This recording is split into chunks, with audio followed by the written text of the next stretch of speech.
Hello and welcome to another day of LPL, folks. Sam will be with us shortly. It's a 3-series day. We're going to be doing a bit of a relay. Sam will be starting off. I'm going to be here streaming it, as I'll be doing all of the scene transitions and making sure that the production's okay. So, you know, at me in chat if things are wrong on that side of things. But also, I'm going to be taking a little bit of time off at the start of the day. I'll come in later in as the day progresses to actually cast over and rest my voice, get a bit of energy as well. We've got 3 really fun series today. We're in Beijing as well, too. One of the very cool stadiums we have in the LPL. It's the largest of them. It's JDG's arena, and JDG not playing today. Not playing today. We do have LGD, TT, IG versus NIP, then WE versus AL. So IG playing their 3rd series. So they'll be at the halfway mark, actually. They're only playing 6 series this regular split, so that will be a pretty big benchmark for them, getting halfway through their regular season games. WE versus AL, that's a rematch of playoffs last split, with WE managed to knock out AL. If WE win that, I think we can really start considering them an actual Worlds contender team. And yeah, I think even our first series, LGD versus TT, 2 scrappy teams which haven't really found their complete footing in full series yet. Not completely that, but it's not like they're far off. So that should be 2 teams really looking for an important win against each other. Okay, I'm going to turn my mic off. I'm going to wait for Sam to come in and welcome him in as as we get ready for the day. Alright folks, I'll be with you in a little bit throughout the day. Let's wait for Sam to get in and enjoy the day of LPL.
When does TSM play?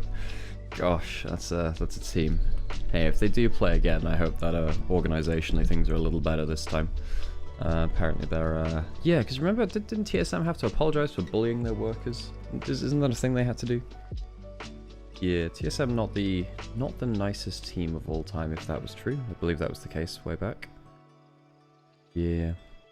So I mean, obviously people have some fond memories of it, but still, you know, got to be careful about some organizations. Not that other teams haven't treated the people badly, but hey. So first series here, LGD versus TT. This is an intriguing one because LGD have been kind of and TT have both been the so close but so far teams. Now, LGD took JDG to 3 games just yesterday.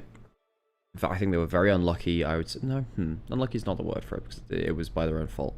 It was pretty tragic that they couldn't take the series win versus JDG. I think that JDG are a very vulnerable team right now. TT on the other side took JDG to 3, BLG to 3, Anyone's Legend to 3. A lot of teams right. Okay, I'm gonna go put on. Oh, Top Esports 3. Put on these interviews. 小优，那我们邀请到的是 LGD 的打野选手恒，先跟大家打个招呼吧。大家好，我是 LGD 打野恒。欢迎恒选手。最近其实看比赛，你的发挥还是很有记忆点的，而且大家也是在磨合当中不断进步的。那你觉得现在队伍磨合到一个什么样的状态了呢？ 队伍磨合情况的话，就是从开赛那样到现在，应该是越来越好吧，然后还有很多进步的空间。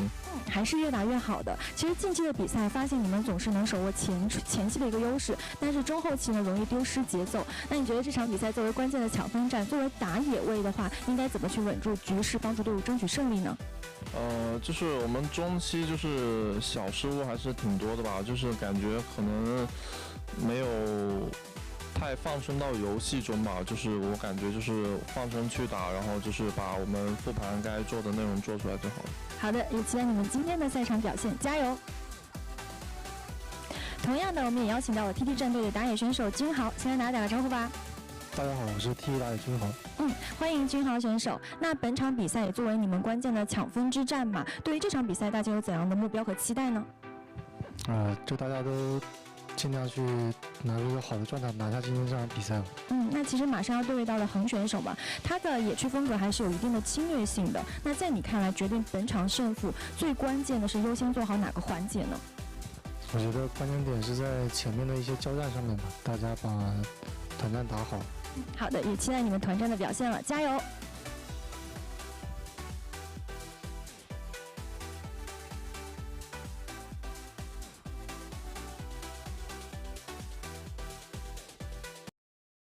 Sam should be joining us shortly. He's just getting ready.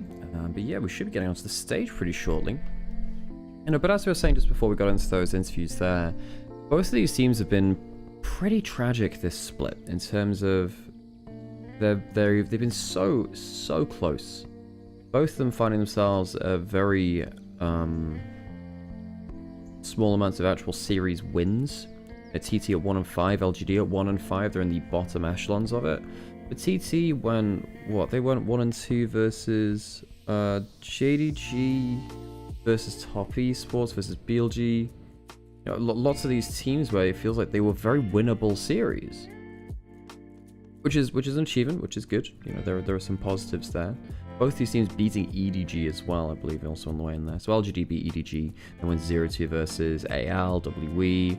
LGD took a game off of BLG. Of course, they did that with the game too, with the jungle support. Jungle support in the series can be great too. LGD also took a game versus Top Esports and then versus JDG as well. I think the only team that TT hasn't taken a game off of has been Anyone's Legend, actually. It's the one... Sorry, I made a mistake in saying that earlier, that they took a game off of them. They took the games off of everyone else, but Anyone's Legend, actually. Is TT not a bit better than LGD? Yeah, I think they are. I think that TT probably are the better team, and also welcome into the chat, Hums, as well. I appreciate you stopping by. Yeah, I would say that TT probably are a tad better than LGD, but that... It's close enough that I can see this going either way very easily. I think that we haven't seen these two teams versus each other. I do think that Keshi is very good. On the other side, I think that Hung's been playing really well for LGD. And then now putting him up against Junhao, jungle matchup is going to be very fascinating today. You know, we've got Two players very, very good at stuff like Neferi, but Hung also brings out things like the Mundo. The Mundo is now a flex pick for them too. Birdall can also play that pick. I think that Tung Yuen is a far sight better than Heru, which is quite worrying for TT though. I think that TT, you can argue they're big better, I think, in every other role, depending on form, but I think you can argue that. But mid lane is LGD, so I think that Tung Yuen's been on really good form this split, so that will be a genuine worry, I think, for TT. So when I look at both these teams, they're both very scrappy, both very opportunistic when it comes to the skirmishes. Both teams that they've shown that can make those kind of plays versus the very best in the LPL, so they're no slouches when it comes to that. They definitely throw a game or two, don't get me wrong. They can definitely throw a game or two in there, and both have been somewhat known for this, sadly. But hey, that's part of why we watch the LPL too, right? It's the drama, and I think every league in the world has a bit of that right now. If you think that LPL is the only region which does stuff like that, I've got an Eiffel Tower to sell you. So the saying goes.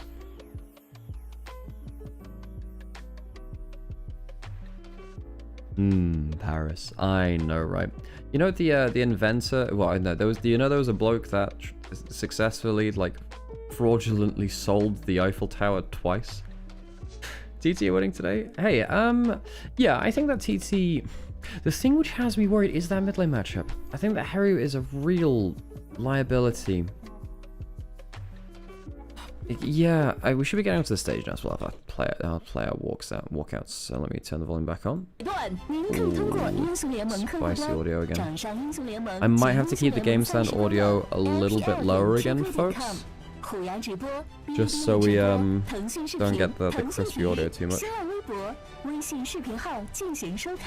电视机前的召唤师可以通过百视通平台收看全程赛事，上京东搜“京东电竞直播”，赢游戏件数和万元红包雨。京东电竞装备你的游戏生活。I don't think they have fixed the messy teamfight audio based on yesterday's stuff here. Did I see Aatrox bot lane in LCK? I saw that was picked. I didn't actually see the pick. 海豹08旗舰新贵闪耀而来 ，Air 呀，开局吗？为 Air 开一局。 操作零负担，状态轻松 on air。Sky Motor 手机电动，快人一步，稳赢一路。TCL 全屋智慧家电，峡谷英雄敢为不凡。2026 LPL 官方指定家电产品。战马能量型维生素饮料，醒神好喝，当然战马。傲风电竞椅，职业战队的选择，想赢做傲风。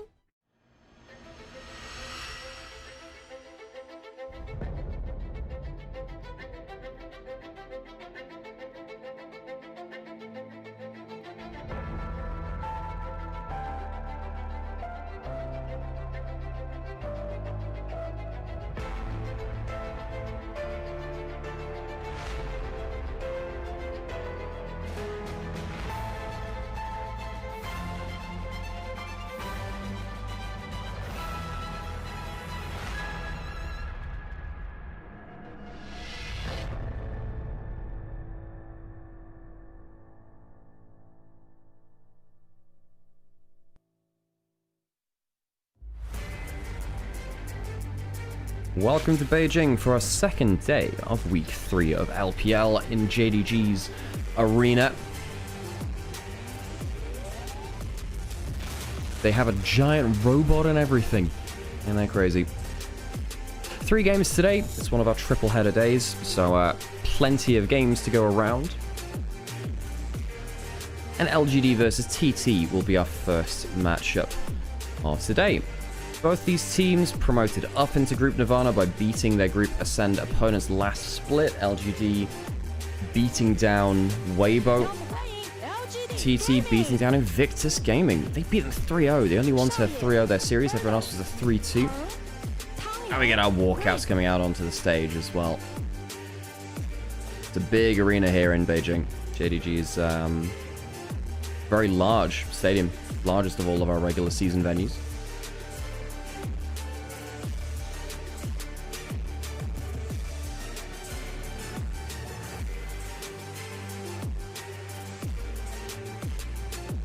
LGD and TT both fighting for their second series win out of 6 played so far. This will be their 7th on both sides. Both of these teams are 1-5.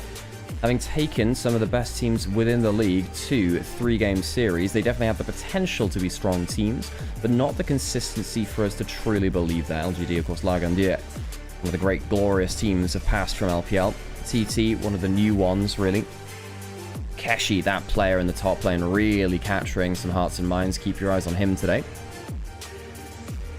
Chain, the weakest series of the day in LPL is before the LCK starts.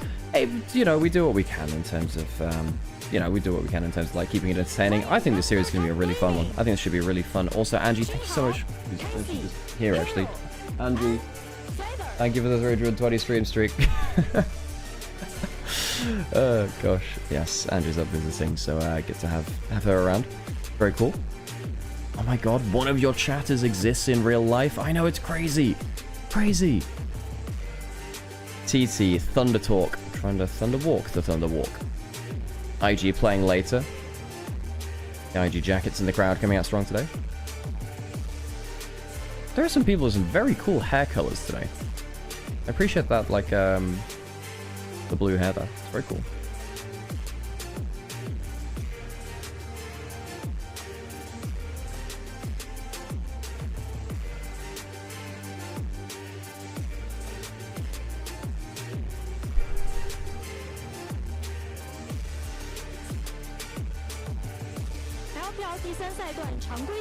Whoever's mid lane for TT had his shoulders slumped hard, that would be Heru. And Heru is the player who I've got my eyes on in sadly negative direction.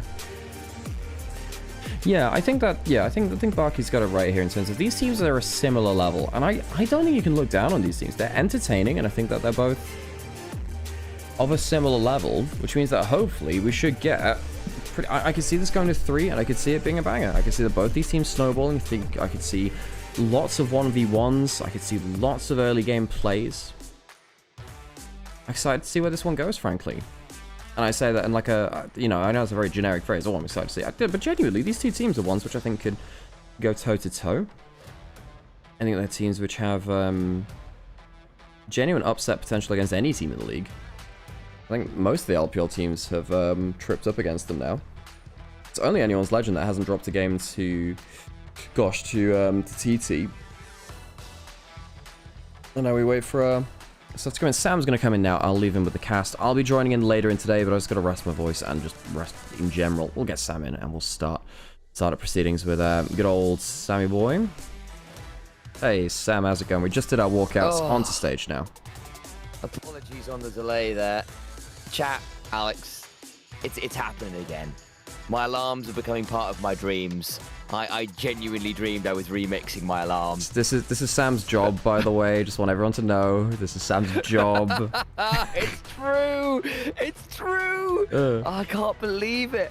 I was like, hey, are you here to go? I was like, what do you mean? My alarms have gone. This is why I called Sam. This is why yesterday when I was like, no, that was a different thing. Basically, I was like, yo, by the way, you okay to stream yesterday? And Sam was like, oh, that was not directly said. And I'm like, I fairness, I didn't.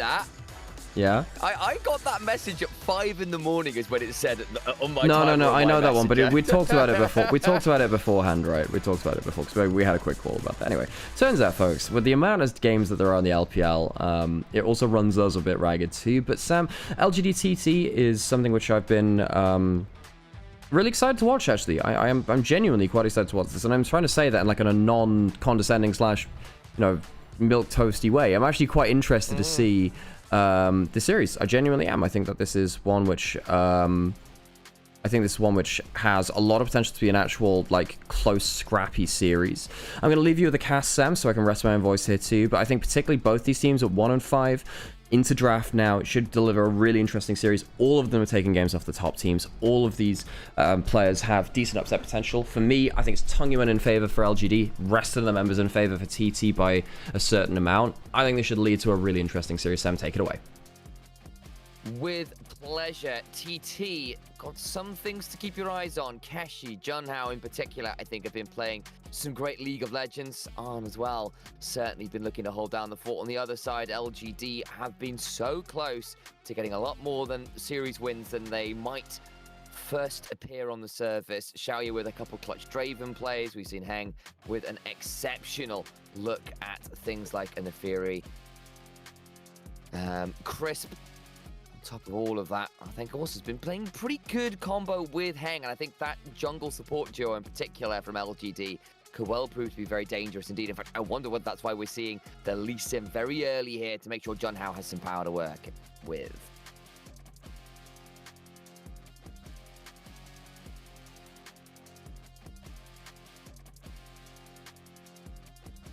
So it'll be a Cassiopeia response. Vi or Nefiri would make some sense, I think, to me. I think I'd rather not see the Skarner, at least this early on, and they will go towards that. Nefiri has felt like the premier carry option for junglers right now.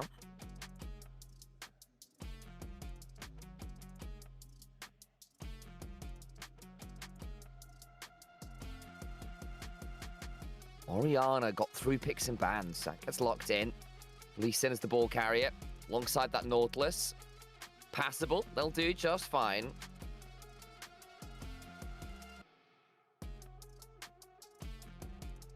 Now what's the response over here? Probably is going to be a support, you'd imagine. Crisp thinking about going towards the Rel. Has been a very studied matchup into the Nautilus over the years.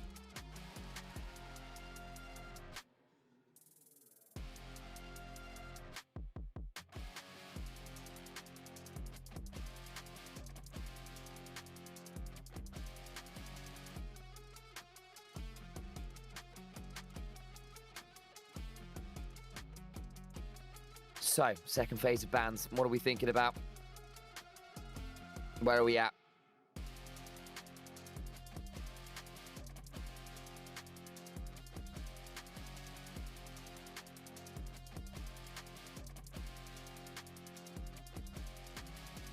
Syndra goes. I think that does make some sense as a kind of flexible option. Seen with the Orianna go bot lane, actually, which has been kind of crazy. The Victor bots had some Akali's into it. Yorick also now getting banned.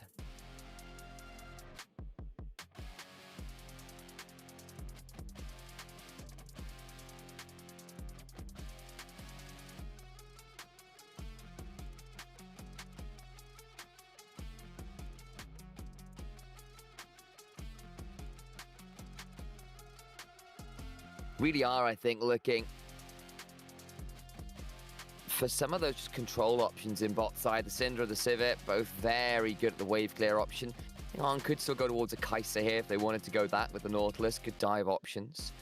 Might also be nice outplaying something like an Nefiri. A Kali ban away from Tang Yuan, especially with that option to flex the Cassiopeia. Theoretically, even flex the Akali down. So Gorky comes back out. Gorky really has been having a real strong resurgence into the meta.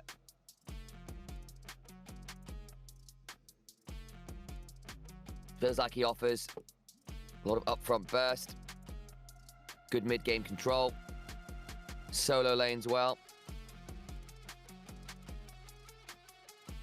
Oh, he's going to go for the Ziggs angle. Will be.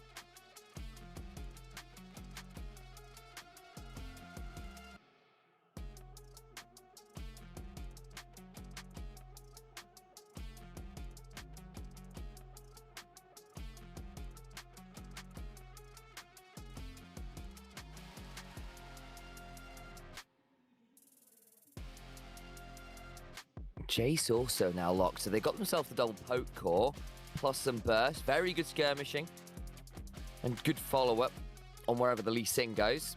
Rumble gets all the way through the last pick, and will get slammed here with the Jace on in. Does feel like, in general, Rumble has fallen a long, long way down the priority list in terms of when you pick him in draft. Not really a first-round option so much anymore. We see it occasionally.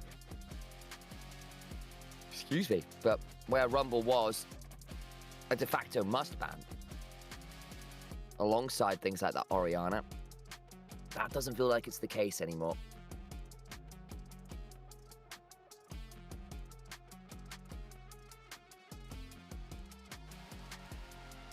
Certainly got something in my eye there, bad timing.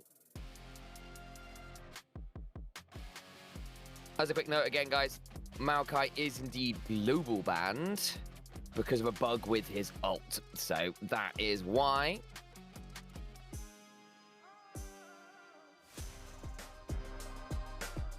Chat throw a lot of points at this one?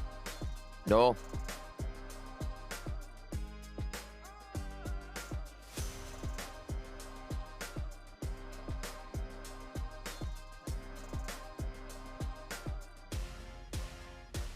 You like LGD's draft more? I think I do too. Simpler to play. More options on how to play, honestly. I think you've got a lot of playmaking potential with Junhao's Lee Sin and Nautilus there, but I do think Junhao on the Lee Sin is going to have to do quite a lot of work. Him and the Nautilus need to hit the same targets at the same time to ensure you've got that kind of Shockwave, Mega Inferno Bomb, Shock Blast combo blowing up a key target. I think as the game goes on, though, you're diving into Rel, Casio, even things like the Corki can be quite unfun. So this needs to be good from Junhao. Listen into the Gyos and then go from there.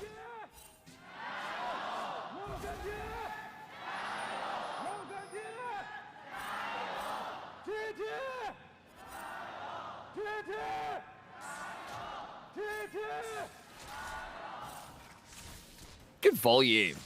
That's what you love to hear.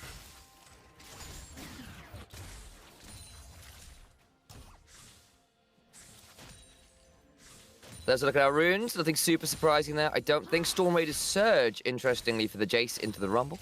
Did used to be a phase rush matchup once upon a time, if memory serves. Trying to escape from Rumble's potential Scrap Shield Electro Harpoon shenanigans.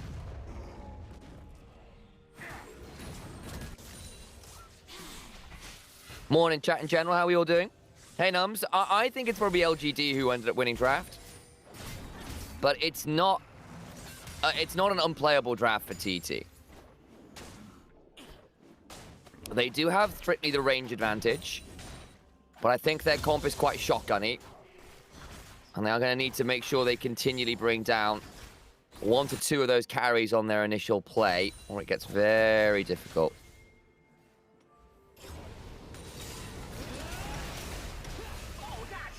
Birdall eats a bit of damage as Keshi goes on top of him. But Takeshi might have an invader to the castle here. In the form of Neferi, he tried to get this wave shoved before the Neferi turned up. But it's a free camp gank. Does maybe make it out with the flash. The Darkin Daggers land, and that sends the dogs fleeing after them. Junhao's here for a safeguard! And now we're in an interesting position, aren't we? Cripple comes on down. Sonic Wave goes through the dogs. Junhao might look to take it back in, does so. Now goes over the wall. Shot blast just wide. And Keshi gets out of there. Really good flash. Power of the Storm Raider Surge, guys.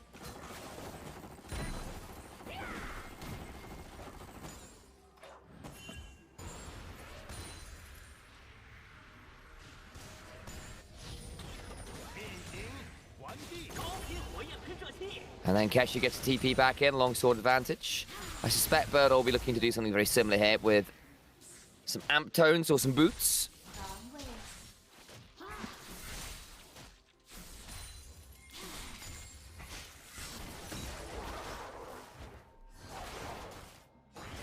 Heng should pick up this bot side Scuttle Crab again. The problem is, got taken low enough. Things got a bit spicy there.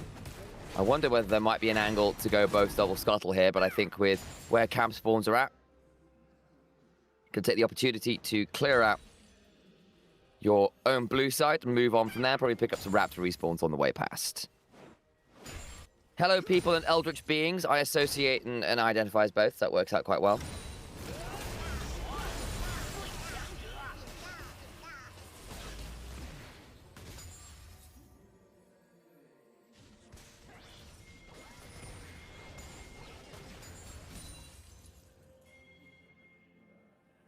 Keshi back at his shenanigans again.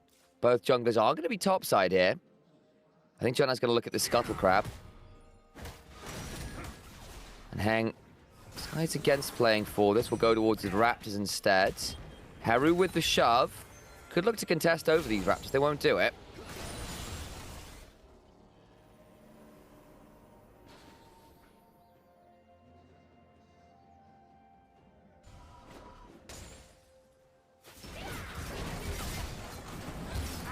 Bot side. Bit of an engage, doesn't lead to too much. Just Six going, waha. He does that. Xiaoye gets bumped around. survives for now, though I grant you that's getting a little bit dicey.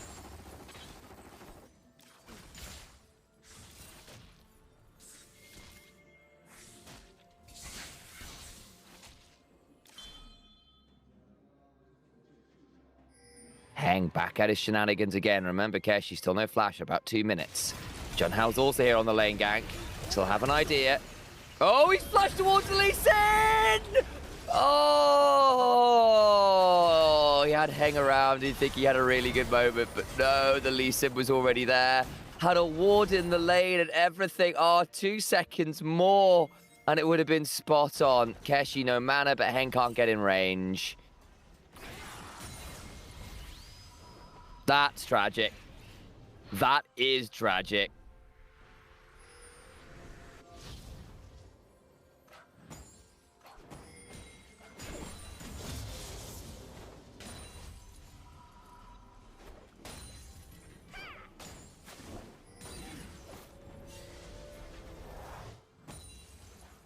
On just shoving away in the bot side, as Ziggs wants to do. That's a little bit of a roam down here, though. Chris behind, Heng here as well. Xiaoyu will Valkyrie in. On can satchel one way, but this needs to be real good. There's the Shattering Strike, and the crash down is held. And that means that Arn does eventually fall as he goes pop like the balloon. 6 TPs this game, at least not supports with Spellbook TP meta too. I mean, we have had a fair amount of that with Spellbook still. We saw Rel the other day running the, what's it called, the Spellbook for the teleport.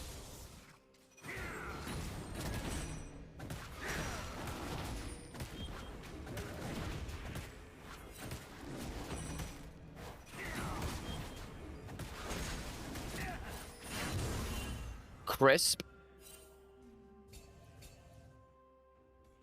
Just around and about.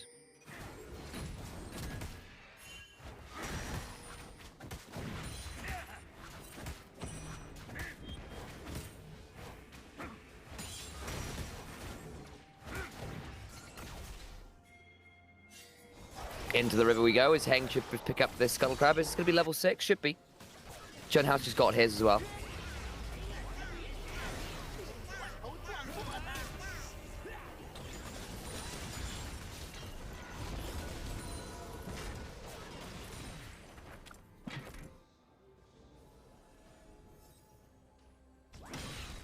Crisp is top side. Remember, Keshi's got his flash back up. He survived a lot of attempts on his life as Keshi at this point.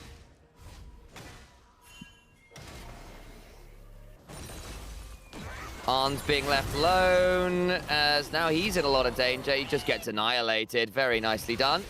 Now here comes the dive topside. Keshi tries to get out and does so well with a flash. Chris gets jumped onto, but Keshi, even with that to the skies, can't get that much damage down. Junhao lands a Sonic Wave, but it's not onto Birdol. That should likely mean that they survive here. Are they sticking around? Thinking about it. Haru and Tangyuan in the 1v1. Petrifying Gaze is completely turned away from.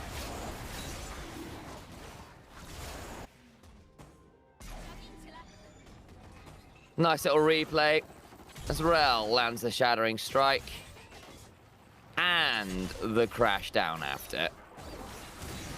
Beautiful. And Arn is left to explode.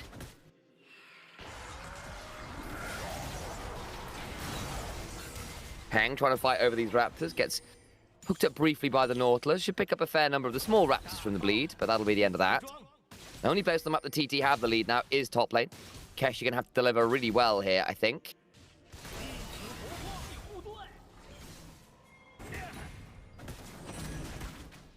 Grub's traded for Dragon all the while. Makes sense where the priorities are and the junglers ended up going. I think Heng recovered quite well from some early misfires around Birdol.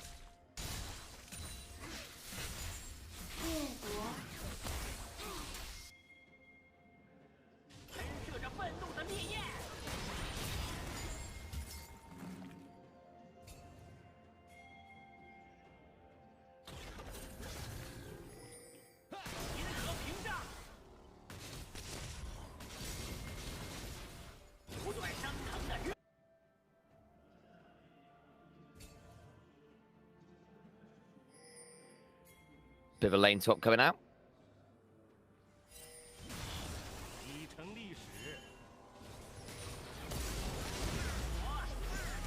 The usual shenanigans, Birdall here. Has a feather and arm. This could be a bit of a skirmish, actually. But will the fracas break out?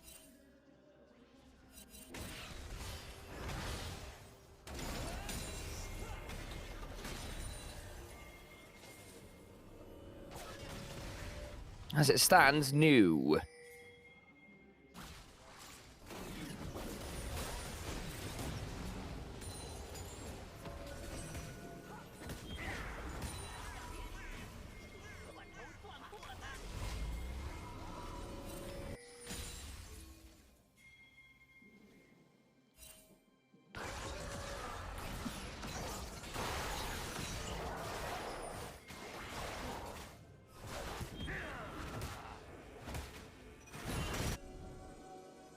Hang into the enemy jungle.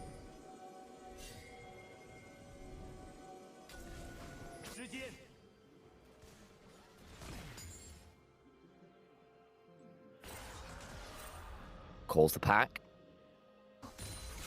Kashi's been pretty wise to attempt on his life. Tangy on a hand has to flash away from that shockwave, otherwise a safeguard into Sonic Wave combo would likely have been the death of the Cassiopeia.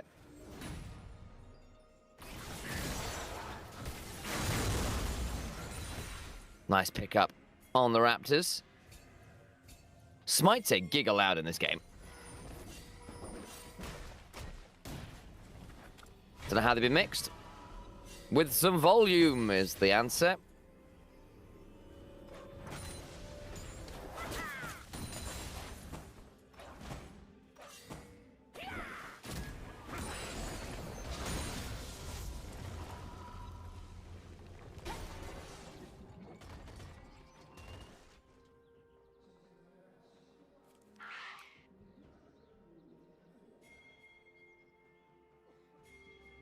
Crisp. Hanging around.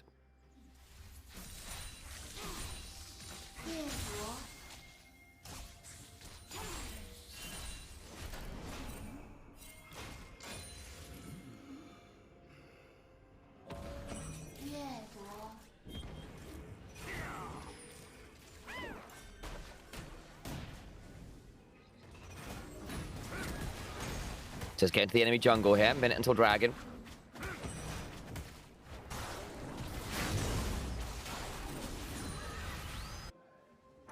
And does so relatively smoothly. No real contest on this one, I think.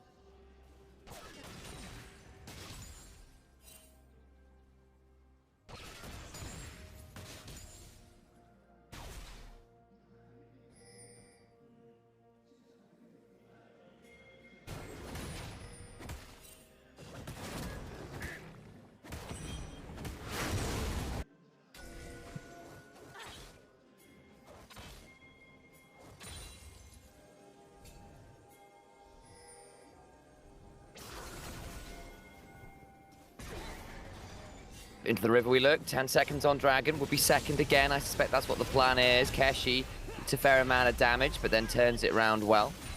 Sprints out. Teleport in. Okay, here we go.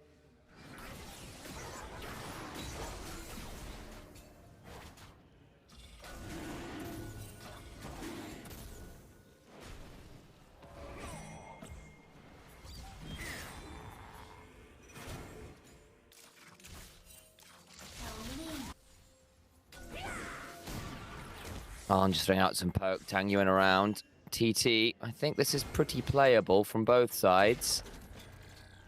Keshi, though, going top side, does have TP. That's a fair amount of the gold for TT. So if they overplay their hand around this bot side, it took it a bit alarming. Most people here at those one-item marks.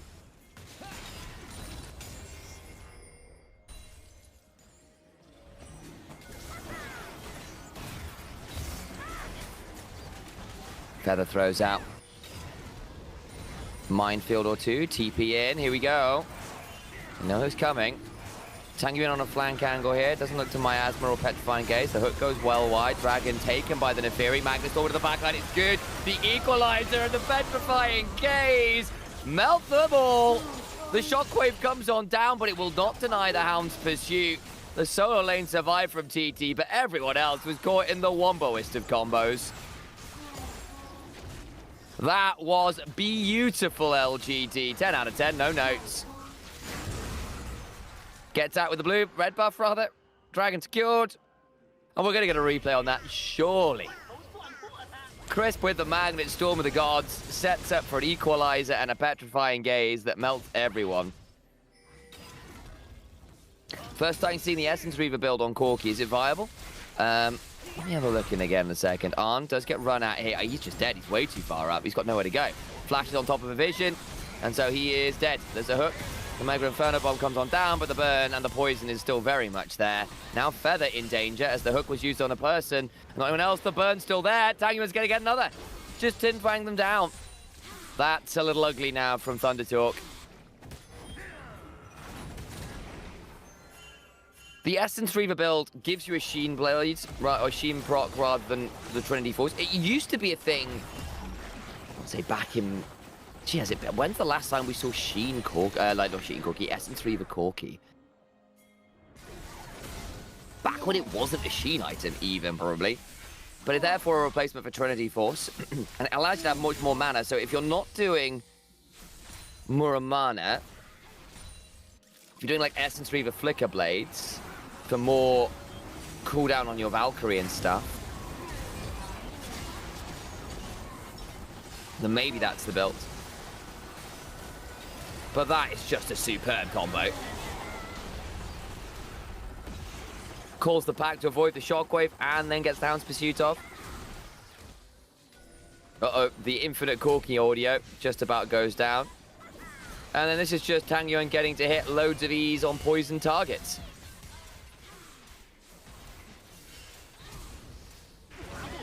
Picture-in-picture Birdle gets jumped at. Won't die as yet.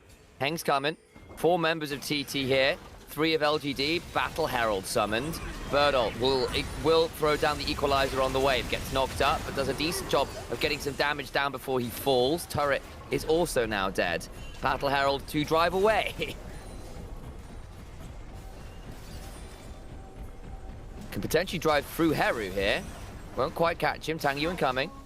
Can they get quite enough range to get onto this turret? They can't. Oh, that's so annoying.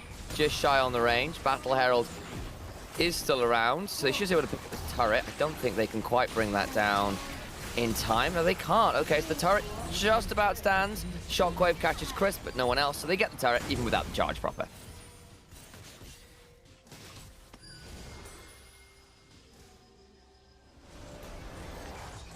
So yeah, Essence Reaver into what looks to be Collector. So it'll get more crit early is what this will also do.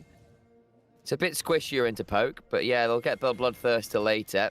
So yeah, looks like with this build, you will get to crit significantly earlier, is what you will get. And you'll have a lot of cooldown.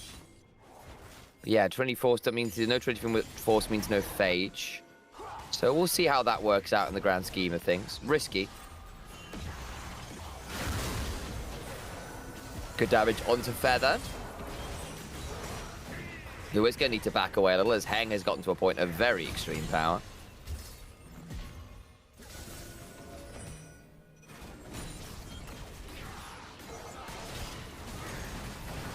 Eyes on him to stop being a menace.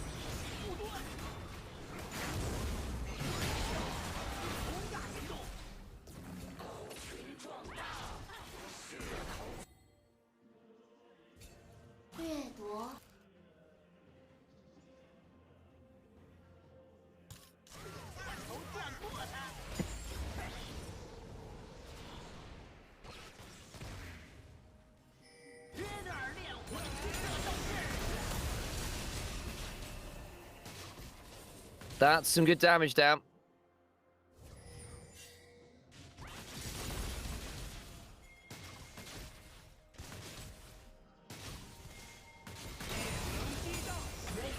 And Keshi will finally get this top turret.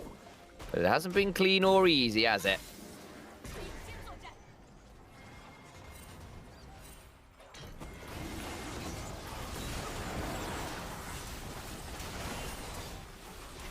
Dragon should just go down now, I think. And indeed, that's Ocean Soul point. taking the opportunity to go through mid lane. Crisp is here. Feather's trying to body block him off briefly. He's kind of running out of some cooldowns though. John Howe went to safeguard him, looking to see whether there was an angle in, but now Arn's in danger. As out comes the Neferi, smite for the slow. In goes the Magnet Storm. The Equalizer prevents a retreat, and they get a very easy kill onto the Ziggs, who is somehow frontlining there. Damage back becoming pretty obnoxious indeed.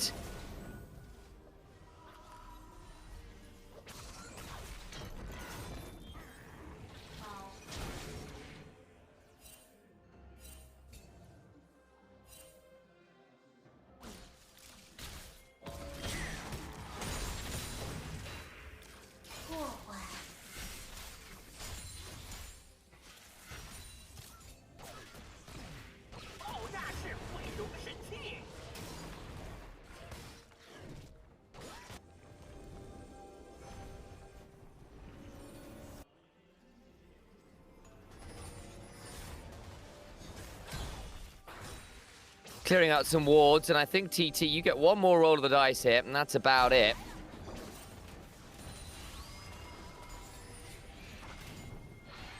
Really will just be about it. Down a significant chunk of gold, not an unmanageable amount of gold. And again, credit to Keshi, who is really strong here on this Jace, but he needs to start hitting some major shot blasts and winning some major coups in this side lane. I just don't see that happening very easily right now. I won't lie to you all.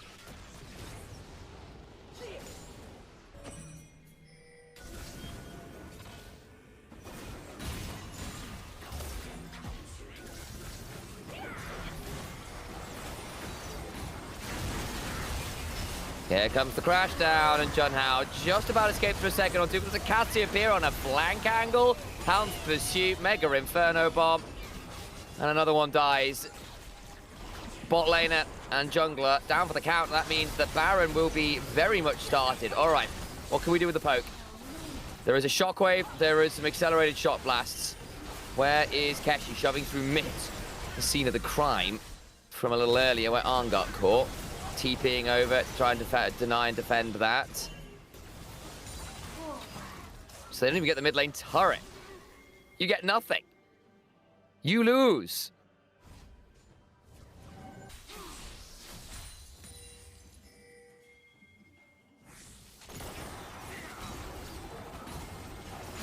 There's John Howe going in and getting that big old pickup. Very clean, very smooth.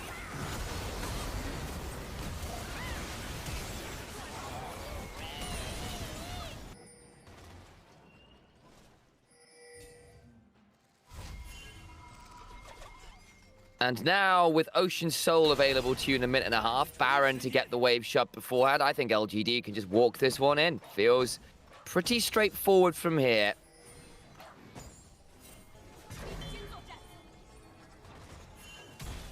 Ain't all that much more to be done.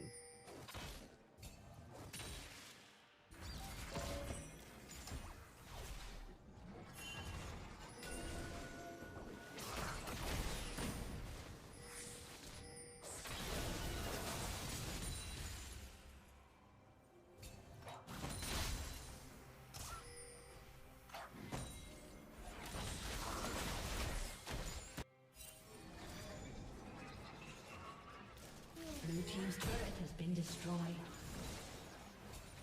Turret falls in bot side.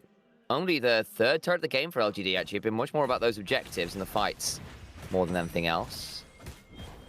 John Howe taking the opportunity to get over here and steal some Raptors. Again, we asked the Lee Sin to be really potent this game. Has found a couple lane ganks, but it's just not really led to any meaningful advantage outside of this Jace, who is, to be fair, very strong. But I think we need more than just Keshi to be on the board here. Heru with the kind of standard Chovy build of the black fire into the rocket belt gives you a lot of utility. There's a crash down. Feather with the aftershock timing out is now dealing with the afterplay and goes down. Don't like LGD only taking one turret with the Baron. Yeah, no, I'm with you. Thought they're going to get a lot more there, and they don't really. I would credit, I suppose, to TT for defending that. That's actually potentially a huge pick-off onto Chris. just before the soul, but the problem is the rest of the team got blasted. Full contact team fighting. You dive my backline, I dive yours. And you chose to dive my Rel. Junhao now on the retreat, but Keshi gets absolutely shredded. Gonna try to steal away some Krugs on the way out. We'll have an idea now where the Lee Sin is. Gonna try and reset here in this little bush by the base. Xiaoyu will pick up the tier 2. And unfortunately for Lee Sin, he has been found, and Cassiopeia has the ability to press E. E. E. Yeah, that's great. There you go. Do you see what he did there?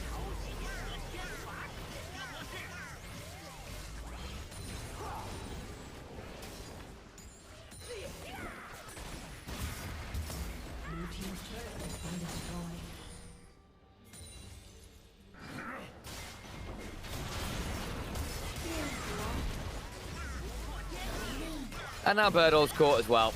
Well, he goes down. That's something. You know what? Actually, you take that, don't you?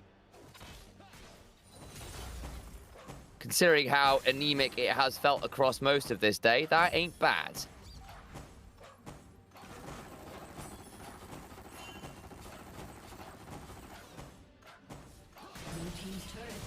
Shot blast lands onto Xiaoyu, only briefly. But he is hit. Oh! See? That's the sound he made. I just know these things. Nice try, Keshi, though. Yeah, I'm with you. I think Keshi's actually had a good game. You can't ask for too much more out of this guy, I think. You really can't.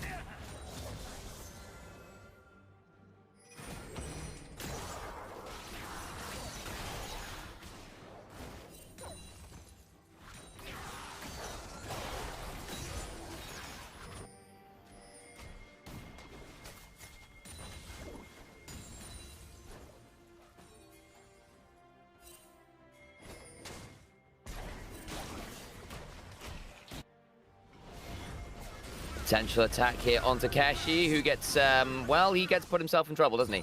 Just about escapes. Just about escapes. I got a little nervous for him there. I won't lie to you.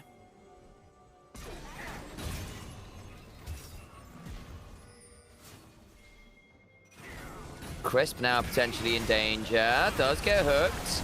Turns around with a Magnet Stall, no steals, all those defensive to break the mold, but still goes down. Nice pickoff. TT need more of those, but now Tanguin's TP'd in. Rocket Belt for the Miasma, the Petrifying Gaze! Oh boy. Junhao can't secure the kill on the other side as Xiaoyu's Essence Reaver Corki comes screaming forwards to finish up what his mid lane has started. Tanguin, excellent TP flank on the Cassiopeia. I wonder if BLG are looking for the top laner. They've yoked from TT before. Stop it. Stop it. There's a hook. I don't actually know whether they've got this kill, but he is quite squishy, so yes, they do. Xiaoyu, you were 7-0! We don't need to Valkyrie in there. Well, it's done. Xiaoyu, that was unnecessary. Here's a look at the play. They're trying to pick off Chris, but they somewhat succeed.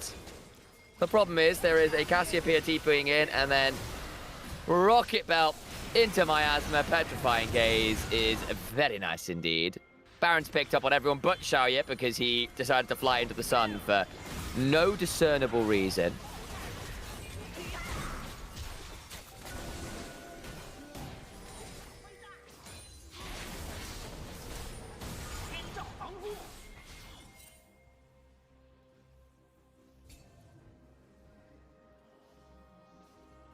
Still, it's done.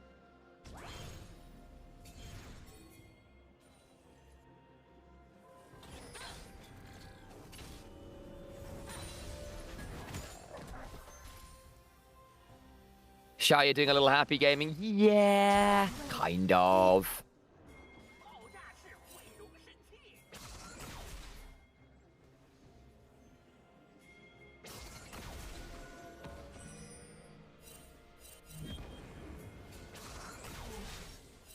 Here comes Heru down the mid lane to try and escape from, well, this.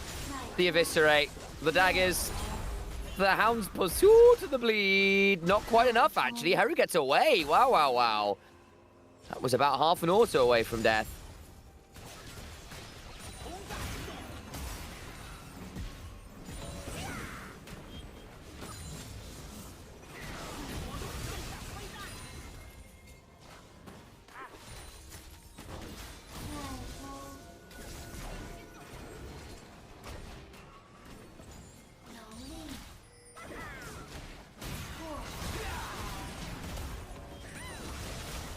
Okay.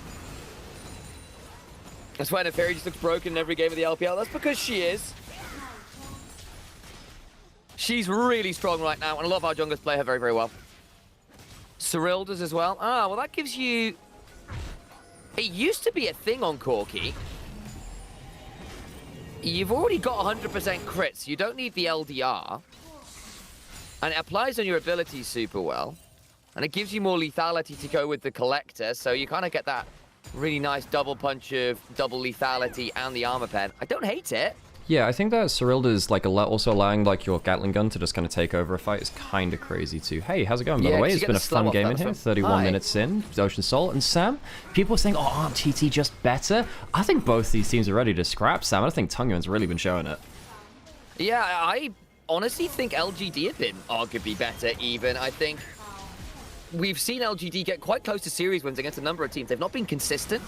In fact, they just played the other day and had a fantastic Game 2 draft. I've appreciated that. That is a bit far from the Nymaera, who finds themselves blown the hell up to the Elder. Have we just fully cast a cursed LGD? Yeah.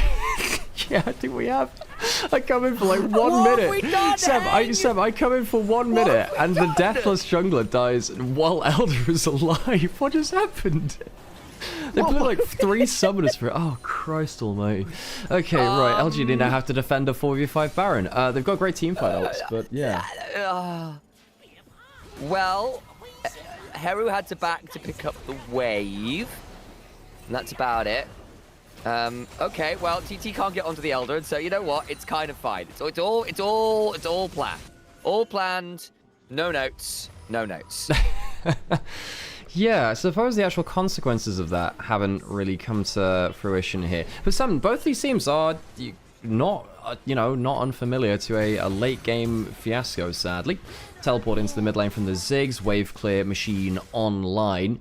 This is not a fed Ziggs, Sam. They are 1-5. You know, I said, oh, Tangium is down to Scrabble. Shaya has been too. Shaya's had a great game of the Corki, as you've been noting. Elder leashed, but not fully committed to. Both teams will be in River for this, and Crisp is very low. Crisp. Feather now hooks onto the wall, though, and he ends up getting chunked as well, not quite as heavily. Crisp, again, with Ocean Soul, isn't that at risk here of having picked up a little bit of healing. We'll be able to stick around and just let the passive regen get him back up to a decent HP total. Yeah, if Chris can actually get himself to a point where he's in combat, then the Ocean Soul will help, but he kind of might just get blown up. And Chris has some big engages this game. He's a huge part of this composition. We are going to get a full 5v5 over the Elder. Gold advance to LGD, Ocean Soul to LGD, but Elder is the king. That's the one. Win this and you win the game, I think. LGD wondering how they managed to let it get there. It's a decent equalizer. Tags all 3 member. Forced everyone to pull away. That's probably a solid 3,000 odd damage in pure really burn good. On the HP bars there. No, it's a 5-man equalizer, good burn, but you don't have 2 of them now. What do you do now that's gone? Oh, Feather flashes in, but the turnaround, full contact team fighting. Golden goes Birdle with the Flame Spitter rolling. Elder is going to de-leash. Everyone pulls away low, but not down. Keshi with a big shock blast available. Actually, TT have got enough HP bars here to potentially start up the Elder. Perhaps. I mean, do they have the DPS to take it down before the Cassio teleports back in? Tungyuan's going to teleport. Sherry's jumping in. The Cyrilda's, oh, the hook into the dragon. Not helpful there. That's not particularly helpful. And now Xiaoya here, potentially over the wall looking for some frost bombs. Birdle also TPing back in. Flash out from Xiaoya goes to the skies, courtesy of Keshi, but does survive the play. And now they've killed off double. Xiaoya with a double. Might be looking for significantly more here, but the Nymaera claims up the rest of the kills. And that will be the game. Well, after all I've said and done, Sam, it was a fight for another Elder. We'll just forget the random Neferi death in the initial setup. LGD, I think a lot of people were saying that they were the weaker of the two teams coming into this series. I think we've seen from this game, clearly there is a good contest here. LGD takes them 35 minutes, but they'll end game 1. That they will. On to the next turrets they go. And honestly, they were very convincing throughout the multiple stages. There was a moment early on where Keshi got some lead, but everywhere else felt like it was going LGD's way, and they never really managed to get the combo of that Lisa and the Nautilus successfully starting plays, and that meant that the comp diff, I think, from LGD ended up hurting them in the grand scheme of things. Well, welcome back, everyone, and I hope you've enjoyed this first game of LPL today. My name's Nymaera. I just popped in. I was going to come in later, but I figured, hey, I'm around anyway, and I can jump into a point of the cast. That's part of the beauty of running your own stream, and to be honest, no one else can tell me not to, so that helps. It's true. I'm joined by, of true. course, joined by Sam. I couldn't do this without him, and of course, Sam was taking the majority of that game 1, as will he will for the rest of the series here as well. I'll jump in at some point. I think I will jump in for Series 2 because it's an Invictus Gaming series and it is... Yeah, I've not cast them yet, so I'll need you to fill me in how things look later. Oh, okay. Well, Sam, I think you're going to enjoy them. It will only be their 3rd series, but then again, they're only playing 6 series total, Sam, so there's not much to go off of, really. There's still to be halfway point for them, actually. Yeah, but, you know, these two teams... A lot of people are saying, you know, the best matchups come later in the day, and I'm like, well... In terms of name brand value, sure. In terms of the actual entertainment, I think these two teams have got you covered. I think they've got some great players, and while they're not always all on form at the same time, that kind of volatility adds to my kind of just intrigue when I'm watching these teams. You know, Tungren's been playing really well this split, Sam. The more I watch him, I think Tungren's on really good form, despite being 1-5 in series record. On the other side, though, I think that, you know, you look at players like Junhao, Keshi, a whole bunch of people you can point out here, have also been really sticking their hands up and saying, you know, I want to be, you know, considered as a great player in the LPL. We're actually gonna have to run an ad break fairly quickly, folks, just because I forgot to run ads after the draft last game. Oops. We're gonna run ads now so we don't get ads during the next game, and we might have to run a second ad break actually, so we don't so we can get back even there. So my apologies for that one. And yeah, Sam, feel free to take a break. I can take through the break here. I will do that. And yeah, I think I could use some green tea and honey. My voice is just oh really? A little. Gosh, yeah, look after that, buddy. Yeah, well, I'm in for a potential fabled 15-game day today. Yeah, look after yourself, mate. Look after yourself. So we shall, yes. Yeah, well, if it helps, Sam, I had, you know, similar last week. Yes. Multiple times. Yeah, well, yes. Yeah. Gosh. Oh, dude, first 2 weeks it really does get kicked to you, my doesn't butt. it? Yeah, this is, I have to say, it's better and worse in some ways, because at least we have 2 guaranteed days off, and we are actually hitting every really game. Because there were points where we basically we wouldn't get every game done. And that has been that has been the case before. However, I do also think that, you know, having significant amounts of 9-game days is perhaps less fun. Oh gosh. Anyway, Sam will go on his break, and I'll indeed. I'll keep you company for a bit, chat. How's what's on in the LCK today? Hey, Meat Minus, how's it going? Good to see you. I've been trying to do more and more Uma Musume runs. That has been my plan. Who cares about the LCK? I care about the LCK. Memes aside, I do. Oh, it's T1 versus DK? Okay, that's actually a banger. That is actually a banger. Fair play.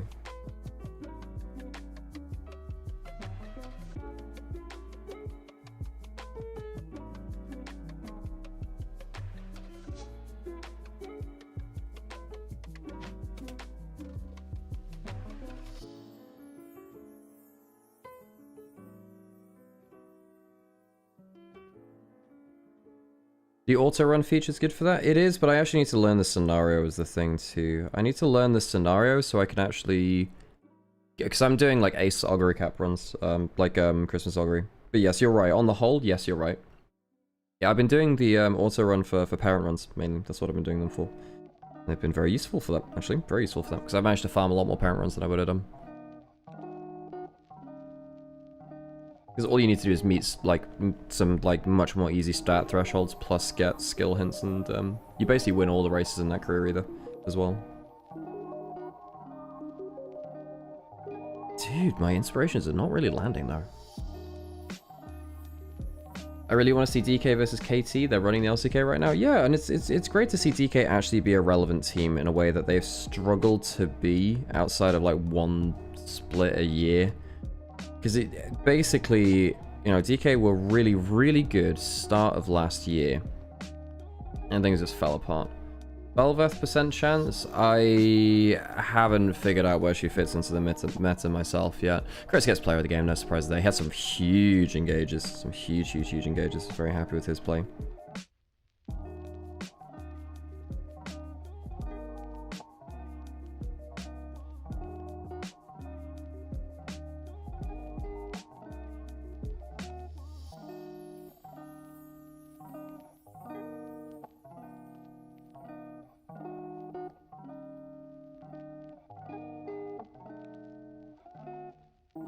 Higher chance than Timo. We're on the reroll patch. I mean, the problem is whether teams have actually practiced it. Look, Belveth, I don't know how much her identity has changed now is the thing. If the identity has actually not changed, then, but she has different power points, then it's like, I don't think she's good enough in early game, is she?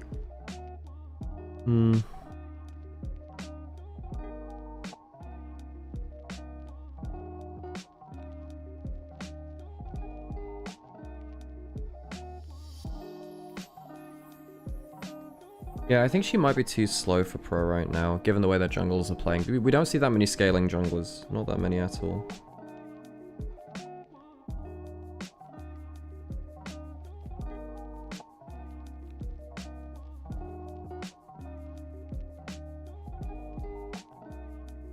The Q level 1 feels miserable to use. I don't know how that got shipped, because it's trying to power budget in different ways, I think, which is obviously not very satisfying to hear.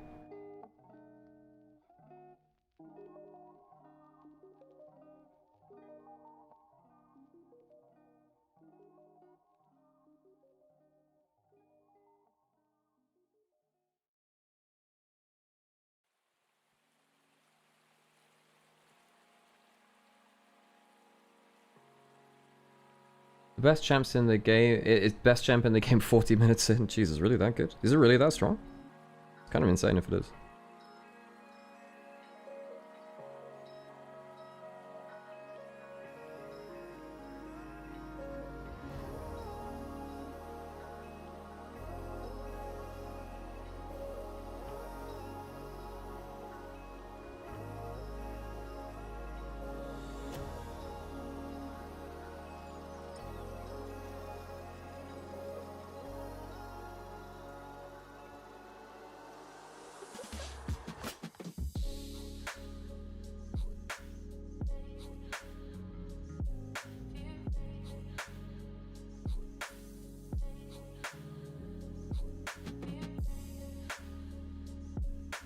Oh, what they did, Duo? Okay, right, good luck.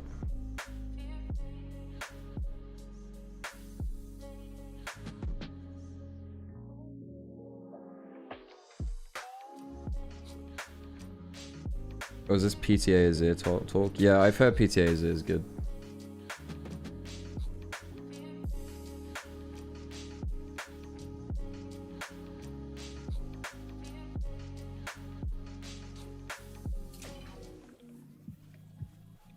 Yeah, PTA is way better than Lethal Tempo. Lethal Tempo is very good for laning phase in a lot of cases, but yeah, it's not quite as simple as that.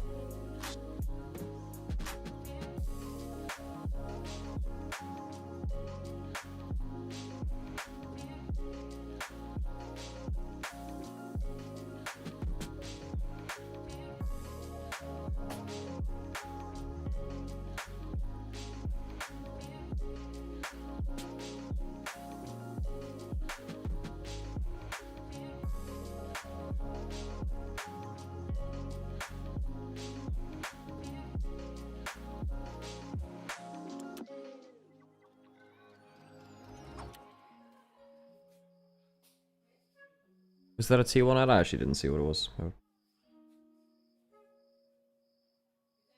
I'm ready to lose all my points again. Sometimes it happens that way.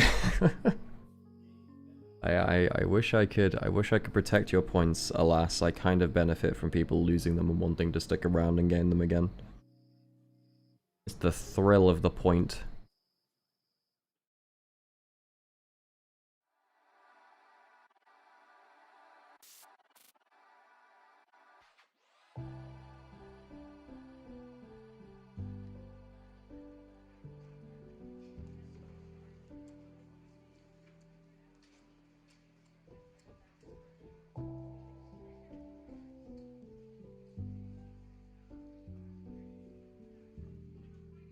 Oh, lethal tempo is still partially bugged even after the fix? Right, okay, gotcha. I can't even bet my points in Sweden? Oh, that'll be a thing. Oh, we got fans version. I'll do that on them. 来到北京 GED 主场，现在在我身边有一位特别的朋友，对的，就是我们非常可爱的 Joy， 来跟大家打个招呼 ，Hello， 挥舞起了你的小胖手。好的，现在来到了大家非常喜欢的唱。Oh, T1 Riftbound. Yeah, I get that 玩 now. 的游戏叫做 Yeah, that ad's been on for a little bit. 英雄台词，规则非常的简单，那就是顾名思义。等会呢，我们会在大屏幕上播放一位英雄以及3句台词，但其中呢有一句不是这个英雄的台词哦，是不是很简单呢？大家准备好了吗？准备好了！我非常的热情，非常有自信。那我们直接开始挑战吧。来，请听第一题。千万刀锋之力，万丈烈焰之幕，在我心中鼓荡。 That sounds very Riven-like. 下一句。我的斗志还没有失去。 Is this which one is Riven's voice line or what? 为了那些已经迷失的人。有没有赵 The first one sounded very Riven. 这位小哥举得很快，可以来到我身边，可以来到我和 Joy 的身边，回答我们这一道问题。哦，恭喜你，非常厉害，回答正确。 Yeah, I was about to say, that first one did sound very, 谢谢你参与，没事，各位 yeah. 赵老师们不要气馁，千万刀还有一题。锋之力，万丈烈焰之幕，在我心中鼓荡。 这道题是天使的语音哦，非常厉害。 Oh, I should take this 那么各 throttle 位，我 thing 们马 off, 上 my 第 bad. 2题就要开始了，那么请听题。好吧，但你得答应我还会回来哦。好可爱。那我们现在是好朋友了吗？这是我头一次离家这么远。有没有头绪呢，各位召唤师们？哎，那感觉大家都很热情，我再来看一下，我数3、2、1，你们把手举起来，来准备，先把手都放下来，我挑选一个，3、2、1，怎么？来就你吧，感觉你比较遵守规则，来，请回答。我选 B。但是好像有点可惜，来再给大家一次机会，我看一下，3、2、1，举手。好，这位小姐姐 ，A。 I'll get around to that in a second, Harold. 等一下，排出了2个错误选项，现在凭大家手速了，来，大家把手都放下来，我现在公平的凭手速，来，都放下来，准备，3、2、1，举手。感谢这位小姐姐快点，刚刚她说的就是，哎呀，什么情况？有点可惜，没事，最后一次机会，来，各位再凭下手速，准备，来，3、2、1，来，这位小姐姐，想起刚刚说了啥不？刚刚说了 A 和 B 是错的 ，C。哦，恭喜你回答正确，获得我们的精美礼品1份，太不容易了。来，也看一下我们的正确答案啊 ，C。这是我头一次离家这么远。是非常可爱的米莉欧的台词哦。那么也感谢各位召唤师们参与，也感谢由奥峰和不凡玩品提供的精美礼品。那我们比赛即将开始，让我们把时间交还给解说席。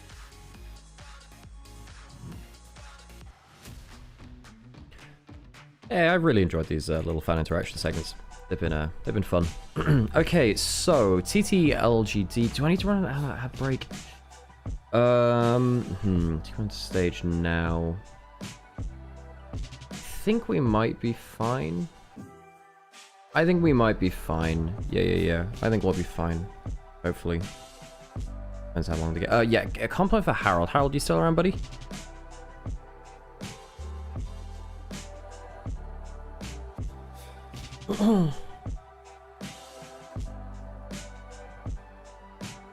Yeah, I'm genuinely very impressed at how thoughtful you've made your scene. So this is for your D&D character pretty much, but I'm very impressed with how thoughtful you've made Lox's big scenes in the campaign, as in like the emotional moments, because it's it can be sometimes hard to like play like the Barbarian as someone who's actually emotionally nuanced as well, and you've done that very well. I was actually very impressed with that, because that's a hard thing to do as a player. And I think in the campaign that we've been doing, right, it's been very character-driven in terms of our characters, so it has to come from us. And I think some of my very favourite moments in the campaign have come from stuff that you've done emotionally with Lox, and I've been very impressed with that, so congrats, that was very cool.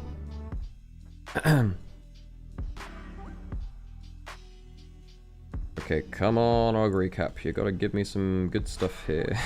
Please. I'm running out of patience, Augury.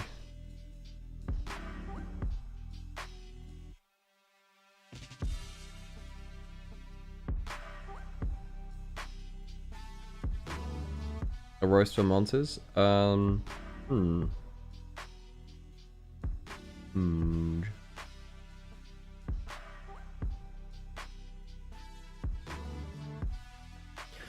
on stage now. Let me have to think about that.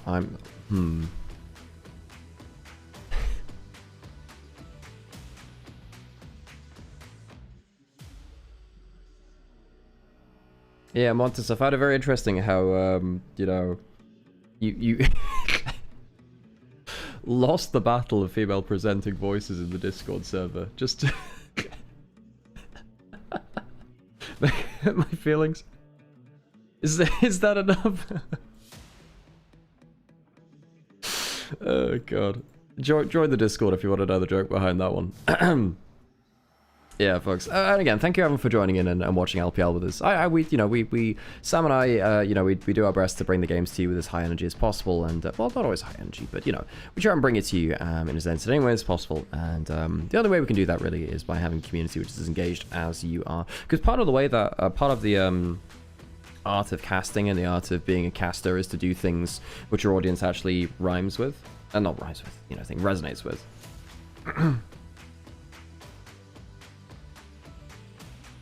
I know, Montes, that's what kind of makes it even funnier. Can you check if the title on YouTube is correct?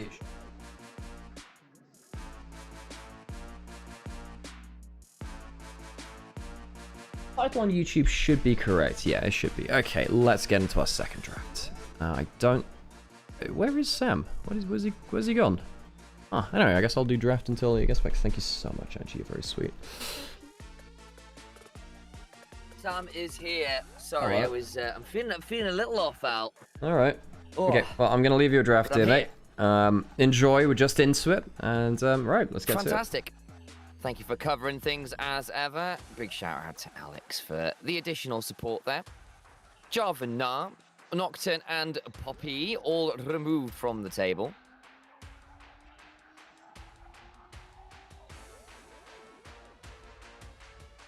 Bisto. Ah, that's the one. And good work indeed it is. There's the Ezreal ban.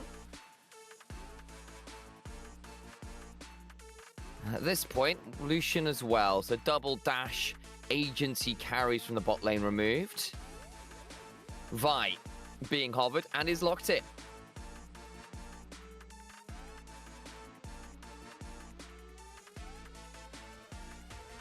Heng looking to continue on his diving ways. Had a good Neferi game after being stymied in the early stages. The response may well be the Shen. Now, this could be jungle. Griffin often plays this jungle into Vi because you ult whenever Vi ults and really undo all their hard work.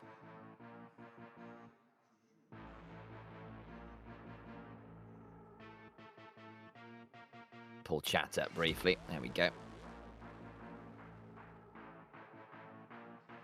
I feel like for these lower level teams, Vi just feels like an easy way to do things. There's some truth to that, right? Like if you're not a great team, simplifying things and making it very obvious what you're doing when is super helpful, especially when it's then on a player that you're already trusting to lead the way like Heng and to be kind of like the talismanic player. I think Heng's been really good for LGD. For my money, I actually think he and Tang Yuan have been the two best players on the squad fairly heavily. I also think Crisp has paired up really well with Heng. I think that's really unlocked the jungler to be a lot more dangerous.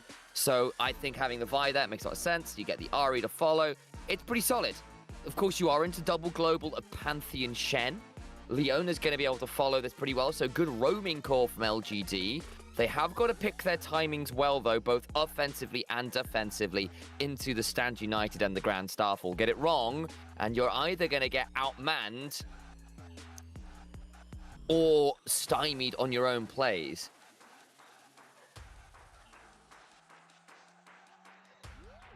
Ambessa. Got set up here with the Pantheon and the Shen, so you don't necessarily have to free ball your ult, so I'm kind of okay with that in general.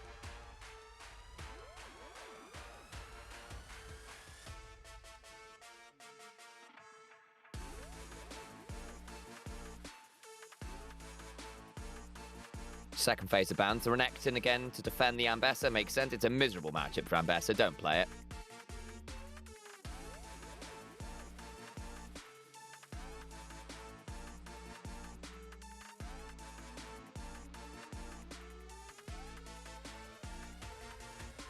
Silas away, yeah, some good Silas, some very good Silas. Actually, the more I was the music on the game, Silas and actually looked at the ultimate. No, actually, that's a really good ban. Makes a lot of sense. Heru does enjoy playing. I think Heru has been the weak link for TT for me. I've seen too many games where he has been really, really put to the sword in the early stages.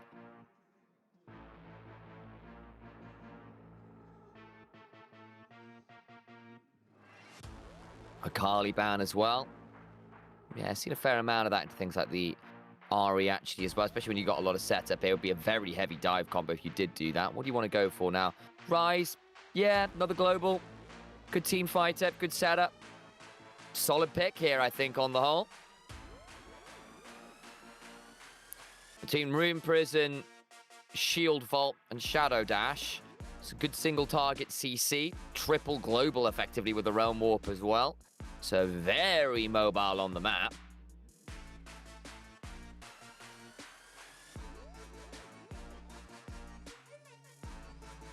See whether that comes to bite them or not later. Olaf away from Birdall. Varus locked in. Now, theoretically, that could go top. But I doubt it. It's going to be one of those better options as a 1v2, 1v1 lane. And adds additional pick, and it's non-committal pick with that Chains of Corruption angle. And it's a squishy enough comp that I think it would be pretty valuable. Also, Serpent's Fang into a comp with a lot of shield makes sense. Aatrox really has been coming back, hasn't he? Not sure what... Were there changes to Aatrox I just missed, guys?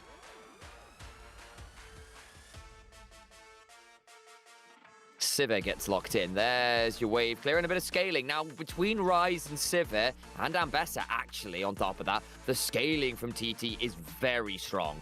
Very strong. If they get to 3 items as a unit, holy moly, their damage is going to be ridiculous. On the other side, mid-game spike is very strong. The 1 to 2 item spike for LGD, very, very potent. Lots of globals for TT, but they're on long cooldowns. Lots of playmaking and dive from LGD. Less global response. I think the early skirmishing power is stronger from LGD, probably, but their ability to get there without TT turning up with every member under the sun calling the bat signal is a different matter entirely. These early to mid-game skirmishes will be very telling. If TT survive the early Ari Vi Leona plays, then I think they're sitting pretty. They scale very, very well in this game.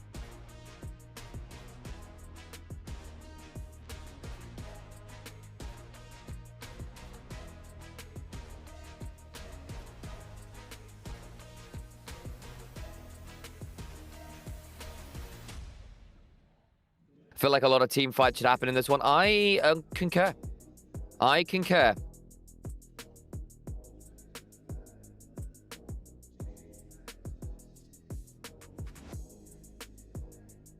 That would be my suspicion as well, fairly heavily.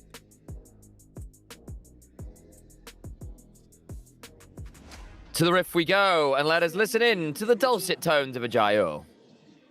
40.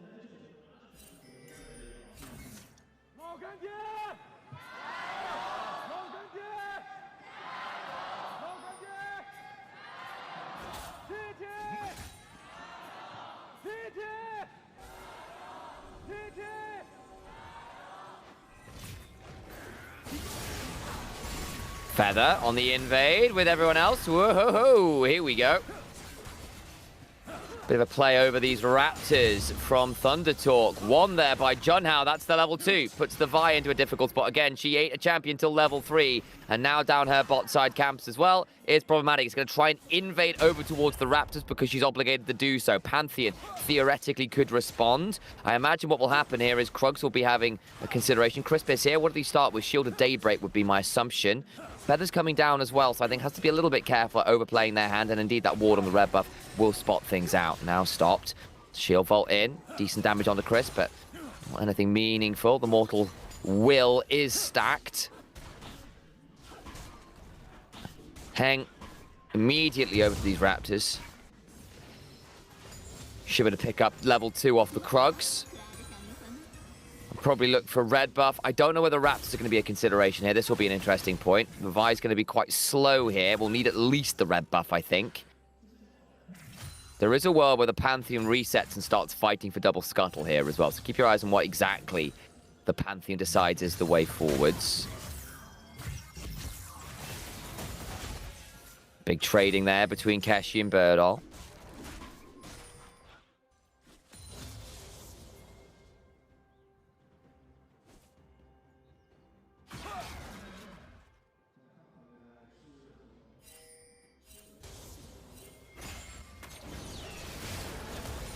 Bit of damage there, but again, because of the early skirmishing, the shove has been good from Arn and from Feather, which is good news. The Varus not able to trade back in a way I think they were kind of hoping for. Sometimes happens that way.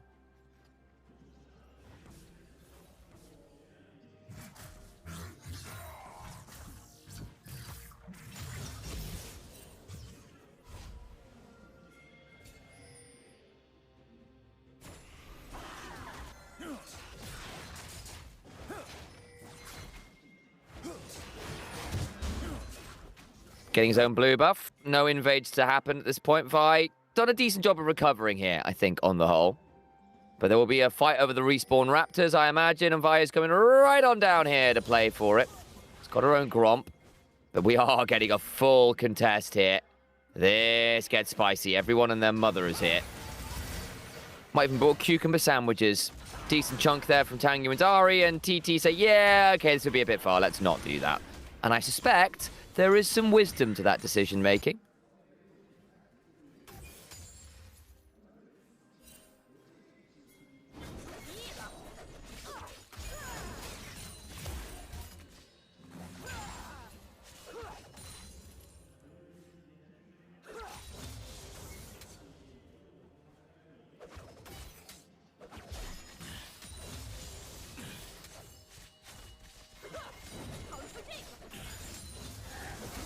Good chunks. Arn is in danger. Just about gets out. Yeesh.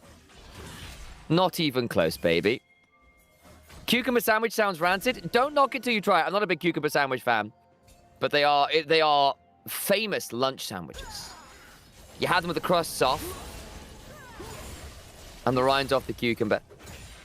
Surprisingly crisp.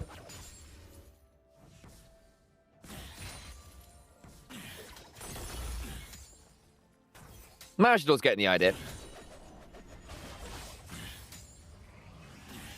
Although I will joke about it being a lettuce sandwich. Which, because I'm small-minded like that.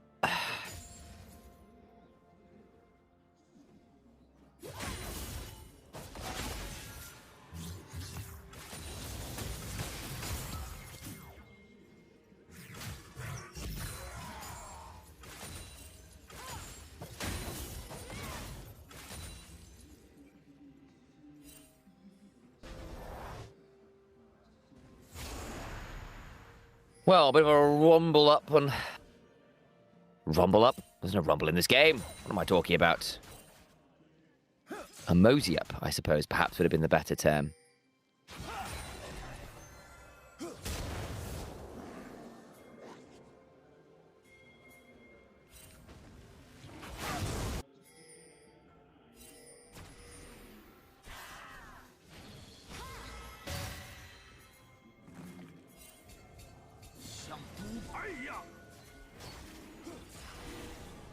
Okay, Dragon started. LGD are going to contest this. This is probably a pretty good point for them to do so. Dragon's going to go down. Smite fight.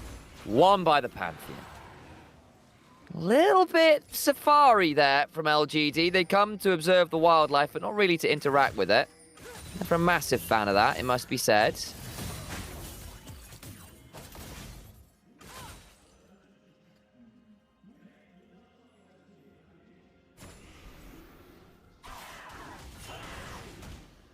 Scuttle Crab should be secured here by Hengs. We're getting level 6, and this, I think, would then make the further contests a bit more straightforward.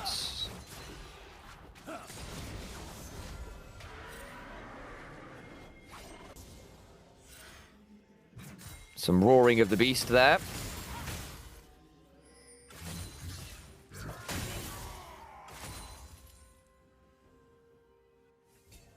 Roar. See? Very angry. Oh, engage. Junhao's here. Xiaoye flashing away, surviving for a second or two longer, but not that long, and does go down. TT first on the board, 1,500 gold up. You know what? We said there was a possibility with their globals and their pick presence. They could get a lot done, and they managed to get a lot of shove. And despite, I think, also scaling better, they've gotten the better of these early stages too, and that is a pretty dangerous combo. Keshi dead. So good there. As Birdall wins the 1v1. Reminder, this player was once a big old Aurelia main. And Keshi, a player we've been excited to see more of. Despite the CS lead, just overplays their hand there.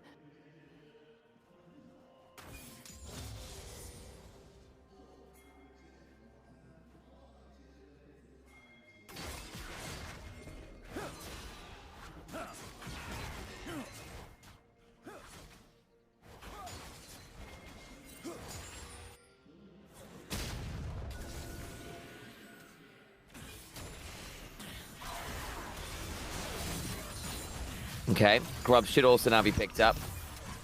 Off the fact that there was a significant win topside.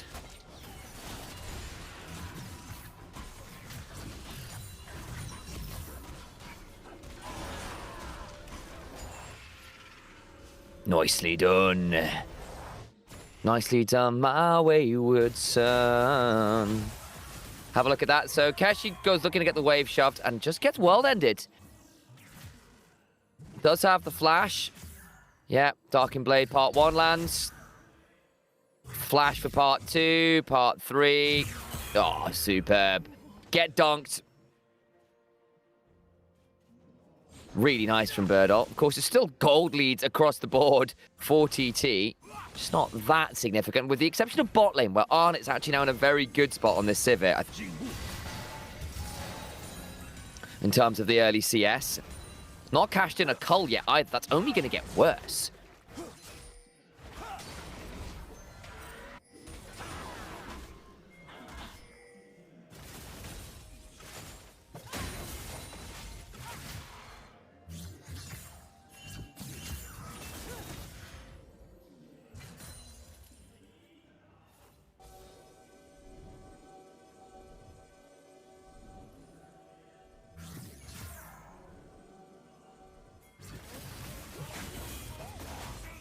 Keshi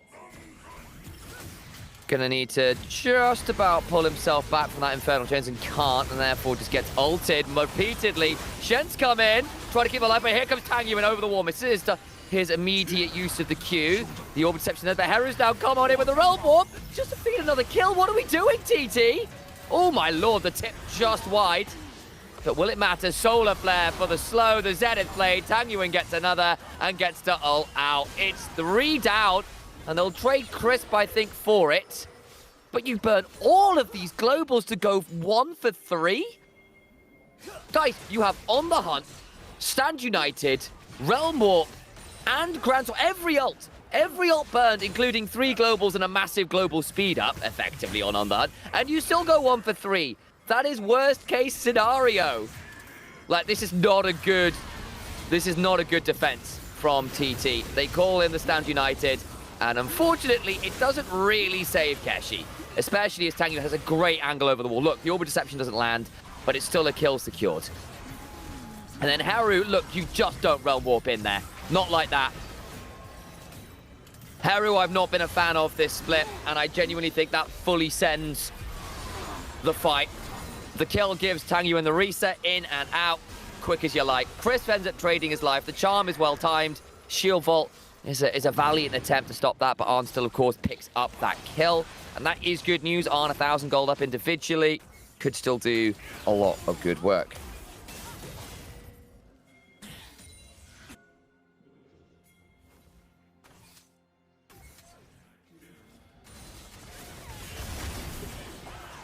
Okay, well, good chunk onto Takeshi.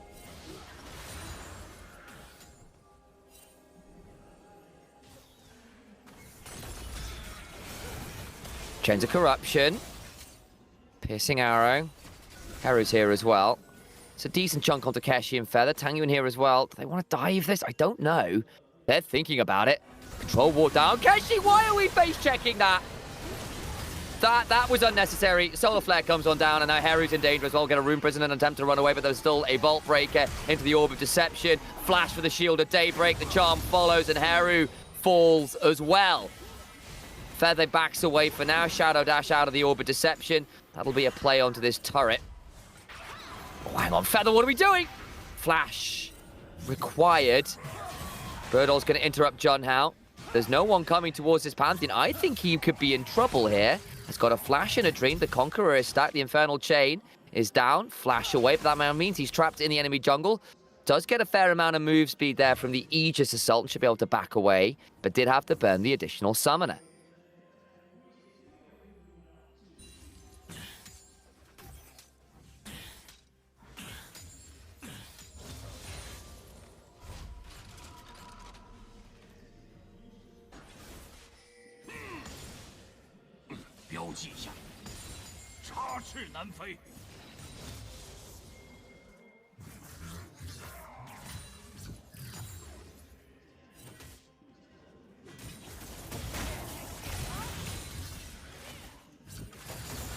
At this point, the early lead from TT is dissipated, and I think LGD starting to make some really good proactive moves. They are also going to run into the issue that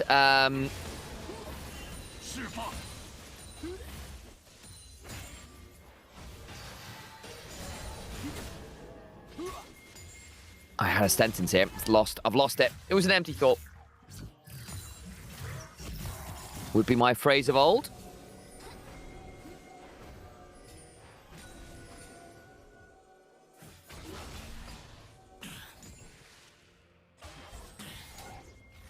Dragon in 2.5.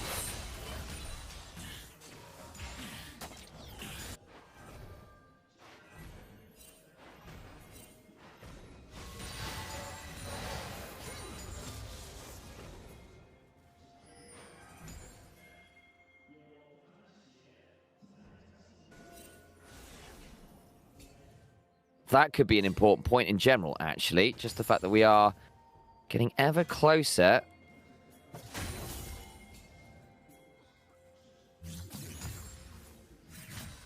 to a potential soul. An Infernal Soul would be a big one for the scaling team as well. Look, like the last few fights have been ugly.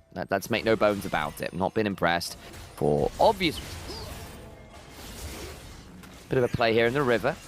Crisp does go in with the Zenith Blades. Solar Flare follows, Chains of Corruption. Aegis Assault, though, buys a lot of time, but they time the Vault Breaker cease and desist for that. Shield to wear out. Spirit's Refuge gives Junhao a lot of time alongside the Stand United. And Arn stands and delivers, and they get their jungler out. What does it cost you? Flash off Heng. Heal on Crisp. You know what? I think that's probably a win for TT, though in fairness, Feather's ult will be on cooldown. Pretty much guaranteed for this Dragon, I think. Has he got enough cooldown reduction here to get it off? Oh, maybe, you know. Largely, I think a win for TT in terms of the grand scheme of things. They have the better summoner advantage. Man, good defense.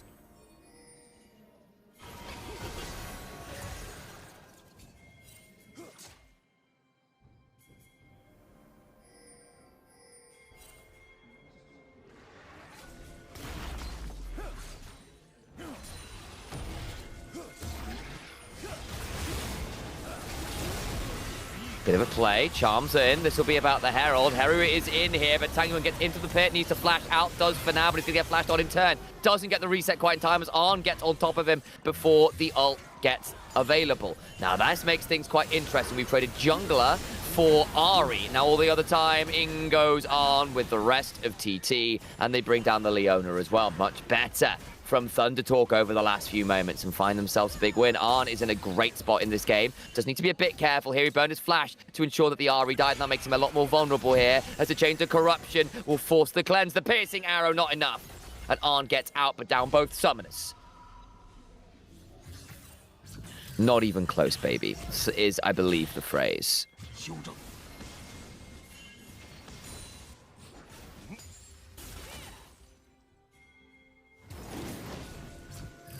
Towards the Herald we go.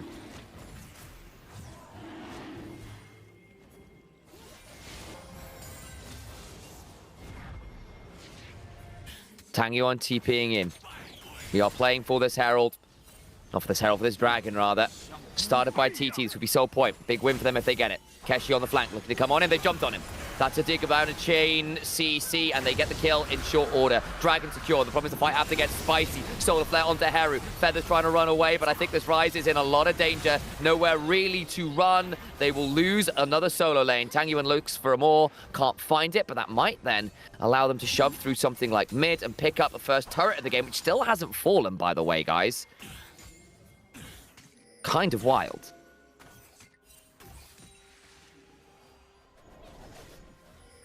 Why I don't remember Keshi being this bad? He's not normally. I think he's had a bit of a tough game. This is not what we expect from him. He had a great game one.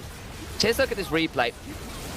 Initially, they go looking for the play, and it feels pretty solid, but they don't quite get Junhao, and the rest of the team is split off enough that Tangyuan just ends up a little deep. Arn gets to follow just before Birdall gets the reset, because between the Ahri and the Aatrox, you've got really nasty resets, because the ult chains keep rolling, and the extended fights get very, very messy. But LGD need that first kill. They have designed it all about getting that first kill. This is a little better again from TT.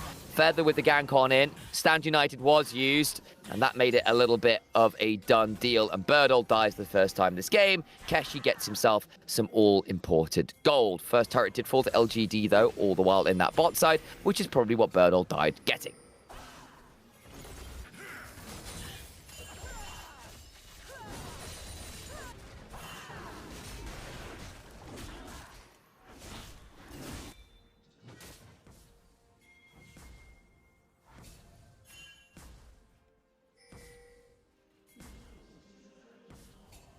Blue team's turret has been destroyed.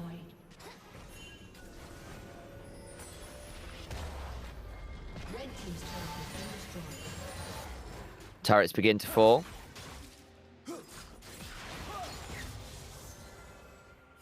In general.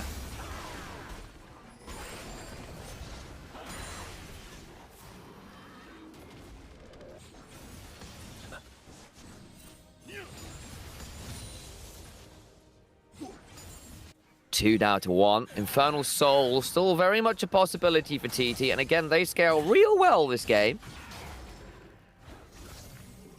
Real well this game.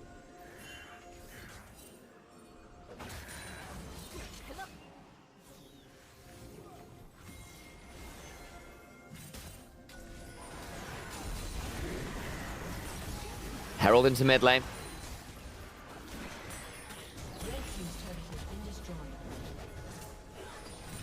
John on the flank. Herald can go into tier 2 here. This is suddenly a bit of an explosive play. Chain Corruption just wide onto Arn, threatening him as he was looking to wave clear. They'll still get the charge and get another few plates. If TT is smart, they give in this next Drake. I think they can do and play for some of these turrets. That's probably not awful. All looked for around the Baron. I think both would be viable.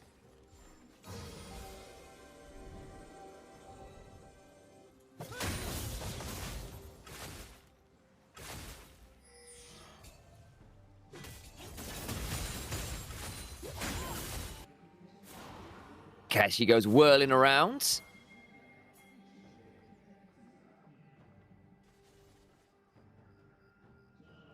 Next fight should be IE on Sivir. Yeah, she can't be far off. Arn's had a very good game. Really accelerated his gold totals here. Pickaxe and inventory. Infinity Edge can't be miles off, I would imagine, especially considering the CS discrepancies is well over the 10 CS a minute mark. Picked up a couple kills. Cole's cashed in. Yeah, this feels like, at the very least, BF's. Oh, got worried there for Feather stepping in. Won't matter too much. Ult's all available. That means the Globals are active and ready to respond from Thunder Talk.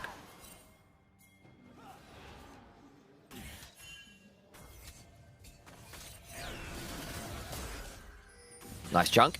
Very nice chunk. Hang on. Vault Breaker. So lovely combo onto the dead man. Well, your Civ is all well and good as long as she's alive. The turnaround, though, onto Hengmin. He likely died. The heal not enough to keep him up and rolling. They're going to turn onto Feather, who flashed over the wall. Will survive for this now one. Well, this for now, rather, is the way we phrase that public execution. And they will continue to roll for more. Realm Warp comes on in. They threw everything at the Civ there, but the extended fight ain't theirs to win. Huge extended plays as Xiaoye flashes out, but Junhao will flash to follow for a triple kill on the Pantheon. Gold lead dissipates, Infernal Soul for Thunder Talk, and I fear, folks, we are edging towards a third game in this series. From 1-4 to 3-4-3, he's a guilty spark. Because this looked so good on Zaan. Take the Sivir out of the play initially. Spell Shield means nothing. So then what happens? I think it's just Tanyuan gets CC'd up for forever alongside Heng, and they don't disengage well. They sort of turn onto Feather, don't kill him, and that means that Birdle doesn't get his resets, gets CC'd up with a Rune Prison, and basically LGD have multiple members just slightly out of place. Tanyuan caught by the public execution. That's not great. And Heru has a really good team fight. He's a player I've not been particularly impressed with this split. That was a good fight from him.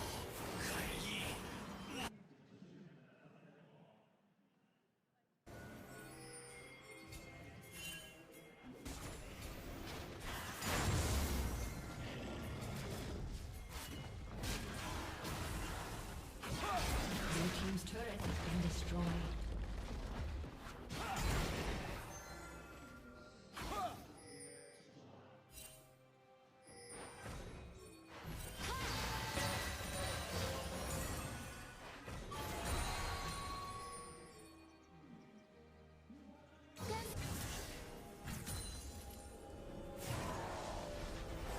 Okay.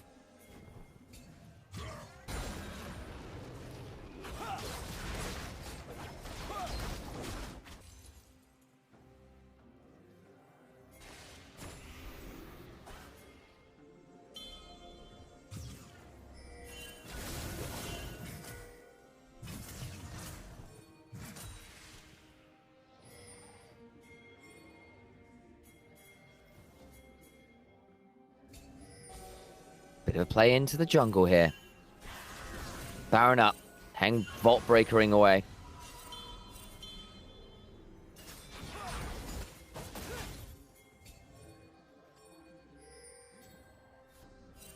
I think for LGD, things are very tricky now. The scaling's very much in. The Infernal Soul is in. You need Clutch picks up the global response pattern, and then you need the resets to roll without having one of your solo lanes die to do it. Very challenging position, I think, this game. Look, they've got tools to make the play happen, but it needs to be picture perfect. There's Hero having the Rod of Ages tick over to get him to level 15. They're going to start Baron, okay. They know it's happening. Okay, maybe this is the gamble. It's risky. It's bloody risky, but over we go. Trying to get something out of this. They get nothing. Nothing at all.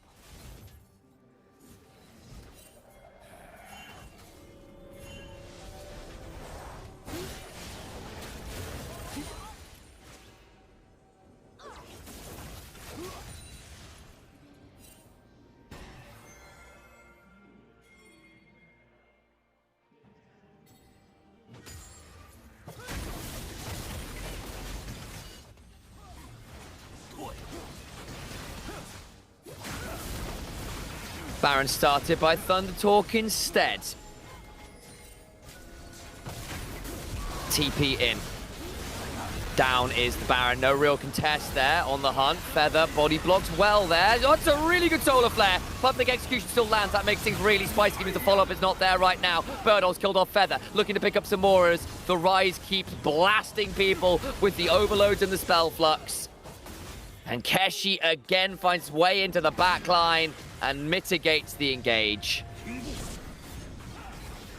At least you get a TP out from the Aatrox. Tangyuan should bring down Arn. That's not bad. You know what? You take that, I think. Delayed death as well. Arn, how did you get caught off there? I'm going to put it out there as well. I don't think Tangyuan needed the rocket belt this game. You've got enough dive. You don't need that. Just go raw damage. Carry, my friend. Carry. He's going Banshee's Veil third as well. I mean, really? I think they should have been a Medjai's. It should have been a Shadow Flame, and it should have been a lot easier to pick up these initial kills. I get that you're into the Rise. I get you've got to be very careful stepping forwards because the CC chains are pretty disgusting. But hey, I ain't a fan.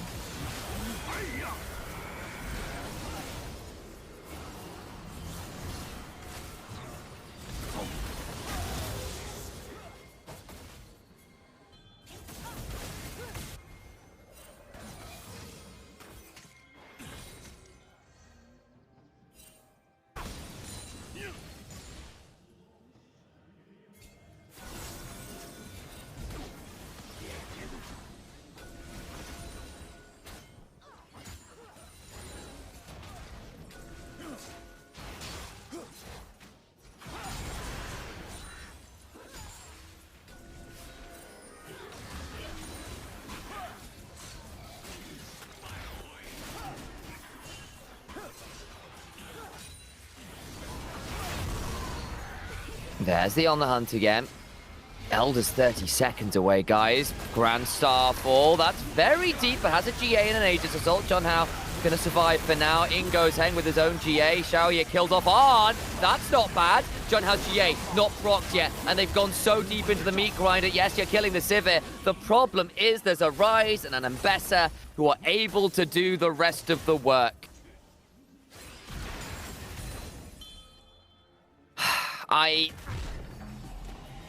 Look, LGD can kill the first target. That's not been the issue, but it was a mid-game spiking comp. And you're killing off the Sivir, and that's all well and good.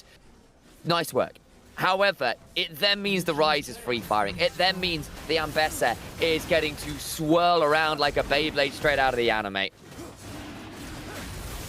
They'll get Elder, and likely they'll end the game here as well. Up a monumental amount of gold. This was a very deep jump in from Junhao. I thought it might be a touch far, but the Aegis Assault and the back against the wall meant they couldn't get behind the shield either. So he basically survives an ungodly amount of damage and burst. The public execution lands only onto the Aatrox, but he does get burst out. And again, Aatrox is only tanky as long as he can keep autoing, keep going cycling through those queues.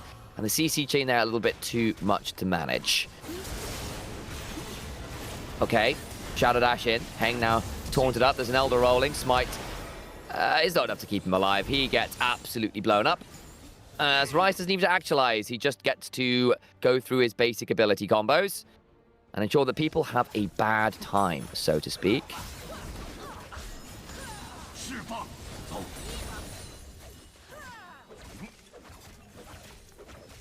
Blue team's turret has been destroyed.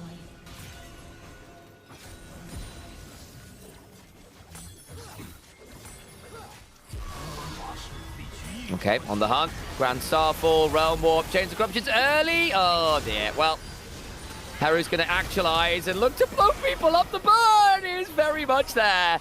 Rise is looking like that Mon Faker show from a couple years back.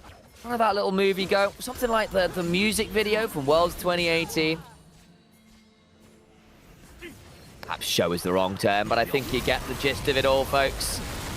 In they go for one final play, and there is little at this point that can be done.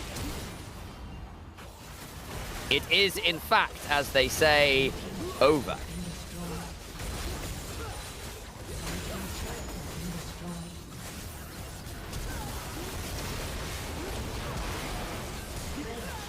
They will get to the Nexus.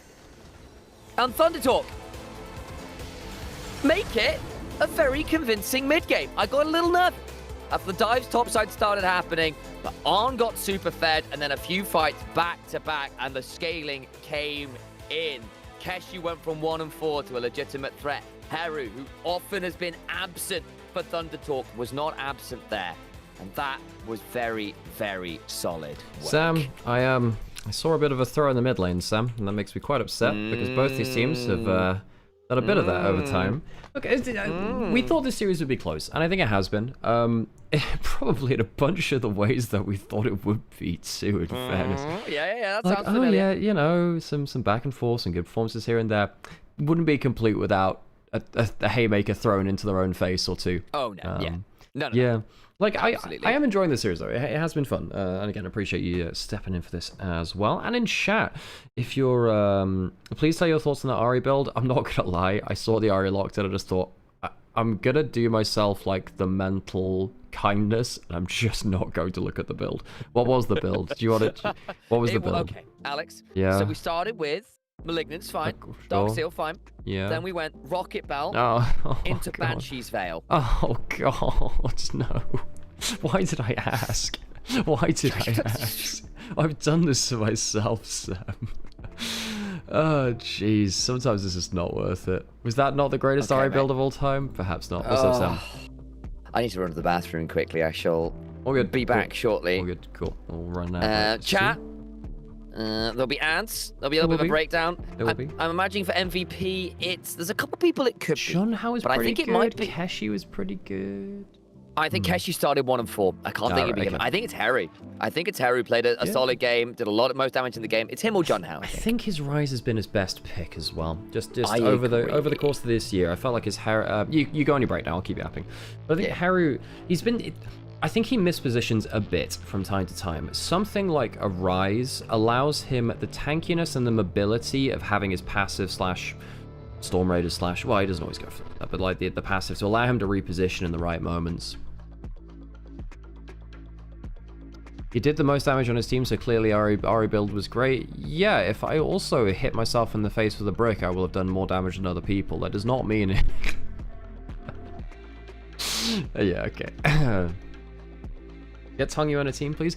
You know what? You go back to the first year or two of his career, you'd be saying the opposite of, like, you know, get Tangyuan's team a mid laner, because Tangyuan's debut was so poor. He ended up being he's ended up being very potent, hasn't he?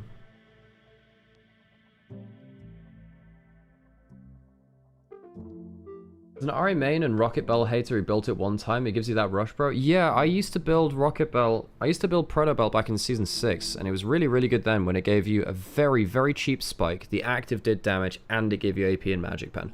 It gave you all the stats you wanted at that point. I know a lot of people think that Magic Pen isn't good on Ari. That's not true. It is. It's only your Q2 which doesn't benefit from it. You do need it. It also affects stuff like your Electrocute.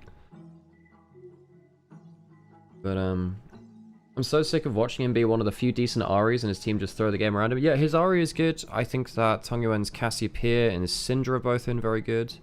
Yeah, I think Tangyuan is legitimately very good. I like watching this guy. He's been on good form. It's crazy that TT got both early Drakes and then third Drake with how their comp was scaling for sure. When you're running Severe Rise, you just say, right, put it in the 40-minute basket. We'll see you when it gets like third, fourth Dragon. Proto Belt Wave Clear was also a thing when Rocket Belt has none. Yeah, I mean, that wasn't as relevant to Ari, but the big thing with Rocket Belt, weirdly, is that it allowed you to one-shot cannon... Oh, it was actually a thing, thinking about it. Because it allowed you to one-shot cannon minions and super minions. A lot of people overlooked. A lot of people overlooked.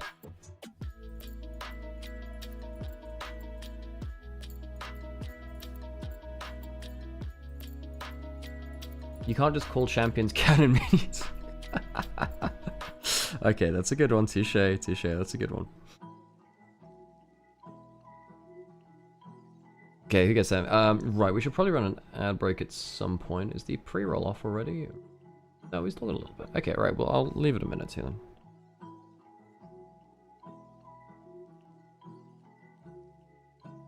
I say I already got rage baited. When am I not really? It's just really, chat. What else are you here for? If not to see me rage baited by things which I could quite easily avoid in my life at this point, yet choose to, you know, I choose to do this to myself.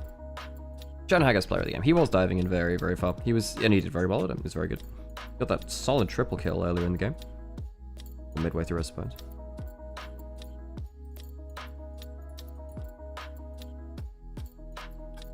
I'm here for the Fiesta that will be next series. We have Fiestas all day, baby. We got Fiestas all day. You think we don't have room for one earlier in the day too?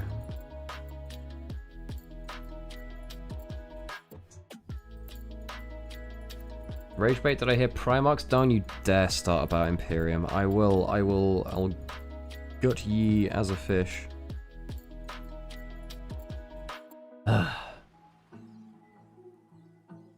I just, yeah, because Warhammer's been a thing which I've done for like 20 years over, like, it does uniquely get under my skin when there's all of these damn LARPers, and I mean that in the genuine sense, but like, I'm here for the culture war stuff, or I'm here for the aesthetics, and I'm like, you have never touched the minis in your life.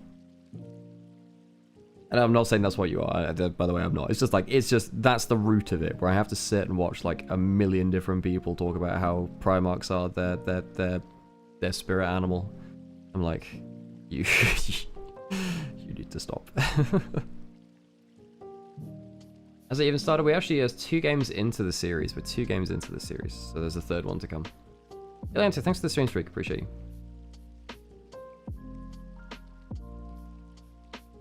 Fiesta plays in the LEC. Oh, sorry. Yeah. Fiesta starts this. Yeah.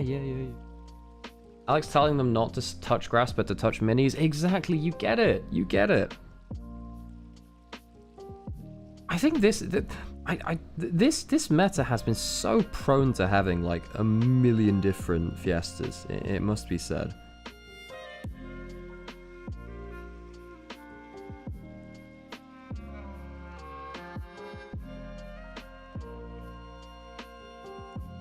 There's a player named Fiesta? Yes, there is. The Vitality, yeah.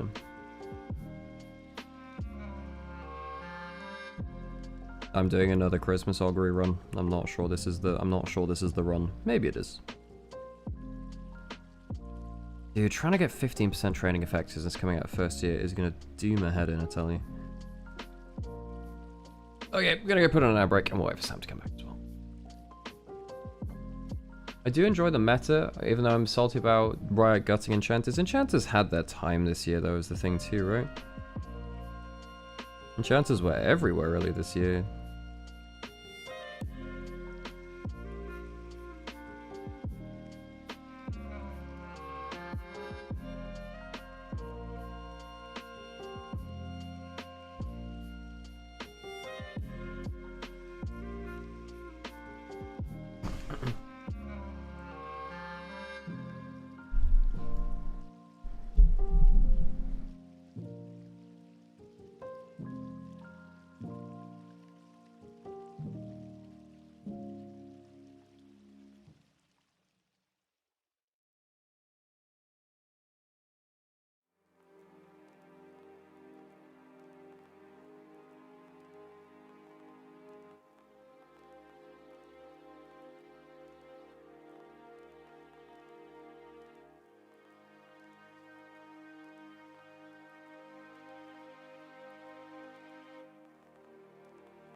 Feels like every time 2 equal teams meet, the team with the Lulu wins. You know, that is somewhat of a studied phenomenon. Yeah, because Lulu's a force multiplier. So if you're even teams, typically an enchanter tends to win. Seraphine's an enchanter still? Yep, Seraphine is an enchanter. Yep, for sure.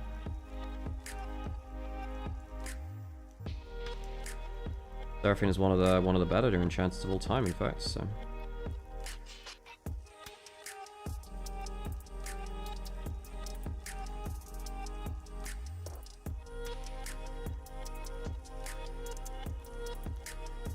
I like you just want enchanters to be in a good spot for Worlds for once. 2017 Worlds.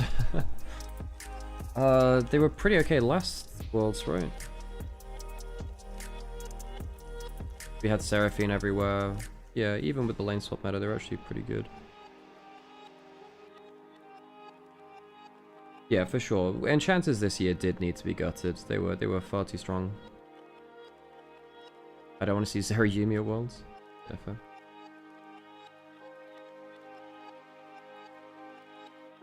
swear to God, am I ever gonna get a medium? Am I ever gonna get a medium S drop? Is that ever gonna happen to me?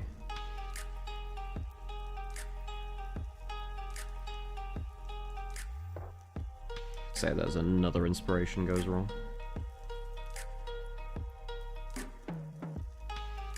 I do think that, yeah, the thing is that, like, I don't want the world's meta to just be about, you know, early game snowball bot lane where the game is over from, like, you know, a handful of minutes in. Yuumi ADC though? Yeah, that's the real key, no tech.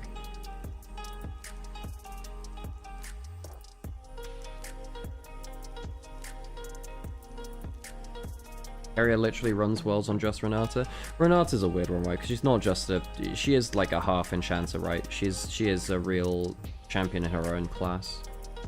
Yuumi was played in LCK the other day? Yes, they were played in Lucian Yuumi, yeah.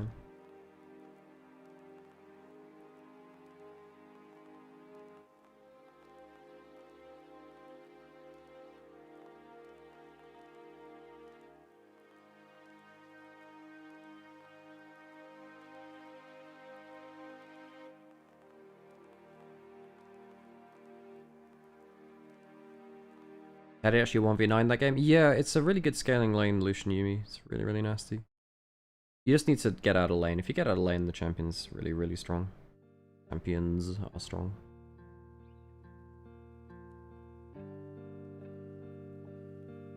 Turns out protect your world-class ADC is a viable strat to win. I say, Teddy is such a good player. He is. It's a shame that his career's been shaped the way that it has been, but yeah, Teddy... In another world, he would have been a world champion several times over. Actually, the guy's really good. He's of that caliber. He could have earned those victories. Just so happened to come in on one of the worst, like, Korean eras, really. Well, the worst one. Why isn't he on KT? No idea.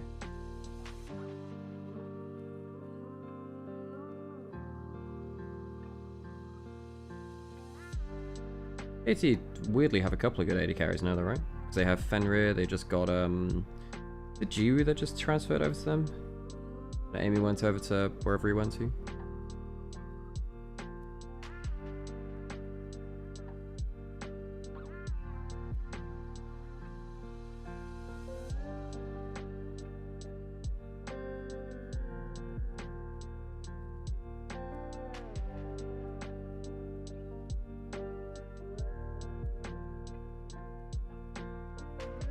Jiwoo is in challenges for KT, aiming is on KRX. Right, gotcha.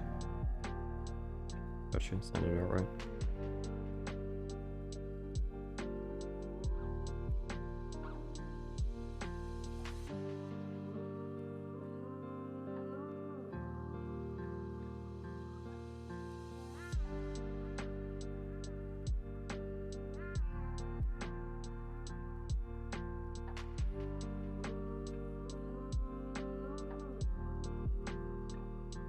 Ghost was playing for KT and Cass pick up yesterday. Oh yeah, because Ghost has changed back to AD carry again. That was the weird thing. It's like, oh, Ghost is back to AD carry. Oh yeah, but we're playing with Fenrir, by the way. Weird as heck. Weird as heck.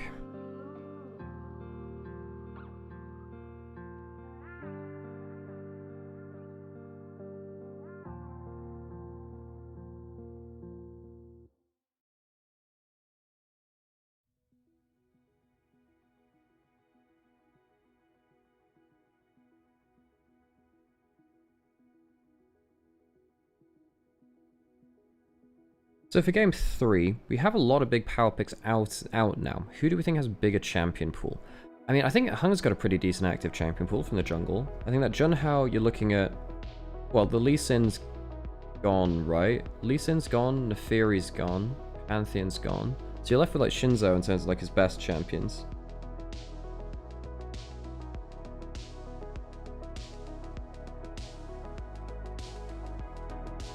Mid lane for Heru for TT. His Ryze is his best champion. That's gone now, which is a bit of a problem. It is.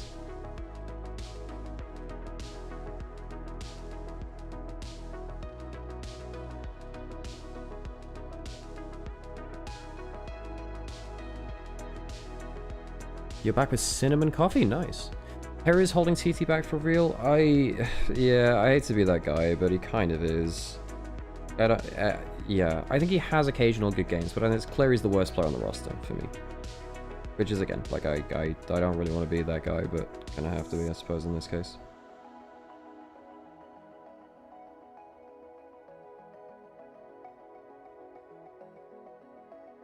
Hey, the phones are out for game 3. That's cool, Sal. I like the fans in the flags in the audience too. Of course, IG playing next, very popular team. There are people coming out in droves for that. In fact, actually, let me.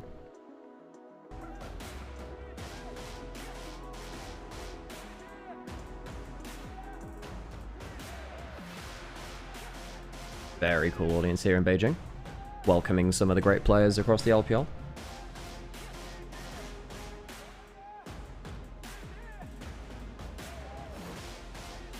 Very cool sights there. I'd love to go to the LPL in person again sometime. 23 finals, of course, did that for summer.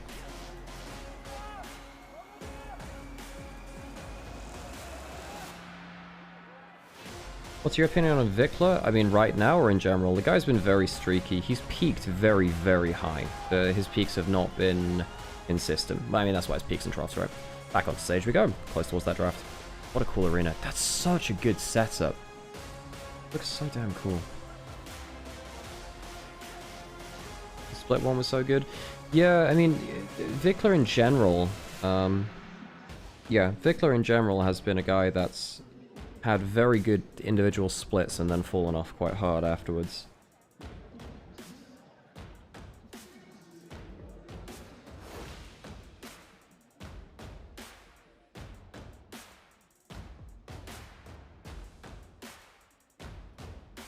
Right, on stage we go. See what they can see what they got for us now.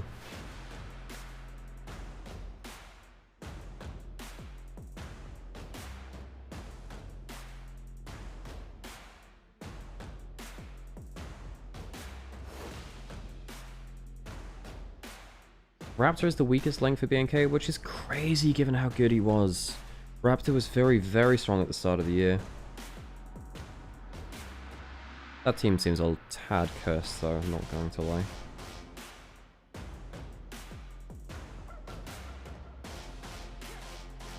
Pays is only going forwards. Yeah, I think that Pays is very much a go forwards AD carry right now for sure. I agree with that.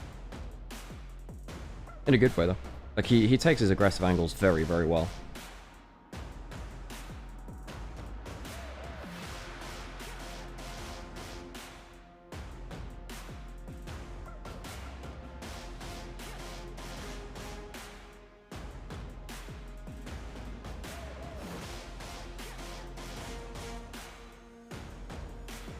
The LPL tour pays well. Yeah, I think they did. I think they did. Into draft we go. Wait for Sam to get back, as he'll take us through the rest of this when we get to it. LGD into game 3. So I'm a little bit worried about jungle champion pools. I mean, Junhao not gonna. Jarvan's gone for him. I wonder whether he can get himself a Xinjiao. His Xinjiao is really good. LGD. Maybe looking at a Syndra angle for Tungyuan. It's not banned. Would it be a first pick for TT? Hey, Sam, welcome back. Welcome back. Just into draft for game 3 here. Into the draft. All good. Wondering if there's a Syndra angle. I'll join you for draft and I'll leave you after that. But yeah, I wonder whether there's a Syndra angle. Of course, game 3 here. Ooh, Lucian. Arn's been pretty successful in that. Takes it away from Xiaoya too. Now it is a Lucian. That's not a bad matchup for Draven. And Xiaoya does love a Draven. Been pulling it out. He always has done. He's a big player of it. Yeah, he might go towards it here. Kiana for Heng, a possibility would also tonight from Junhao. We are getting to that point in the series where it does come out a little bit more freely. We start to see Mundo into a lot more draft as well. LGD really broke a game the other day into GDG with the Mundo, yeah. They flex it from jungle to top lane. Yeah. Oh, that's Camille. Oh my god, I thought it was locked for a second. Yeah, we do have that Camille in. So we have Kiana, Camille. I find it very interesting that LGD last banned that Xin Zhao. I was pointing that out just before he came back in. It felt like that was one of the last kind of S tier picks for Junhao as a player in terms of his champion pool. Now you see the Kiana, you see the Camille. Fast-paced style of gameplay now from LGD. You need something that can survive the engage or at least kind of stop them. You know, you know the engager's there. What do you do about it? You know. Yeah, so Skarner gets locked. The reason I got a bit confused there was because the graphics were a little bit slow to update, so it looked like Briar had been locked insta. And I was like, what? But it was just because it hadn't quite done that graphical changeover yet, and I was very nervous for a second. But yes, some people asking in chat, Maokai is global banned because of a bug with his ult. I hadn't heard about that. Graphical bug where it makes it look like he's got casting 2 ults, which is obviously problematic. Oh yeah, that's not so good. Fair play, that's not so good. Where am I? Camera's off right now. Camera's off. Maybe later in the day I'll turn it back on, but no promises there, folks. Yeah, like I said, I got some stuff going on in the background. And there is the Draven. There you go. We get the Draven into the Lucian. Thought we might get that. Very aggressive lane there. Yeah, good read on that. Yeah, very much so. And again, we now have the ability for the Camille and the Kiana to go roaming around and causing as much trouble as possible. I think Heng as well, for my money, has been LGD's MVP. Chris coming into the roster has given Heng so much more agency to be a front runner, and actually played after the early invade went a little, rather got invaded early on. I thought that Vi played a pretty good mid game. It was, as things went a little later on, there was some unfortunate misplays. Yeah. This is going to be a really aggressive game from LGD, Sam. A really aggressive game. Yeah. How does Tungyuan go into that now? Surprised to see Syndra not picked or banned, given how powerful that's been in early levels, also as a flex pick as well. TF banned away from Tungyuan, good player at that. And well, TF would have been really nasty again, just hit level 6, just gold card people in front of these very fast-paced champions. Would have made sense. I agree. So what are we now thinking in the second phase? As you know, the TF, Vayne away, also strong. It's just generally pretty good. We've seen a couple Malphites into the Vayne here and there. Tristana also has started going top lane. True, yeah. Still exist, guys, but they have been top lane options. Yeah, I find it very funny how, like, 30% of the time we get Mage's bot lane and suddenly everyone starts, like, throwing, poop at the fan. It's like, guys, we've had 80 carries top lane for how long now? Gosh. And again, that's going to be one of the issues that I think the balance team runs into, is you buff 80 carries, they end up in other roles, not bot. Yeah. Yeah, basically, if you nerf mages, 80 carries will go mid as well. If you buff mages, they go bot lane. If you buff 80 carries, they go everywhere. Well, then the answer is buff assassins. Not even, unironically. Fair, yeah, but then, Sam, people find it frustrating to play against assassins, even though... Yeah, I disagree with parts of Sam, as you know. But, yeah, such is the way of our life, Sam. Indeed. So, no, what do you have to counter that? Oh, we get a Jax. Okay, Kashi Jax. Okay. I'd like to see mechanical players like Kashi pick up the sticks and see what they can do with that. Lock would be blind picked. It's locked in as a blind pick. So now you have to consider what goes well into the lock as an answer in mid lane. We've seen a Kali do well, but that's banned. Presumably that's why the ban came in. Syndra, very surprised it's been left to this point in the draft. I'd imagine it's okay versus Lock. The way that you lose against the Lock is that he probably blinks over your Q and auto attacks in early levels. Before, like at level 1, you can't start E, I guess. Like, if you misuse your stun and then he blinks over your Qs, then I think you lose trades pretty heavily. Outside of that, though, you outrange. If you hit the stun, Lock probably not the happiest chappy. Very fast-paced team from LGD. Stuns from anywhere lead to just huge plays coming through. I think TT are a bit happier to play things slow because they have the Enchanter, they have an actual tank in the front line. They can potentially play for side lane with Jax. If Jax gets ahead, I think LGD's comp is easier to play. Gonna put on an hour break and leave you with Sam, folks. Hope you enjoy the rest of this series. I'll join you for the second one. I concur that it will be easier. That's generally the way I think this looks. Whether that plays out or not is another matter entirely, of course. Never quite so straightforward here in the LPL.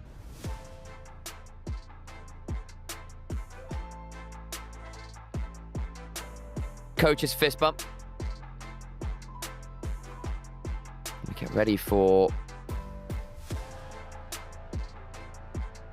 our next little look at some more LPL action, eh?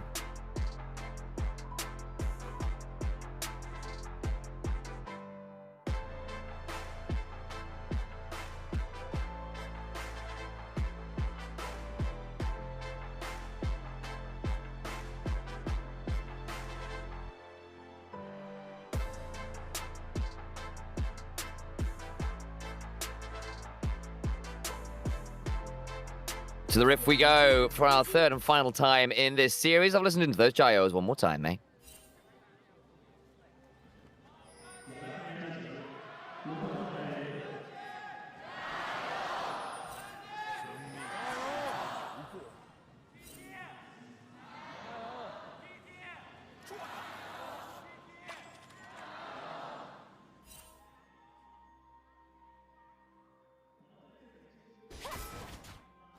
Not the most convincing gyos I've held in my life, I will admit.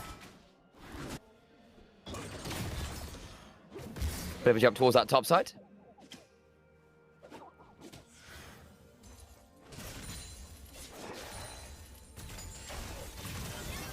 Hook shot. Does land a decent little bit of damage onto Arn there. Out comes the exhaust. Now Xiaoye is also going to return the favor. Feather and Arn are forced to back away, at least briefly.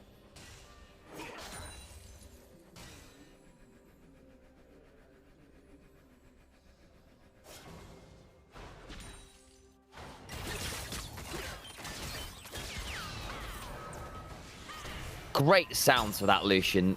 Love the kind of bullets pinging off things sounds. It's very cool. Très cool, so to speak.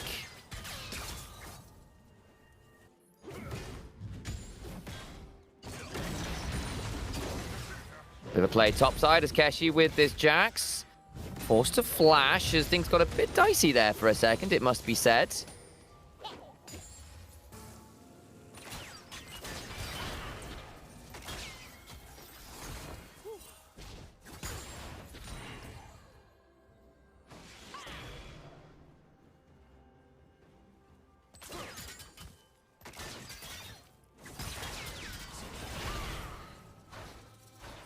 Good chunking here early on as Haru.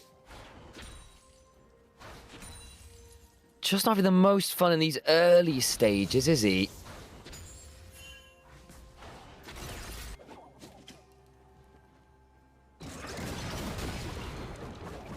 Counter-strike comes on down again.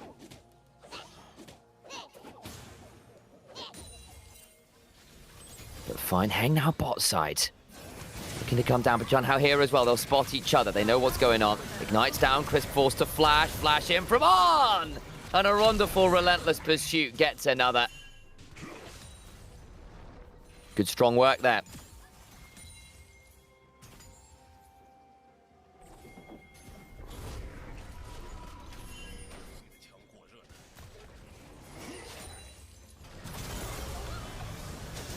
Down towards bot lane, and Xiaoye is a dead man. Goodbye, Draven. Heng is here, flashes in for the stun. Not quite enough damage because Junhao body blocks the Mountain Blade. The force of will is there. The hook shot comes on in. Heng gets a W reset. Won't die to the minion aggro. My days, that's close.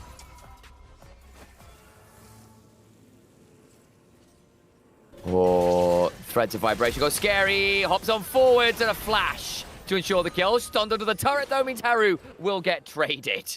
So picks up the jungler, but dies for it. That gives Syndra another kill, though. So Tanguin is now 2-0-1 on the Syndra.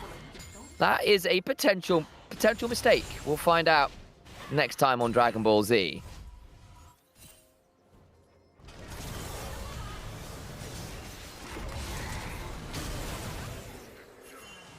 Have a look at the replay as Heng comes on in, gets the double ice blade, and tries to get Arn as well. But basically, the moment the Edge of Ixtal hits a champion, it kind of bursts there. Think of it like Graves' ult in that regard. So, because they got body blocked by the Skarno, it doesn't flick through otherwise. Nice little jump on forward, the Ashen Pursuit.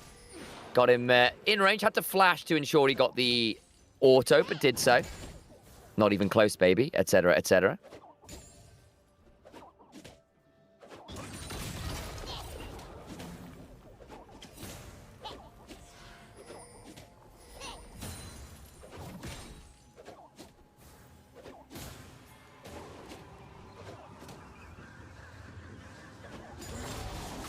Roar!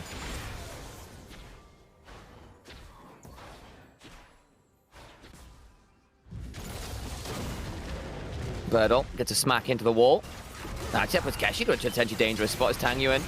Going to be in danger himself. Scatter, unleashed power, but there is an additional W press to make things difficult, but overcomes Heng and makes it the 1-for-1.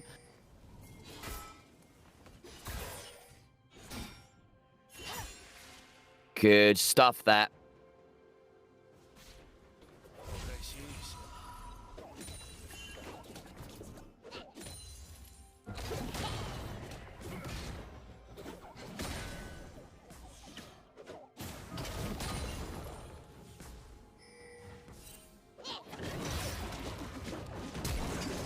What are we doing?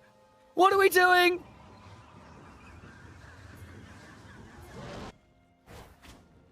That's unfortunate. I have little insight there, Keshi, my guy. What was that? Unfortunate. Okay, well, that'll be a kill for LGD. An important dragon as well. It's been a bloody game so far. But let's look at who's been the recipients of the goal. Birdle getting a big win here there early against the Jack Spy. Having to flash early on as well, remember. That was a bit dicey. Henk going towards the Profane Hydra, looking to farm well in this game, and that's fine. It's a really good spike once you get there. Tang Yuan as well, also in a great spot.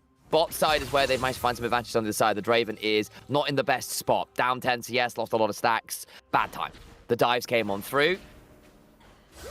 But I am probably more nervous for TT, who...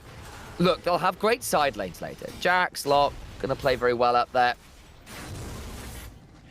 And they'll have solid enough pick. But I just think LGD have got a much simpler comp to play as a 5v5. They've still got strong side lanes, especially with the likes of the Nara and the Syndra getting fed. So I'm a touch nervous, so to speak. To say the least.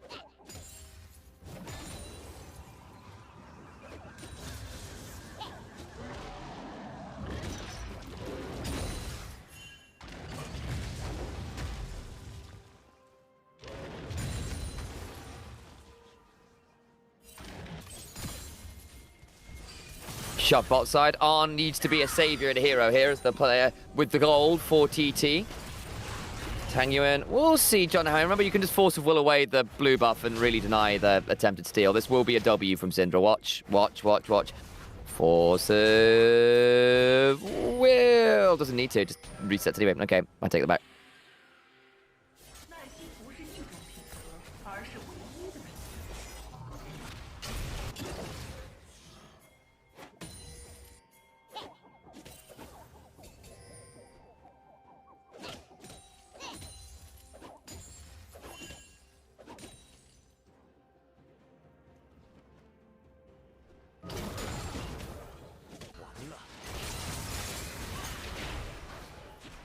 Decent stun. Any particular moves happening on the map? No, not really.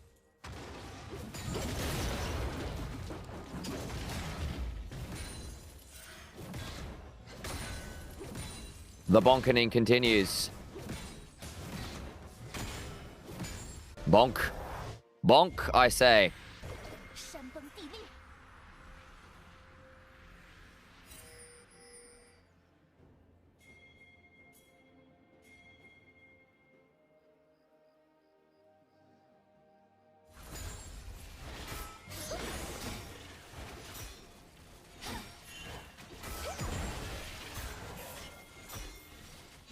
There is an Grubby.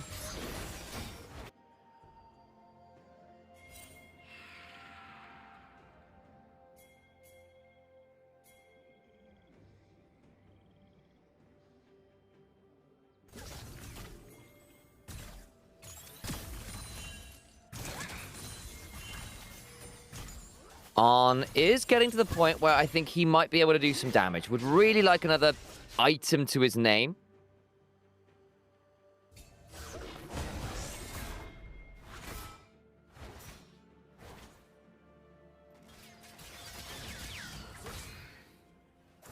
I do think this Lock is going to have to start doing something soon, and I'm not sure it's going to be that simple.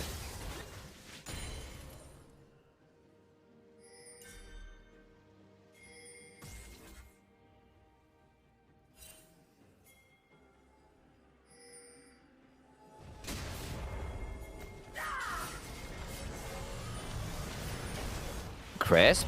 Does manage to take a shot out there. Got a little nervous for him for a second, but it's not under any real duress. Certainly not infinite duress. That would require some serious wolfing out.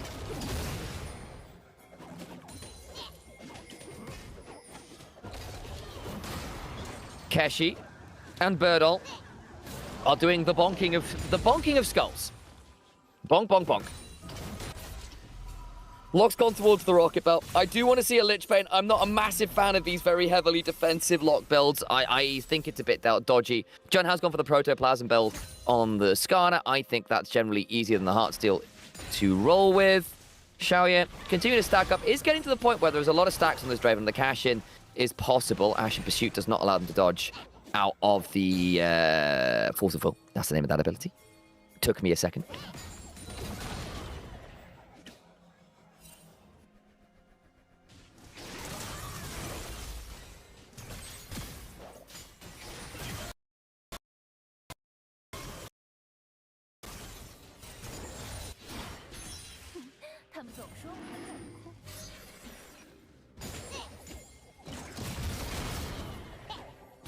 Okay, Impale is good. Crisp now gonna have to hop on out, and does. Birdle also kills off Keshi again.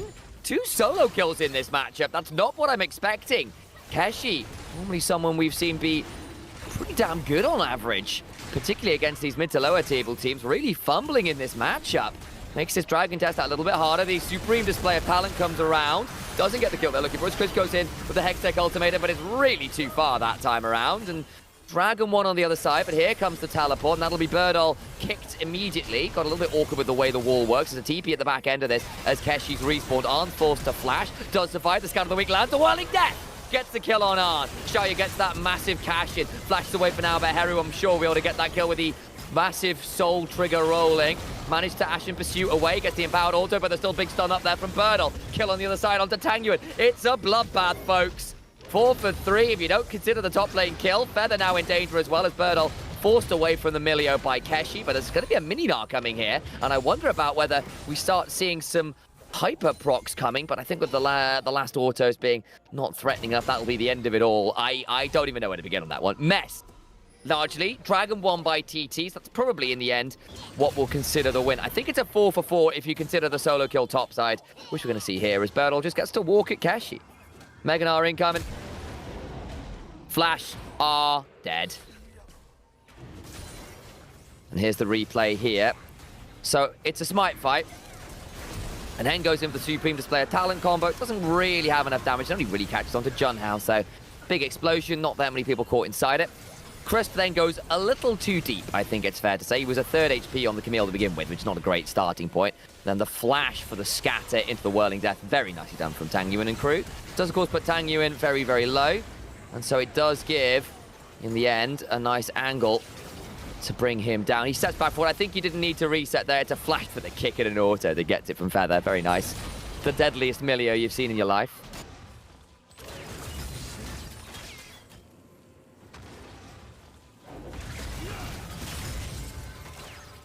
Back to live. Birdle being run at. The nails land. Can't step any further. The Milio's coming. They don't want to give the kill to Milio, do they? No, just giving the assist. That's interesting. Okay, well, Milio gets the kill. Carry Milio, I guess. This is now going to potential dive onto Keshi.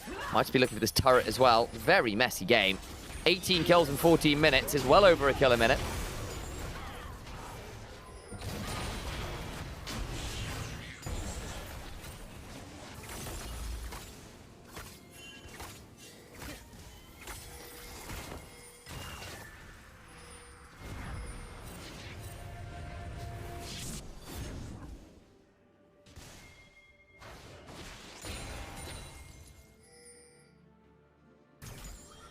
Two minutes until Dragon. Herald is up now. Now.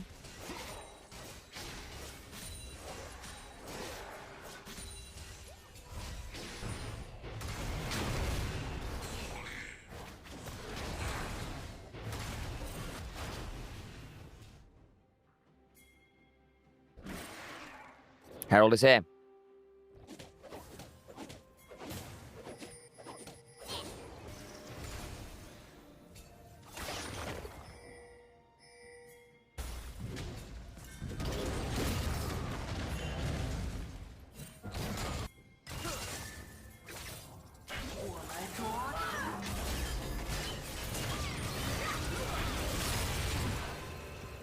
Big kill for Tangyuan. We like that. We like that a lot.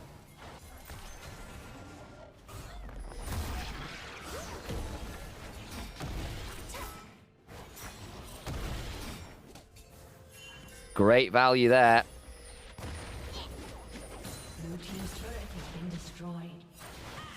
And that's going to put them in a good lead. They'll get the turret as well off this and be able to look for a little more.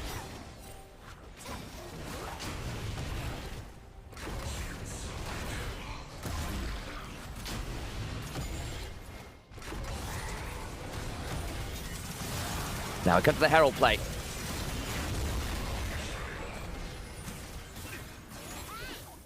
Good damage onto Birdall. Or rather, a good attempt on the Birdall, but he hops over the wall. Tangyuan and Crisp left very low. John Hao looking for more damage. The scatter comes on down. John Hao gets that kill. 10 to 10 is the kill score now. Birdall here alone, though. No Mega to see. Here comes the Battle Herald, and now he's in a really tricky spot. Heng is here, has a supreme display of talent. Might look to throw it onto the wall. Impale drags him away from it. And that will be the turret as well, and TT undo all of the gold lead that LGD picked up themselves. We're back to even again. Because of course we are.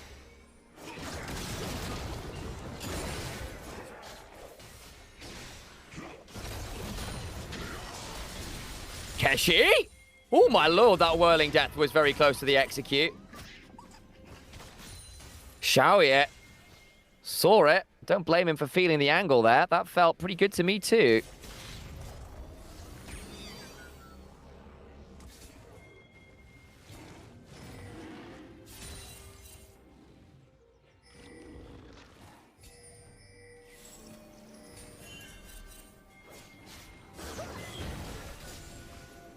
Back to Dragon we look.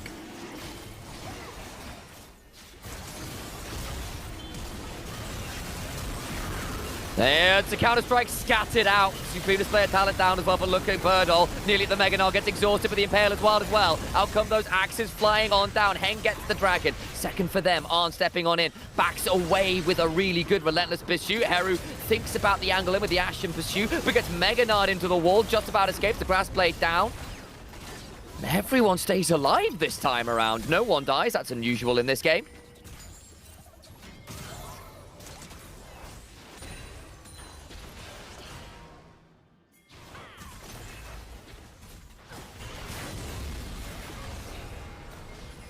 And here's a look at this replay, because the Herald goes down, Birdall's TP. They're not to find all that much, I think, which is a bit unfortunate for you.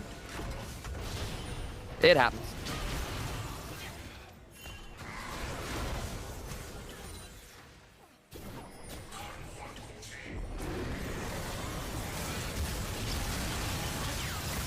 And then this is that dive that happens. Pretty cleanly managed on the whole.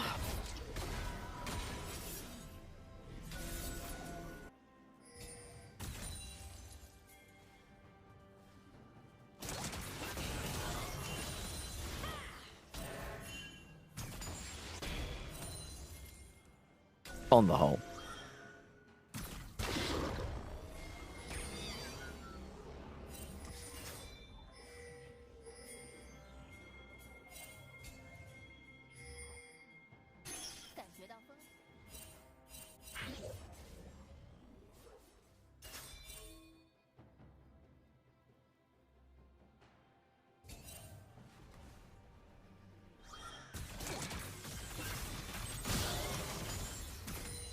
Mid lane, just a bit of contesting. Slowest this game's been so far, really, isn't it?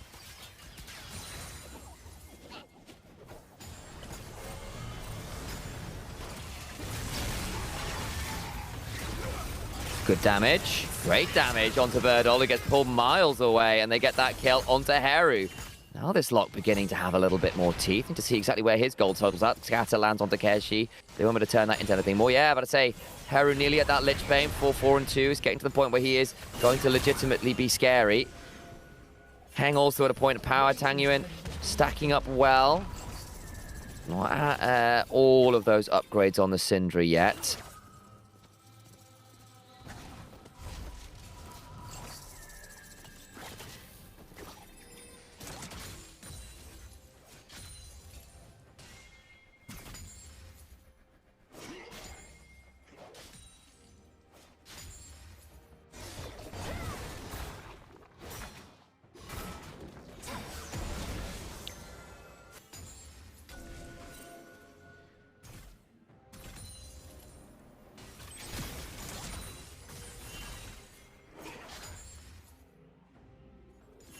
Heng just hanging around off vision here. Looking to be as annoying as possible.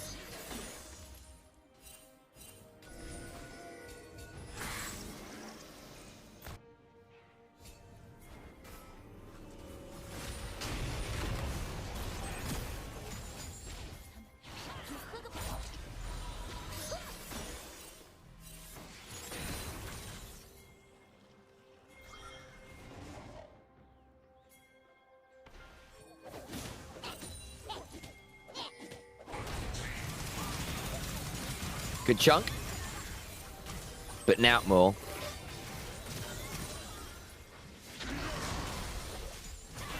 Damage comes flying on forwards. That it does, that it does.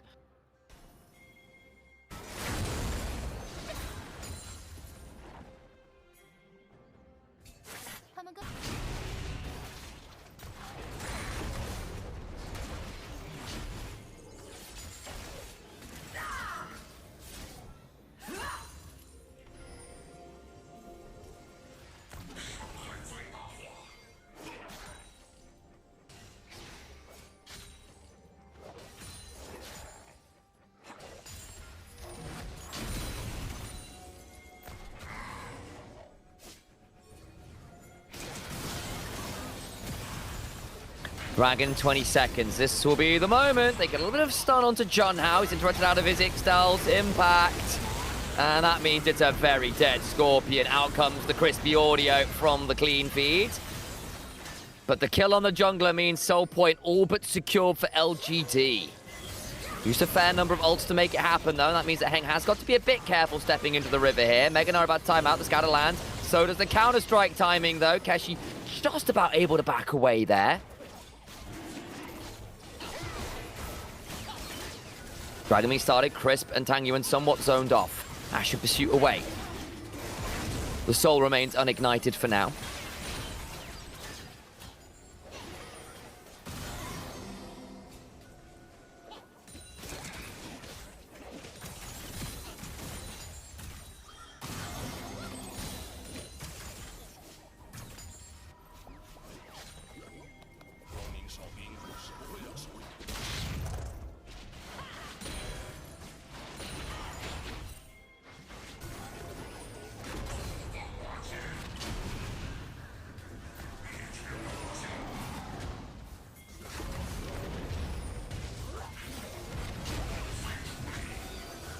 Fighting over this Herald and the squad, not the Herald, the Scuttle Crab.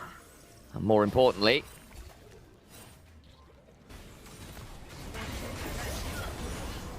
everything else to come to it. That's the replay. John Howe gets caught by a nice little CC chain. Starts with Heng, and the rest of the team follows up well.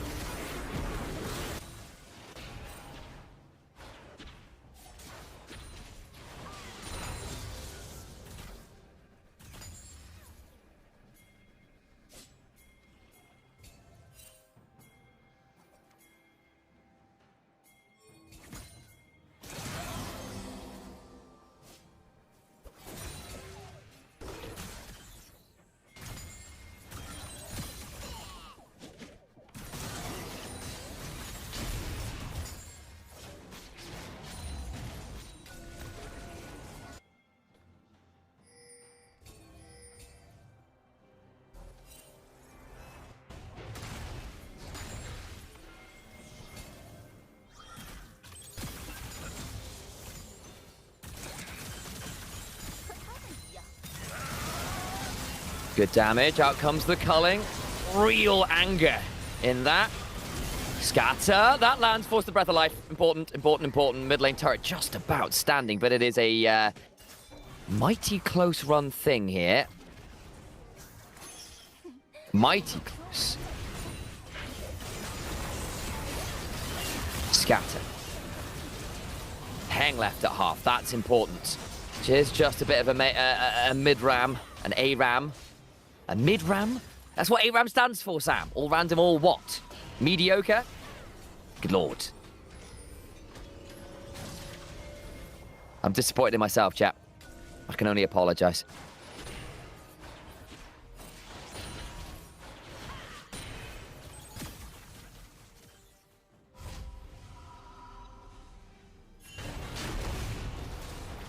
have failed you, Master Wayne. So they say.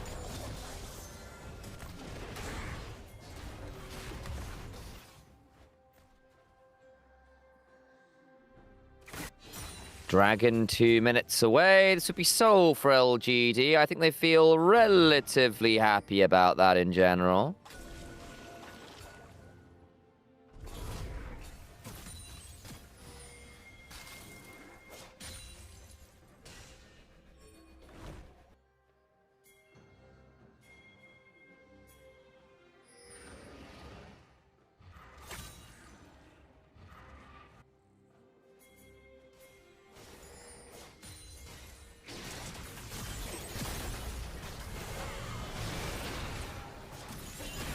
Decent amount of CC.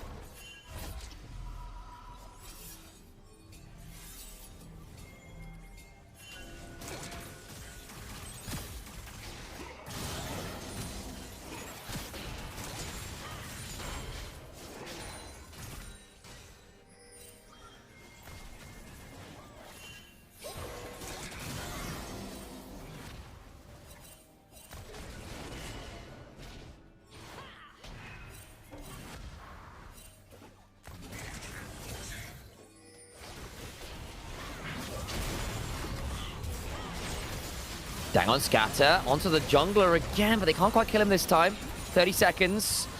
Items are pretty much there. Eyes on the Lucian. Arn needs to get a lot of work done. That's not a bad start. Half the HP of Tangu. It does have the teleport, makes things tricky. Heng flashing. Out comes the Purgatory, though. Heru thinks he might have an angle to send a few people to the afterlife to be judged. Alas, no one else going to fall at this point. All the while, picture in picture. Keshi begins the split bush angle. It's Tanguin who's sent to respond. Has got the teleport to join. 4v4 in the river. LGD don't necessarily have to play for this dragon. They might want to regardless. In comes that teleport. Responded to by Tanguin. Keshi here with the shield, look at the longest one, and there's a second TP with the Gnar. Mega not really there. The Supreme Displayer teleports Chris into a dangerous spot as he is dropped low as they try to defend him. Birdol on the flank, he's got the shield to work with, but no Mega Gnar anywhere nearby. Hops into the Dragon Pit. The health bars and TT still pretty dicey here. So sure, you've killed off the Camille, but what about everything else? Gotta watch out. Scatter, flash from John Howe Impale. Mega Gnar! Oh, the Mega Gnar for Birdol.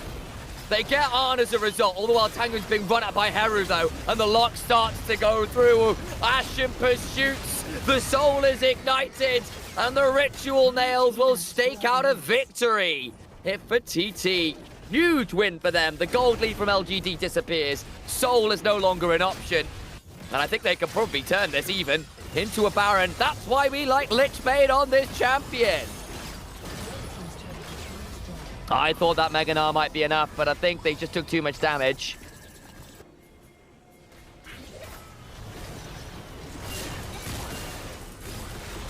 Supreme Displayer talent there to try and keep Crisp alive. Ends up not being that valuable. That's a big one. The Supreme Displayer talent's a huge point of power. Birdol survives the attempt on his life, gets over the wall, and he's thinking, okay, 4v5, bit spicy, and then John Howe full sends it for the Impale. Sees Xiaoya go to pick up the axe. Flash, Ixtal Impact, Impale, and it is a good Mega Gnar. And they do kill Arn, so both AD carries go down. But the thing is, look at Heru, all the while just gets to run at Tanguin. Ritual Nails, Empowered Autos, Lich Banes everywhere. Very pleased. I swear LGD only have one good game a series. It does sometimes feel that way. Genuinely, Birdol has been trying. The problem is Keshi's now basically back within even. Tanguin's only 4 gold ahead. Force of Will. I actually think Keshi's in danger here. Yeah, tactical sweep. He's dead. He's dead. He's dead. He's dead. He's dead. No way out of this one. Goes golden briefly. That's the time on the Hexic Ultimatum. But out comes the Whirling Death. Kiana's the one who secures the kill. Heru ignites the soul. Needs to start running away though. Will re-unignite it. They go in with the hook shot on the flash. Heru doesn't end up taking too much damage. No Breath of Life burned either. They're going to start up this Baron with a man advantage. Look at Heru on the flank and look to come on in with a Purgatory. He's got himself a shield. Health bar's not fantastic for LGD in the pit. Just looking for that flank angle again. Still don't necessarily want to deal with this lock. All the while on, the double tap is nasty on the Tanguin. John Howe steals the Baron. And at this point, I'm afraid it's looking dead to rights. LGD gamble and they lose, and the house this time around is TT. They walk the walk into triple for Lock. It's a quadra for Lock. He's TPing. He knows what he wants. 5 out of 5. Pentakill for Heru. Key. Rather than Lock as he opens his way to a victory. I have heavily criticized Heru. I really have. I thought he was anemic. Absent comes out pentakills in this game. Very smoothly done. And folks, Thunder Talk come back in a game where it felt like they were down soul point, where it was looking pretty ugly at a composition that was easier from LGD to execute. And sometimes it's just down to a bit of magic. LPL has not been a lock region so far. That was certainly a lock pop-off, though. And a series win for Thunder Talk.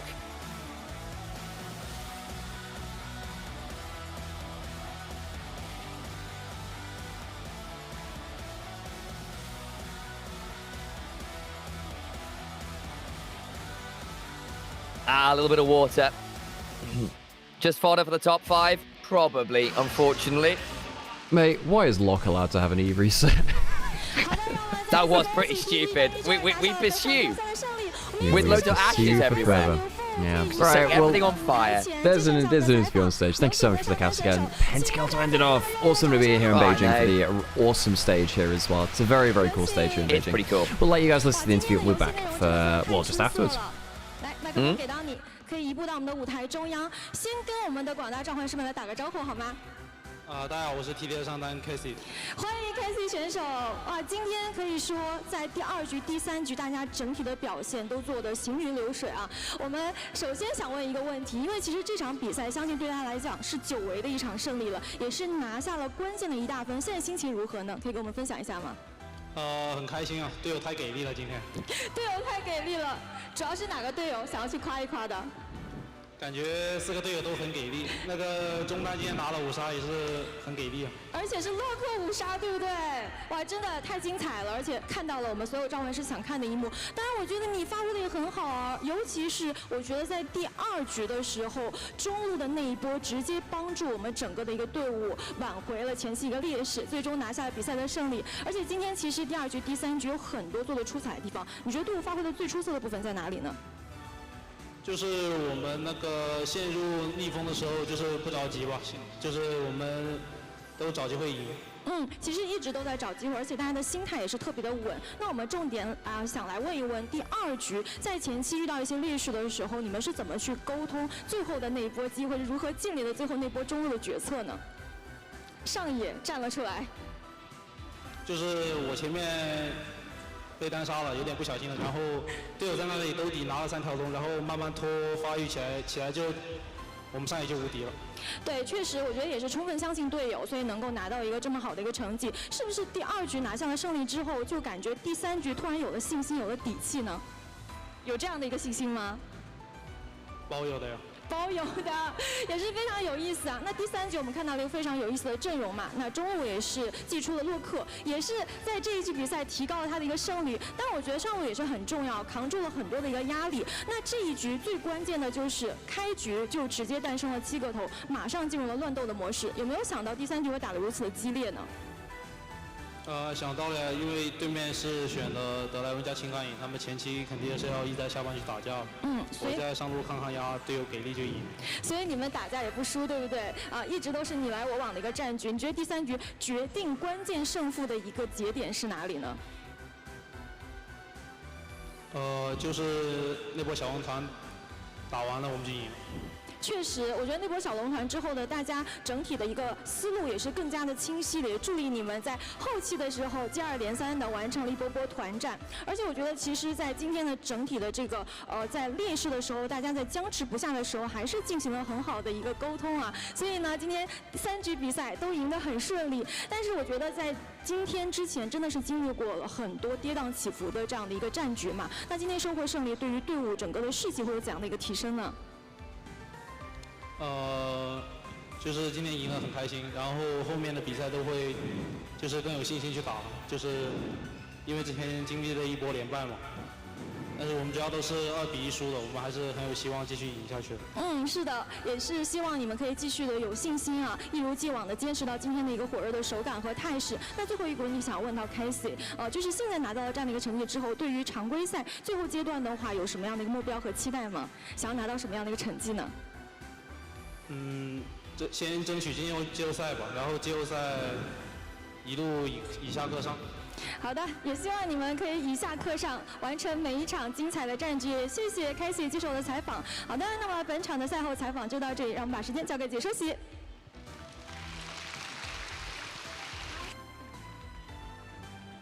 Well, series 1 of 3 done for today. LGD TT. TT prevailing 2-1. Now, I think opinions coming into the series was that TT were like a significantly better team. I think that we've seen that these two teams are fairly even. I think that the bottom half of Ascend is actually very close. I don't think JDG are that far ahead of these two teams, and I think we saw that in their series against both of them. Yeah, I think that look, these teams are definitely not the level of, say, BLG, Anyone's Legend, top esports as it stands. You know, the top echelons, and WE, who are also clearly above them. But I do think that, you know, they earned their spot here in Ascend. The question will be effectively, you know, come around to next split, come around to, you know, qualify from playoffs. What happens if one of these teams matches up against an IG? The battle for last place in Ascend is going to be really crucial with that in mind, Sam, actually, because if you're currently it's EDG, worst team in the league, if in Ascend rather. If EDG with the change from Xiaohao to Jie, if they can escape bottom place, then it'll be one of likely these two teams on the chopping block, and that's when you get really scared for them, I think. No, I think that's a really valuable way of putting it. Again, because we are in a game where, or in a series where, a situation where a lot of these teams are struggling to put together consistent runs of form. For LGD, they get a game, a series where they look good, and that's about it. For EDG, first 5 minutes, first 10 minutes look solid, and then later on, it really begins to fall apart in the mid game, come what may. Like, again, we saw Leave get solo kills onto Jackie with, or 2v2 kills with, onto Jackie against top esports, get big leads, and then the mid game would just completely fall apart. And that means, I think, as we do get towards playoffs, I think there is a world where, once again, we might enter big turmoil with Nirvana teams looking to punish, and vice versa, all over again. Yeah. I feel a bit bad for Birdall this series. I feel like he actually had a pretty decent series. I agree. For a player who I've often been quite critical of. Yeah, and you have to continue to be somewhat critical of him. You know, his Aatrox in the mid lane in the last game was part of the reason the game fell apart, but he was solo killing here. And he got the better of Keshi individually the whole series, and Keshi's a player which people are very excited to see, and I am too. Gosh, there's a lot of comments to be made, really. I think Hung is proving his worth largely across this split, but again, didn't get the best out of this series. In terms of TT, I think Heru had a much better series than we've largely seen from him this split. On continues to be very hit and miss. Agreed. Like, he's had some excellent games here. I'm reminded of his Civi game versus, gosh, was that top esports he might have had that versus? But then also in the same series, he had a Kai'Sa game versus them, which just didn't go well. In this series, we saw that his Ziggs went, what, 1-7, something like that? Yep. It's a lot of these players, you don't have a clean narrative for them. They're very peak and trough heavy. No, none of these players has had a clean, complete split. Maybe besides Jonahao and Tungyuan. I think both those players have been really good. I think Heng's been really good as well over the last couple of series. I think him and Crisp, I think Crisp's given Heng a lot of agency. I think Crisp has sometimes been a little bit too Leroy Jenkins. But on the whole, he's actually been able to enable Heng to be a lot more proactive. I think Heng's average level has really risen. Yeah, and I think that Crispy on the other side as well, him kind of being Leroy Jenkins does also set up the team very well too. I hate the fact that this ends up being a pentakill, by the way. I really hate the fact that this ends up being a pentakill. It's absolutely absurd what this champion is allowed to do. What do you mean? Oh, the E-race sets are just not fair. I'm sorry, this is actually amongst one of the most unfair pentakills I've ever seen. This is ridiculous. Just get it off my screen. Ridiculous. Thank you, Blade. Thanks for sticking around. I appreciate it as always. Again, big hand to the mods in chat, folks. Can do this without the mods as well, because turns out there's a lot of stuff to do on a streaming day, and it's nice that we don't have to do it all ourselves. It's a little community project we got here, and again, we wouldn't do it without you, the viewers. We'd do it without the mods as well. Appreciate each one of you stopping by, and Sam, of course, couldn't do it without you as well. Big shout out to Sam. Sam, how are you feeling for the rest of the day? You said your voice is feeling a bit skew. I can probably do one more series. Gotcha. I don't think I should do the third. I think that's just not sensible. I'm already like lost my falsetto again, so I think I'm at that point. Gosh. Yeah, watch out for them then. Okay, well, Sam, you get a banger next time. The next series, though, then IG playing Heru gets player of the game for freaking pentakill. I mean, sure. Is it the champion? Is it Heru? Questions abound, Sam. Questions abound. He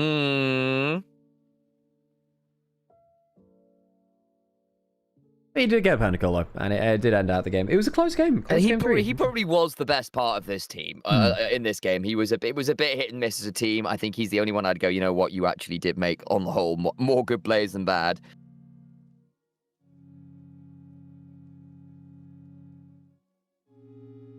And then I guess we get to see who player of the series is. That one's a little bit more. That's a little bit more over the place. I'd imagine it's I'd like to say Junhao, but I don't think it's clean cut. What would you reckon player of the series is?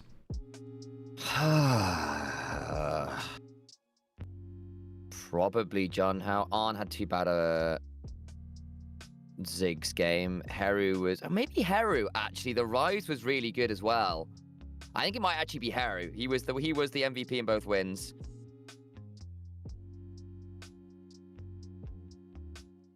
Let me just I don't have my camera on right now, so I'll just have a pretend Nymaera's camera is here.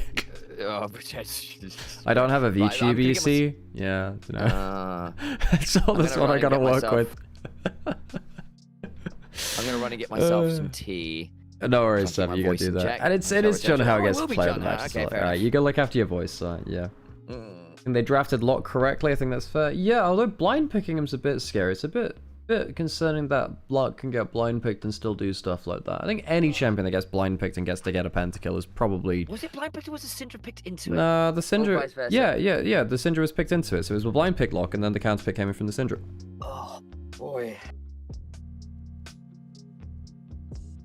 Water. Yes.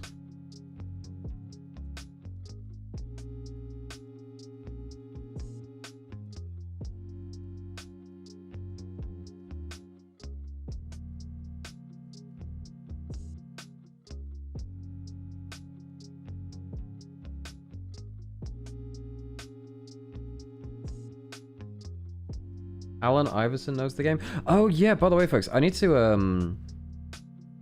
I need to think about stuff I need to do during breaks, right? Now, largely in the breaks recently, I've been just taking a chill because I've been very tired and it's been a lot of energy for these games.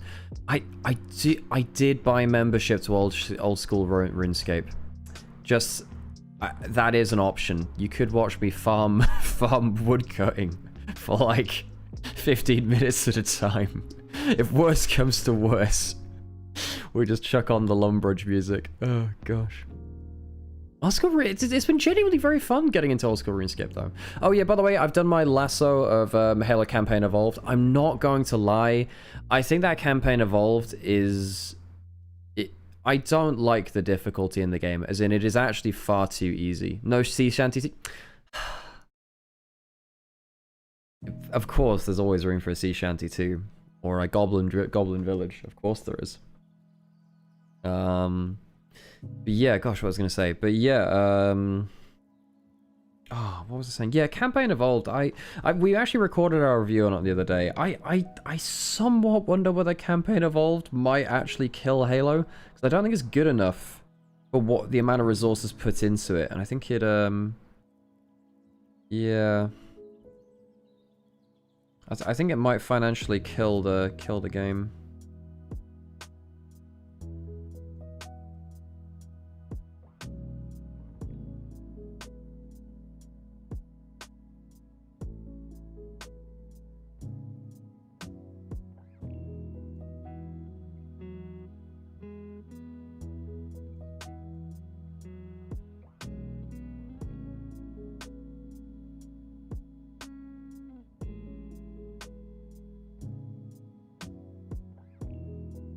Why does AI get an MVP vote? I have no idea, mate. It's probably because of sponsorship stuff. Psychology, thanks for the follow, by the way. I appreciate that. I'm following a couple of minutes ago. I don't know if I can run... This is going to... Yeah, my PC, once OBS is on, does that really weird. I think it might be a Vanguard plus OBS error thing, but... I don't want to try running RuneScape on it at the same time. 这里可以打，我回谁扫回谁扫。我觉得不要拼，他没 Q 我们就要兵子。看了没 Q， 看了没 Q， 看了。能打吗？吸了。慢慢看吧，nice。赢了 ，nice。发完没打，慢慢看吧。我回去对攻了，我不管了。开的太好了，刘神，加油！我想吃红。你来这里截尸吧，可以。慢点往。我踩他。哎，来，打架了。AD 死，慢点，慢慢看，踩位，开位，慢慢打，我2把踩，拉一下，我可以踩他，慢点，我可以打，往前打，狐狸，我开辅助，上剑魔，你们上剑魔，来3人的大龙，哎，你看那个吗？不是，我 Q 到，你们追到。你先追吧，追大龙吧，先扫龙吧，我先拉过来啊，给压力吧，我支持你给压力，一团就行。我想到了，没事，可以打，看我，我在看那，那靠，AD 没闪，我再来，AD 没闪，AD 合作，都是残血，都一滴，杀合作，合作，追。我去看，应该有你们上，上路一波，上路踢了，50秒踢，他没闪，能拿5杀吗？5杀，我断他，闪，nice 合作，nice。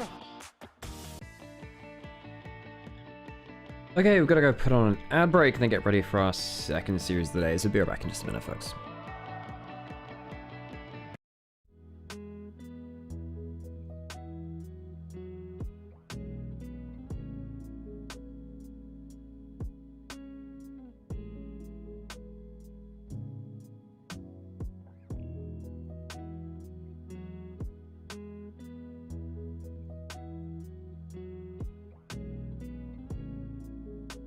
How was the first series today? It was a scrap. There were a couple of throws, some really good individual performances in there too. I think TT and LGD, like, I don't think they're bad teams. I don't think they're bad teams. I think they're clearly not the level of the top teams in SM, but they're not bad. They're not bad.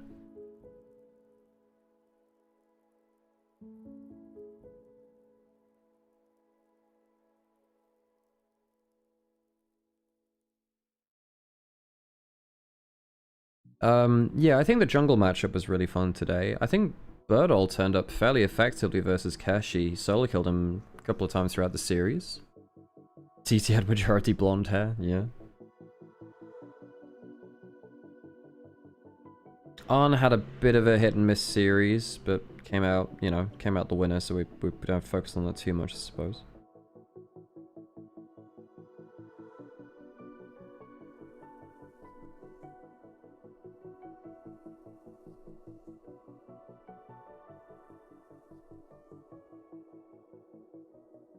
Oh, we had a pentakill in the last game. Had a pentakill from Locke. Locke just got like a 40 resets and won the game. You know. Definitely a fair and balanced champion.exe.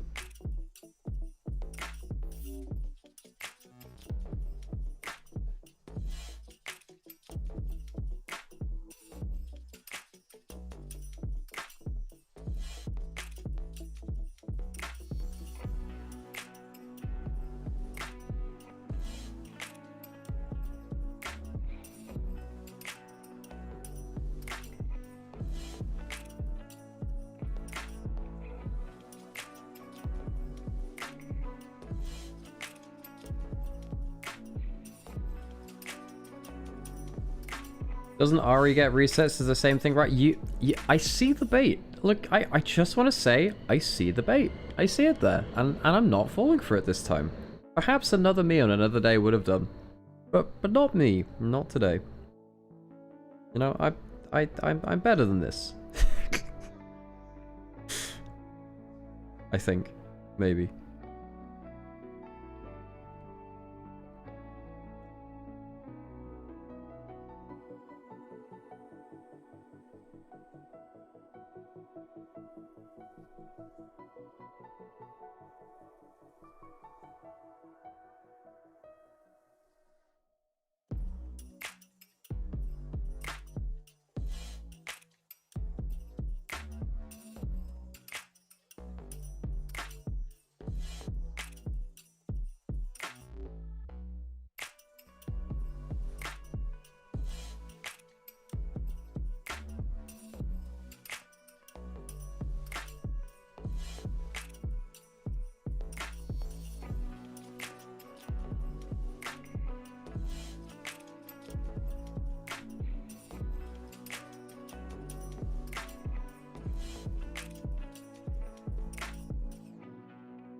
What is this music? This is Sessions Diana. Sessions Diana. So that's some of the basically the royalty-free music, which Riot has.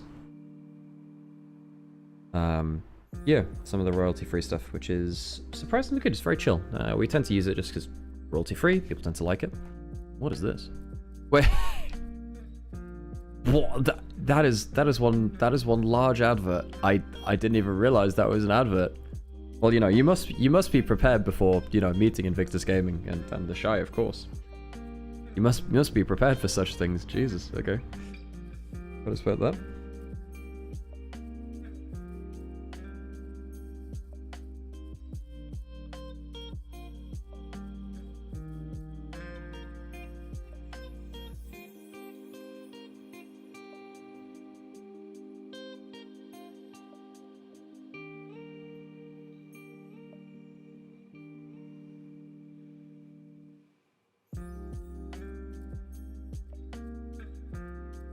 Any BLG roster news? Nothing official, I don't think.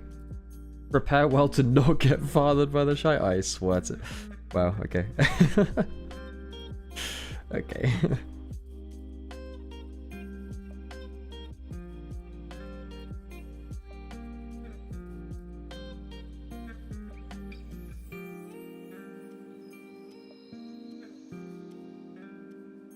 Hey, into our rosters now.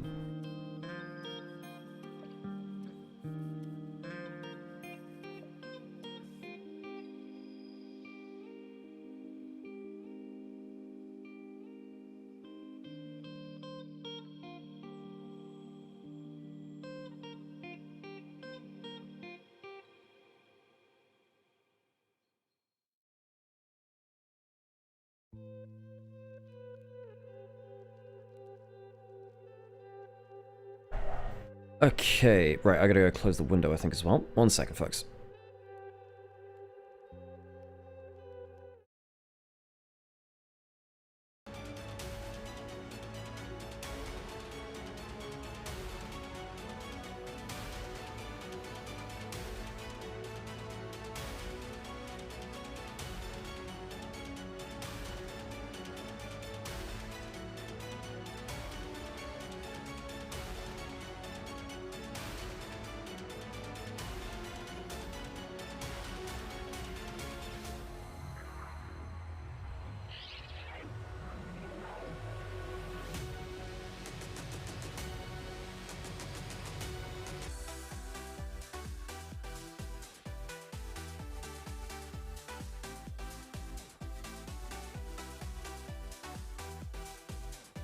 Okay, but yes, NIP versus IG. Obviously, look, NIP is in a weird spot where a lot of their roster kind of left. I don't think they're a bad team. It's just a very difficult situation to be a part of, sadly for them.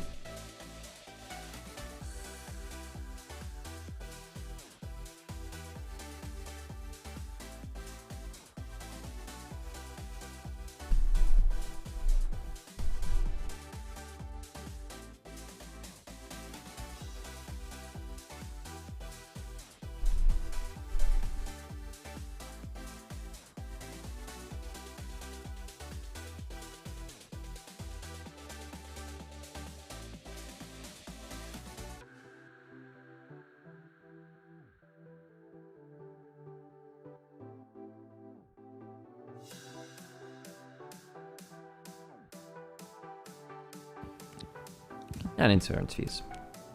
欢迎来到前彩环节，我是主持人小优。我们邀请到的是 IG 战队的打野选手威，先和大家打个招呼吧。大家好，我是 IG 打野小威。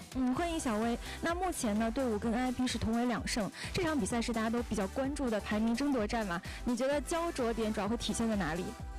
就是看了最近 NIP 的2场比赛吧，就是他们一般都是在中下半区起节奏吧，然后要多多注意。好的，我们也非常期待啊。那即将对阵到顾问选手，他也是一名敢操作并且善于带节奏的打野选手嘛。那想要更加应对他的风格，你会提前把控好哪些细节呢？多选一些就是比较强势、能碰撞的英雄去跟他打架吧。好的，那我们期待你的赛场表现了，加油！同样的，我们邀请到了深圳 IP 的上单选手后亚，先跟大家打个招呼吧。大家好，我是深圳的 IP 的上单后亚。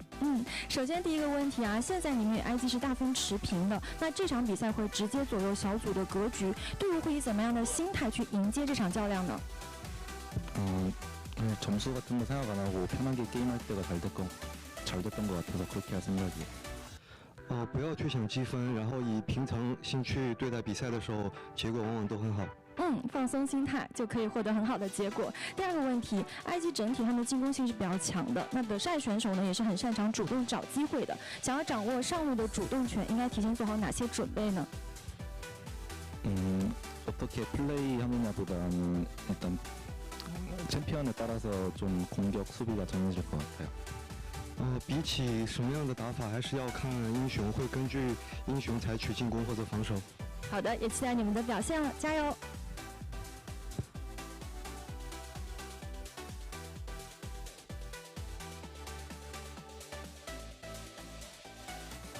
Okay, cool.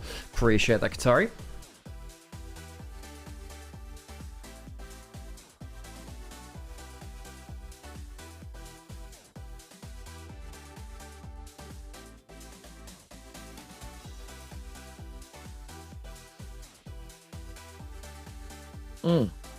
Hey, I can no longer see chat because my phone has nearly died, so... Oh, yeah. I don't know what's happened, but it's already at 6%. I don't know whether it didn't charge properly or something. But alas...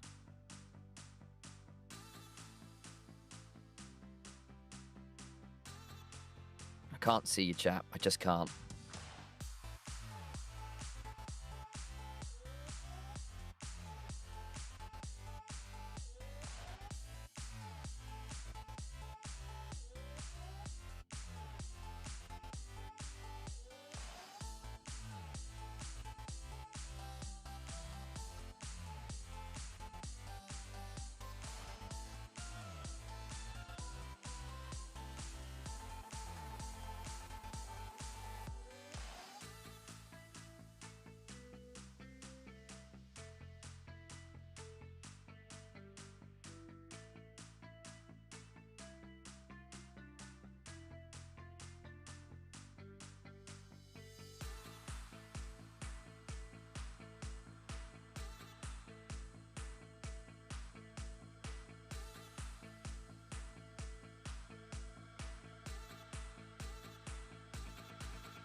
I heard you turning the fan on, by the way. I was just thinking, feels like I'm back home.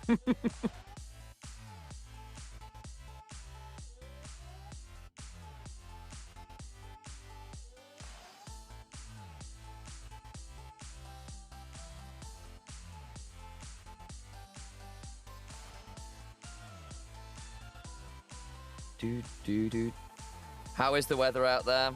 Warm as hell, sir. Is it? It's heat wave again. Yeah, it's just gotten cooler again here. It was very, very hot again.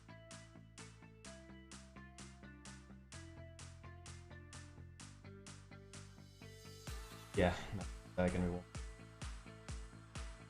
So basically, well, we're flying back to the UK tomorrow. Oh yeah, by the way, Sam, that means that are you okay to stream tomorrow, or because we've got our flight tomorrow is the thing.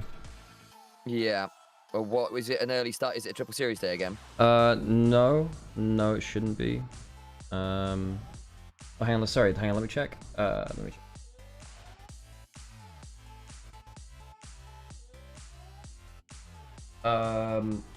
Oh my god, yeah, we have some... Holy crap. Yeah, it's 3-day series for the rest of the week, actually. So we have 3 days, right. 3-game series for the next, like, 3 days. But, like, I definitely can't stream that then, Sam, because I've got flights. That's fine. Like, I can... Yes. Yeah, look, we can sort it out after stream, but, like... You know, I gotta do a bunch of logistical stuff for flights and extra stuff. So yeah. Can we put Subway Surfers where Nymaera's camera is meant to be? We can certainly try.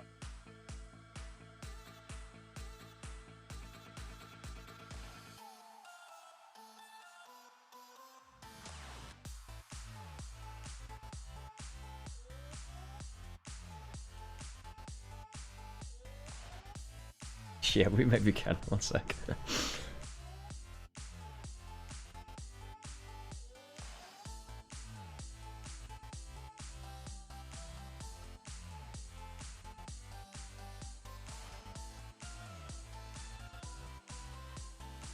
Does this work? Okay, should be getting onto stage now, and our player intro. IG vs NIP. This is the big one, folks. We know you've been waiting for it. Let's get onto stage. That is crispy as heck, man.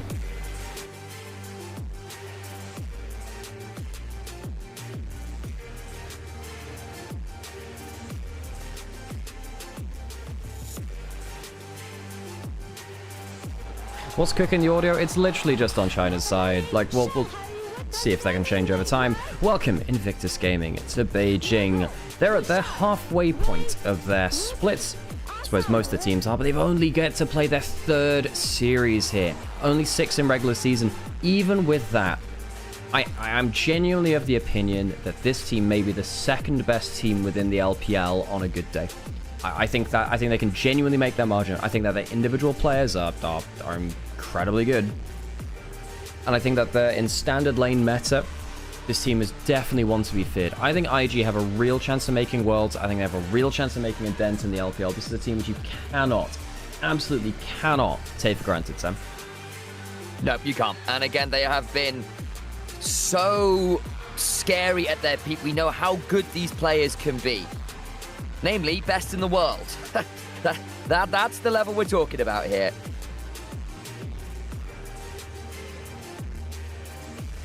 Whether they'll get there or not will be another matter. Of course, there was the Shy going out to bat for Mako on socials the other day. Great post from him defending his support.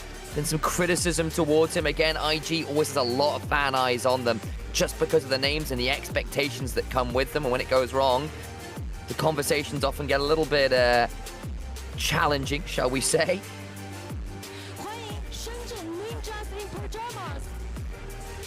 On the other side, NIP making their way in. NIP, a team which is much changed from last split due to their failure to retain their group ascend berth and also missing playoffs as a part of that too. Still, you know, very much a Guwon team. Guwon tends to be the player which tends to be the ride or die. I think Care has been Care, had some good positive moments, had some great Cassiopeia games, walked away with the player of the series the other day as well.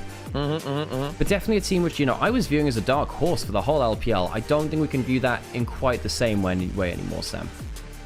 No, I think that's fair. I think the magic is somewhat worn off. The way they were getting wins through the bot lane isn't really so effective anymore. Especially with the likes of your Nymaeras and crew being a lot more muted as an experience.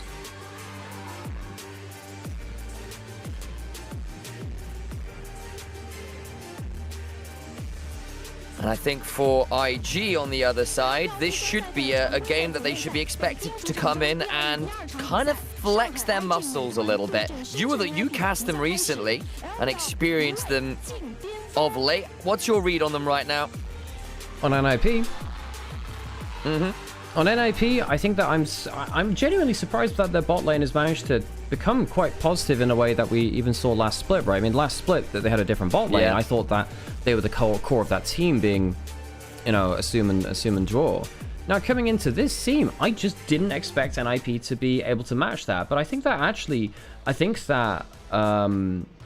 you you know, I think that Photic and Fungo have managed to put together some good performances, Sam. I don't think that NIP are as dead as perhaps I thought they may be coming into this. Currently, NIP 2-0 out of their first 2 series, as are IG. These are 2 undefeated teams in Group Nirvana coming through into this game today here in Beijing. You know, IG facing against LNG and Weibo. The same thing with NIP as well, facing off against the 2 teams. They played against their 2 other competitors. These will, you know, likely be our teams which are heading through into our Knights rivals and seeing whether they can make it through to playoffs proper themselves.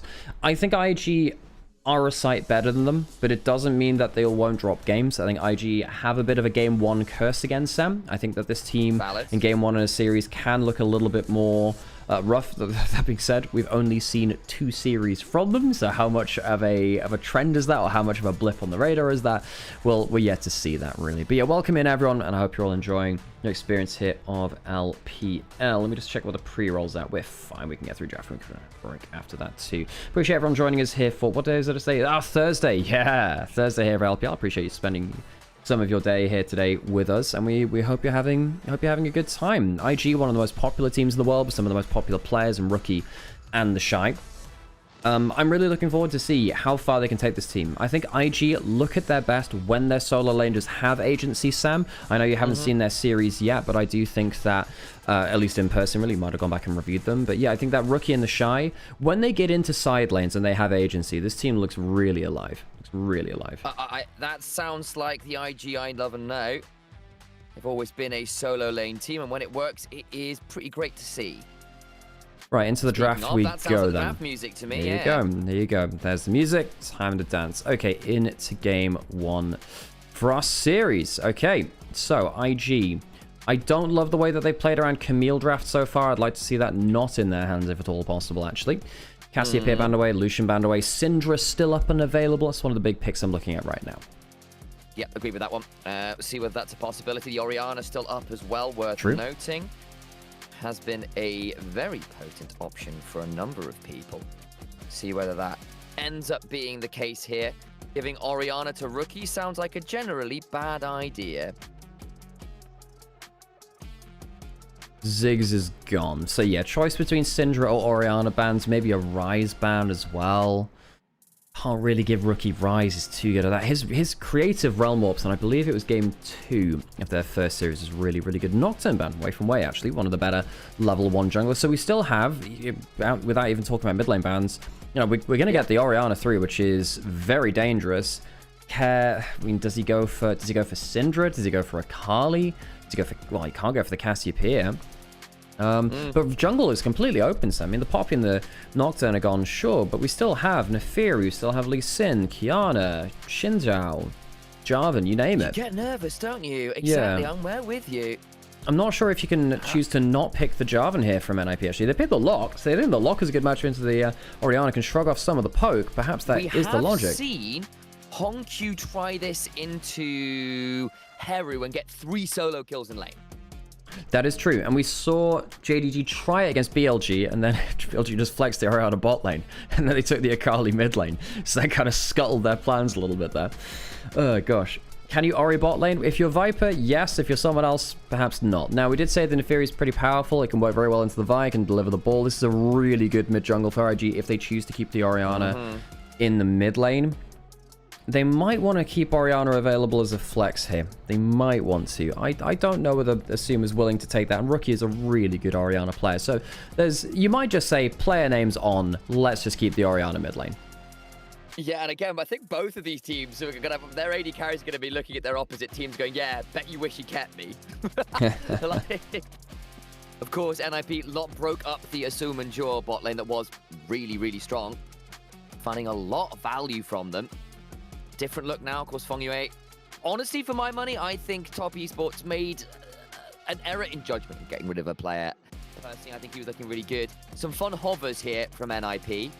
Wait and see on this one. I don't think we're seeing a blind gangplank in the big 2026, but hey, it is Hoya. He's been creative, and that is not okay. Yeah, a little bit different. Luckily, yeah, that would have been a little hard to reason with that Justify? one. Yeah, perhaps a little bit. I think I'm looking at IG here, and you've got a good ball carrier in the Neferi. who basically goes in and you kind of have a fake Nocturne combo, where you go in and you shockwave, and people have a bad time. Yeah, whilst also having a slight, well, also having good defensive ability versus the Vi. You can press W onto a lot of her, a lot of her everything, really. So yeah, there's some decent power in that. I concur.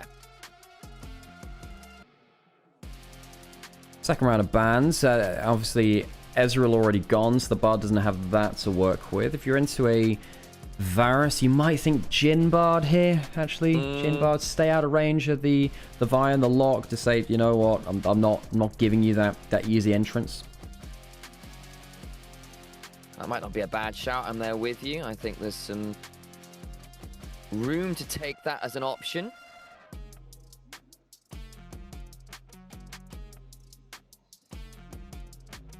Question then, I suppose, Alex, is where do you want to take the rest of the draft for NIP in particular? They've gone for a very pick-heavy comp here.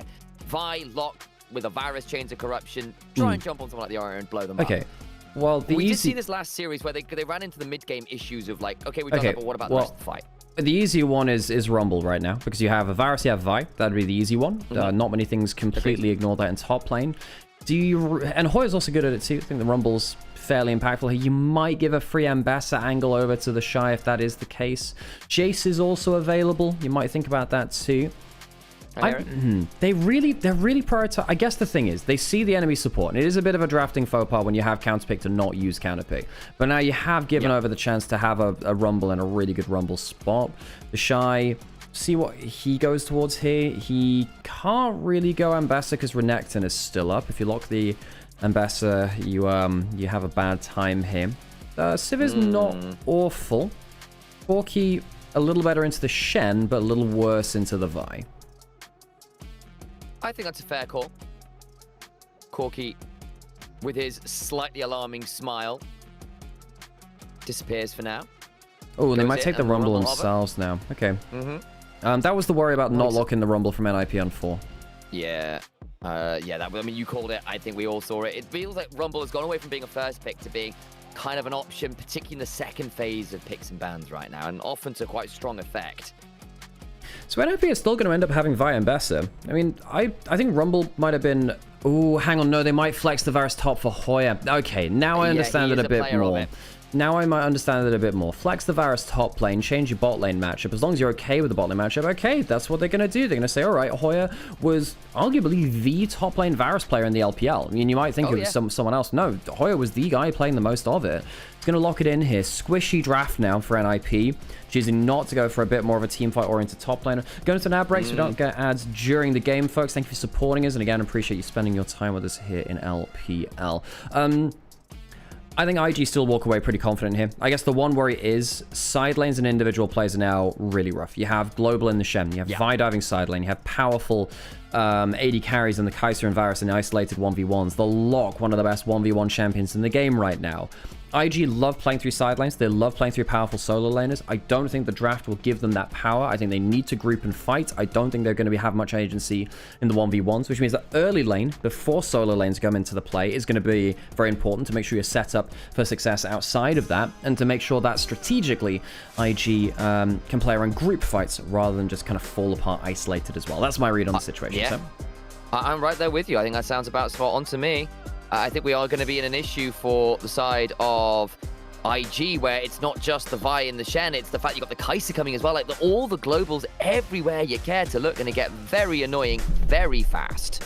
Yeah, it just means that whenever a fight happens, people are going to turn up in force, particularly on the side lanes. It's going to be a real hellish moment for IG if they misjudge where things are. And like I said, I think their game 1 in their first series versus Weibo was a bit skew. If they cannot afford to have a slow start here today, not against NIP, not on the form they're on. No, I agree. I think that would be a bad time indeed. See whether they can make it work. Regardless, we head to the Rift and expect some loud gyos. It is IG after all.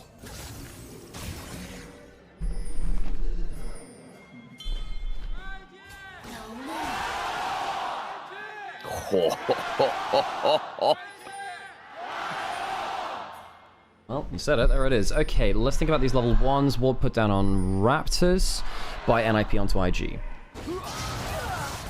Yeah, gonna have a bit of a level 1 shenanigans. Double taunt from Fongyue is good. Assume is gonna have to heal. And that Corki needs to leave. Well, that's pretty much lane over already, Sam. That's an awesome taunt. That's pretty much lane over already. And this is why, you know, one of the things that, you know, you said this in the intro about NIP, saying that, you know, NIP playing through bot lane is just not the same win condition as it was anymore. And while that is true, because Assume and Joel were actually very, very good, it's not like it isn't a win condition. I thought that this would be, you know, Photic, especially because Photic was playing against IG. Both of these AD carries have both played for each other, of course. Assume was on NIP last split. And was a huge part of that win condition. And even gets another taunt there. Takes a turret shot, but still not unhappy for that trade at the first part, actually. HP off the AD carry is slightly better than the AD carry and the HP off of the support. And I think NIP's bot lane has done a significantly better job than I thought they would do, Sam. Yeah, I'm with you. I think they've done a fantastic set of work here in general, making this look very strong indeed for the team.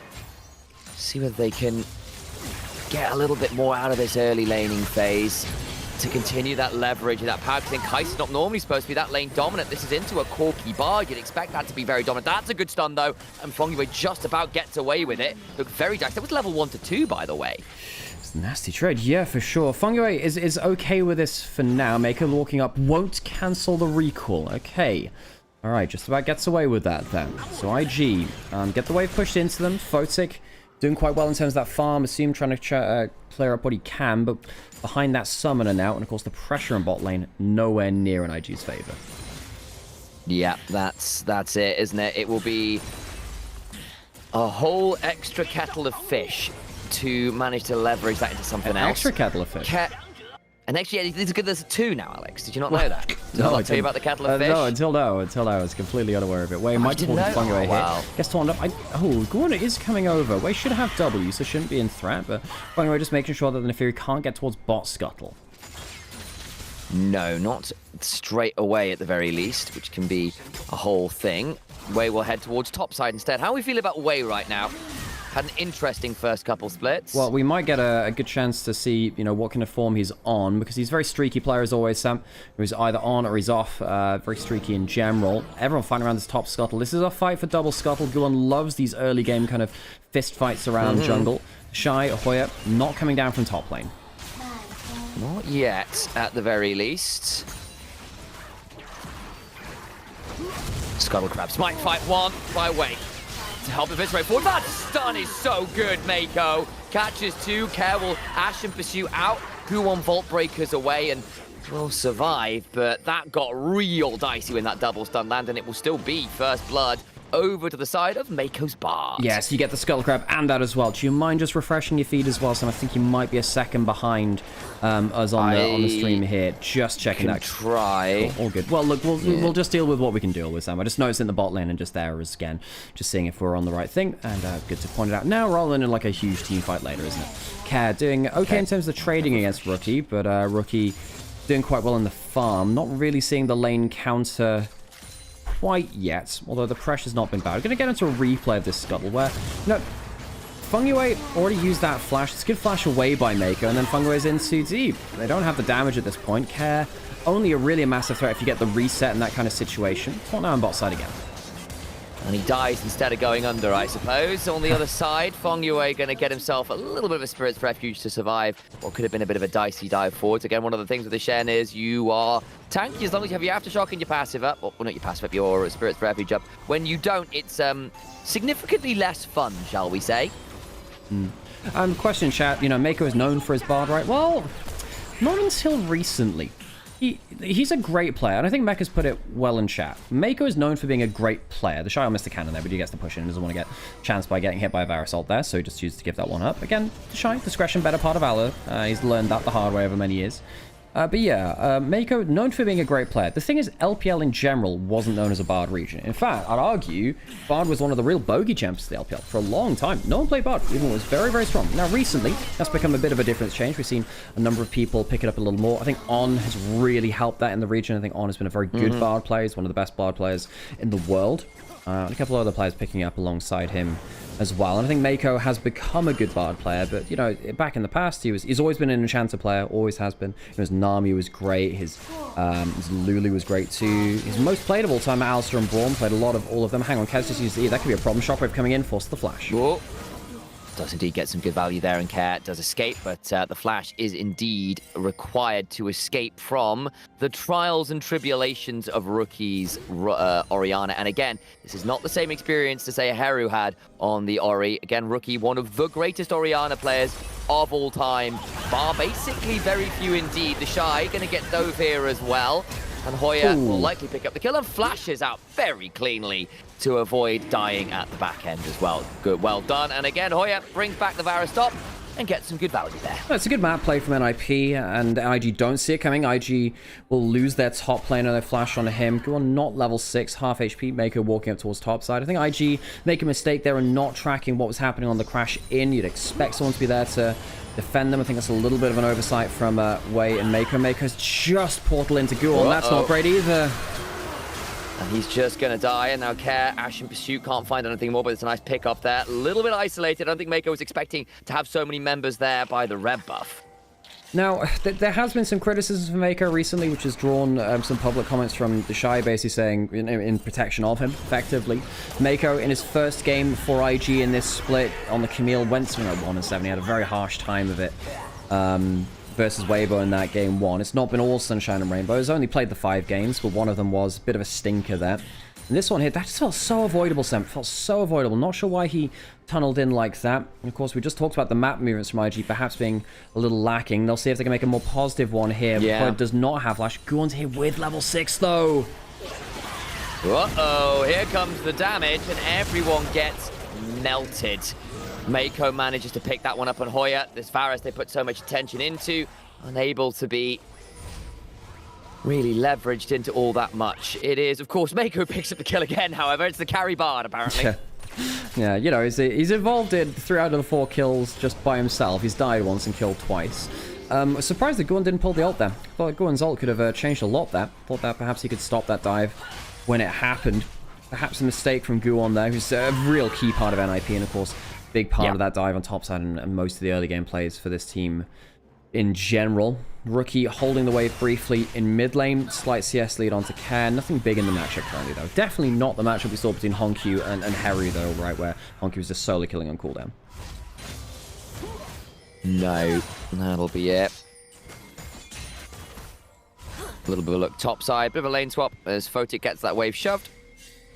And Photic's a player that we sometimes have a bit of a conversation about, as well as a player who has at times been criticized, and I've been one of them, for his slightly odd champion pool, I think it's fair to say. Very streaky player, great on the casters, can sometimes struggle to have more power outside of those, though, it often feels. Yeah, I think he's been better on that standpoint in this split. You know, I think that's something which I'll update. I think his Civ has actually been very good. Flashing in, though, fight from NIP onto IG. Oh, Mako gets knocked back, but has got a magical journey. The shockwave sombrero from Rookie to try and run away. Photic was waiting at the end of the magical journey. Mako can maybe try to flash. Does give himself the healing shrine. The last auto, not quite in range. Photic has flashed to follow. The slow from the cosmic binding. Likely Photic still gets the kill. Will Mako get away? Oh, he gets hit by the W. That means there's no execute anymore. Just get a stun on the wall. Tunnel? Buy a little bit of time. He's going to tunnel into the base. Hey, where's he going to go? He needs to buy about 5 more seconds. And I think he might be able to execute here now.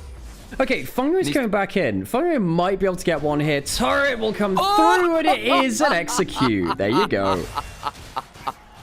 Wonderfully managed there by Mako.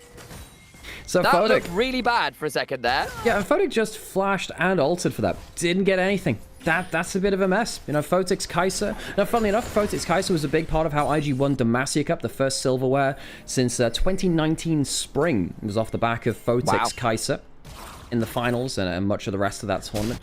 People forget that, obviously, IG, one of the most famous teams in history, not necessarily there in terms of silverware, though. You know, they won Worlds 2018, they won Spring 2019 LPL. That's the only things that they've won. Really, I don't think they've ever won another LPL split. Yeah, I think that's in fact the total of their silverware from memory. And Photic was part of that in that Demacia Cup run. Okay, I'll just go answer the door real quickly, Sam. I'll be back. Not a problem. I heard that as well. Give me some of whatever else having. Thanks. All the while, Mako now potentially caught out again. He's been trying to get these warding missions down. And again, you are relatively safe as the Bard as long as you get those magical journeys up. But we've seen NIP relatively able to come and contest those moments, which has made things interesting for dear old Mako.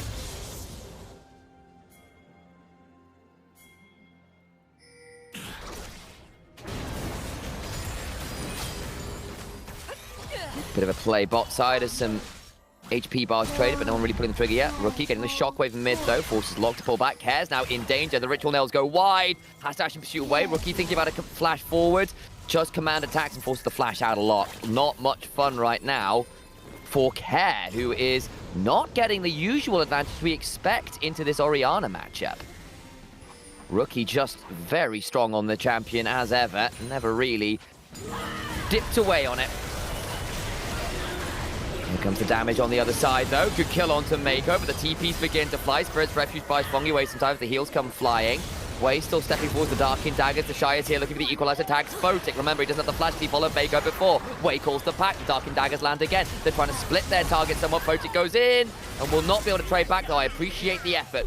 The Shy, with the overheated autos, flashed on top of Care, is unable to get any more work done. Okay, I see people have died. Sam, fill me in. So there was a bit of a dive bot onto Mako, and IG responded with some teleports and made it a 1-for-1. Pretty good play. They'll turn it into a dragon as well. So started by NIP, punished by IG. Cool. We're in top lane bush right now. Maybe looking for a bit of a jump onto the Shy. Guon Fungoe coming up. Do they spot Mako in here? Oh, Guon's half HP. Stun landed onto the Shy there. Mikhails helps him out. He's burned his flash, trying to kill Care in that last play. Out comes the Tempered Fate, but it's not unable to save the Shy. And now actually Mako might find himself in danger, but they won't go any further as yet, and he will be able to back away. I don't think he should be in danger, but then again, the taunt comes through. They do have the Varus. There you go. Easy dive. No one else came up to help him. Wei actually chose to go backwards. Wei chose to go towards Raptors.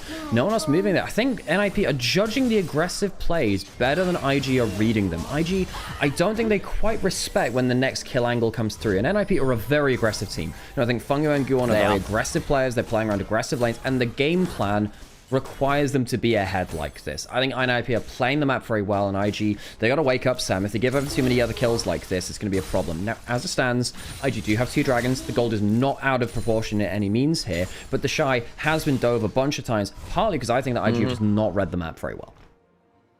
Yeah, I think that's probably the right way to discuss it.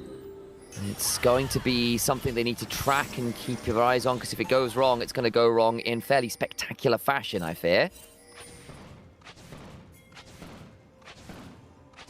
Assume, just shoving at the mid lane. I think Photic getting to the point now where this Kai'Sa could become quite scary. We're nearly at a Lich Bane in from Care, who's going to start with that item. No Rocket Belt in this game, at least as yet. Oh, I'm so glad that I'm like finally like eating the dirt a little bit here.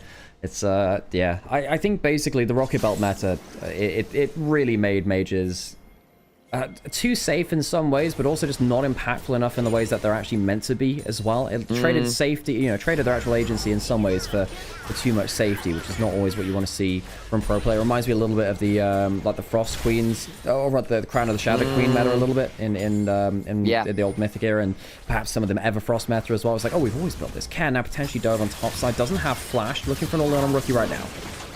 Good damage on him, but here's the Hound Pursuit. He's gone too far. He's gone too far. The Astral Pursuit is there. He'll ignite his soul, but unfortunately the soul is swiftly snuffed out, and he goes to Purgatory on his own terms. Yeah, there wasn't much he could do there. Like, realistically, if he backs off, doesn't have flash, can't get away from way behind the turret. If he goes into the turret, maybe there's a chance he kills Rookie. So while it looks like he's going too far, I don't actually think he had another option there. So it sucks for him to be in that position, much like when the Shy was dying in top lane. I feel like it's a map misread, and the aggressive team punishing while the player is alone under turret. Good play there from IG, much like the dives earlier from NIP onto IG, were also good plays as well. Herald coming through. Care does not have teleport, so will technically be a 4v5 for the moment. Varus pushing alone on bot side with 3 grubs. Yeah, that makes things a bit spicy. Again, they've got that turret down there, so that's good for NIP. Get themselves nearly 1,000 gold lead. 3-1 is Hoya. He is scary. The static shiv build, very much the possibility. Looks like the Herald secured by NIP despite their theoretical mana disadvantage there. Yeah, a little surprised IG couldn't retain that numbers advantage into a Herald take, but maybe just afraid of the Vikaiser. Vikaiser, very scary there. That combo could just latch on to someone. IG, of course, used an ult or two in that top side anyway, and it's not like the Shy was coming. He did have teleport, but didn't have ultimate. Didn't really want to fight that. Wanted to recoup some gold instead. Down a significant amount of gold, but this is why you pick the Varus top lane pick, counter pick. If it does get ahead, the Rumble can't really play the game that well. So IG falling prey to that somewhat. Minute and a half till Dragon. It's Chemtech Rift. It's not an awful Chemtech Dragon, I suppose, for IG, because they are probably going to get burst out, and having the extra defenses below half HP is not the worst thing. It's okay for Netheria in particular, but it's definitely a worse version of like Mountain or an Ocean Soul, I think, in this kind of game. Sure. Does see Fungyue that was potentially in a bit of danger. Doesn't lead to too much as yet, but as you noted, it could do at a point in the near future.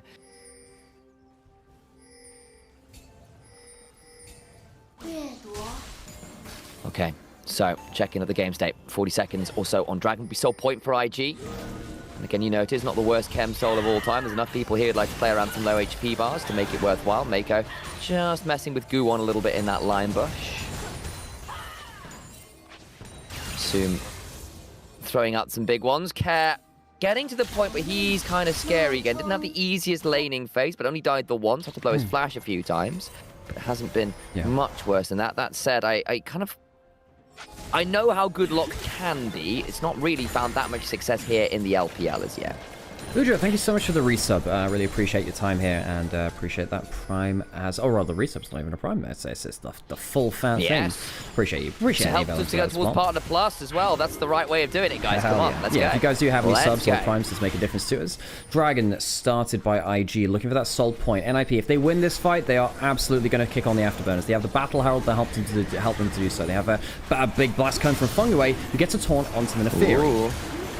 Does, but it doesn't really get followed into all that much. Battle Herald from Locke gets a knock up on Asu, makes him feel real low. He's left at a third HP, and immediately Season Desistant flashes out and survived. The Shy flashed in to ensure that kill came on through. Dragon picked up by the Nephiri. The kills come rolling on through, but Photic at least traced back onto way. Care hit by the command attack. The clockwork wind up comes on forward. Flash for a command attack and dissonance. Photic left low. Magical journey. Photic, Fungyue low. Gets the daunt on forward. Will turn that into a kill back onto the Bard. And now Locke goes in. Finds a moment with the Asher pursuits. Picked his moment. Lurked out of vision. Assume had left to take the mid lane turret. And IG smelled blood in the water. But it was all a ruse. Yeah, we're trying to fix the deep fried audio, folks. It is just the way that it is. The clean feed has just been absolutely diabolical with the volume up. What I'm going to do is I'm going to turn our volume up, and then I'm going to turn the clean feed volume down, and then just like have our voices louder and then have the gameplay a little bit lower. That'll just have to be the way that it is, folks. Apologies on that one. The clean feed this split has been pretty bad on the audio quality. We'll try and see if we can let LPL know about that, because it's been bad, basically. Not great, yes. Yeah. The fight, though, going back towards that, I mean, initially it's not awful from IG, I suppose. They get the 1-for-1, jungler for jungler. After this, it doesn't feel too bad, especially with Rookie rolling forwards with the ball. And then they lose vision control there with the magical journey, and they go too far. Mako not judging the plays massively well this game. 2-5 on the Bard. Not his best start to this series. Again, I know, again, like, I think that some people have been taking the criticism of Mako way too far. We've only seen 2 going on now. 3 series for the team, but Mako, particularly in their one lost game, and then in this one as well. Yeah, there's a bit of a worry about Mako's form. He keeps pulling out games like this. Yeah, I think that's a fair statement to make in general. We know how good he can be. We're not seeing it all the time here, though, it must be said. Photic was just trying that side lane shadowing play.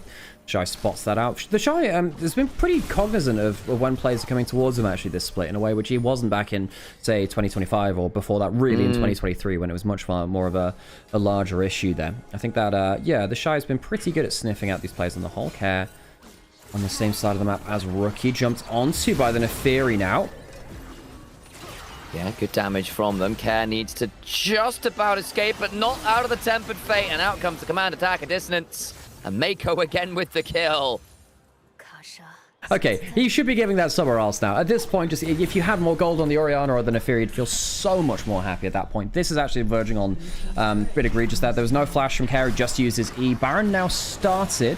Hoyer on the other side of the map does have his roll quest teleport. The Shy Dust uses Equalizer, so doesn't have that one. Do IG stick on the Baron? I mean, Naafiri is...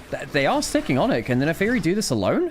This is a hell of a play, so if they can. I mean, Orianna just scatter out the other areas. I didn't expect this at all. Yeah, this is going down slowly but surely.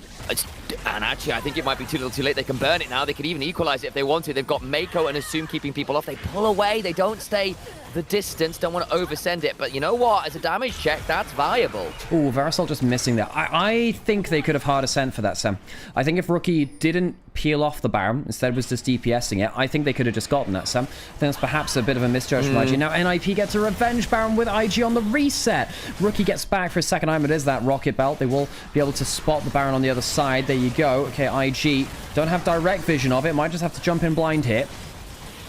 They might at that. They will get the kill onto the Baron. It was a smite fight, but Wei can't secure the steal. Now the play in the Baron pit. The Shy with the Flame Spitter rolling. Cease and desist. Care gets the kill with a nice Ashen Pursuit and empowered auto with the Lich Bane. They get a kill, they get Baron, they get out. Okay, minute till Dragon now. They do have... Oh, hang on. They have the Orianna. They have the Naafiri. They can go for a big combo here. That's a decent angle. The Equalizer comes on down. The play's not done. Care escaped with that replay of the Soul Ignition. The turnaround damage is good. The health bars are going to be low, but no one is dying. And they try again, and IG find just not enough. Feng Yue might get run down here. Rookie's got his HP bar to work with, but he's just out of damage. The Chains of Corruption prevent him from falling. Wei's here as well. They just can't get a kill. They can't. IG, I mean, Sam, if some of those kills on the Bard had gone to the Naafiri or the Orianna, you question whether they'd have the damage for that, Sam. Also got a question, Assumes positioning that Baron fight. No idea how he ended up in the back of the pit, but it clearly didn't work out the best for him. The sad thing for IG is that if this fight had worked out, they would have gotten Soul for free, Sam. They don't manage to get it off of this. Yeah.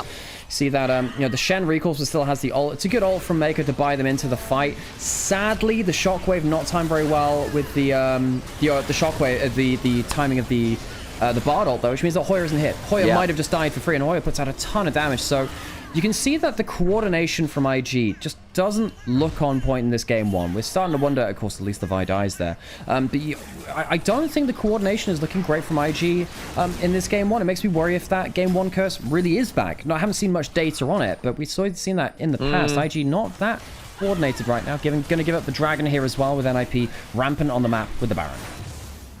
Yeah, that will be what they're looking at. They managed to threaten with that Baron to get some more gold, take the Dragon, 3,500 gold lead. And now, you know, you're looking at things like Photic, 3 items, looking at his former team with glee in his eyes. You're looking at Hoyer, got himself the Hex Plate, the Static Shiv, Arm Guard building as well. He's going to be a problem to manage, I think, as well at this point.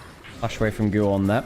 As Shockwave came out from Rookie. Rookie's Shockwaves have been pretty threatening, actually. He hasn't had a bad Shockwave this game yet. IG may well have to rely on him. Shockwave for a good chunk. Not Shockwave, the Protobelt for a chunk onto Photic. IG, I suppose, waiting for the next wombo combo to come through. 4,000 gold down. It's not a small amount. It's not game breaking, I suppose. Still a squishy-ish team from NIP, but as we saw, just enough gold to make sure that IG don't die. That NIP don't die to the IG wombo combo.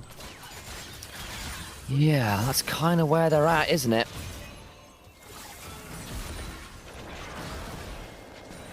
So, at this point, we have to ask some other questions about IG. Okay, some fun plays in the early game, but that was some pretty miserable moments later on.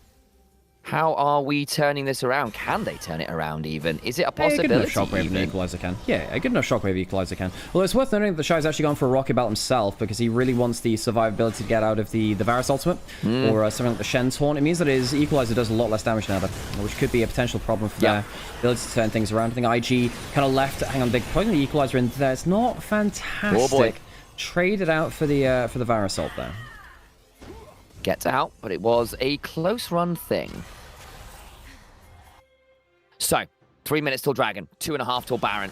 Good gold lead for NIP on some key members as well. Photic and Hoyer, the double AD carries, are in prime position to blow up pretty much anyone in the game.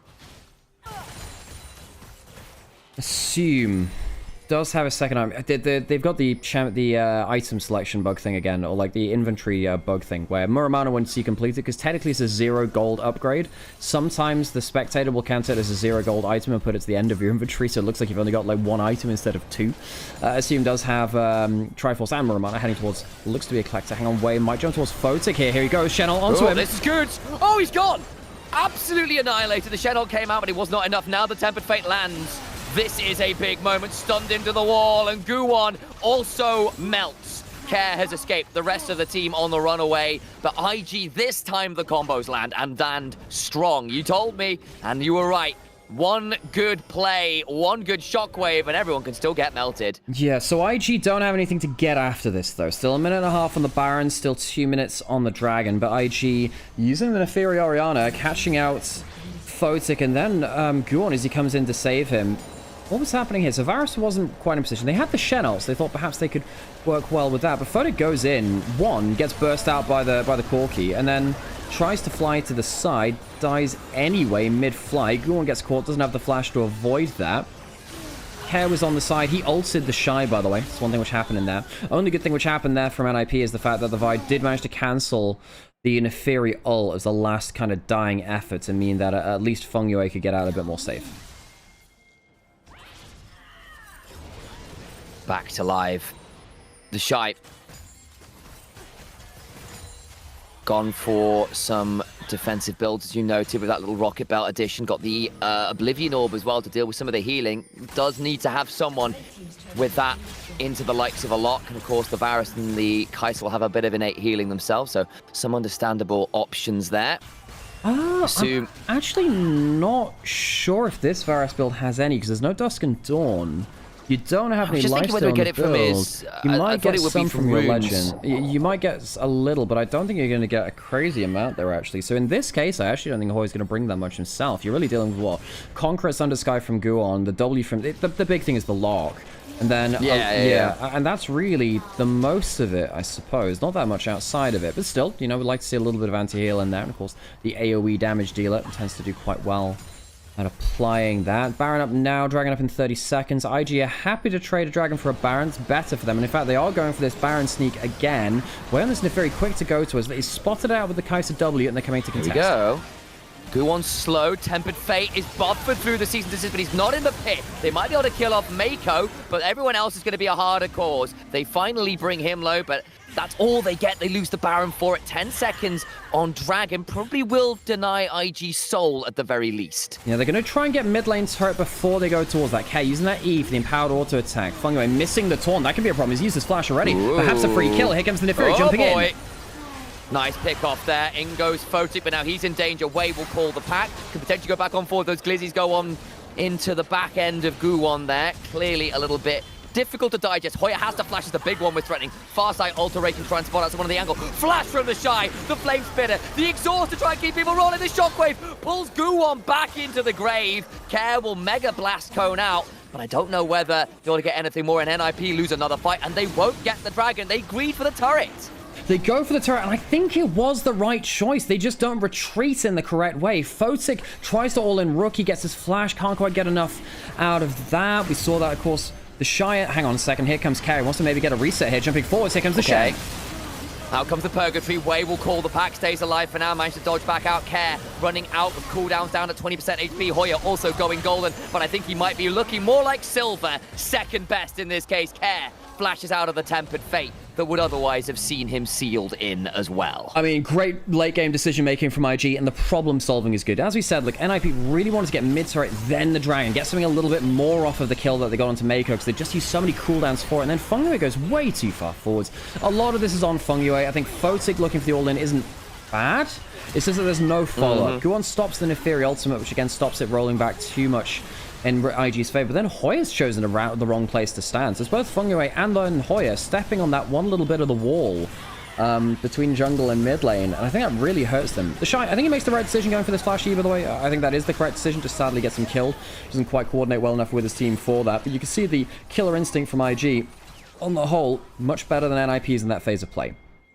Yeah, agreed. And again, the Shy scoreline is slightly unindicative of how he's actually been playing, which has largely been fairly good. It's just not always led to the right outcomes. But hey, that's the Shy for you. He's never been shy to make an aggressive move, ever. I do have very fond memories of that clip, but hang on a second. Q onto Mako, tunnels away. Now here comes Wei. How's the shoot? Guwon got the GA, buys a bit of time. Fengyue gets that potential attempt at the taunt, but there's a Tempered Fate to buy Wei some space. Photic got him, but he's getting a lot of damage from the Kai'Sa. Does get the kill. Assume alive. The GA on the other side. Wei eviscerates in. Has got the Darkin daggers ready and waiting. A command protect on Wei. Allows everyone to stay up. All the while they do kill off the Shy again. It was somehow in a 1 versus 3. Of course he was. Wei's here looking to eviscerate in. Hoya doesn't have the ability to go golden anymore, and Rookie will avenge his fellow IG 2018 solo lane. Okay, Sam, things which happened in that fight. The Tempered Fate stopped the Shockwave doing damage. You saw a body block flash from Wei onto the last bit of damage from Guwon. Assume he's going to die at the end of this 1,000 gold shutdown as Assume. Don't know why he was on his own there, but IG... Look, Sam, that was a little bit of a clown fight, Sam. It was a little bit of a clown fight. The Shy dying in the 1v3, going to 1 and 6. Which perhaps he didn't need to do that. Yeah, there were perhaps some unnecessary deaths in there. It's still a 1 fight from IG. They still have themselves the soul, of course, in here as well. They break the base, spotting out Fengyue. Fengyue will escape the stun here. Oh, he does have ults. Is he going to go into Fengyue here? I was actually wondering if we find it all in. I mean, yes, the recalls, the respawns are coming from NIP, so the answer to that is no. Watch this again, because Mako's caught out. Then, Rookie has a really good angle for a Shockwave. Wow, wonderful. Wei's in a great spot here. Watch this. Ooh, but he's in danger. Everyone pulls the ults at just the wrong time, because the Shockwave gets blocked by the Tempered Fate. Assume goes kind of man mode. Does actually do really well at this part of the fight. But then what you'll notice after this is, you know, Wei ends up having to body block for the Q coming through. Ends up just about doing so. Well played from him. Ends up saving Assume's, potentially saving his life. Yeah, nice work indeed from them. Finds themselves a fairly significant win. Baron on as well. They've got Chemsol all as well. So it's looking increasingly like IG have managed to undo some of the woes that NIP were threatening them with the double AD carries. Guwon's about to die again. The Vi really struggling now to stay alive. The Tempered Fate this time just shy onto the rest of NIP. It's been a difficult game for Guwon. I think Guwon started the game well with some of the dives, some of the early aggressive plays, but as the game's gone on, whenever Vi uses Q, immediately IG are hunting for him, saying, okay, well, you don't have flash and Q, so you're going to die. And IG have done very successful at that. Base will be broken in the mid lane as well, even without the Baron buff, and IG will just crack down on another lane. Inhibitor goes with it. Do they go towards bot lane even without the wave? I think they might do, actually. Just kill the inhib, get the double inhibs down. The Shy does not have teleport to join them. Fengyue is just leaving with the wave on a long flank from him. It's been a weird game for Fengyue. Some are good aggressive players, but then that one in mid lane really, really hurt NIP on the retreat from that last Baron after IG got it. So, 33 minutes on the clock, minute and a half until Elder, under a minute for Baron. Wei looking to pick up this Scuttle Crab to ensure they have vision control. Uncontested over the top side of the map. Okay, Photic has himself a ton of items now. Is it enough? Sure. Well, Guwon's caught out again, coming with the Channel, trying to turn a defensive play into an aggressive one. Here as well. Oh, Photic goes golden. Or immune, rather, that attempted at the Hound's Pursuit Part 2. The Tempered Fate lands, the Equalizer's waiting. Hoya does manage to flash out briefly, goes golden again, but the Shy is waiting to punch him in the face, and the exhaust means nothing. Rookie will chase down Fengyue most likely here too. Does have another QW. Fengyue, sadly, the Shen, not too sneaky for a ninja there. IG will walk in through mid lane and IG will win game one. Got a little bit spooky for a while. NIP dove the Shy a lot, put him behind, but in fairness, I think the Shy took it with grace, and I think IG rallied well behind their team fights. NIP cannot get one up on IG. IG will strike first here in Beijing. And do so, on the whole, with some flair and some confidence, with a draft that we were a little nervous about, with some of those globals that we're going to have to deal with, saying, hey, we want to play through the solo lanes, how easy that's going to be. Not as easy as they might want to like, but Wei, once the Naviri got rolling, proves once again to be one of, if not the premier carry option from the jungle. Rookie played a mean Orianna game. Some slight anti-synergy here or there, but you can see exactly how good IG can be.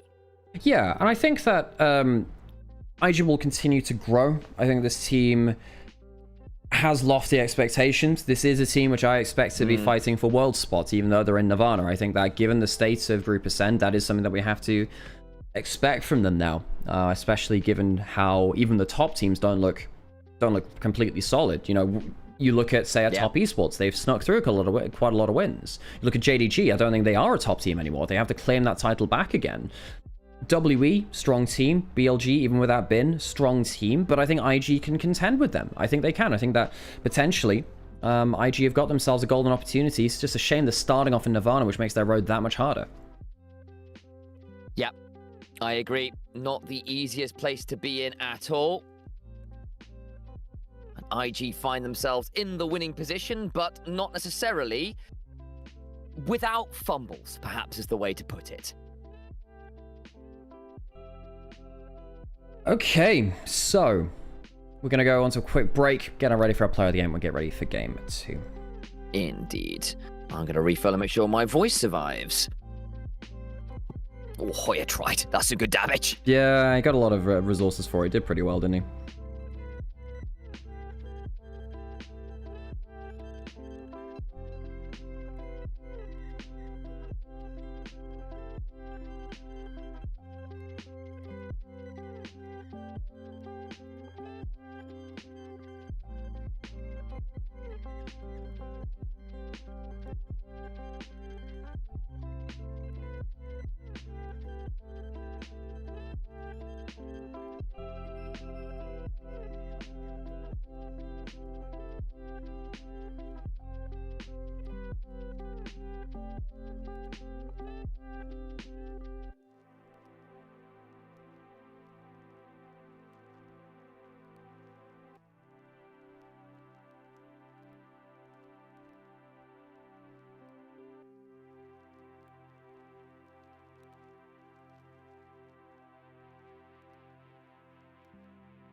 Wait, AO, TFC gonna be on the in-between game thing? Let's go! Enjoy, enjoy.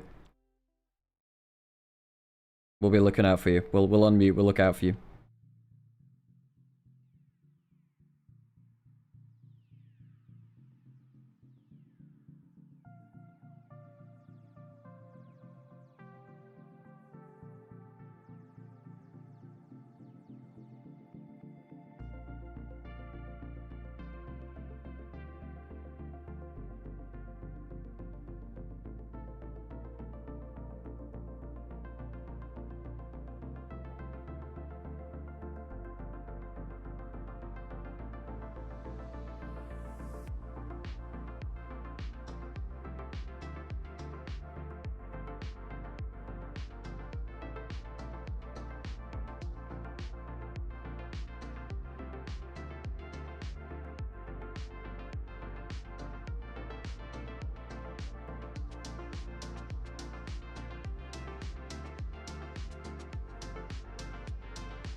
Okay, let's go into an ad break now, just so we don't miss TFC's audience thingy after.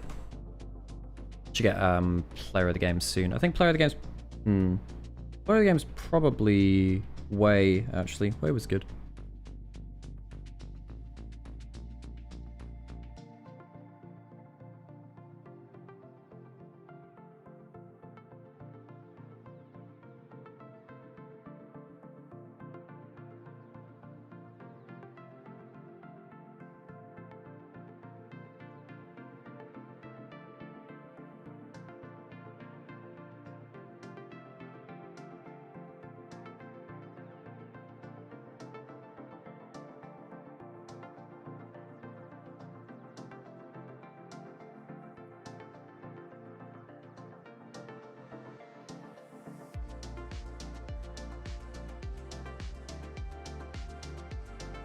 And Wade does get pyro again. Good stuff.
What's the best kind of chicken curry? Obviously a jalfrezi. Jalfrezi is the greatest of all curries.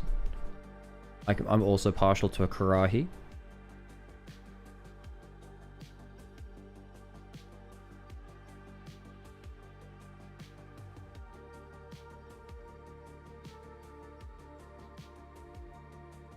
And now we wait. Because yeah, hopefully we're gonna get TFC on the big old stream. It'd be cool as heck.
Hey, cool. Let's see what TFC's up to here. 可爱的 Joy，Hello。那么现在呢，又来到大家非常喜欢的场间互动环节。我们这一轮要玩的小游戏特别的有意思，叫做默契挑战。其实就是你来比划，我来猜。等会呢，我会邀请2位幸运的召唤师站到我的身边，其中1位召唤师呢负责比划出某一位英雄的某个技能，那另一位召唤师只要猜出来，2位都可以获得我们的精美礼品哦。大家有信心吗？好，那我来看一下第一组挑战的召唤师是谁吧，请举起你们双手。哦，看到2位非常好看的 cos， 那刚好你们来组成一队怎么样？好，那你们决定一下谁来比划谁来猜。I don't see TFC right now, but 好的， obviously 那 someone 我 in 给 the 你 group. 看一下我们的第一题。第一题是这个，偷偷看一下。确认了吗？是不是非常简单？那可以来到我们的前面。Oh, is this like 进行 charades? 你的表演吧。很形象。 Oh, opening the curtain call. Okay. 哪个技能？大招。哦，大招，能说出他的名字吗？完美谢幕！哇，太专业了！恭喜2位获得我们的精美礼品，就是我们进的完美谢幕，谢谢2位。好，可以展示一下我们的小礼品，感谢不凡完评。Oh, Mabinogi's on the LCP progress. That's awesome. Cool. Deserve that for a long time. Sarah's great. 想要挑战召唤师在哪里？我来看一下。哦，那请到这位召唤师吧，你可以亲自挑选一下你的搭档，你来挑选一下。哇，好积极，好主动，这就是你们的羁绊吗？你们想谁想比划，谁想猜？来商量一下。I just need. 想比划还是想猜？来，分工好了是吗？这位召唤师来比划是吗 Okay, what are they guessing here? What are they guessing? 第2题。Oh, one's put his bag down, I guess. 是不是也挺简单的？ Oh, Lucian, right. 有头绪了吗？ Be a lot of guns firing, I guess. 就这道题可以 Do like a little sidestep and then start blasting. 好，那我们先尝试挑战一下，好不好？来吧，没关系，我会给出一点提示的，如果不行的话。 I want to see how good this is. Come on, Lucian's got to be an easy one, right? That's one gun. He has 2 guns. 对的，叫什么？能想起来吗？圣枪洗礼。哇塞，太厉害了 The one thing you have to do is 2 guns. You use 1. 非常非常的专业啊！也再一次感谢各位来到我们的北京。Oh, you didn't do the activities in the crowd? Hey, well, it's cool. I haven't managed to spot you in there just so far, but the camera angle's a little bit harsh on that. Hello. Hey, Sam. TFC's in the crowd somewhere on this crowd segment. In the group here. 让我们把时间交还给解说席。The mascot's deflating. Hey, well, I hope you really enjoyed that TFC. I didn't quite get a glimpse. I didn't get quite clear because the camera was moving quite a lot. Told me, I was like, oh, well, that's a shame. That's a shame. Hey, well, I'm glad you could stand in the crowd anyway, and I hope it's still enjoyable. Okay, we should get pretty close to... What's up, Sam? I'm sorry, I was feeling a bit off today. Oh. Hey, well, at least you don't have to do it alone for several days back to back. Very true. Very true. I've got enough for a coffee for the next one. Alright, I'm good.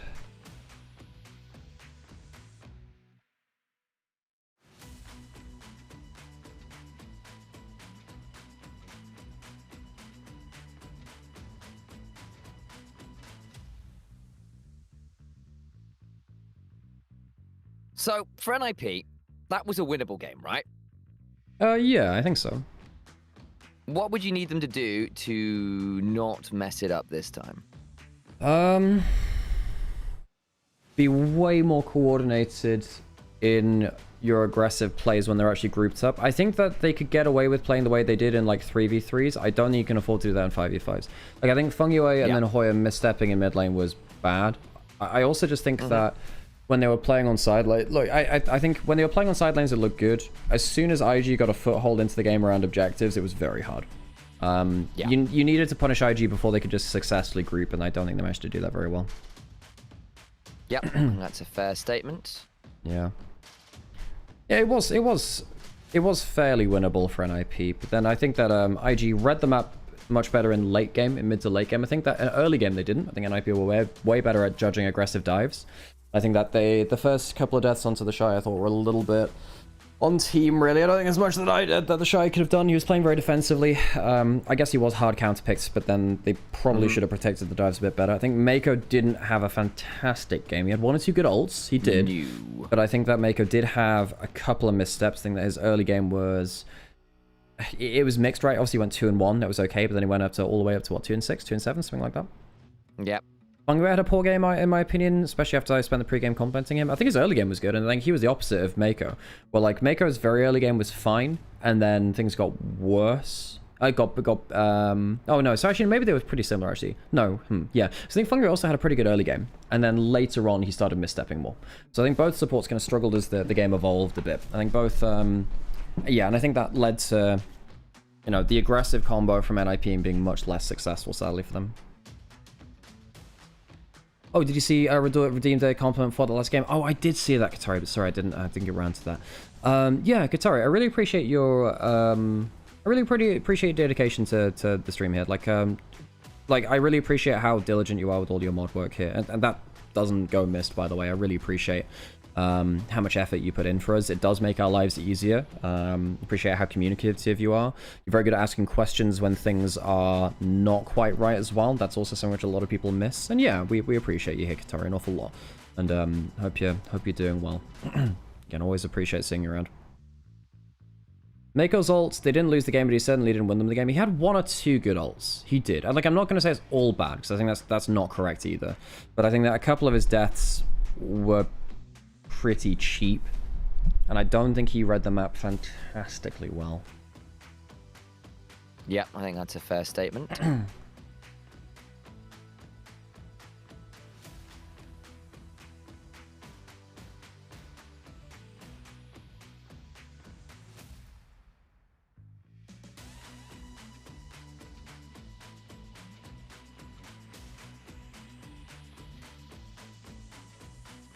On stage we go. Game 2 up shortly.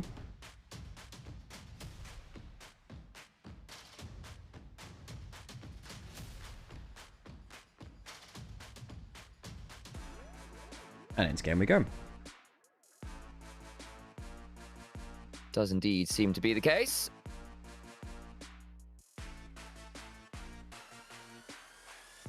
I don't know what it is about this music, but there's just it reminds me of a very specific Yakuza track.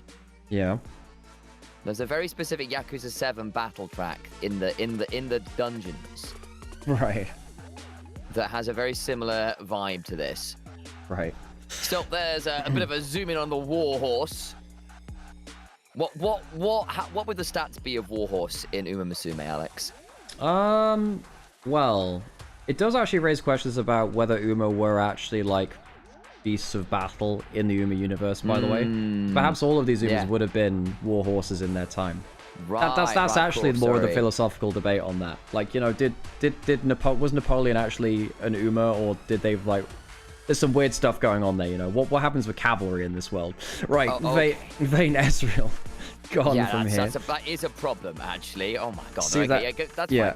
NIP, I would have thought they'd want to angle for something like a Vayne themselves. I think, I liked their logic of saying we can just dive side lanes over and over in the last game. I think that was not a bad philosophy. I just don't think they were that clinical enough at putting it to bed. They had some good dives, but they didn't lock anyone out of the game enough. Kiana now bound away. So what are our big picks? We have Syndra, we have Cassiopeia, we have Ryze. Cassio's probably the first pick. Well, do you pick Ryze into it anyway? Do you Syndra into it? Flex it about to match the Cassio, potentially? That would feel like a possibility at the very least. I'm with you.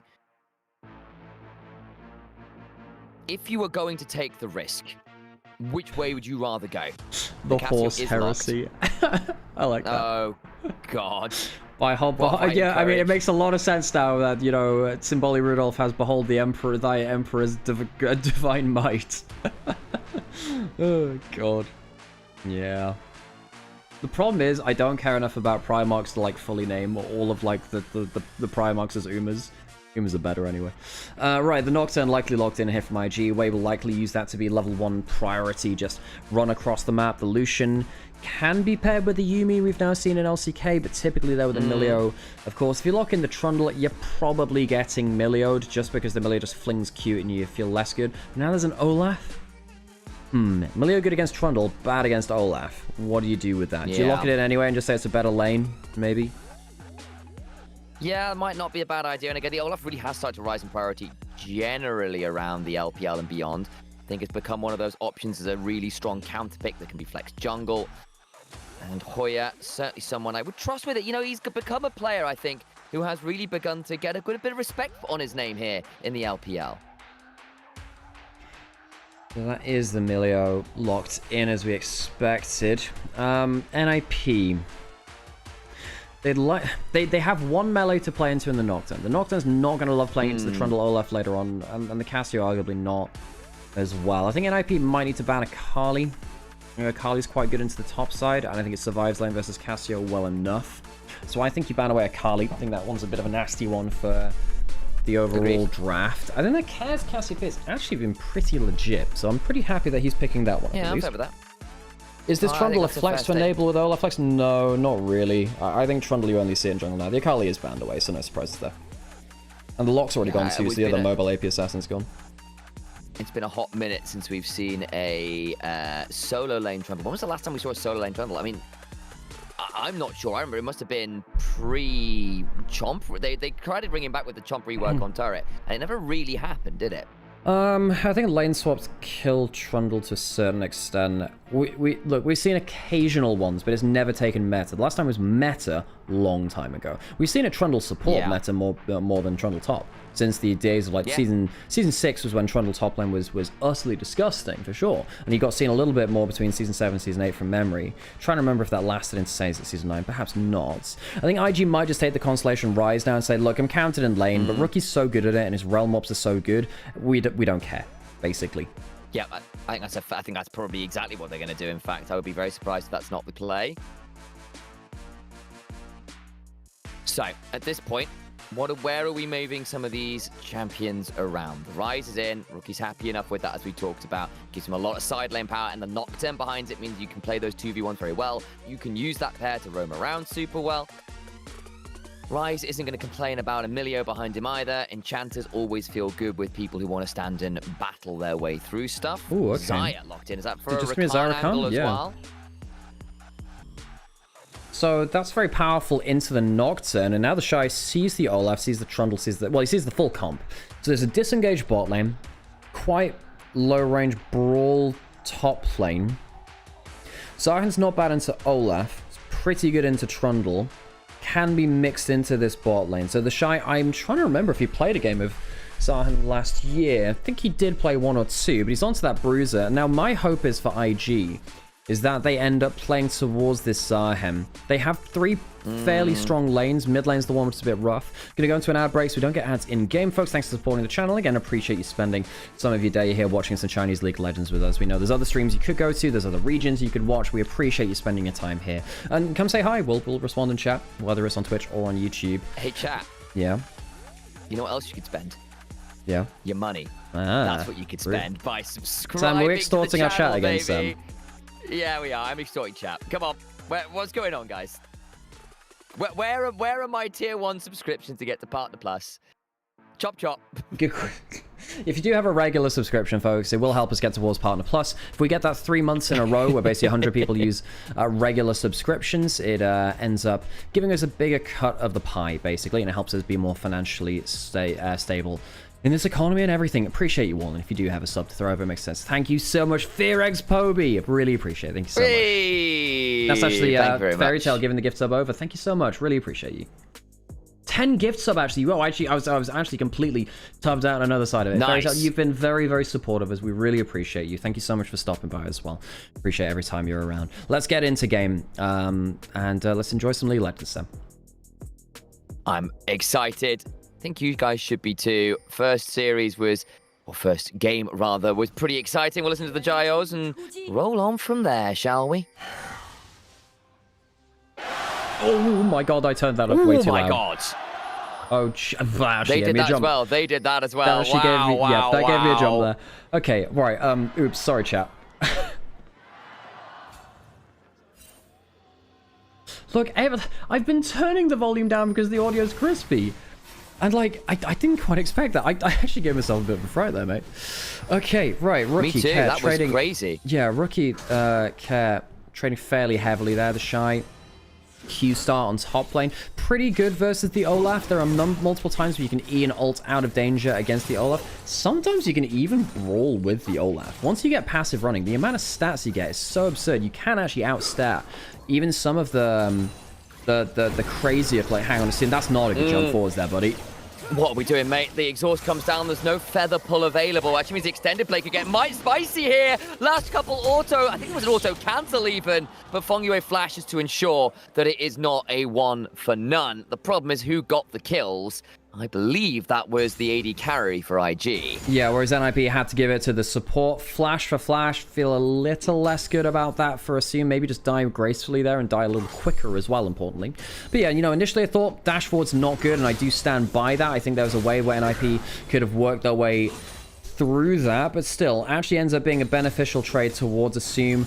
Photic does keep his flash, though. That's the one bonus which he has here. Yes, he does, which is, again, I think fairly significant. I'm right there with you. Can Photic leverage it, though, will be the question. I think he played a pretty good Kai'Sa game on the whole. But good is... It was mixed, right? I don't think it was the cleanest. His early lane was good. Later on into the game, his dives were fine, but not really impactful. Like, he tried diving 1v1 onto Rookie, forced flashes, but not kills. I felt like he needed to be more coordinated with either Wei or Fongyue jumping in. So while I wouldn't call it a bad Kai'Sa game, I do expect a lot of things from Kai'Sa players in the LPL. And Photic, of course, as we said, for those of you that didn't catch the start of this year, or rather the off-season of this year, you might not have watched Demacia Cup because it's a Chinese regional tournament, doesn't have international implications. Invictus Gaming won that tournament, and they did that with Photic as their AD carry, did it with Sobro as their top laner and Renard as their mid laner. They beat JDG in the finals, the team that are obviously going to be second place in the split just after that. And IG, that was their first silverware since 2019 Spring LPL. They've not won many titles, IG. Very famous team, not actually won that much in terms of tournaments. Always been contenders for a large part of that, but not necessarily been one which wins straight out. A lot of that was off of things like Photic on stuff like Lucian, and particularly the Kai'Sa. Kai'Sa was a huge pick for him. So, what now for NIP? They have got themselves some fun matchups. Hoya on a fun carry in the Olaf, which can definitely do some damage if given the opportunity. Not always going to be given that, but can certainly make the attempt. I think the Shy is happy to be collecting the wave here as well. Plate going to be coming in from Hoya most likely there, but the Shy just farming up as he can. Pretty easy for Zion to farm under turret with his Q.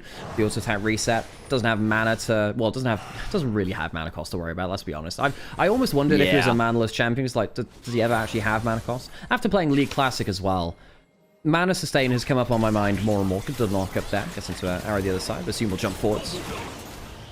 Good damage, but not anything that's going to lead to a death, at least as yet. Are they matching Zyra Khan skins? No. No, they're not. Gon's going to walk up to Rookie. Might need to blow the Ghost here. And does do. Scary there walking into the pillar. I think Riot could do some really cool Valentine's Day /week promotions where they allow duos to get to like unlock temporarily the matching skin to their duo Zyra or Rakan. Okay, that's kind of cute. I can appreciate that. A couple of other things you could do. You know, your Senna Lucian, your who else is in there? Yeah. Tryndamere Ashe. A few others in there. I think that could be fun. Just saying, guys, that this could be a fun date weekend that way. Yeah, Kale Aatrox. Kale and Aatrox? Wait, what? Don't question it. Don't question it. No. Wait. Don't question it. There might be a dive on bot late, Sam. Isn't that more interesting? Let's talk about that. Well, not really. What is this? No, the fight on the ground side, more important. Here comes the fear tether. Ooh, isn't that interesting? There's a bonk and a pillar. No Kale or Aatrox to be found there, is there? So, some of summoners thrown through the exhaust. Do they go for a second fight? Potentially need to wait for the next feather pullback from Photic. Go on. Maybe looking for that shot flashing in. Ooh, just trying to make this one happen. It's getting, again, the play. Wave flashed out, survives for now, but it is a close run. Thing does go down. And IG on so deep here. Assume gets himself a shield and a barrier and brings down the Rakan. And now Photic with the feathers. Mako trading. There's a Realm Warp in. And now Photic wants to try to get the bangers. Can't do it. And Rookie will overload down the bird. Care is here, but doesn't have a lot of mana. Neither does Rookie. Flash for the Twin Fang. Oh, Can't quite get the kill. I think Mako just dies. Oh, soon gets it on his way out. Care gets the double regardless because of the burn, but I think IG win that, sort of. I think they do. What is that? Is that a 4 for 3? Yes. It's a 4 for 3. Everyone but Rookie dies. I'm pretty sure, right? Sam, reminder, this is all over a Grom. Guon flashes for a smite secure on the Grom, and he does get it. So he gets the camp. Good. So I guess it's a 4 for 3 in favor of IG, but the camp goes to Guon. So who's the real winner here? I guess who gets the kill? So AD carries both get the first ones. Who gets the ones after that? Double kill to Assume. Kills then go to Cassiopeia. The last 2 go to that. Rookie gets 1. So it's 3 to the carries on the side of IG. I think IG just about get up in favor of that. But yeah, the last E really well played there from Care. If he doesn't get that E on target, things go really nastily. Who would I pair Ahri with? Actually, genuinely, I think that the Yasuo pairing in the Ruined King game was really good. I think that they dealt with that very well. 2 very traumatized people kind of like maturing really in real time over that game. That was a really good pairing. I like that quite a lot.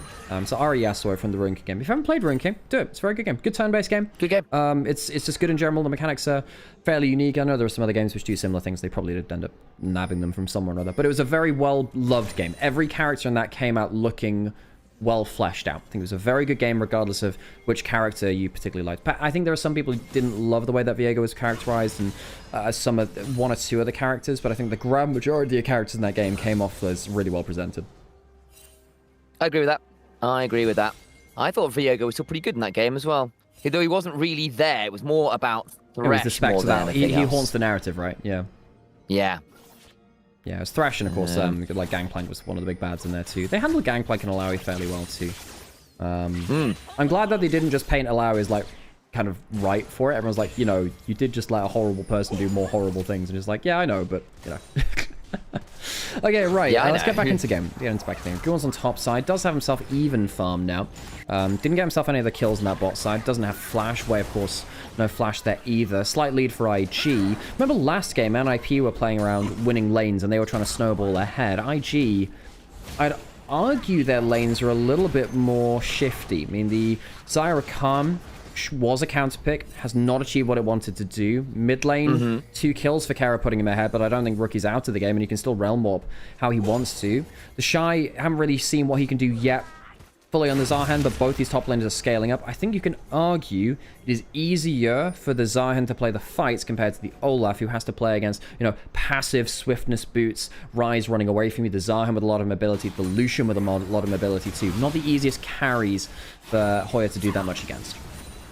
I think that is a fair statement. I think Hoya still obviously can be pretty scary. We've seen what Olaf's can do. Shout out to Zeus, who was making us cry as LPL fans recently. And Mako does find himself caught out, but the pillar ends up getting him out to safety. It's an anti-own pillar. I think, yes. Mako also threw a Q in there. He should have been dead to rights, no? Especially with flying away with Flash. Surely should have been dead. Just as planned, I guess. Yeah. Don't quiz me on that one. Mako now stood behind Assume, gets the buff from the Cozy Campfire, Exhaust comes through, Flash and Fong Yue.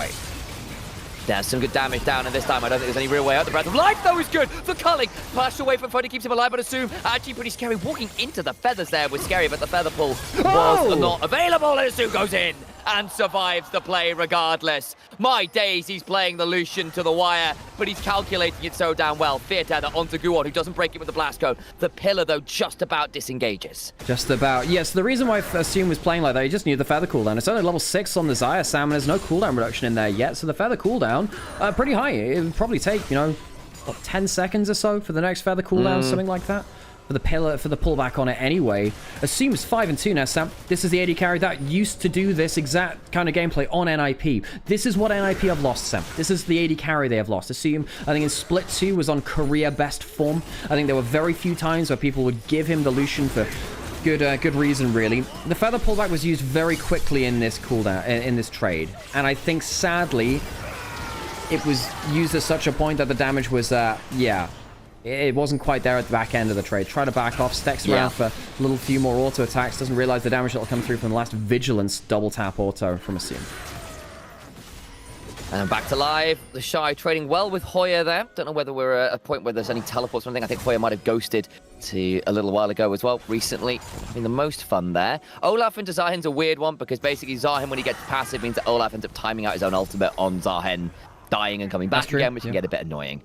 That's a fair point, actually. You know, if they both whack each other, Zahen gets passive, Olaf can't keep his own ult up, and then Zahen comes back and maybe kills you back. Now, you can only do that on a 5-minute cooldown, so it's a long cooldown for the Zahen revive part of his passive anyway. Zahen, speaking of that, alone time on turret, while actually the bot lane's pushing in on turret as well. That is a really bad sign for NIP, so the fact that they're getting hit on both side lane turrets at once, while they try to move people down bot side, they are losing plates on both side lane turrets at once in standard lanes. That is very bad news for NIP. That is, I think that is putting it mildly, it is not a good time. Did they have to teleport to defend their bot side? This is awful for NIP, man.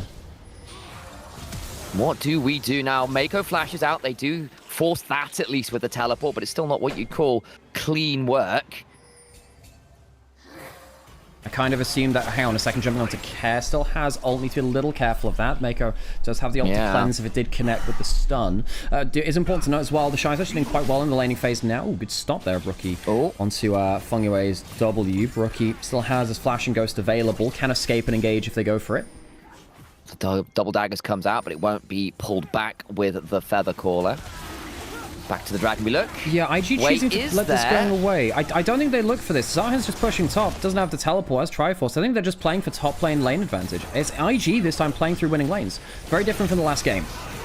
Okay, here we go. The Paranoia comes on down, the Breath of Life as well. The quickness is there, but as soon as Dash away, Mako will die, but he does keep his AD carry alive. Okay, that's a little bit flimsy from IG, because I think the part of this is saying, look, let's just push lanes. That's good. That's fine, but you can't walk up and die like that. You know that you don't have Flash. Hang on, I see if she has kill angle potentially onto Fungyue. They need to be a little careful there from an IP. I suppose they have the exhaust in a few seconds from Photic. They might be looking to play around that cooldown as it comes up available just now.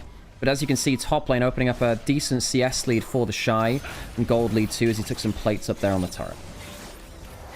That's exactly it. We'll see whether that does leverage into anything more. Full culling. As the culling's in, the double tap forces the ult of Photic. Assume is just lethal on this champion. Yeah, I mean, this guy had Lucian permaban from him the entirety of the last split. You just didn't let him have it, and now with that, you don't have an AD carry on bot side. Guan away will be here. Is the Lucian roaming up? No. It might actually end up being a 3v2 in the river in favor of NIP. Now here comes Assume. Yeah, they're going to try and get something else out of this if they can make it happen. Guwan does back away on this way at half HP. Does survive, and he attempts his life to Shy topside, looking for the plate. Does get a fourth. Hoya really not enjoying this matchup. He's roamed about too much. He's roamed about, and you know, he tried to proxy earlier. I think Hoya let it slip a little bit in early game as the Shy just kind of collected waves at turret. Hoya tried to roam down to that dragon fight, and roaming down to that, as you know, someone that didn't take teleport, only has the roll quest teleport, means that he couldn't reset very effectively. He didn't get anything off of the fights, and now the Shy's just passively gained a lead just by staying in lane.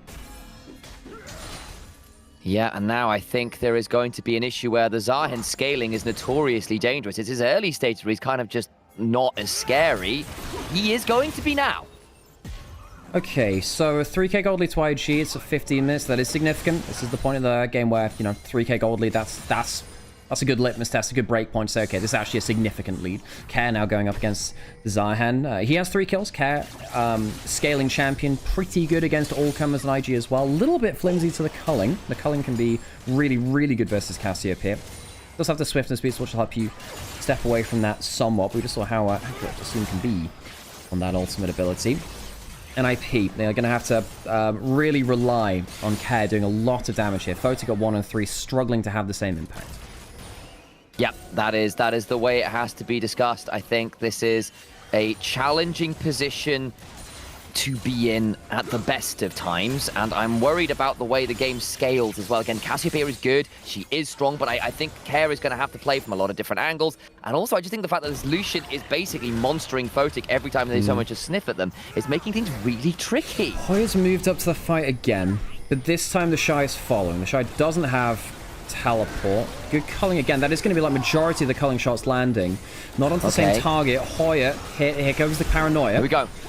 Shy gets a step on forward as well with that dash. Gets the value. The Orient Rush is strong into the Grim Deliverance. Photic just about survives this time, though, and that gives Care more license to step forward. It looked really good for IG, but they didn't succeed on the kill onto Photic, who burns both summoners, but does get out with his life barely. NIP, though, limping in terms of the health bars, and for all they got 2 kills, I don't think they can turn it into Herald. Yeah, it was a 3-man ult from the Shy, which led me to believe they'd be winning that fight, especially since Hoya was so low at the start of it too. I think IG split their damage too much. I think they split it too much. Watch this again in the replay, because it's actually Hoya the one that's dove onto initially. The Shy jumps forwards, then they jump onto him, and I wonder whether the mistake here of jumping into the feathers was a mistake here. I mean, Photic does get out, I suppose. Feather pullback's big. It's the feathers which really turn it. They don't quite kill him. It's tens of HP. That last auto attack comes through. I think it's likely that the Shy lives through to his passive. Likely it's a 1-fight from IG. It's a game of tens of HP. Photic just about pays that off. Good job he did too, otherwise that would have been a very bad place for NIP to be in. Yep, and they get away with it and find themselves now in a strong position in this game. Still do IG. Down 2 dragons, though. Could still go a little wrong. 30 seconds, its soul goes wrong. It gets very dicey, and NIP now moving on over. Yeah, they're in control of the river space. That's what I get worried about, because, look, IG were in a strong position with 3,000 gold lead, and before NIP kind of took that fight. Now it's like you've taken a bit off the gold lead, then you start looking at the dragons and say, well, actually, NIP, they still have, you know, potential Infernal Soul, and you still have a Zyra Khan into, you know, double melee top side, and the Rise is a little bit low range. Dragon starting now, or at least spawning now. See if IG look for another big fight, but I don't think it's as easy a question now after that lost fight. Puts things into question. That's the one, the double knockup. Don't put the Paranoid. The Breath of Life buys some time. The culling pretty mediocre this time around. Half the HP on Fengyue still down, so ult for ult traded. The Shy steps on in with that Grim Deliverance. Good look for the Darking Glaive. Does get that pullback. That means that dreaded return pulls Hoya in a difficult position. Fengyue left low. The Battle Herald summoned from the side of Wei. It will be the Shy who goes inside it. Hoya flashes the back on top of Yasu, but he's got the cozy campfire, and he's singing songs all night long. The marshmallows are toasty. He stays alive. Grim Deliverance into the backside, and Care is in the pit, desperate to try and DPS check, but the Shy has his passive. He'll come right back up and ensure this still gets spicy. Soul point denied. Rookie gets the double. Fengyue being run at as the Realm Warp comes in, and I think they can just run down this poor Rakan. A flash forwards for a kick that doesn't quite land, and you know what? With the Blast Cone, he will be able to escape even with the Rune Prison landing. Yeah, I gotta leave one alive to send a message. Sam, great fight from the Shy. Great fight. Gets the full stacks up on Zahen, uses the Battle Herald, and you could see the big issue for NIP was that when the Battle Herald went in, Hoya kind of flashed forwards, went really deep into the play. The rest of the team was getting knocked up by the Herald, and Zahen was getting stacks in the backline. The top laners both dive in, but the Shy is just bluntly more useful. The Shy gets a lot of stacks from hitting a lot of things onto Hoya, goes in with the Battle Herald, and I think I wonder whether Hoya makes a mistake going in that quickly. Cassiopeia tries to flash the Herald, fails it. That's down then, so suddenly Care's alone in the backline. Hoya's already died. So the Shy's got himself full stacks. So it's mistakes from the solo laners, I think, of NIP, combined with the fact that the Shy gets a much better dive with the assist to the Herald into the backline. Ooh, well, it's a fun replay to say the least. And then Photic just again doesn't have anything left in the tool because he burned all his summoners in that last play that they just won. Not an easy thing to do, but there we are. Okay. Assume 3.5 items, 3,000 gold up, by the way. The Shy doesn't have his revive now. There's actually a chance he loses this. Careful here, the Shy. Here comes Wei, though. Ooh, there's a very scary spot to be at, and he's still going to get feared and does get just run down. Ragnaroks into the end of his own days. Yeah, I think you can see why he goes there. He says, well, you know, there's no passive. Hang on, you might just die to that straight up. Photic's so close to death. Did have flash. Chose not to use it. Holds his nerve just about. Yeah, that was scary, I think it's fair to say. But they do just about survive. Rookie going top lane now, playing around those side lanes. And now, okay, no third dragon for NIP, 6,000 gold lead for IG. Baron's now on the table. Good kick there from Mako. Stops Goron from taking a good blast cone out, because if that blast cone had come in, it would have been a lot worse. There comes the miasma. Assume caught, assume dead. Nice. That's a big pickoff. They need to keep him down for the count, and now they can keep looking for some more. His way is also likely to fall. No way out on the Nocturne there, and falls shut. And of course, with the jungler dead, Baron's up, you know? Yeah, and you have a Cassio. You have a Cassio who's got 7 kills, Sam. Should be an instant rush. This is a big mistake. IG just saying, okay, you know, just taking big fights. But then, even with Mako getting that that kick cancel onto the blast gun, they've just thrown away 3 members in the top side, or 2 rather. The Shy's going to come up, but I don't think they can get anywhere close to fighting this, Sam. No, I don't think so either. I think this is looking like it's going to be a done deal. They'll try and get the knock-up onto Rookie. He just managed to back away. Now Hoya just gets to run at Mako. Keep him out. Into the pit we go. That was the Shy looking to make things spicy. Can't quite have it happen. His passive not quite there yet. Close, but not done. All the while, Rookie now in a 1 versus 4 because the Shy had to leave. And IG, these mid-game oversteps are coming back to bite them again. Yeah, that was really the mistake of, well, I mean, the 3 in topside, but what Wei assumed Mako, right? It was this jungle and bot lane who walk into topside jungle. Mako even cancels out the blast comb they were going to use aggressively, and it still doesn't save them. So NIP get a Baron on 5 members. Sam, huge play for them. Great play by NIP to make sure that IG are not sitting pretty. They go for a red buff steal, and it literally costs them their lives. They jump in, they clump up, and you know, they lose 2 for it. Losing 2 in that position is just kind of unforgivable. Your solo laners don't want to be there. You should not be pushing up like that. Rookie's going topside. The Shy has no turret, no teleport. He's going in towards bot side. That's a big mistake. And now suddenly Kerr is 8-2. He's 3,000 gold ahead. And this Cassiopeia here shreds through the Baron. And IP have an angle in now, Sam. Yeah, they do. And I think it's a good angle that this will be a hard one to write home about, for sure. Assume it's still strong, but again, hasn't been able to get that much value over the last 5 minutes. The cullings have been a lot more mediocre, and it feels like NIP getting to the point where the Lucian is in threat range as Kerr went for a miasma play onto the Shy, couldn't quite find it.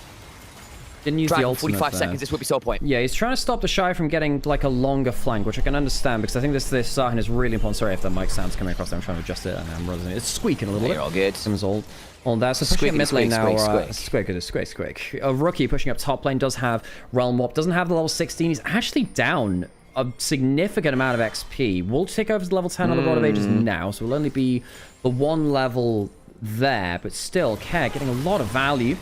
Some damage onto Fengyue. Celestial opposition will stop it being any more than just like a quarter of his HP. Dragon coming up now. NIP, even with the Baron buff, struggling to get a push. Yep. I think that's credit to IG for mitigating well. And again, they have been good problem solvers of IG, even if they've sometimes created the problems, they find themselves in themselves. That's a better way of phrasing that. Good so damage to Fengyue. Yeah, he is. The turnaround though with the paranoia makes things spicy into the back with the grip. Deliverance! Damage is good. The Shy doesn't get his passive. Kerr trying to get some damage to Breath of Life, buys some time. Rookie with the Actualizer rolling is getting good damage down. Flash away, got the blast code. Survives for now. NIP not on great HP bars, but the Twin Fangs are scary. Kerr lands a Noxus Blast and makes Rookie's life difficult. 2v1, Hoya's already killed off Wei. The Overload lands onto Kerr, and that slight range discrepancy makes it spicy. Gonna be able to Realm Warp out just about his Rookie, but they won't, I think, be able to contest this Dragon necessarily. I mean, Assume is a lot of their damage and he is alive. There's a lot of ults. I actually think that if they can look for a bush play, maybe they can. Sam Fungus going forward. That's a mistake. Oh, that's a lot of damage. He was there to try and body block. Does just about survive with the battle dance, but that's still good damage down. NIP with the Baron. Want to try and at least get a mid lane turret. Around the corner. They're going for the fight. Miasma. There's a flash of the miasma. It's good damage. The Pro Prism is there. They bring down Assume. All the while, there is one final member in Mako who's trapped there, and Rookie runs for the hills, but I think there might be a Butcher's Cleaver coming through his head. Olaf looks to join up with his brethren in Guwon and bonk Rookie down. Yeah, NIP just much better in these grouped up fights. They actually shut down the Zahen another time, going into mid lane. Photic no ult, but does have flash and exhaust. They catch him, and the Petrifying Gaze completes the disengage. It's a double down. The Shy goes in. Does he get his passive? He does. He gets the Zaya. Okay, that's something, but it's not necessarily going to save the players yet. Trapped on the miasma now. Kerr just gets to run at you. There's a dreaded return, but do you really want the Cassiopeia in range of you? No. No, you don't. There's not much else he can do there, sadly. The back end of it, you hit your W, lands a slow afterwards. You can argue it actually buys him more space that way. Can't really into him. It's a 12-kill Cassiopeia, though. You don't want him anywhere near you. You're absolutely right, Sam. Cassiopeia, Kerr, doing such a number on IG. You know, Kerr's had a great game. Fantastic game of the Cassiopeia from him, one of the priority champions. He's gone back and bought a Magi, Sam. Still has a Seekers. Most of these fights have been determined by, does the Shy get his passive or not? He gets his passive there to kill Photic, which will help them somewhat. But NIP has swung this gold lead from, what, 6,000 gold in IG's favor to 2,000 gold. in their own. We did say that, you know, eventually it does feel like, you know, playing the lower range top side into NIP's 3 champions there is going to be difficult, and it's ended up being that. The Zahen very nearly working out, but it's not been quite as easy as that. The Shy so close to getting his passive in a couple of these fights, but can't quite get it. You can see how NIP punish after. We breathe. Minute or so until the Baron will be likely the next port of call for one of these two teams, possibly both, knowing how this game has gone. NIP urging and edging towards an actually significant game advantage here, Alex, I hesitate to say. Well, I'm not going to hesitate. It's awesome. They have a gold lead, and they've got Soul Point on Infernal map. It's absolutely a huge thing there. Thank you so much for the raid there, Macario, as well. We're in a very interesting game state, folks, to get you caught up. IG got to an early lead, but a lot of these fights were kind of determined around, does the Shy get passive? In the ones where he did, it felt like they'd win. Where the ones where they didn't, it felt like NIP managed to deal with this threat of the Zahen very effectively.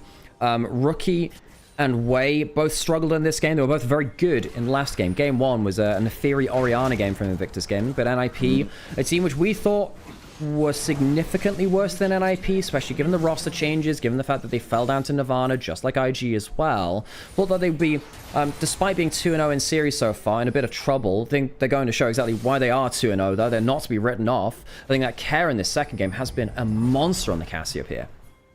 Yeah, he has. He is proving to be a dangerous customer for many people to manage here in general. Good damage down onto a number of members as Wei just around this corner. Goes out a Dustbringer.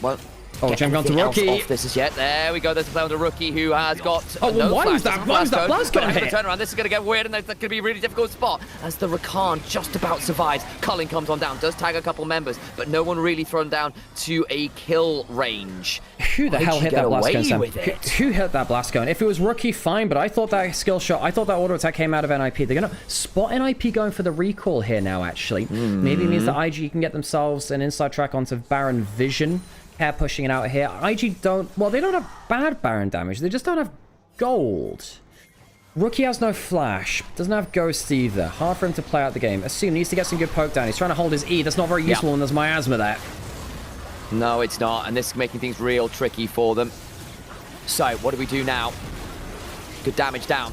Photic steps in. Wei is exhausted. Oh, good pillar. But the pillar is now going to make it very tricky indeed. And Care gets another one. This Cassiopeia damage has been utterly obscene. Fengyue goes in with the Rakan ult. The quickness is in. The Shy is stunned up. Care gets his opposite number and continues to damage it. I think this might be a pentakill, mate. The Shy's going to respawn. The Twin Fangs keep rolling. And the Shy tries desperately with a dreaded return to get something. The burn is there. The Quadra is in.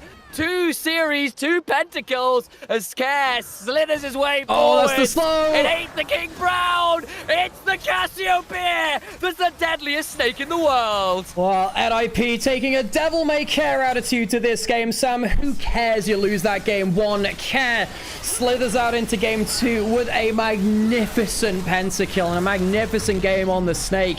He has had a crazy game here from the mid lane. 25 stack Magi's. He has been controlling this. When he gets to DPS, IG have just not had an answer. The Zahen, the Nocturne, the Rise, they're all within range of Care's Cassiopeia. Gets a great miasma at the start of the fight, means that Assume has to be so careful himself. You know, he's down to half HP. The Lucian doesn't get to brawl in the way that he wants to.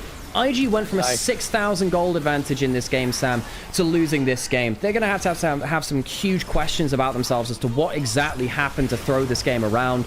Good play this time onto Rookie. The first one didn't land. Almost kills up Photic on his way, and carry for carry would have been fine. But Carry just shuts down everything he looks at, Sam.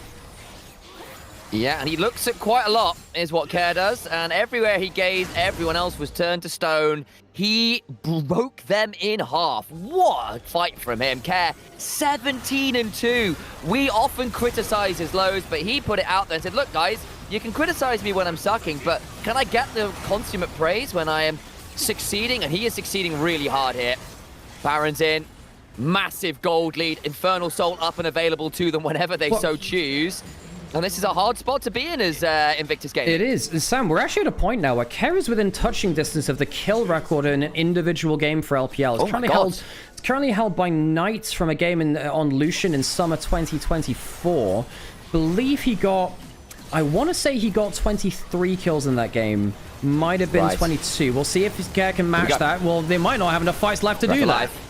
Oh, more kills come on down. Fotik gets that one. There might just not be enough game time. You're right. There's good damage coming in from Fotik, who's looking to return the phone, get his own pentakill. Has to back away. The Grim Deliverance is in, but that puts a shy into the middle of everyone. I'm not sure he wants to be there. Good damage back. There's Hoya getting that kill onto Assume. In the back line, the Ragnarok and roll keeps coming on Indifference. Fotik will just about survive that attempted dreaded return and the glaive that knocks him up. Mako is under his own tier 2, but there's no way a poor Milio could do anything here. The game is over, and we are going to a final game. 2 series in, we've gone the distance in both. 3 games in our first and our second. Got a third one after this too. It'll be a full day of League of Legends, folks. Thank you for spending your time with us, watching some Chinese League of Legends. It's been some great games there, Sam. I wouldn't trade this. It's been a fun experience watching NIP and then IG trying to prove their position in Group Nirvana. These are the 2 teams we have our eyes on after going 2-0 in the first round robin so far. This is their last game of the first round robin. You win here, you have an undefeated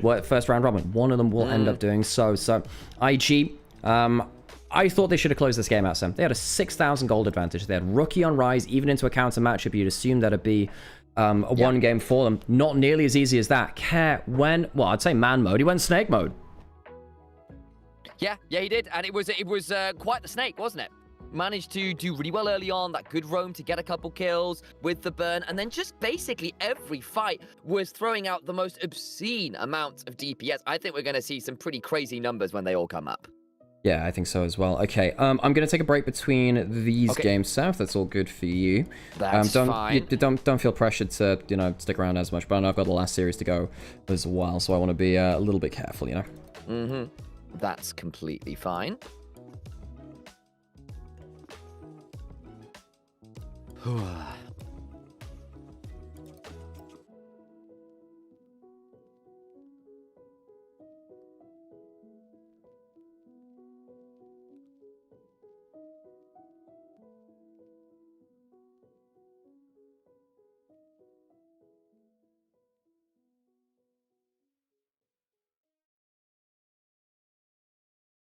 There's those damage numbers. Assume actually did quite a lot of work there, didn't he?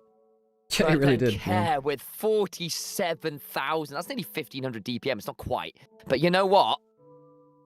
I think it might be over. I take it back. That's good damage. Yeah. So he would have needed... Oh, it's not quite. Because he would need to be 1.5k. You'd need to be at 48k damage. Yeah, that's close. That's really, really close. Very, very close on that, though. Valiant effort is what we call that.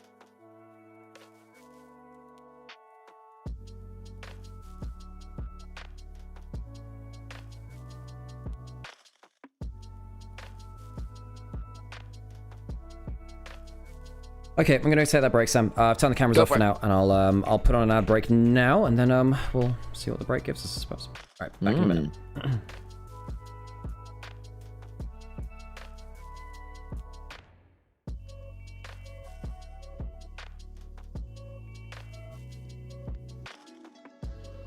Gonna get a lot of these highlight reels at this point.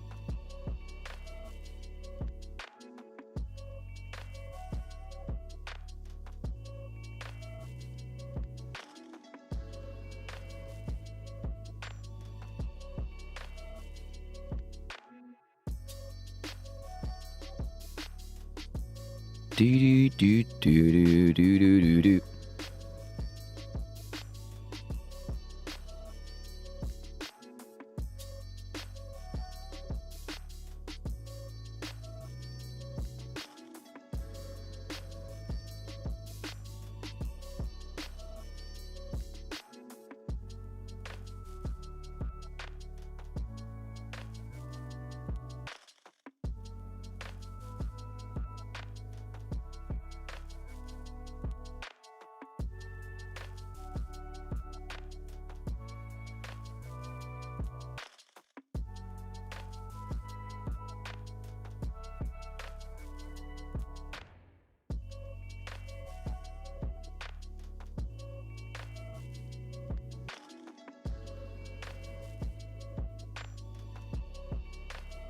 Apologies, guys. My voice is getting a little ropey, so I'm trying to be just a touch quieter here. Which is unusual for me, I grant you.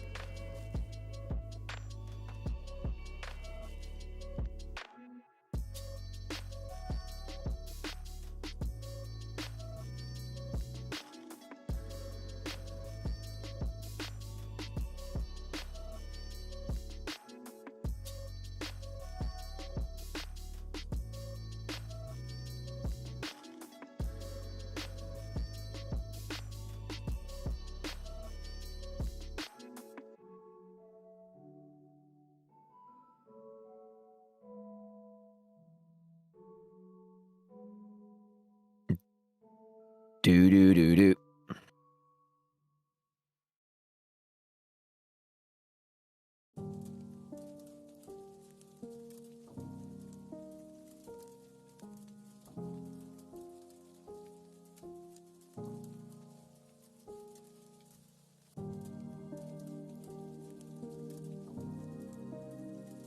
Bum bum bam ba dum ba dum bam.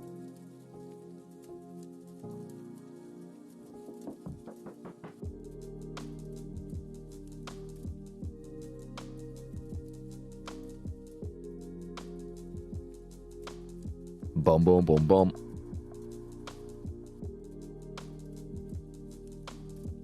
It will be Care as the MVP. Are we surprised? No, we are not. The least shocking thing in existence, this.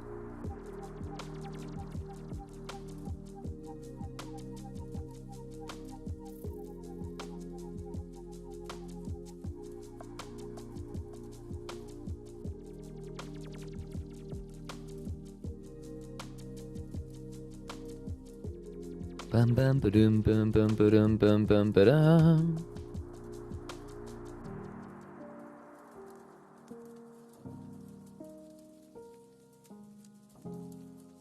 Dun dun dun dun dun.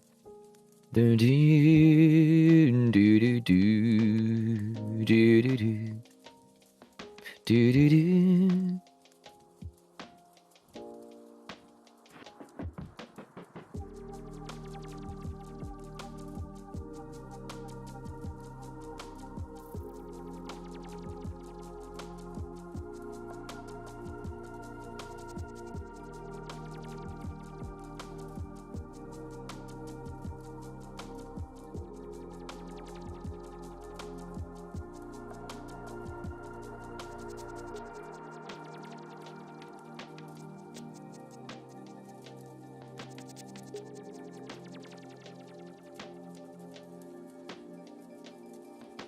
Ba-dum ba-dum. Bum do do do do do.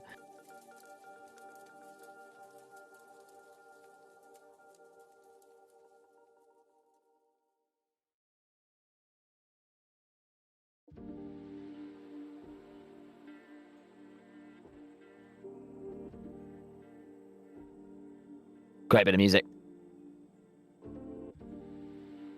Do do do do do.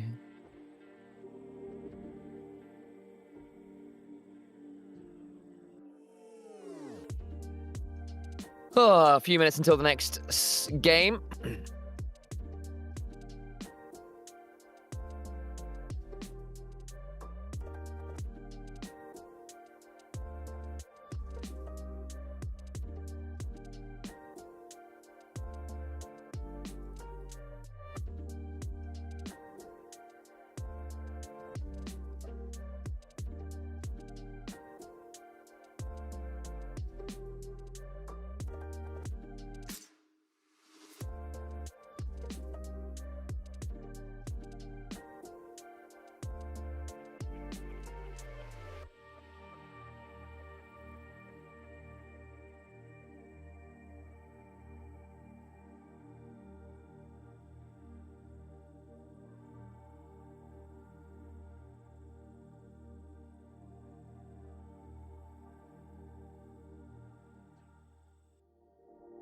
Right, I think my phone is charged enough now that I can probably put up chat again.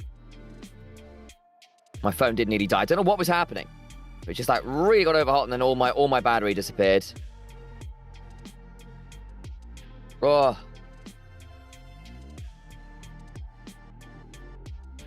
Mm.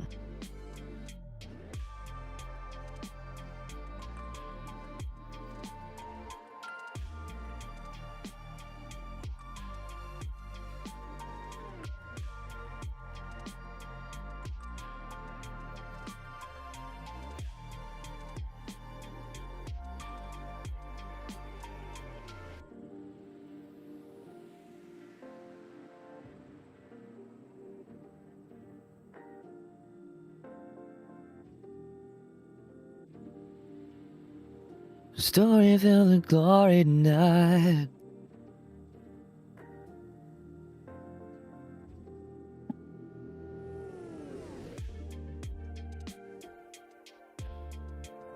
Justified, justified, justified. Like that.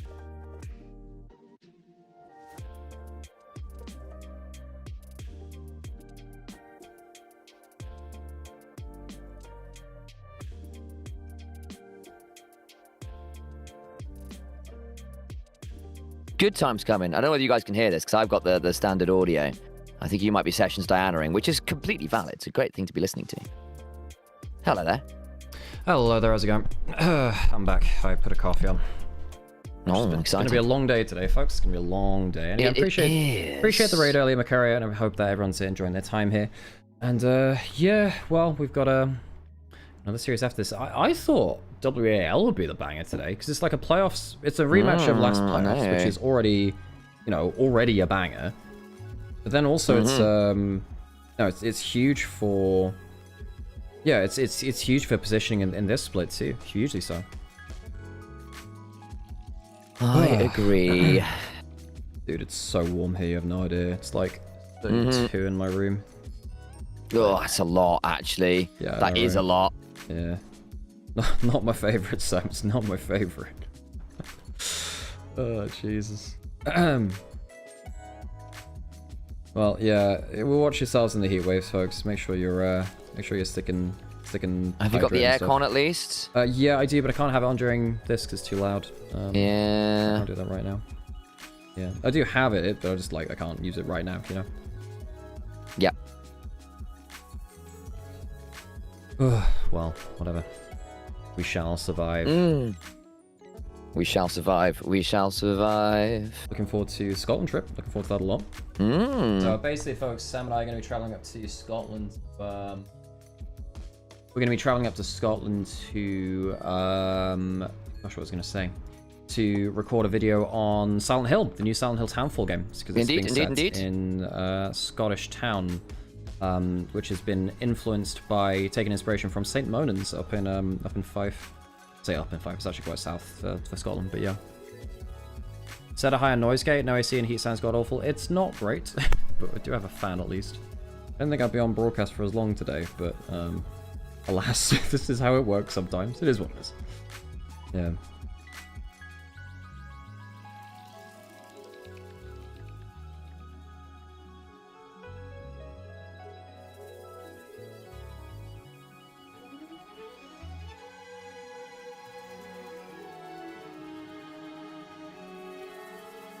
Okay, let's get ready to rumble for game 3, I suppose, Sam.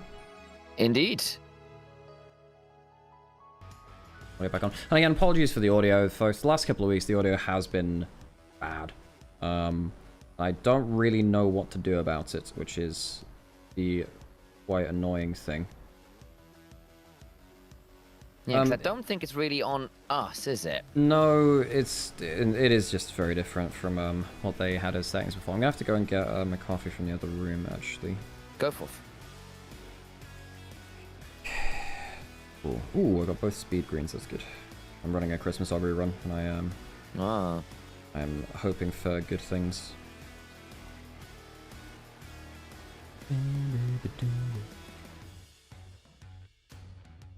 Okay, let me get that coffee and I'll be right back. Go for it. This is only really bad during Team Voice. I'm actually manually turning down volume in the fights now if I can. What I'm trying to do, anyway. Really? It's getting that annoying, it's really bad, Sam. It's really bad.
should be into draft fairly shortly, guys.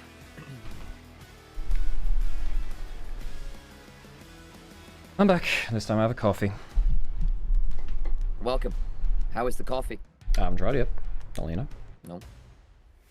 No. When you cast in the Umisume World Championship, I mean, I would if there was. I mean, there are some LAN events. They do some. Well, I say LAN events. They do some ad events. There's some very funny convention ones where the winner has to get up and do the dance at the end. Do a dance. So that's the whole thing about Umisume. It's like it's like the whole idol thing as well. Apparently, the inspiration from that came from so Kita-san's Kita-san Black's owner was an idol, and when Kita-san Black would win, they do a performance after the race. So that's where they took the inspiration from. But yeah, but at events, some of the some of the what was I gonna say? Some of the whatchamacallits, yeah, some of the events make the winner go up and do a dance, which I find funny. I don't think chat was listening, Sam. I still don't think Sam's listening, chat. I am listening. I'm very, very... My voice is kind of fucked, unfortunately. That's a shame.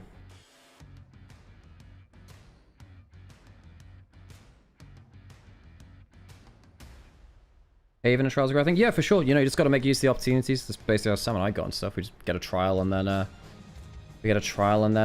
somehow make the most of it, you know? That's how you get your shot. Okay, pretty close to our third game now, Sam. That we are. There's the lights up. A lot of IG fans and the banners waving. Not a surprise on that front. Yeah. Hey, Dio, by the way, like, I appreciate the intent behind that, but also, like, that is also unsolicited comments as well, by the way. Just, like, you know. But okay, whatever. Yeah, not just saying that not everyone would appreciate that. Obviously, Mappy's okay with it, but yes. Just be aware of that.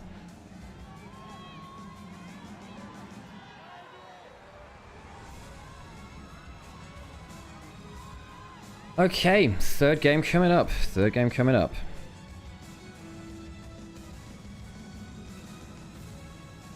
Now do your dance? Yeah, I'm not going to be doing a dance. I'm sorry, folks. That's not my specialty.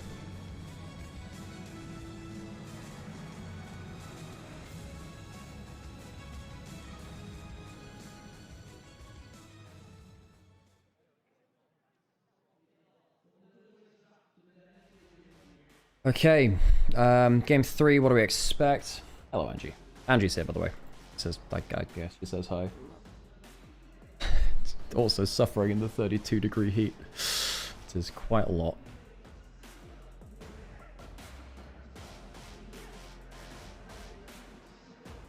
Yeah. Again, appreciate those gift subs earlier as well. Appreciate that, Fairy Tale. Appreciate everyone. Pretty close to our game 3 now, as we have been saying.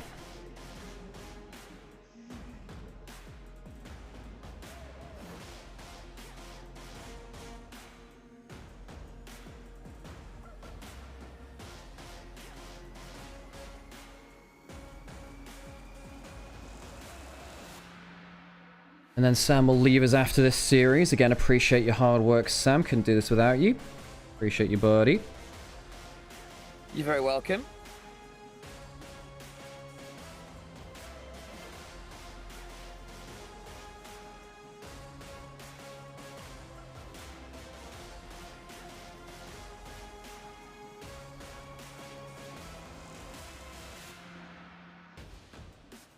Now we wait. We did our ad break, right? We did do the ad break. Cool. That means I did not completely mess up. Oh my god, it's so warm in here. I don't even have the fan on me because the fan's pointing towards Angie, which again, that's fine. I'm just also slightly melting.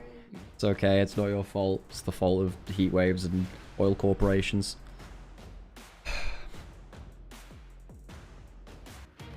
Alright, let's get into game 3. We've got another series after this, folks. It's a long day here in the LPL. We love every second of it, but it does test you. It does give you plenty of League of Legends to watch, though, which is the fun part of it. Let's get into game 3, Sam.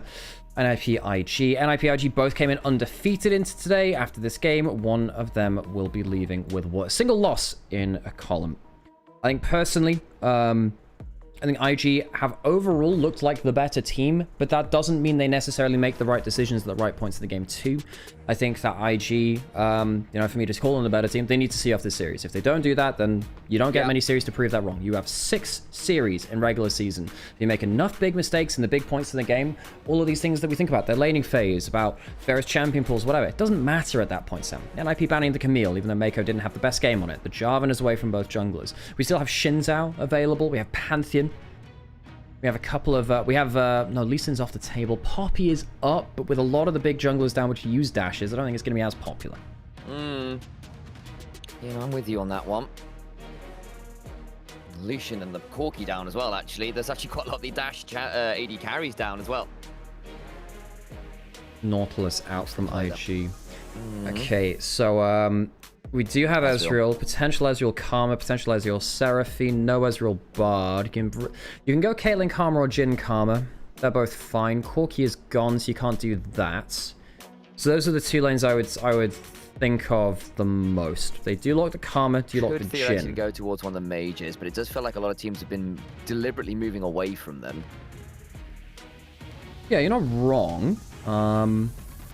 I do think there's a bit of a risk in going double mage bot lane. I personally don't love overstacking on that too much. Seraphine will come in here likely now.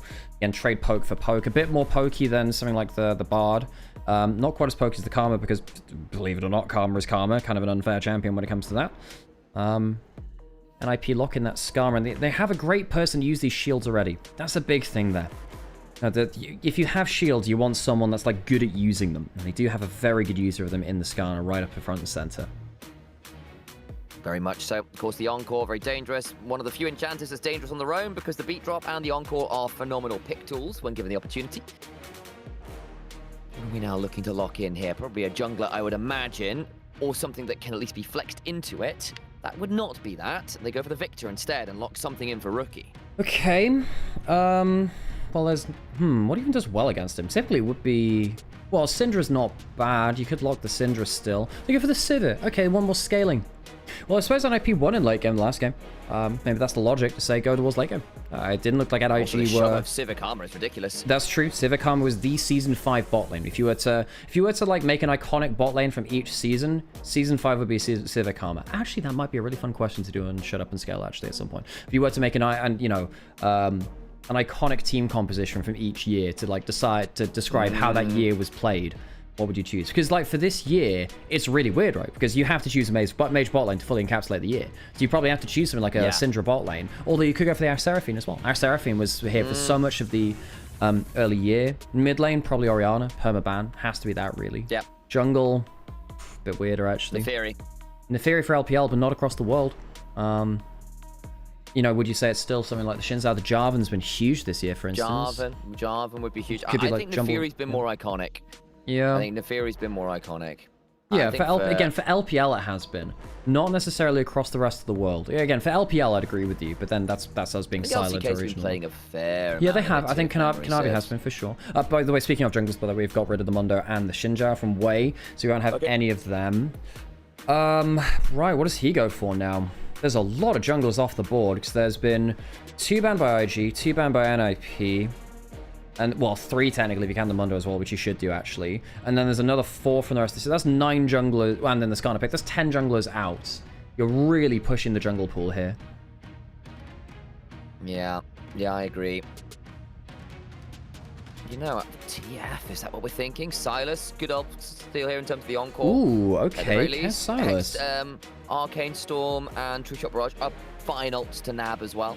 Well, I mean, the Encore is absolutely insane. It's top tier. That's fantastic, Seraphine ult. Thank you so much for the raid, by the way, Kenran as well. Appreciate Macaria earlier as well. Funnily enough, I was just bemoaning the fact that I've been playing Christmas Og Recap, and I've been doing so many runs on that, and sometimes the runs just don't happen. I'm sat there on first year, rerunning the first year, trying to get my 15% training bonus, and sometimes it ain't be giving it to me. Silas, really good into most of these champions, as you noted, Sam. Decent lane versus Victor. Great ults to seal all of those 3. The Cyclone is less good.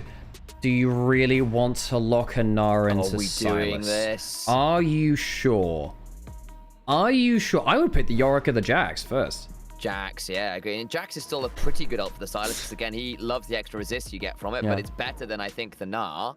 Yeah. Kenren, all my homies hate Christmas Augury. You're right, but I therefore should probably not mention the fact that this EM I'm going to be running Christmas Augury plus double T buffers. It's probably not something I should mention there. Everyone's chill until they hit him with the double mystifying murmur with the summer gold ship ult.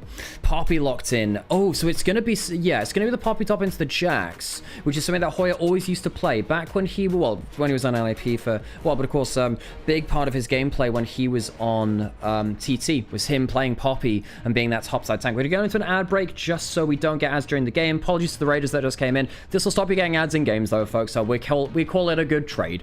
Hope that you all can avoid them by subscribing. Yeah. So now's the time, guys. Avoid the ads. Support the channel. Support the LPL. Yeah. I'm glad they didn't look at the Nara and Sam. Personally, I think that Nara would have been quite bad for them. Personally, I think that is how you die in some of these games. Okay. Righty then. Also worth noting, the last time we saw Hoya pull out the Poppy top, it didn't look great. That's true. He's been doing better on carries than he was on tanks. Now, for a long time, he was like the Gragas Poppy guy because his carries weren't good enough on the other side of that. Now it's kind of flipped around. Also, by the way, if you're watching on mobile, you can watch in vertical now. Isn't that cool? We have a cool vertical layout, particularly in game. We've mirrored the the LoL Esports kind of patterns here, and we hope that you appreciate time and effort we've put into that as well. Again, thank you everyone for joining us for this LPL. Appreciate the raids. We like to raid back to you when we can too as well. We split raids around and we appreciate each and every one. It feels like we've got our own little network of streamers where we kind of get to say hi to you, get to check in with you. Even though I don't speak with a lot of you like in first person, it's nice to catch up through your chats. It's like, hey, my friends are going to go tell your friends this, and then your friends can come tell my friends, and they can tell me my people will talk to your people. Exactly that. Let's get into game and see where these people want to shout at, Sam. IG or NIP? My mom said no to There's the hidden tri-cast, guys. Oh, gosh.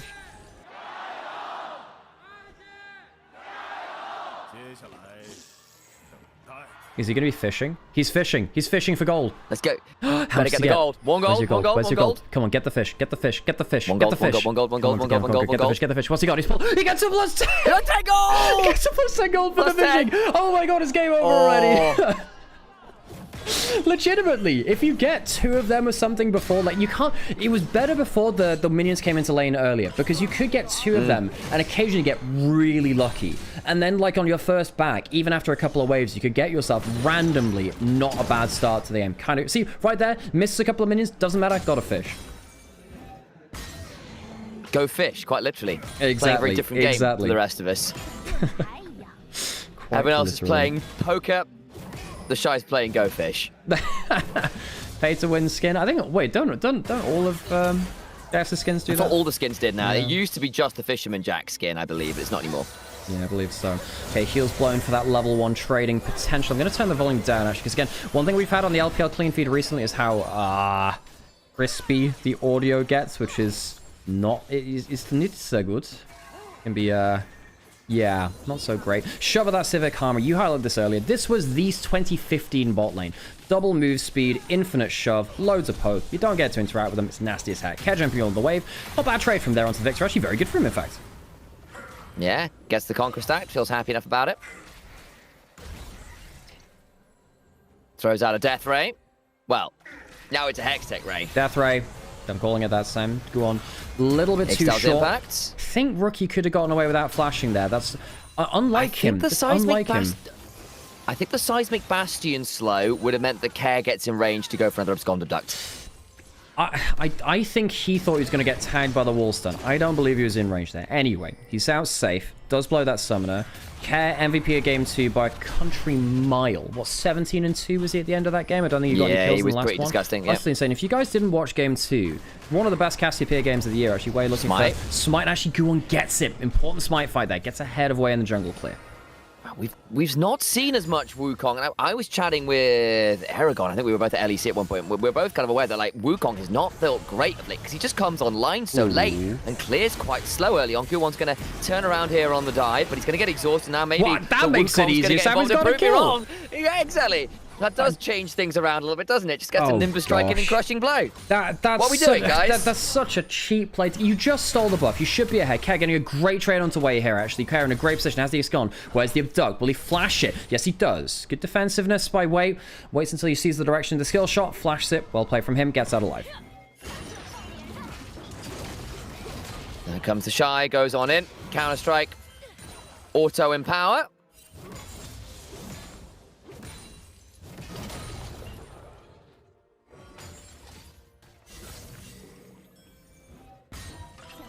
Now we go back into the game, I suppose, on the rest of it. The Shy pushing in top lane. Hoyer, as we said, he hasn't played this role for NIP, but it's what he's done for the majority of his career, if I'm honest. He's a player that's, on the whole, been someone that's been playing weak side tanks. IG would like to get the Shy ahead. Haven't necessarily seen, you know, a lot of him playing towards his own... Hang on a second. Hoyer might go for a kill here. I was wondering if he'd flash forwards. No, not the case there.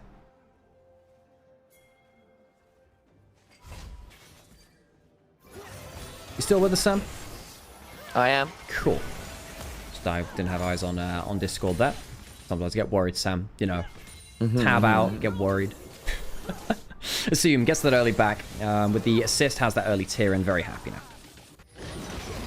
Yeah, and again, I suspect there'll be a certain amount of scaling to play for here in general. Jax, Sivir, Victor, Ezreal, even Silas just take a little bit of time before they really land. Of course, the Silas does want to snowball. Care just taken quite low. The gravity field is down, but Wei, with that Warrior Trickster, able to kind of also dodge away from Guwon's attempt to grab him.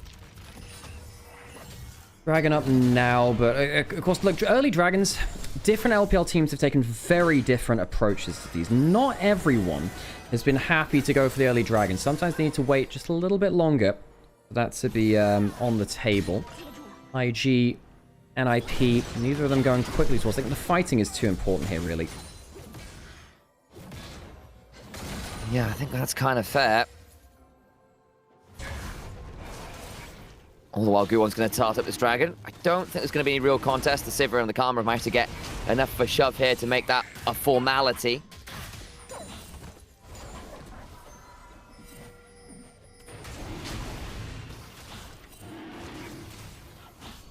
So this is when we get it now. But again, the thing is, so many of our early dragons are more about, are you avoiding or really indexing into early fights? We have a lot of teams that really want to choose to fight, choose to get jungle ahead instead, and that means that you can't necessarily stick around and be happy to take jungle camps at the same time.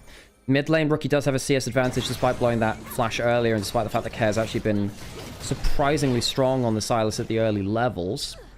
Rookie later into the game is going to be fairly happy, I have to imagine, though.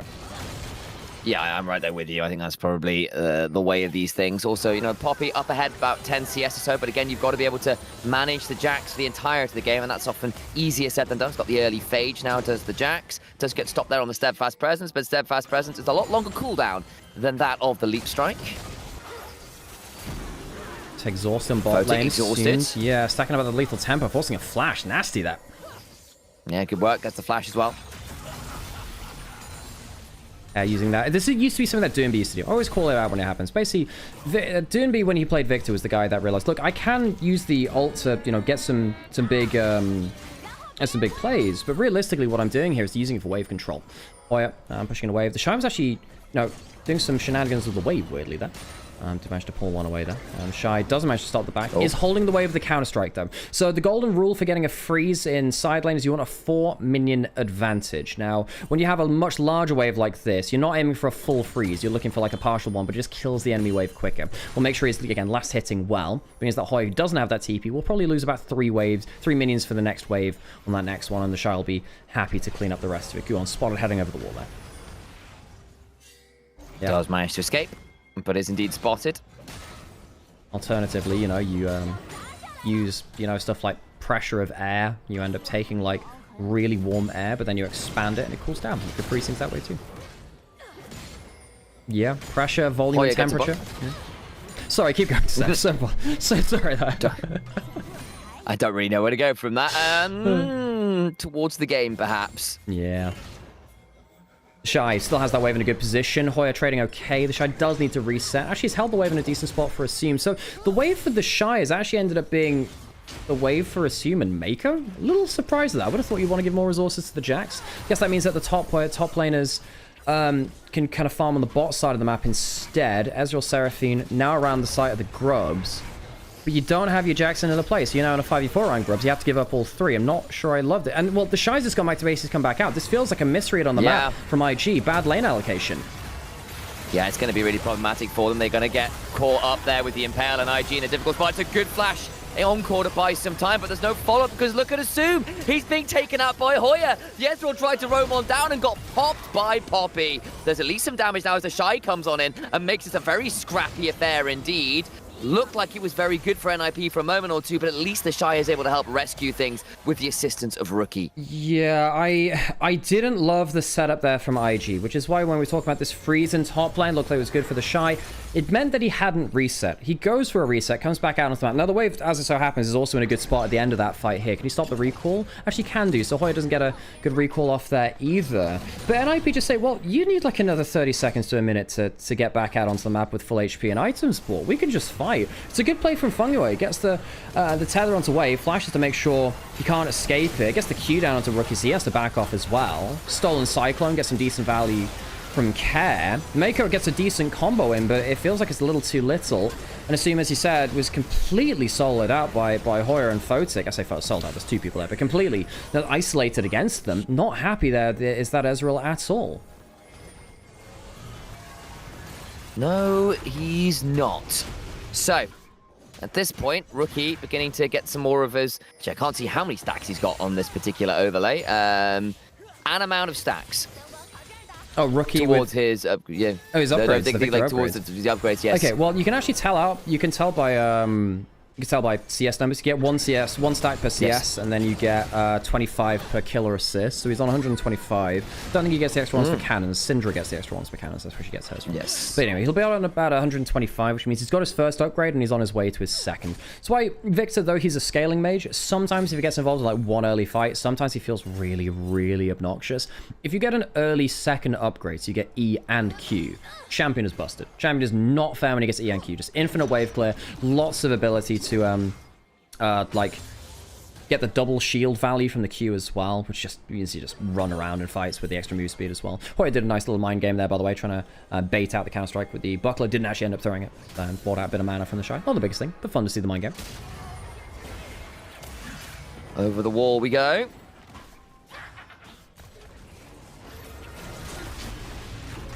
And now we head towards dragon spawning. IG are around, but then again, so are NIP. Hoya here, looking for them to charge on through someone or something. Won't. Shy going to start split pushing away, not quite at the Trinity Force. Really does want to get a bit more gold to his name, I think, before they start contesting. That means I think this dragon stacking will continue for now as Mako being run out just about out of range. Does manage to dodge, and the Encore comes on through. That's a really important speed up and heal there to make things spicy. But out of the backline goes way. Good damage on the Photic, who does need to try and survive. The second part of the Cyclone connects, as does a crushing blow. The beat drop lands as well. Care has hijacked an Encore, but won't pull the trigger on it. That was a very important sidestep from Mako. Allow them to solo out Photic, managed to get him down. I thought Guon would die a lot quicker. He ends up staying alive, doesn't have flash, doesn't have ult, might do a wall drive to see if he can steal anyway. He's quite low HP, comes down to a smite. Does indeed, and the smite is won by the Skarner. The stolen Encore on 2. Oh boy, now IG engagement. Care does get exhausted. He's trapped inside the Arcane Storm and is broken. All the while Assume going to step on forward. That Soul Flare, though, slows them all down. The Essence Flux on and should allow, I think, Guwon to eventually fall. He's going to try and find a way to drive on through, but he's not going to be given the opportunity as Victor throws down a Hextech Ray and brings the Scorpion down to size. Yeah, it's not bad there from IG in terms of the turnaround, but I mean, the smite is fantastic from Guwon. They still get a 2-for-1. That gives them their second dragon and potentially allows them to play for a soul point win condition later on. Initial play from Guwon, it's a miss onto a flashless target. Sucks a little bit. Seraphine gets a bit of move speed. Sucks that you end up missing it, but hey, sometimes it happens that way. Great response from Wave. They didn't have enough information. They knew he was around that area because they had vision on, you know, both in and behind the dragon pit, but they didn't have it in the tri-brush. Great engage. Good smite, though, makes up a little bit of the worries, though, for Guwon. Cat going back in. The stolen Encore. Best ultimate he has on the board here. Gets one back. Oh man, and then things got spicy as I thought maybe with that Soul Flare, They might be able to buy enough space to escape, but there's just not enough. And Victor hits him with another ray, and the Scorpion does go down. Hey, did get the Dragon, though. So some value in that at the very least. Hoya. He's actually been quietly getting quite a lot of pressure here. Typically, Hoya, when he's been on the Poppy, he's not really gotten that much done individually. I feel like he's in a fairly solid spot here now. The front line from NIP is quite scary, especially when you compare it to, well, when you sadly compare it to, you know, the Shy and Wei, who, well, Wei really, because well, I say he's 700 gold ahead, but I just don't think they can have a great time frontlining against the Skarner, against the Stolen Chaos Storm, the Encore, the Ricochets. I think there can be some real problems there from IG. If it goes into a front to back, this game gets pretty dicey. Yep, I agree.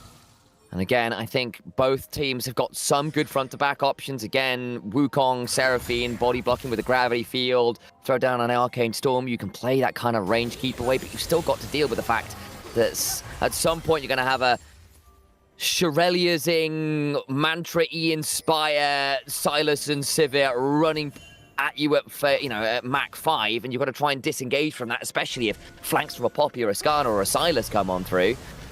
Gets very tricky, Assume. Should be able to hop out. No, he doesn't! What are we doing, Assume? Oh, he has Flash as well. He has Flash as well. Assume that's a bad pick-off. On the other side, NIP, they forced it out well. Perhaps he was afraid of a Flash ult from Guon, but you have to be prepared to...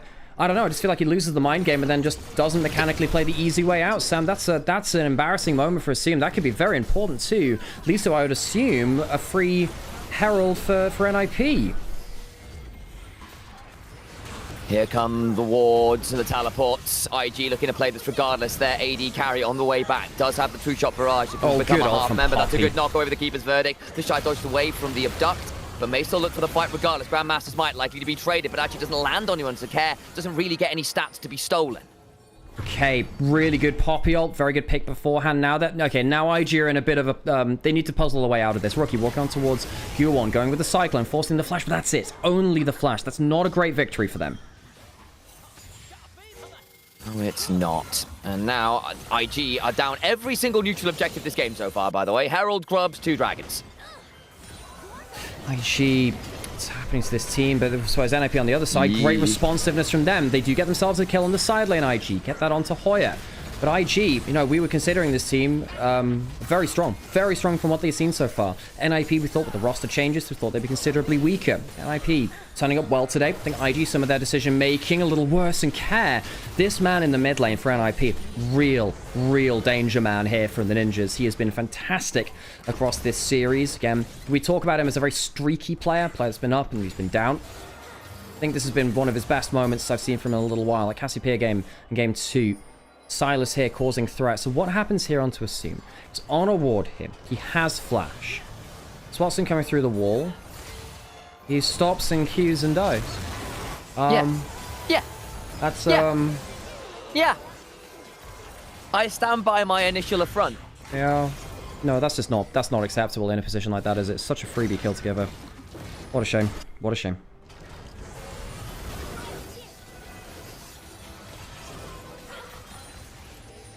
Right, on to the next dragon, coming up in the next 10 seconds. NIP looking for their soul points. IG looking to find themselves... If they find themselves one big play, which gets themselves the remainder of the outer turrets, they do have the gold advantage already. They've got a good gold lead on the Shy as well. I mean, the scaling Jets could be a big problem. Not that Care can't deal with them at some points, we'll see. Ezreal ult hits Photic, but he spell shields it. Good use of the skill. IG getting the dragon, NIP just choosing not to bother with it. Getting some turrets, turret plays topside instead. They got the 3 grubs, may as well use them. Congratulations to IG for getting their first neutral objective of the game. Oh, God, Recall here is actually going to be interrupted. Funguay goes up and down. Oh, no. That's unfortunate. Yeah, Funguay trying to play to what he thought was the strong side of the map, but it's not as easy said as done. The Shy getting out-traded by Hoyer a little bit there, but happy to back off. He can always just reset. Wei does have Cyclone. Level 10 to 11. Care doesn't have that much mana. That's why he has to do that. Then she was in a bit of danger there. Good little punish there by Wei. A bit of an overstay there from Care. But reminder, the player on top side was what NIP gave up the dragon for. So now they've given up dragon for like turret plates, not a full turret, which is a bit sad for them. Yeah, not a great spot to be in on that regard. Hoya should be able to at least get a plate or two here. The gold lead is looking okay for IG here and stopping the soul point, and puts them in an all right spot. And again, the scaling is strong here between the solo lanes. Jax, Victor, good. Ezreal, a solid late game carry. We know that to be true. Wukong in general, I think, is one of the better scaling junglers. The issue's just been getting there often. 2 items and level 11 is not always the simplest to get to. Maker will speed himself up with Shirelius, looking for a beat drop. Can't find it, but still, Shy gets himself a turret on the other side, and despite not having the grubs, I think IG feel like they've got a little bit of agency in this game now. Yeah, I think, you know, Rookie, he's at a real point of wave clear power. I think the Protobelt, on something like a Victor, it makes sense. You're just so much more tanky. It's kind of like a budget Rod of Ages in some ways, without having to rely on it stacking up. The Shy, getting towards the point where he gets Sundered Sky. I think once the Shy gets Sundered Sky, really hard to knock him out of a side lane, just procs it on you too many times. He's trying to farm at Krugs and stuff. This is one of the problems with the Poppy. It feels like a great counter up until someone gets like 2 items and you realize, my base kit is fine. Can't really deal with a Triforce Sundered Sky. Yeah, and eventually Jax can just walk at you and then auto you to death. Like, that's what he's going to do. Yep, and you may well be doing that here, Sam. You may well be doing it here. Okay, trying to siege down this mid lane outer turret now. Ezreal landing the W onto it, close to killing. Teleport behind them. Now that's a play. They are going to make that one look as Asum gets healed. There's a decent shield. He took some turret aggro to try and get on top of Asum, who flashes out. Hoya has to return the favor. They do go flash for flash at least, but they don't get the kill onto that important target. No tag with the True Shot Barrage. Yeah, and also Jax just gets to sit alone on the side lane still. He's in his lane, flourishing, moisturized, unbothered. Solo farming away, 1.2 thousand gold up. We said that IG, look, if you go back and watch the Weibo series, I think you'll get what I mean. Particularly, if you look at the difference in game 1 and then game 2 and 3, they lost game 1 and they won game 2 and 3. IG in games 2 and 3 got agency onto, well, in game 2, it was Rookie on Ryze, in game 3, it was the Shy on Yorick. And as soon as they had like a good side lane matchup, it felt so much more confident. Like they could just say, okay, I'm a win condition, this is what I need. Play like this, and it felt so much more confident from them. Herald into bot lane. I think that will take the full turret. I mean, there's no wave to stop it. It'll probably auto-attack down the tower. Maybe not, actually. It might die to the turret before anyone else comes up there. Hoya will have to be the one to finish it off there. 3 grubs will help that. Not dead on that charge, though. I'm a little bit surprised at that. So Herald, a little bit of a... It's not the worst thing ever, but it is a bit of a waste. No, it's not looking fantastic there. I agree. Sundered Sky is now done for Wei and the Shy as well, so it's a big point of power. And the damage is looking pretty disgusting. Fongu tries to heal himself back up, but just doesn't get the opportunity as Mako picks up the kill with, I believe, a beat drop. Yeah, and you know, Fungu, no flash, caught out. Not the best place to be there. Minute and a half now until Dragon, so it's not danger zone for that. Hoya maybe looking for a wall stun, which is exactly why you see a flash away from that Wukong of Wei. Rookie walking forwards, gets the death ray down, trying to get some vision control behind the Dragon. IG, what are they doing with the Jax? The Jax is with them here, not split pushing or anything. Does have that second item though, as does Wei. Wei is very, very fat himself. Both these bruises in that Sundered Sky Triforce. I said this front line is going to struggle against NIP. I think they're doing more than just fine. They've kind of, if they've managed to, you know, get rid of my worries there, Sam. They're very, very fed in this top jungle. Yes, they are. Really short where NIP look to attack that, actually, because you're going to get to the point where the Shy is going to be picking up an arm guard soon. Wei goes towards a GA or a Death Stance, and these carries, who are already quite slippery, get harder to deal with. Short, the Silas 2-1, not in a bad spot, but hasn't got a second item yet, hasn't really snowballed. Photic has got 3 items, but no Infinity Edge. Not necessarily at the uber late game 400 win condition. I think this could be a tricky next 10 minutes, Alex. Yeah, I think if IG gets the next Dragon, I find it...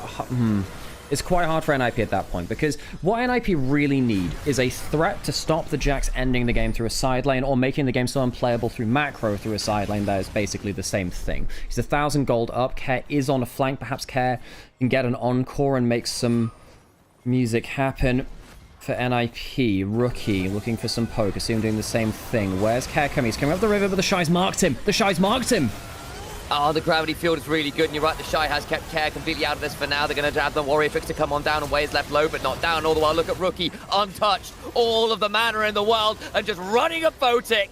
A double kill for Asum as the Ezreal follows up on his mid lane, and make that a triple kill for Asum on the Ezreal. Hoya's not there. He has just come down from the top side of the map, and IG make it look simple. Frankly, because it was. Yeah, genuinely, Sam, the key play in that fight, not to glaze the Shy too much, but genuinely, the Shy stopping Care, looking for the angle, stopped any hope for NIP. You needed a magic engage from Care. She was not allowed into the fight. The carries were allowed to do their damage of Rookie and Assume. Baron will go down. So this is what happened on the other side of it. The Shy knocked off Care. That's a really important point, because it means that Care can't get that big engage. It means it's just a straight 4v4, and without Silas getting a huge encore, it feels kind of dead and dusted. Hoya tries to go for a knock-up, can't get it. Chaos Storm comes down. Grabfield's in a great spot. Encore's in a great spot. And you notice how Photic just can't get in range to auto-attack after that point. Just completely zoned out. Great play from the 4-man unit as the Shy stops Care from making the engage.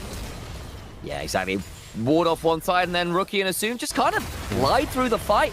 Play the front to back super well. Care has hijacked an Encore, can look for something. It's not bad there, but it's only really tagged away as he's already a mile away. The Shy actually in a tricky spot here. Does go down, was a little isolated. That's unfortunate. That's what the Encore really bought you, and now I think NIP can look to play for this soul point and feel pretty happy about it. Care on a flank angle, still might look a bread with Rookie. Go through the gravity field, they do get over there. That's indeed a flank angle. Guwon goes low, wants the fight, has that Skarner. The Cyclone comes on for a wave, but he's very low. I think going forward will be difficult, but my god, the Ezreal stings. The Mystic shots are coming on forwards. Out comes the step by press. The keeper's verdict, but Assume's still here. Everyone from NIP is so low, but they aren't down, and they can't get anyone.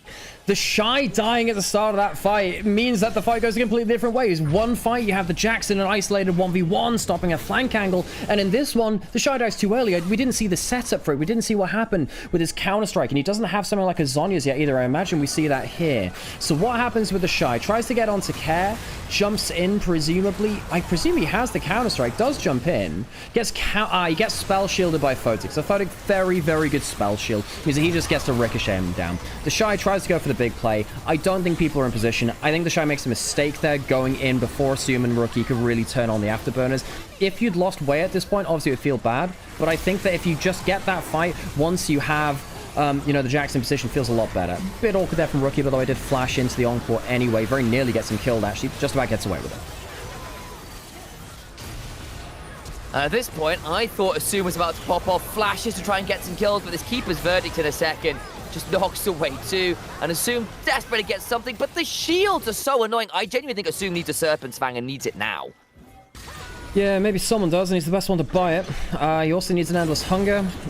He also probably needs a Shojin. It's the problem, right? Ezreal has so many great items. Which ones do you prioritize? Mathematically, I'm sure there is a correct answer. I don't know whether I can answer for you that right now. Doing it while you also have to execute against LPL opposition. Harder even still. Rookie has a Medjai's 10 stacks to give him the extra move speed, the extra sting to his abilities too. Happy to have that one in. Has the Sorcerer's Spellslinger shoes rather as well. So 5,000 gold lead for IG, but this is what I was saying. NIP needed this soul to give a macro pressure over towards them. Now that they have that soul, and the next dragon would be the soul, especially an ocean soul for the Poppy and the Skarner, the Silas as well, can keep proccing while he's in stasis. That's nasty. IG can't play around side lane win condition now. The Shy was at, what, 1.2k ahead? I think it might have peaked at 1.5. It's now down at 800. Starting to lessen a little bit. Once he gets himself that Seekers, perhaps can use it for one more big fight in this late game, but it's not as simple an equation as it was. Trying to pick off the side lane. Can they stop the recall in time? Not sure about that. Out comes potential keeper's verdict, but it's kind of interrupted there by the Cyclone. Now Hoya is very much alone and will just fall there. The Poppy is feeling like he has an extra O in her name. Nice. Yeah, Hoya caught on the recall, but sadly again for IG, much like we've seen in other parts of the series, no objectives to be taken. By the way, hi Heaver, how's it going? Good to see you. And Joanna Williams as well, I appreciate your comments on the Civet too. Yeah, I think that Civet maybe has gone for the wrong build. They need to be so much more of the damage. Delaying your Infinity Edge is a bold decision. It's a long way off as well. Yeah, you're a long way off that now, for sure. Pushing in towards this mid lane inner turret, they get it, IG. Some more gold, especially with Hoya off the table, a big part of their disruption in the team fight. Can't really stick around and fight too much, just have to take the L's in these lanes where they're given to you by IG. Hey, Hansel, how's it going? A potential pick onto someone here. Guwon drives through one wall, but not the second. Slightly awkward. Could face check into this bush, throws out the upheaval, beat drop. He's in quite a lot of danger here. CC. Actually, the encore comes on forwards. There's nowhere to go. He's got a protoplasm harness and a dream, but just nowhere to drive, and that Skarner car is teetotaled. Yeah, mate, it's like loaded. It's like, you know, it's like 10 o'clock, the sun's gone down, you've put like the cassette into your tape player and your old Mustang, and you realize there's actually nowhere to drive. You're sat there on the tarmac, like, so where do I go? Sadly, the encore, it's great playing out your tape player, as we were saying. Not so great for actually getting places. The Guon goes down. 0 and 5, disappointed in him. I think that Guon has been such an important player, but then again, you kind of have to expect a game like this or two from Guon. He is very feast or famine, but you wouldn't have it any other way as an NIP player, because the feast has been so good to match the famine. So, Magi stacks from Rookie at this point, enough to give him some extra move speed. Makes him annoying already. The arm guard's done for the shy. Wait, looking to get towards what I think will be the Guardian Angel shortly. Got himself the sword and the steel sigil, but not the completion. Photic still on just that pickaxe. Soul available for NIP, but not the end of the world if they give this dragon up. The problem will be the Baron after. This fight goes one-sidedly enough to get tricky. Wants Look to at the fight Shy. here. He has Seekers and he has Flash. Does he want to commit to it? No, not just yet.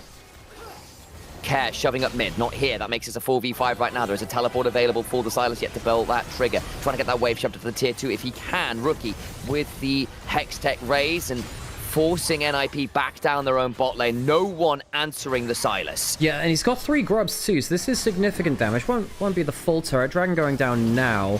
They're going to look for a Silas flank. They're going to wait for the extended flank. Guon coming around the corner. Doesn't have enough range. And the Dragon goes down. Cass still looking for something. Spotted now. I think IG should be able to successfully disengage. In fact, they might try and snap the pincer. Here comes Rookie. Good damage onto Hoya.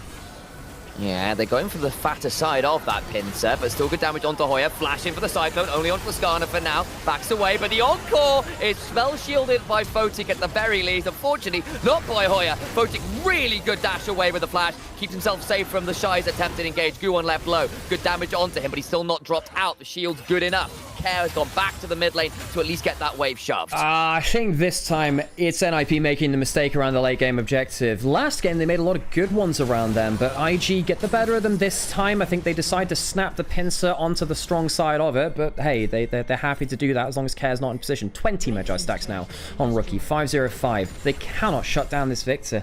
He doesn't even have a Seeker Sam. They're going for a teleport. Care's coming in now. They're looking to stop people before the rekills come in. Will he have any support? Gets on to the Ezreal. That's a couple here. To flash on him from Fongyue. They kill off that Seraphine at the very least. I see him flashing away from the chain lash, but it's still going to dodge away from the Scalded Duck, but a flash on forward, and the Kingslayer should still do the work, and the Ezreal falls as well. 2 down. They've really tried to use this Silas flank. The entire game has been about Silas flank, and this time it works. This time Care gets onto the bot lane, gets both of them. The Shy ends up dying somewhere along the mess as well. So 3 dead. And, we're saying, the late game objective went the way of IG, but NIP find the fight. Hang on, Rookie. I was wondering if you'd been... No, okay, I'll calm down. Tone of voice might have baited you in there, because I baited myself into wondering whether Rookie was walking up too far. He wasn't at all, for the record. Way over the wall now, has GA. Rookie is still insanely strong. Has Flash, has ult. He might be able to kill them all with a Chaos Storm. They're not safe just yet. They're not. Wei also got the Cyclone, as you noted. Care stolen one, as that's his value. Try and get in, try and stow people down the backside of it. Cyclone part 1, throw down by Wei, return by Care. There's weather going wrong absolutely everywhere. Golden for a moment, but the Encore catches through too. Gravity Field comes on down. Care in danger. True Shot Barrage, not quite enough for the kill. Can't abduct towards the Scuttle Crab, but they do get Baron NIP in the late game, finding some moments here. Look, both these teams are making some errors, and I think they're being punished accordingly. I love the fact that both these teams are looking for the aggressive flanks, though. Bot side, when we saw the aggressive snap of the pincer, the multiple times where Care's been on the flank angle. Care is a player who I've heard many people write off a great amount of times. Even in chat, someone saying, when did Care get good, by the way? Care has always been good from time to time. He just doesn't have those consistent streaks. Occasionally he'll come in, be the playmaker that you need him to be, whether that's on LeBlanc, Ari, Azir. He's been a Diana player in the past, and we can see here Silas has been absolutely pivotal. Very nearly gets the E-predict there from Assume. Does end up getting the kill afterwards. Care's just a player that will just roll the dice every so often. He's a very volatile player. I think a lot of NIP, our story earlier in the year about them was, yeah, this team's volatile. I mean, Guon, most volatile jungler in the league, besides perhaps Junja. And we've had Hoya be Feast or Famine in top lane laning phase. And I think particularly Care fits into that puzzle too. NIP, if you roll high, they can beat most teams in the league. In fact, they have beaten most teams in the league. They can also lose to most teams in the league. That's why they're in Nirvana. Yes, they are. Endless Hunger in for Assume. This is a game of all time, folks.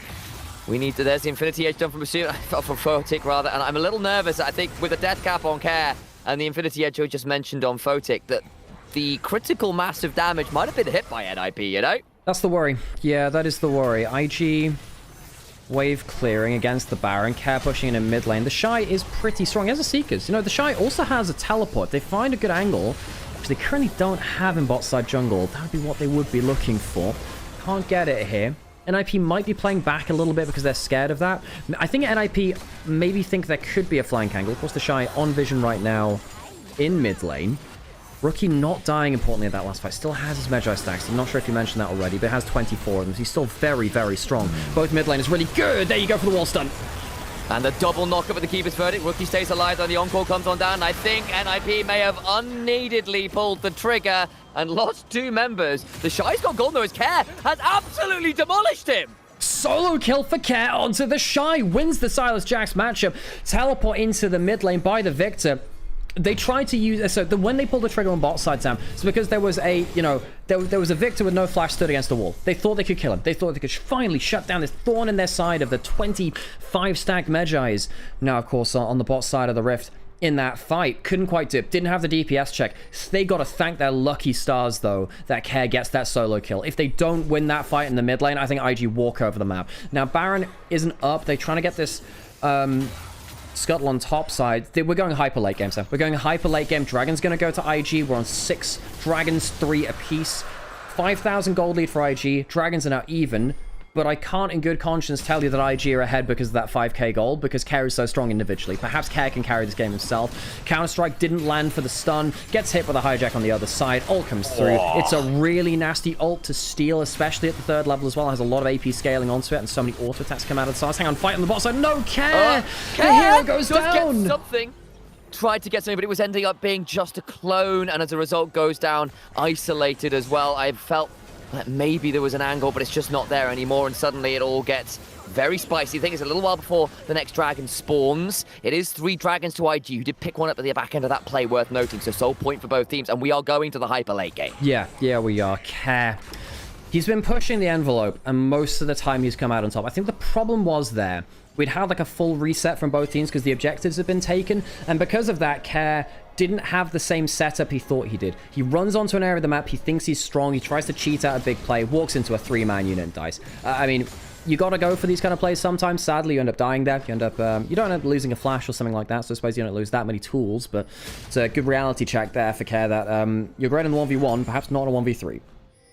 Mako with a very important flash there as well. If that had not come on through, it would have been a Kingslayer into a lot of healing for the Silas. And if that happens, then you start having another conversation, especially with the Zhonya's now available, but not to be this time around. So unfortunate, but not the end of the world, not leading to any additional objectives or anything like that.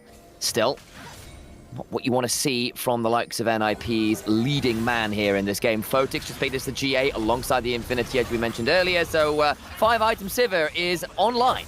Yeah, stolen Cyclone from Chaos. Used it a couple of times here. It's not, again, it's not the peak ult. You prefer Chaos Storm, or you prefer almost any of the others, but it's still not bad in terms of disruption. You'll take that in terms of guarantee lockdown and CC. Okay, walking in towards this top lane siege now. Great damage from Assume. Assume, I don't think he's had a bad, well, I don't think he's had an awful game. That one misstep in mid lane sticks out to mind. Besides that, I think the other ones have been good plays by NIP. I think the one in mid lane, that particularly was a misplay from him. The Shy, he's built up good individual leads, and he's had occasional moments where he's managed to use them very well, like zoning off Care in that one fight in bot river, but he's not successfully managed to do that multiple times. Good damage onto Wei, does have the GA, no threat of death there.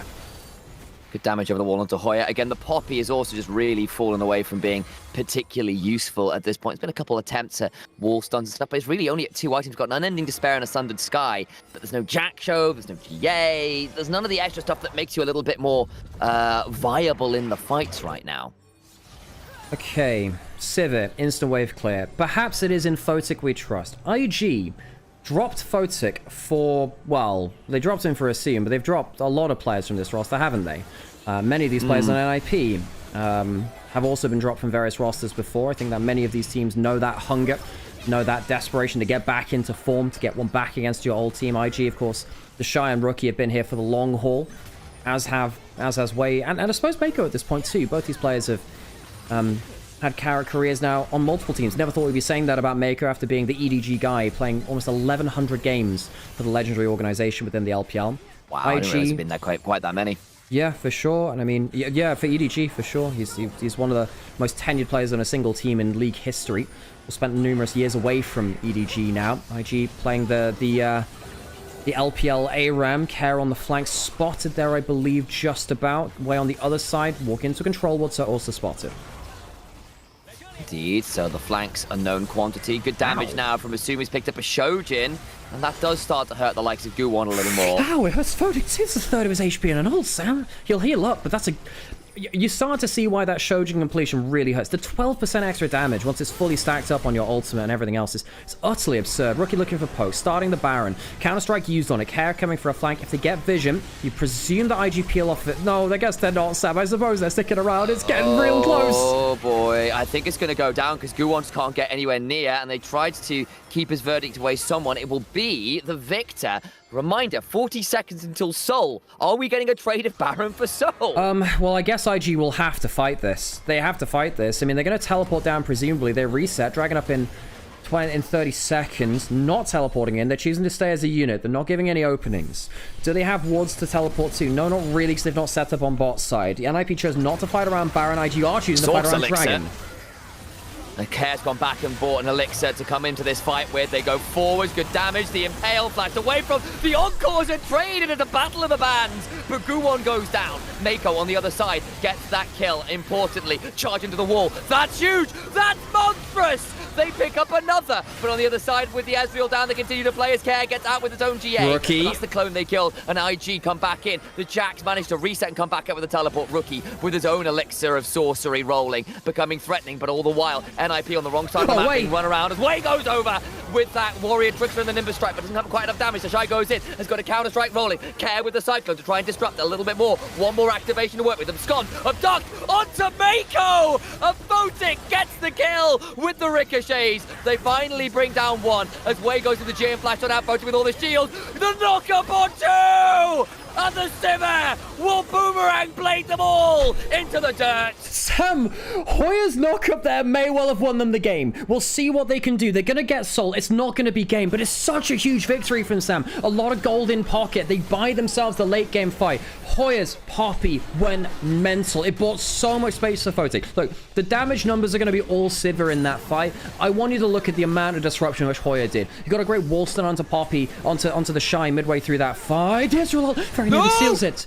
Not quite, but oh my god, did that get close. And then, of course, at the end, got that double knock-up onto Rookie. Rookie died for the first time this game, Sam. We're going for the whole thing. I mean, it's a long-ass fight. The first act of this play was weirdly the Encore. Normally expect that at the end of it. Both of them traded. See, the Encore for the Encore, both kind of crisscrossing across it. The Shy goes into the backline, loses a lot of his HP, but has his Zhonya's to keep himself alive.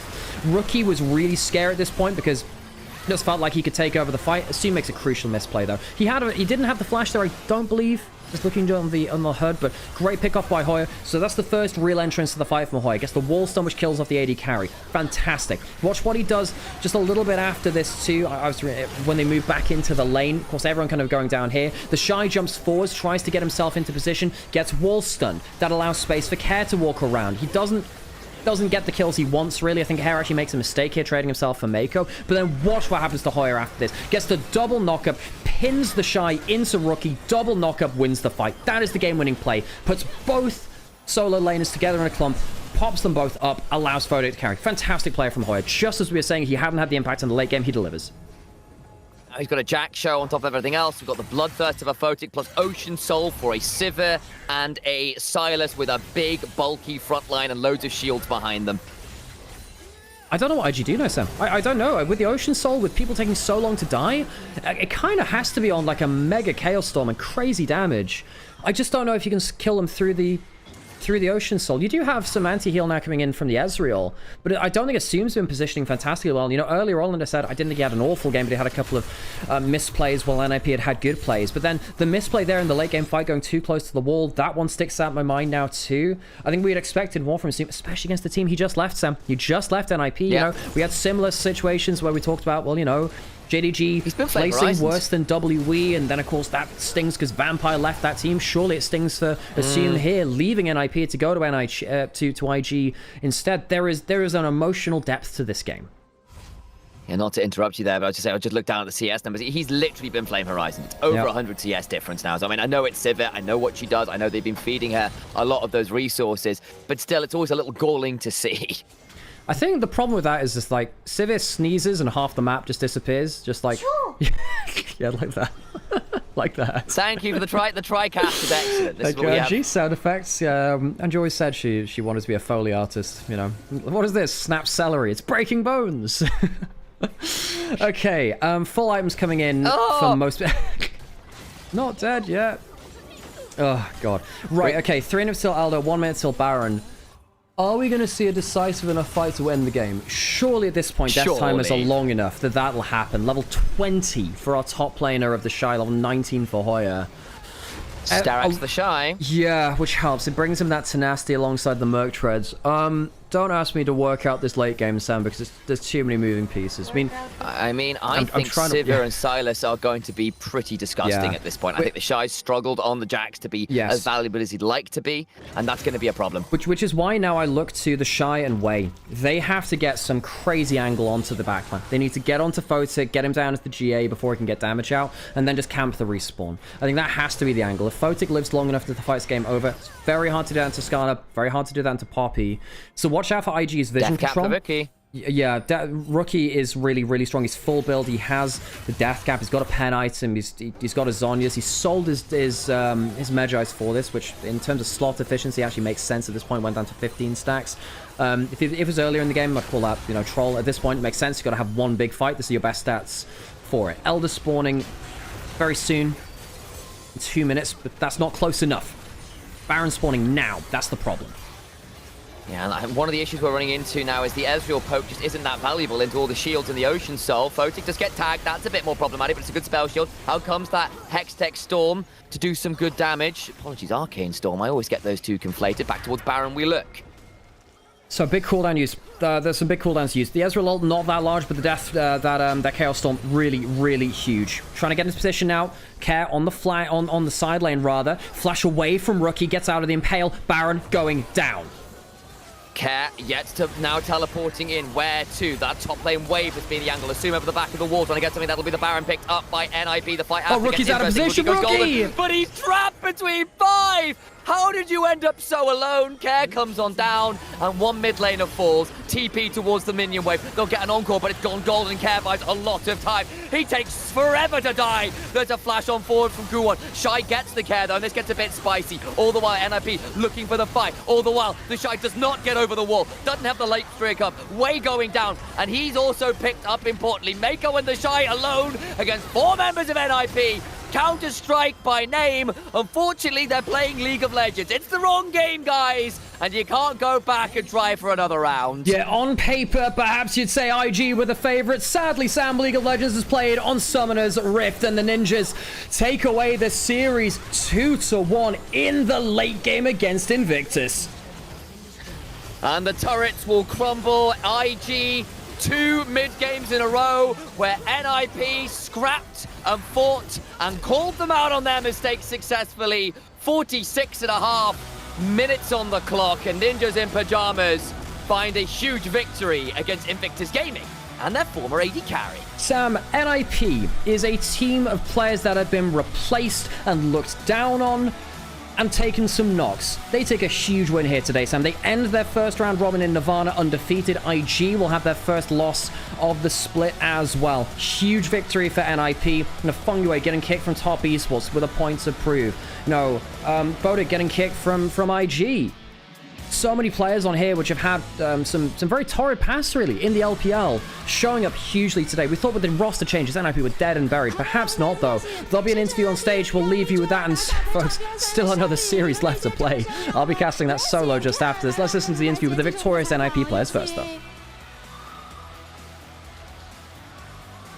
Alex, I'm afraid to say I'm going to need to run to the bathroom. Do you need me here for a break, or are you happy Sam, from this point? thank you for casting the first 2 series, Sam. Couldn't have done it without you. Everyone give a big hand over to Sam.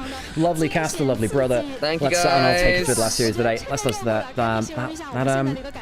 Let's listen to Cam. Interview on stage. Fantastic series from him. What a series from him. See you around, Sam. See you tomorrow. Bye-bye. 真的是很刺激、很过瘾。其实我们看的也是觉得跌宕起伏的一场比赛啊。那首先，其实，在赛前大家都非常关注这场比赛，除了你们是同分领跑之外，还是你们跟 IG 其实在第2赛段的时候就是会有胜负的。那第2赛段又是这样的，第3赛段又是这样的一个情况，所以赢下这场比赛，你最大的感受是什么呢？你觉得关键，最重要能够赢下比赛，最关键依靠的是什么？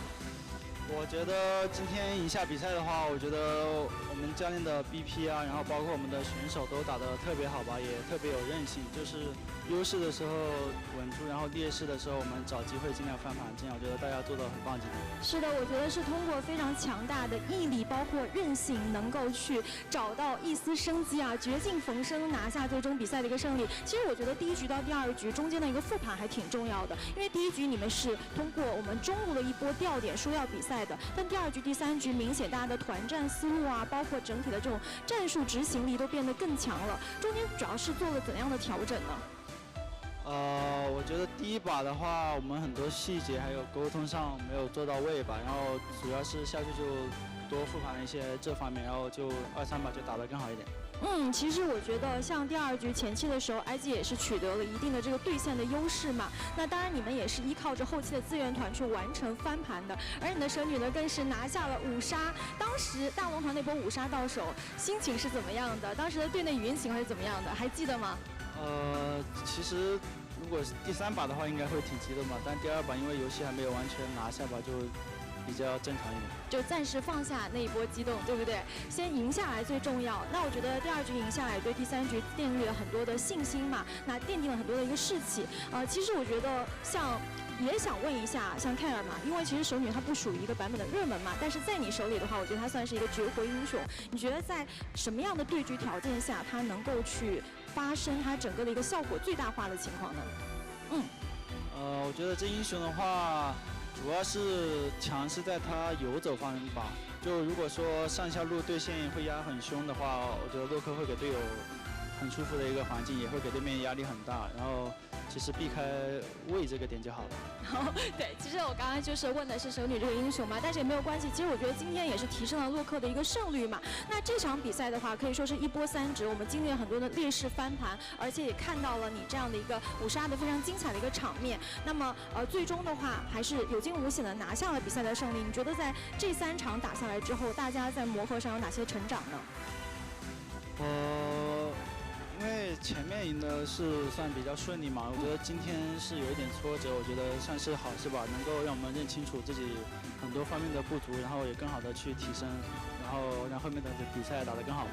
那此时此刻的话，有什么话想要对今天完成这场非常不容易胜利的队友们说吗？打得太好了，队友，就希望每一把都可以这样。是的，其实我觉得今天现场也来了很多支持你们的粉丝朋友们嘛。那此时此刻的话，有什么想要对大家去回应的话呢？虽然支持我们的人比较少嘛，但是有很多声音。但是我们还是赢下了比赛，就非常感谢大家的支持吧。是，今天看的操作帅不帅？我相信大家已经给到你很多能量了。那么这也是一场双向奔赴的旅程嘛，也希望 NIP 能够继续前行，给我们带来更多的惊喜。谢谢凯尔接受我的采访，本场的赛后采访就到这里，让我们把时间交给解说席。Hey, great to hear from Care there again. Care's such a fascinating player. You know, like there was that comment in chat earlier, which you can't fault. Basically saying that you know, when did Care get good? Care's always been occasionally good. He's always been able to pull out like one of these random games. He is just one of those players that can be very frustrating to watch because you know how good he can be and he doesn't consistently bring it out. I can understand how that can be very frustrating to watch, actually. But yeah. Care doesn't mean we have less fans. Us having less fans doesn't mean we can't win. Oh, that it's all good. So, you know, Care in that interview basically said, doesn't matter if we have less fans, we can still win effectively. That's great. That's fantastic. Thank you, Frank. That's a great translation there. And Purple Orchid, thank you so much for the gift subs as well. Again, folks, we actually just couldn't do this without the very generous gifters we have and the people who subscribe as well. For everyone that watches, everyone that likes, comments, subscribes, and if when we do have sponsors as well, for the people who do interact with them, it does keep us running. Like, we wouldn't be able to do this without you. So again, big thank you to them. This isn't just like sappy, you know, or you're just saying it to appease you. No, it does genuinely make a big difference to us. So again, thank you very much for that. Oh gosh. With your help, we can buy food and eat. I know, right? Crazy. Oh, jeez.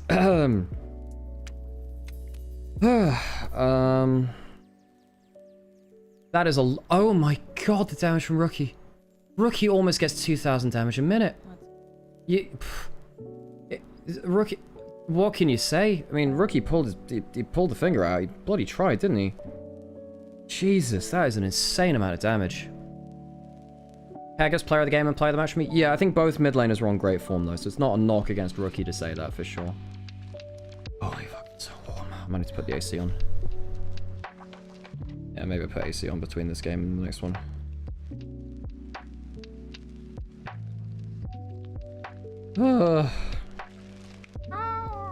Yeah.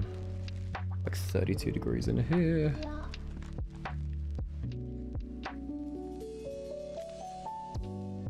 Okay, that's great. Yeah. As SpongeBob taught you, you don't win no silver, you only lose the gold. Oof.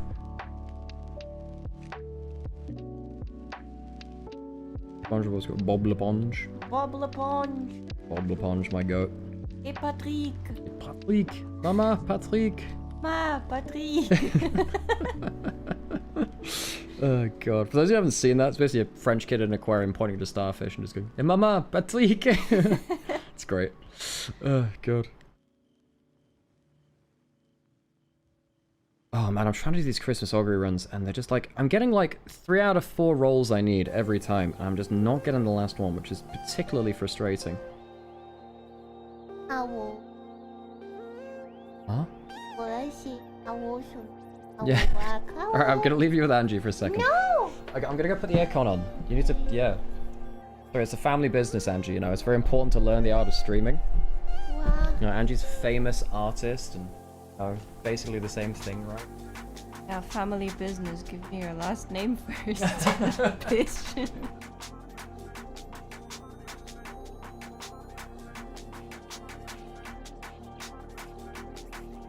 It is side ground.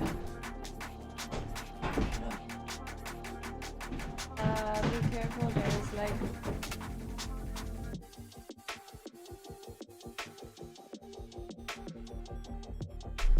But then, ew, the sun. Yeah, I know.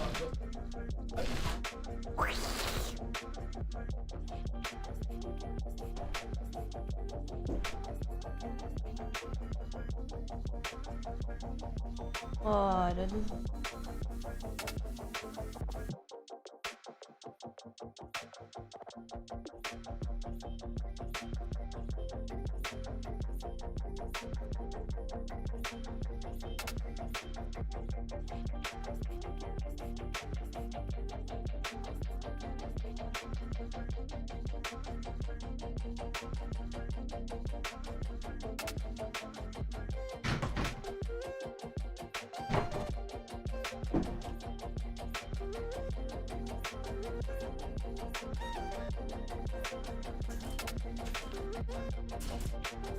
Ugh.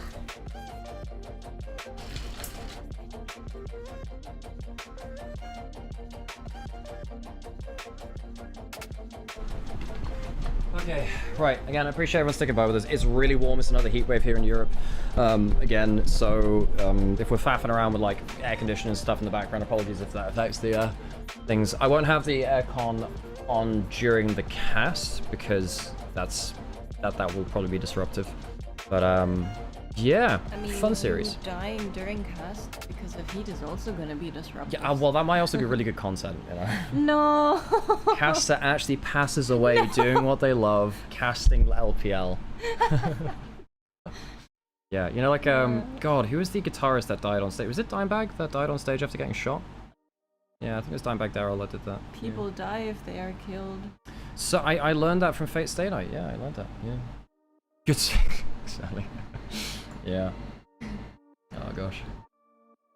Series was great. I think we need to put this one as one of the series to remember at the end of the split. Yeah. I would second. I mean, it was a little messy. Couple of votes for top lane, couple of votes for bot lane. I mean, Hoya had a pretty good series too. Oh yeah, there's another Hydra. I can hydrate. Thank you, appreciate it.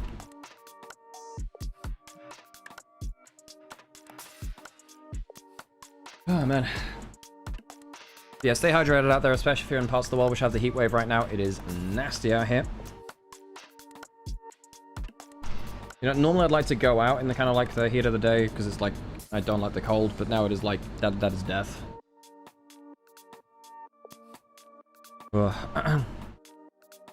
I wish my PC was like a little better, so a little healthier, so I could play RuneScape in the breaks. That would be fun.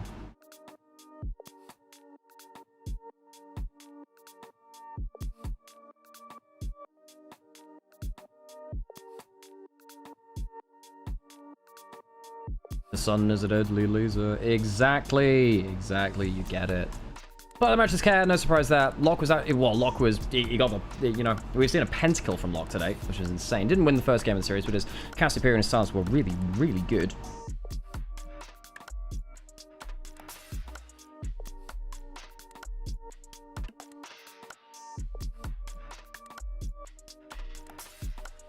This hits a bit too close, playing OSRS while having this on. I know, right? Turns out I'm a person just like other people. Yeah, no. I'd go old school RuneScape. I have very fond memories of OSRS, and I started playing it a couple of weeks ago. I bought a month of membership, and I might buy another one because I'm enjoying it. I thought I'd buy a month and just think, you know, see how I feel about it. So I never played like member, and I only played. I don't know. I didn't play that much as a kid, but like I played enough. But I only played when I was a kid. I wish to see the Adriatic.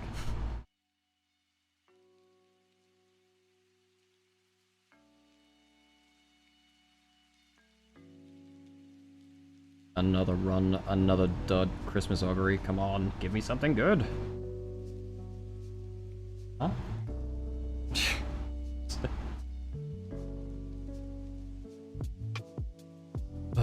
I had a lot of fun in Castle Wars. Yeah, I never played that. Damn, I missed out on the 10% training effectiveness. That sucks.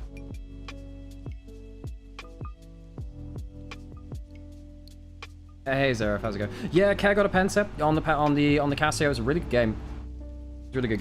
Yeah, I mean, a lot of these games went hyper late game, and it kind of went mad actually. I'm gonna put onto this, but like I don't have camera on today because it's too sweaty to. Yeah, it's too sweaty basically. I'd like to not be on camera for a lot of this, basically. Hope you understand. Oh, we got to put on an ad break as well, so again, thank you for supporting the channel. Appreciate you all being around. Maybe I should get like a PNG tuber thing of just like, I don't know. Yeah. Have one while I'm not camera ready.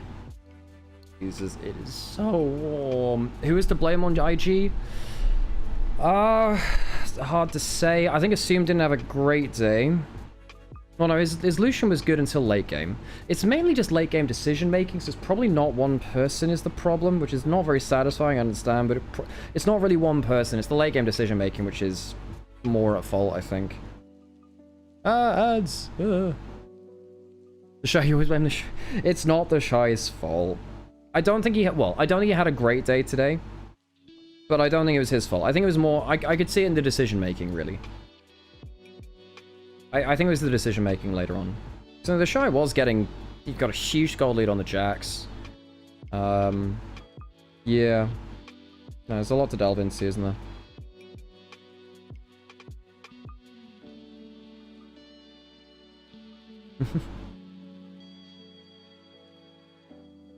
Is it really worth me ordering any shopping? Because we're gonna be leaving tomorrow. Maybe I can get a drink or something. Please. And you want Monster? Alright. Posture check? Yeah, I can do that once I'm done. What does posture check count if like my entire like skeletal frame is melted? You know, just asking for a friend. The friend is me. If you, well, I guess if you hit more high enough, maybe. I've never seen a bone melt, but perhaps they could. Who knows? Strange times out there.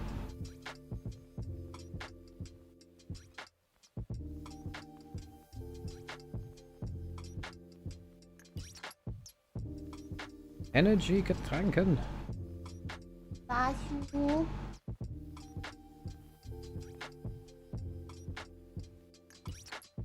The white one, and the peach one, and the rose one. You know, the lesbian color.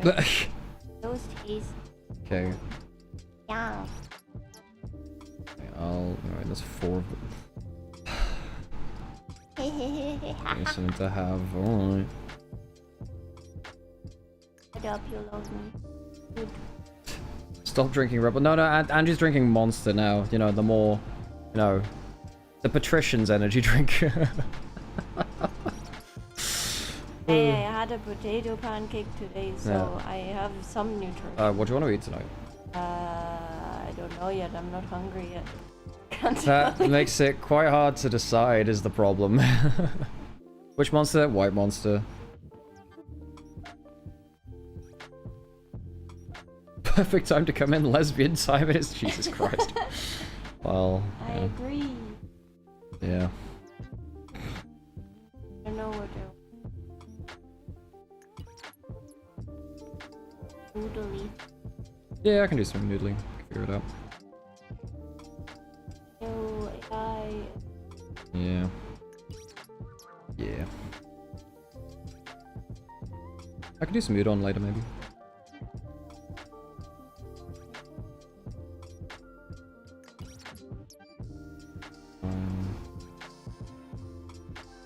Can we get some ingwer?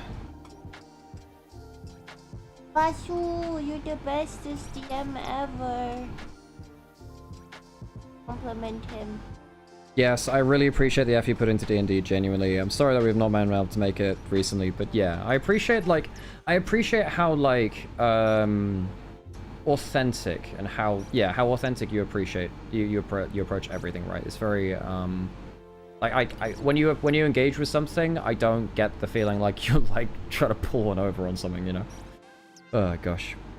It's the season, love and understanding, Merry Christmas, it's not, it is in fact, wait, what is it? It's August. Merry Christmas. Merry Christmas, everyone. Happy birthday. The juiced monster Australian ice? I didn't know there was an Australian juiced But monster it's thing. not carbonated. Warhorse isn't either. Warhorse isn't. Imagine if there was a horse with bubbles Imagine in its dragons. tummy. Hey.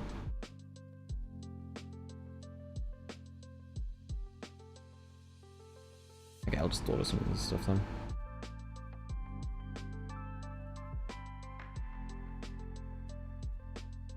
Well, you put your plates in the dishwasher? I feel that sometimes. Don't worry, I feel that. Yeah. Look to your left. Oh, yeah, there is a plate there. Yeah, fair play. There is one right there.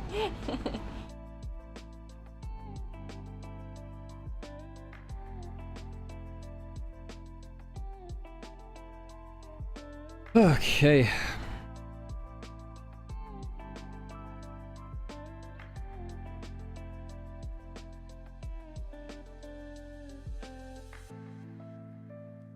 And now we see if I can survive the next series, basically. Not I can take it. Thanks, Angie. So I don't know how accurate it's gonna be because I just miss Gale Force being a thing. I kind of miss Gale Force when I was using it. I miss playing Gale Force. I do not miss playing against Gale Force, you know? Gale Force Jin, my beloved. Yeah. Oh, Gale Force 4th shot was sure something in fairness.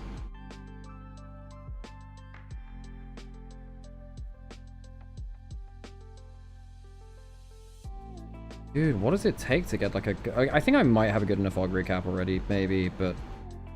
It's, Don't be the Grinch. This is one obstacle. A-Force. We have that every day of the year. Yeah.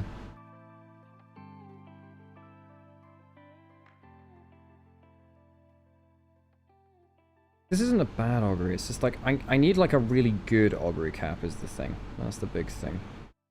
Don't bully her. She's doing her best. Right. Just be better. Make her cry, look at her little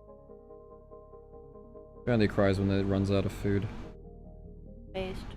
Yeah.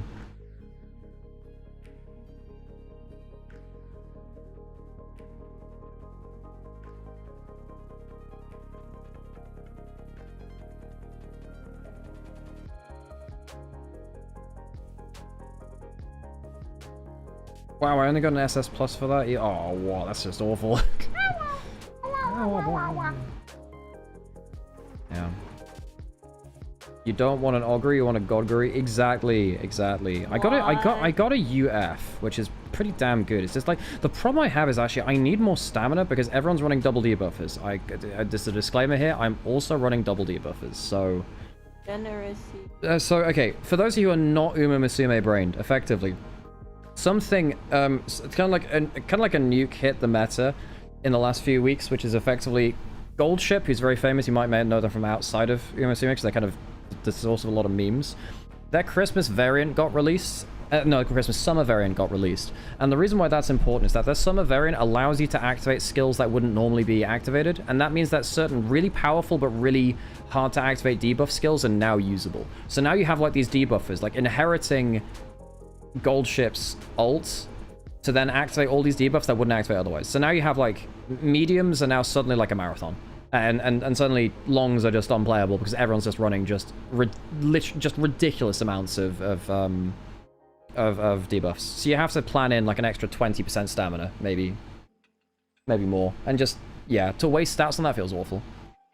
Luckily augury has like a lot of recovery, just in general she does, but you need so much that I miscalculated on my first couple of attempts, and that was bad. But yeah, that's the long and short of it. Basically, if you're trying to play Uma right now, it is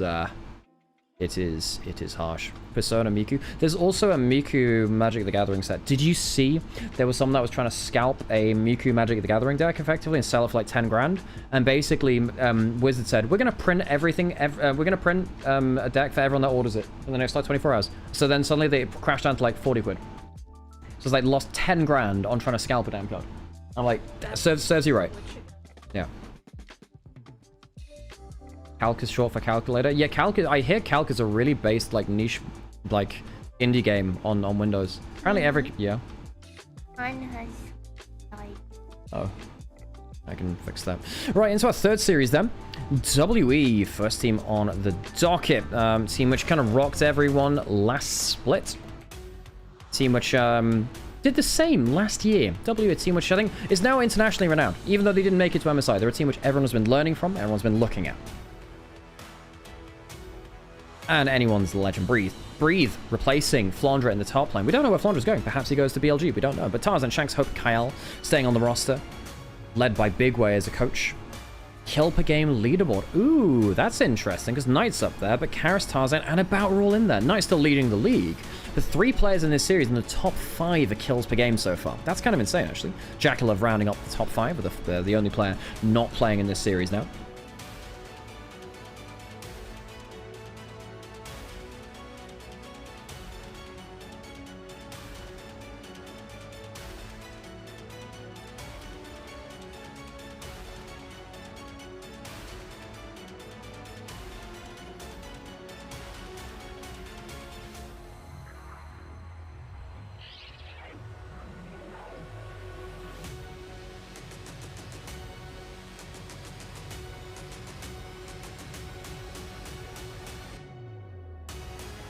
No wonder Monkey Tarzan is the key matchup here. Yeah, for sure. I think that Tarzan, I believe, was Player of the Week for week 2 as well. He was Jungler of the Week, and I believe he was Player of the Week coming out of week 2. Monkey, he's very Feast or Famine, like many of the junglers here. I think Monkey versus Tarzan is such a cool matchup. Now, last playoffs, Monkey kind of butchered Tarzan. He kind of butchered him. And I think back to... You know, last year in Split 2, I think about Kanavi, I think about Tien on top Esports and JDG. Not sorry, no, it would have been, yeah, Kanavi on JDG. No, Kanavi on top Esports at that point. JDG wouldn't have had them. No, it would have been Shun, rather. Sorry, my bad, missing my years there. He butchered both of them in playoffs too. And of course, last Split playoffs, beat Anyone's Legend, beat BLG, had an incredibly successful run to WE. And Anyone's Legend now has to face up against the team that knocked them down to lower bracket the last time out. It's revenge time for Anyone's Legend. They are looking on better form. They are. But were it so easy, shall we say. Were it so easy.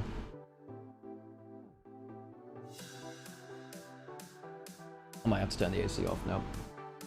Because we're getting into game. I'll turn it back on again when we get into breaks if I can. Okay, should be getting towards interviews now. Anyway.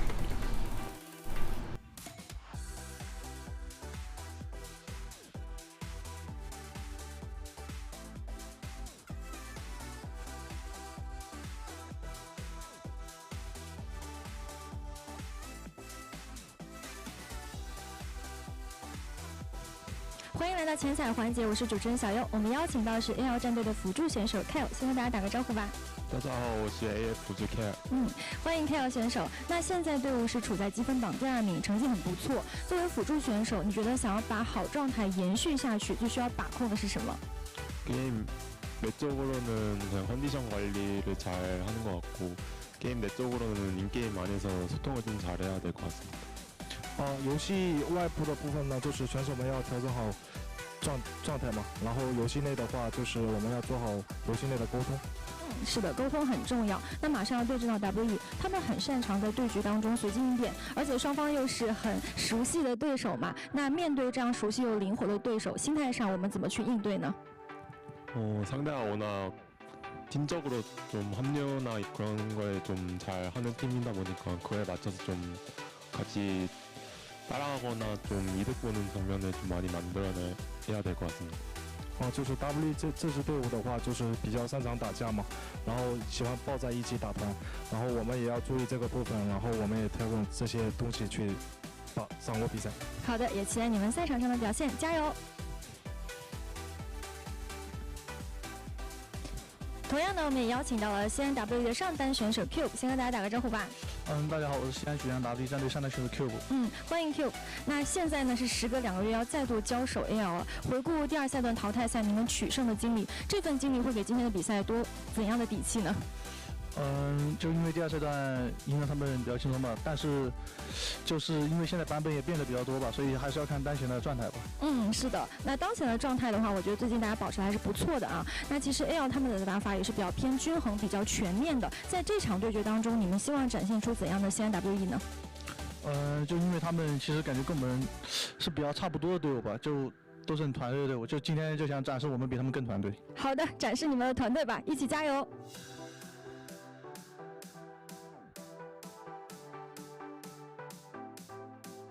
Okay, Monkey. I believe that was that Monkey Tarzan in the interviews. I don't. Sorry, I'm turning the AC off. I saw Tarzan there. I didn't see who W was. But yes, very cool to have these junglers face off.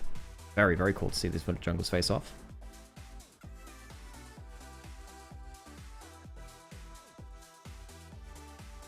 If I do die mid game, you know, remember me fondly, chat.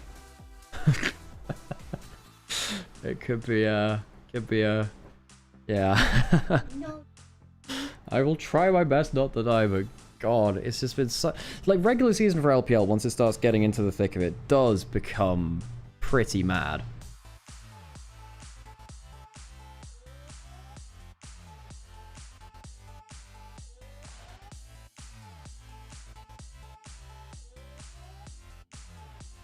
If I had one free item request, I'd want Actualizer to synergize with Karthus passive. Oh, so you can activate it while Karthus is dead? Yeah, I could see that. That makes some sense.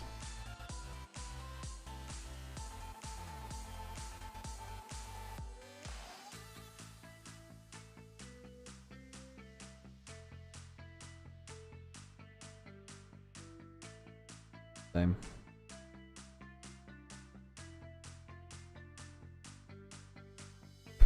It'll never happen. 18% ult buff. True. I mean, you can just do it while you're alive, but yeah. Probably are quite a few actualizer buffs for... Carthus always has had some weird old buffs in there. Oh, it's so warm.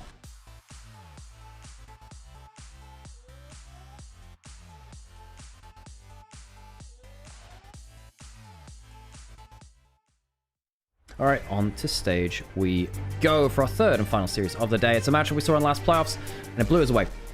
It blew us away. Yeah, exactly like that. WE versus Anyone's Legend. I think particularly the jungle battle here is absurdly fun. It is a very fun matchup here between Monkey and Tarzan here in Beijing. Oh, the doors open and everything. There's just too much aura, man. Oh, God. I tell you, we've got no shortage of aura here. Walking out onto the stage, Captain Monkey leading the team. Oh, yeah, Beijing's arena is really cool. It's really cool.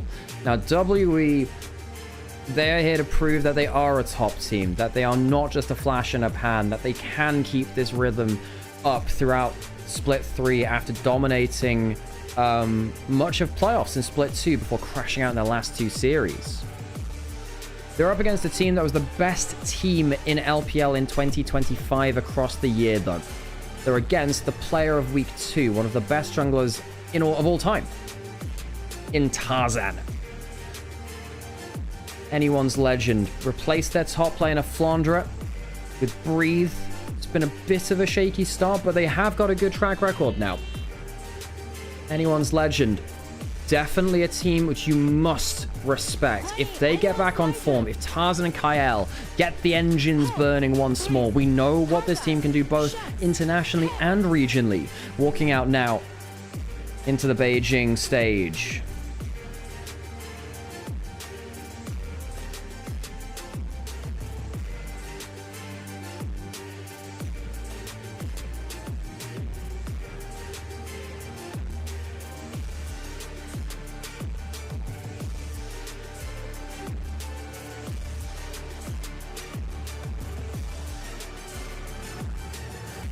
WE's aura was better, perhaps. But, you know, it turns out the gameplay is most important.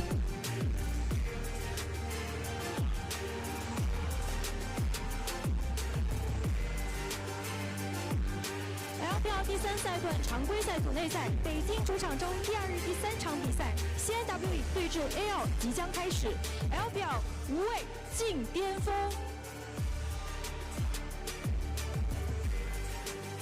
Anyone's Legend, they've been through a huge character arc over time, folks. A huge character arc. It does really feel as though Anyone's Legend have had to evolve. Of course, they have a different coach now in Big Wave this year. Tabe left. Not exactly sure why. We can hear some speculation, but not entirely sure on that. And now we get on to stage itself. I guess I don't technically need the camera. Whatever. I'm going to leave the texture in because it's kind of funny. There you go. You just pretend I'm there. Well, it doesn't help really, but you know, just pretend I'm there, you know. I'm with you in spirit, etc., etc.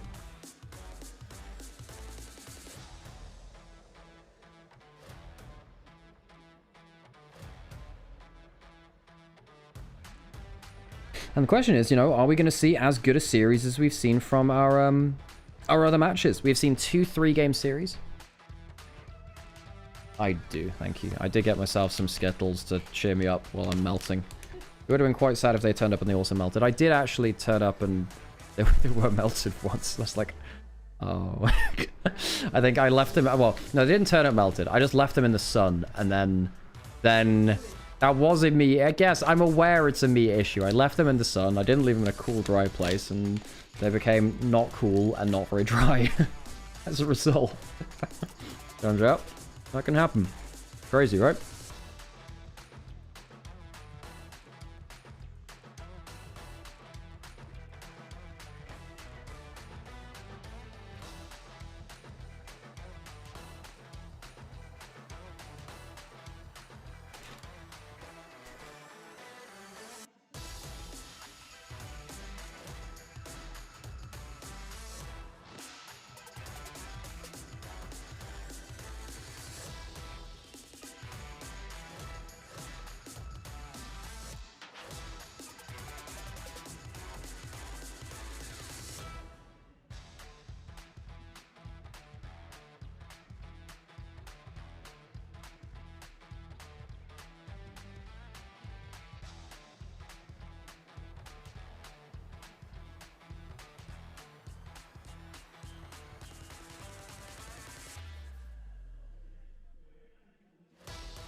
And now we're for a draft. Hey, there we go. As I was saying it, there we go. Welcome into Series 3, folks, again. It's been a long couple of weeks. Really, really warm here. So, and apologies if it's not quite there. Right, into game. So both these very jungle-centric teams expect some higher priority on early game junglers. Doesn't mean we'll see them in game 1, but we're more likely to see Trundle and Nocturne in game 2 and 3, so keep that in mind. Ezreal away from both of these AD carries. Hope has been better on the mage bot lane, so keep an eye on that as well. Neferi, very high priority with an LPL. There we go. It's one of the picks that we've been highlighting quite a lot on this stream. Now, Poppy's gone. You can see some Lee Sin into this. You can see some Xin Zhao as well. Rise with the Casio down. I'm just cracking open a monster in the background. Of course she is. Rise locked in for Karis. Monkey. Does he go for the double global here at the Pantheon? We called out the Xin Zhao. Called out Lee Sin. Those are also fine combinations with the Rise. The Pantheon gives you more globals and more ability to pick fights on side lanes. If you do that, you want to get volatile side lanes. So you want to be looking at Jace, Yorick, maybe an Ambessa as well. Point and click is very good with Ambessa. AL need to keep that in mind now. They want something that's survivable on a side lane, probably. We'll see. I think it'd be very dangerous for them to lock in something like a Jace themselves. They might... The problem is, what do you blind pick that's actually safe on a side lane? Very hard to tell. The Shen helps instead. The Shen will give you a global, the combat there. Also helps you move around the map. Tarzan and Kael, really key to how anyone's Legend play. Allows them to be everywhere, really. Do they choose to counterpick in top lane? I think you have to counterpick in top lane, but the problem is you had first pick. You can't guarantee that now. Hope going towards Ziggs would be one of those mages. No surprise there. I'm just left alone to wave clear. This is a good setup to counter the globals already. So now, what would be a good champion you're angling for? If you can get Ambassador in a good lane, that's fine. If you can get Cassandra in a good lane, that's fine. If you can get Nara in a good lane, also fine. But you can't do that without guaranteeing that matchup being safe. Ooh, maybe going mage for mage, actually. I was thinking about the Xerath there. That would have been another long-range skill shot. The Corki better into the Shen, though, on the whole. Jin more setup. I don't... Jin locked in. It's fine. A little risky versus the Neferi Shen. I would have preferred Corki against the Shen. And also just bluntly, just more burst damage in short range. Jin is very good for the point and click. Means that Cube can maybe go to one of his more specialty picks. One of his more comfortable picks. Not what I mean specialty, everyone plays it. In the Rumble. You know, you can maybe look at a Rumble now and just say, okay, we've got like triple point and click effectively combo. I can't believe that IG is so fucking bad. That late game decision making is worrying me. I think individually, Assume didn't play great today. Shy was not fantastic, but I don't think he was the main issue. I think it was just the late game decision making was the biggest problem there, really. It happens. You've got to take the L's sometimes, right? Maybe means that they're not facing off against last seed. Maybe it's, you know, 7th place in Nirvana instead. Or whatever, how many teams are in there. You're re-downloading League? Awesome. Load up on some Classic. Annie and Galio banned away to stop Shanks from having another, either a pressure lane or a global mid laner in there. If you take the Gnar, it de-incentivizes Breeze going for something like a Cassante. I think you just counterpick top lane though, no? Surely. Yeah, lock in something like a Bard. Something that doesn't care about the Shen nearly as much. The Q will be fine. You can roam about more than fine. Counterpick top lane. Just need an ability-based support. Bard would have been fine, Nico's fine too.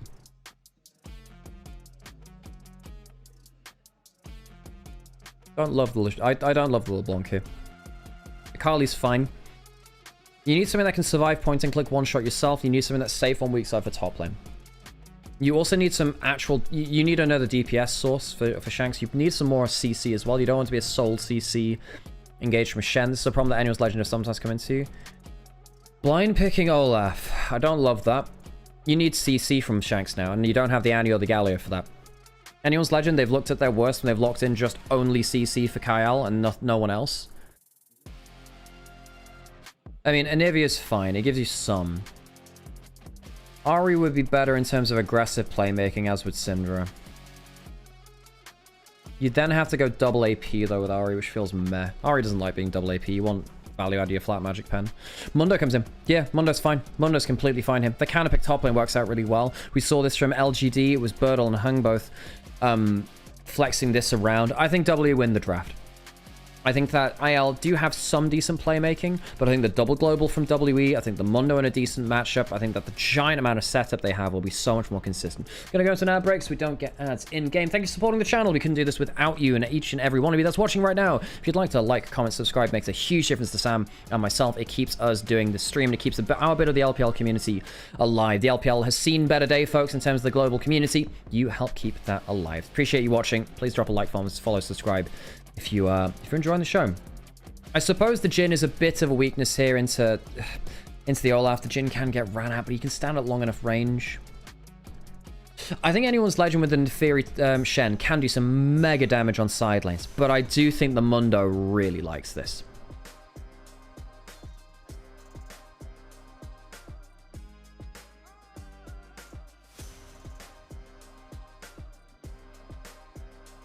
Oh yeah, TFC. I try and I don't read chat when it's like spoiler draft stuff like that. By the way, I prefer not knowing about like draft like that because I like to call it in advance.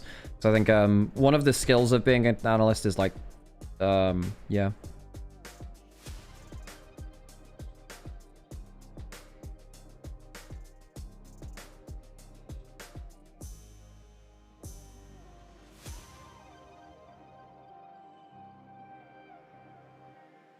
You're at least 30 seconds ahead. Hey, cool. Nice. All right, let's get into game and let's hear ourselves those gyos.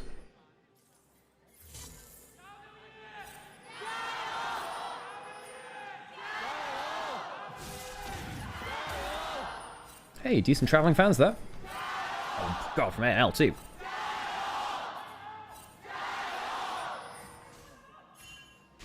Jhin feels immobile and has absolutely no DPS.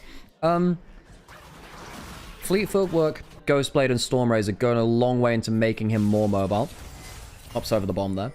And the big thing about Jhin is, the reason why Jhin, I don't mind it into dangerous compositions like this sometimes, which can dive onto you with like the Shen Neferi, is that you stand so far away that it doesn't, you're not always in range for them to combo you.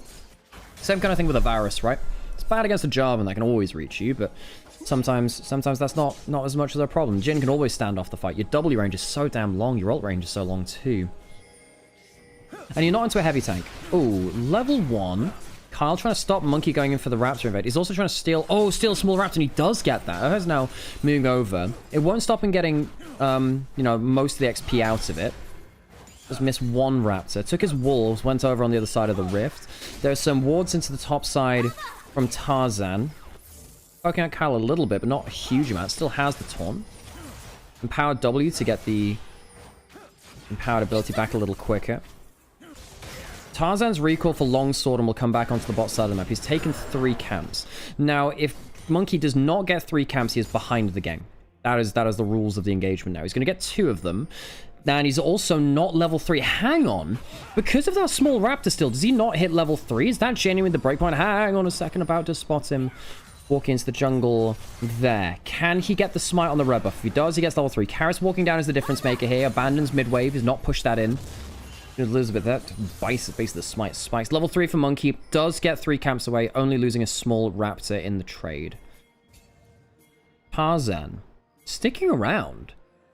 Wants to contest for bot camps, maybe. The wave's going to push in on bot side. About to recall. He's got a Doran's helm as a starter out and went for the hull as well. Tarzan walking up here, walking out. They're afraid of the W there. Kyle going in. Gets a double flash taunt. Oh, that is beautiful.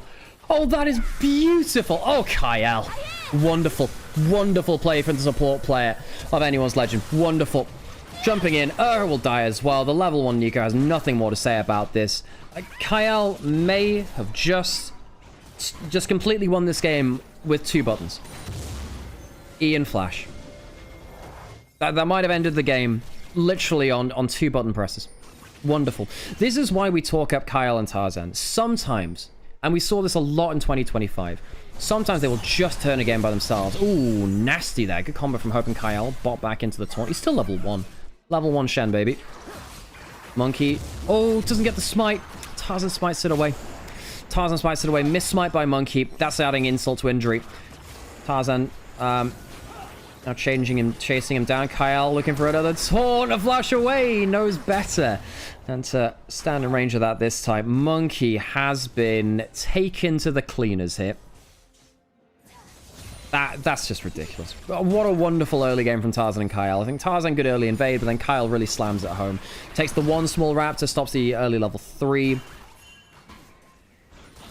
Just being annoying there. The real killer is that double flash taunt. It's so good. Just so good, the taunt flash. Top lane, hang on, breathe, popping the ghost there. Cube flashing out. He might still die. He might still die indeed. Goes in. Perhaps the zap gets a little bit of healing. Doesn't matter. The counter pick top lane for Cube. Not looking so solid. Breathe. He was brought in to be a laner for anyone's legend, and lane he just has that. Kyle's already earned the player of the game, perhaps, yeah. What does Monkey do now? Because Monkey is the heart and soul of the WE. What does he do when he's off the when he's off the board? Well, the answer is you probably don't do very much, really.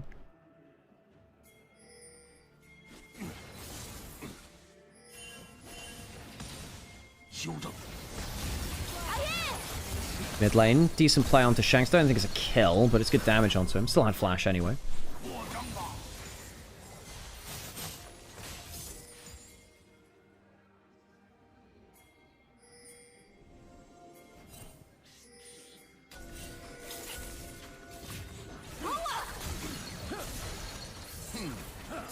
Engage, invading into the jungle now again. Monkey really needs to get something to get ahead of the game. He has to keep forcing this. You can't just afford to stay behind, well, go behind and stay behind. Do they look for a fight? Don't think they do this time. Monkey does have flash.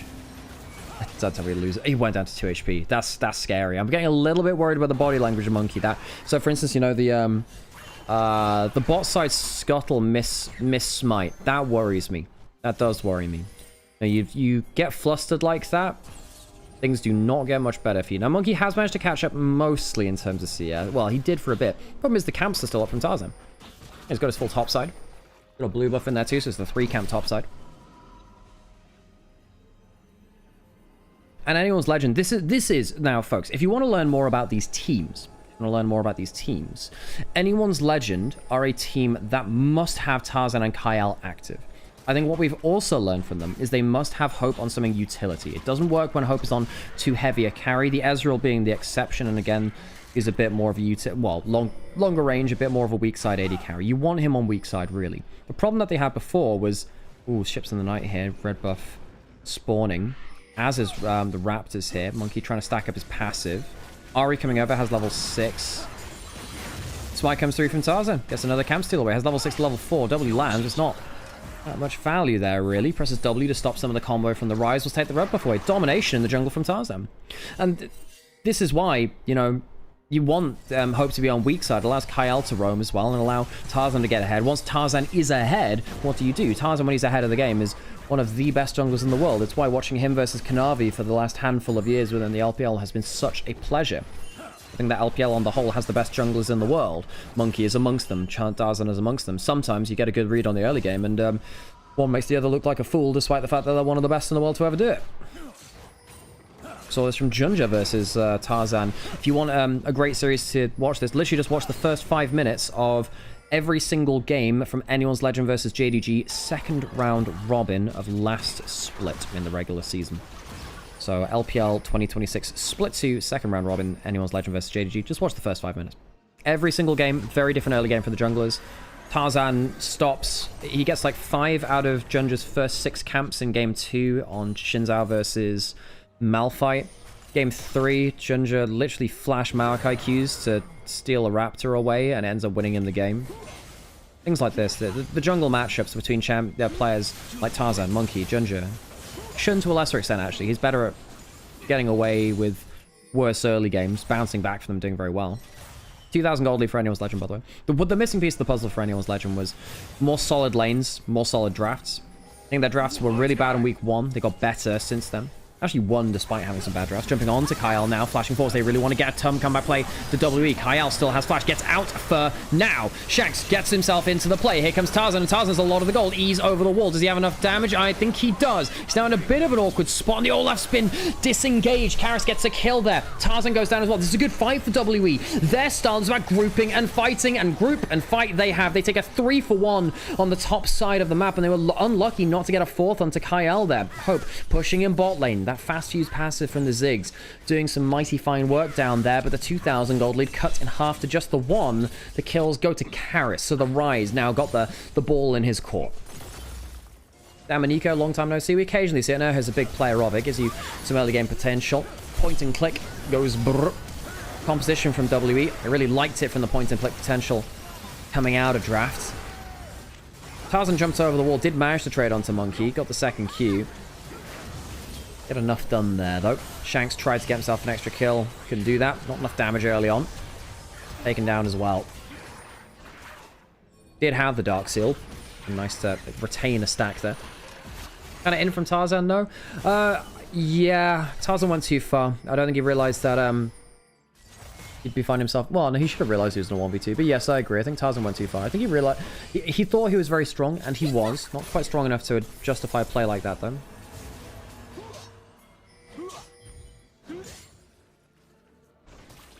Neferi is still fed, so they got that going for them? Absolutely they do. Yeah, absolutely they do. Breathe. Even in gold with Cube now, actually, because Cube died... well, got a kill and an assist in that fight, whereas Breathe ends up dying himself, only getting the 1 assist. I believe there's a shutdown for Cube as well, actually.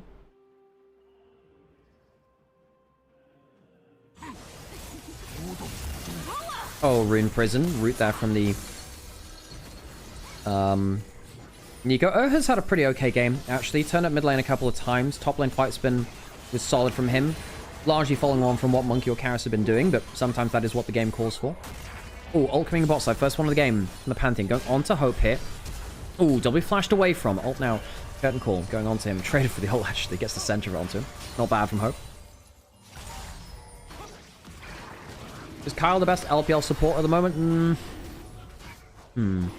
Based off the first couple of weeks of play? Yeah. Although On can always catch up, right? Across the year, absolutely not. That'd be On. But in current form, I think On's been a little bit hit and miss. So I think that Kyle's caught up to him again. Yeah, I agree. Hope has himself the Ludens. So he can just wave clear and poke for days.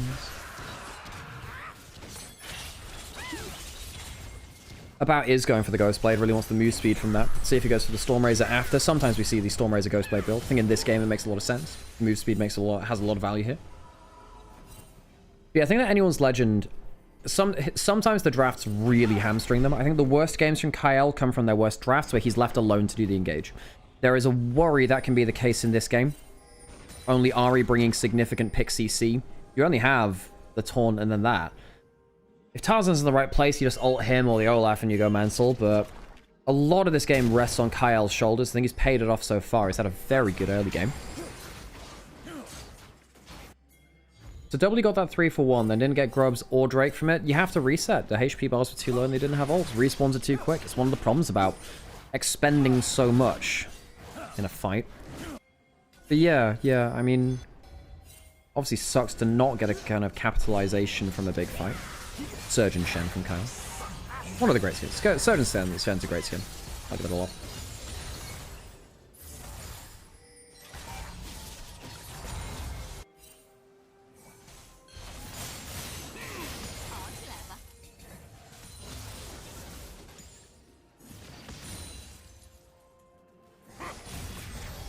W just for the slow there from Karras.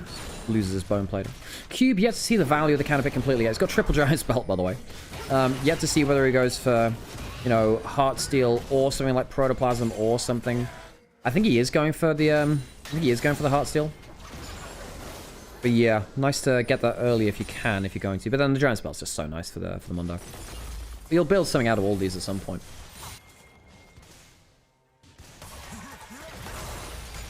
Breathe walking past him, slight lead. I mean, you can argue that the Mundo will be much more useful, because we already said that, look, Anyone's Legend don't have much CC. Okay, you have one bit of CC, which means that Mundo will only, at worst, lose passive. You need to work so hard to get Mundo actually CC'd. Warmog's first, most likely. Yeah, we've seen that in bits and pieces. I think the extra giant spell allows you to unlock that as the big thing. I'm just trying to remember from other top lane builds. I remember getting baited in by a Mundo player before saying, like, oh, they should go more Warmogs first, and then they didn't. You might still go for the Heartsteel. Hey, no, you were right. There you go. There's the Warmogs, and the third giant spell effectively ends up activating the passive, really. Warmogs first is always ideal. Sometimes a little better to yeah, sometimes it's a little better to go for Heartsteel if you want it, because you just want to stack that as early as possible. Karis doing fine in trading versus Shanks here, actually. Monkey Sundered Sky in. Tarzan significantly ahead, has an extra Phage and Kindle Gem in the build after the Voltaic Cycler Sword, the Warhammer 40,000 item. I shall behead thee who says it's just the Warhammer item, because Warhammer is not just Warhammer 40,000. Pantheon now going for a bit of a warp drive into mid lane. They do get the CC onto Kyle. That Jin W certainly hit. Kyle flashes away. Don't quite get the full CC. Zigzol goes into a Pantheon E, and that's it. Didn't commit that flash. Could have perma CC'd him. I'm not sure they expected the perma CC to come through like that. I don't think Cube has to worry about this matchup at all now. Oh, here comes the Shenot coming back into the play. Kyle back in. Flash away. Not a bad disengagement. Now, Monkey, does he have the disengage? Everything is so base heavy. About is going to go down. The Jin can't survive that. Tarzan gets a second as well. The flash away from Monkey means nothing. As WE. Oh, that... He doesn't follow all with her. Oh no, he goes to the Belly Ridge of the Olaf. Goes to the Belly Ridge of the Olaf, but luckily has the Ghost. We'll go Ghost for Ghost with that. Olaf. W lose 2. Great response from Anyone's Legend. They don't lose the Shen. The ult comes back out onto the board. W were not ready for that ult to be flown across the map towards them after they very nearly killed the one who cast it. Herald should now be free, I think. I don't think a Cube can walk up.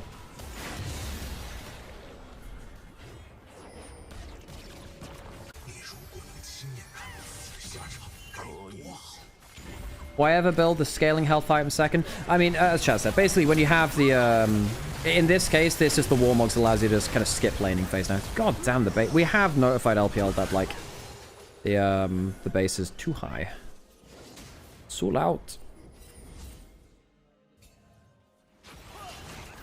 I don't know, I'll turn the volume up a little bit, but from that. I'm on 9% volume on the clean feed. Right, Dragon started. First one was taken by Anyone's Legend. Breathe clearing through top side. He should take this. 3 grubs will make that easy. Herald into mid lane. Anyone's Legend giving up pressure around the Dragon to take 2 outer turrets. They already took the bot lane one, presumably with the Ziggs. Tarzan is so fed. The early level play to get Tarzan ahead has been disastrous for Team WE. Raptor's taken away too. So it's going to be half a mid lane turret. Top lane turret taken, finished off. Raptor stolen away. I believe that's going to be Krug's taken as well. So the gold value from Anyone's Legend is kind of monstrous from this. They're really happy getting this much farm, because W have not contested them elsewhere on the map. If you collapse too many people onto an objective, and the enemy team just plays wide on the map and just gets 3 lanes of farm / jungle quadrant / whatever, you get a huge amount of extra value of gold. Around 2.5k or 2.5k for Anyone's Legend with the play. I didn't track exactly what it was. It wouldn't surprise me if they actually even out a little bit as the wave gets pushed out a bit. Not even out, but like if it gets blunted a little bit. But it is a large play for sure. Yeah. I think top lane had 2 plates left on it as the push came in, but then it's the completion of that turret too. Mid lane about half the turrets in there. Turret plates in there. Tarzan jumping into the other side of the rift now. Has Sweeper running. Scry's Bloom taken away. Monkey has just been shut out of this game. He's tried to get his way back in with Grand Starfalls, with flash plays. It's not sat pretty and waited for it. Credit to him.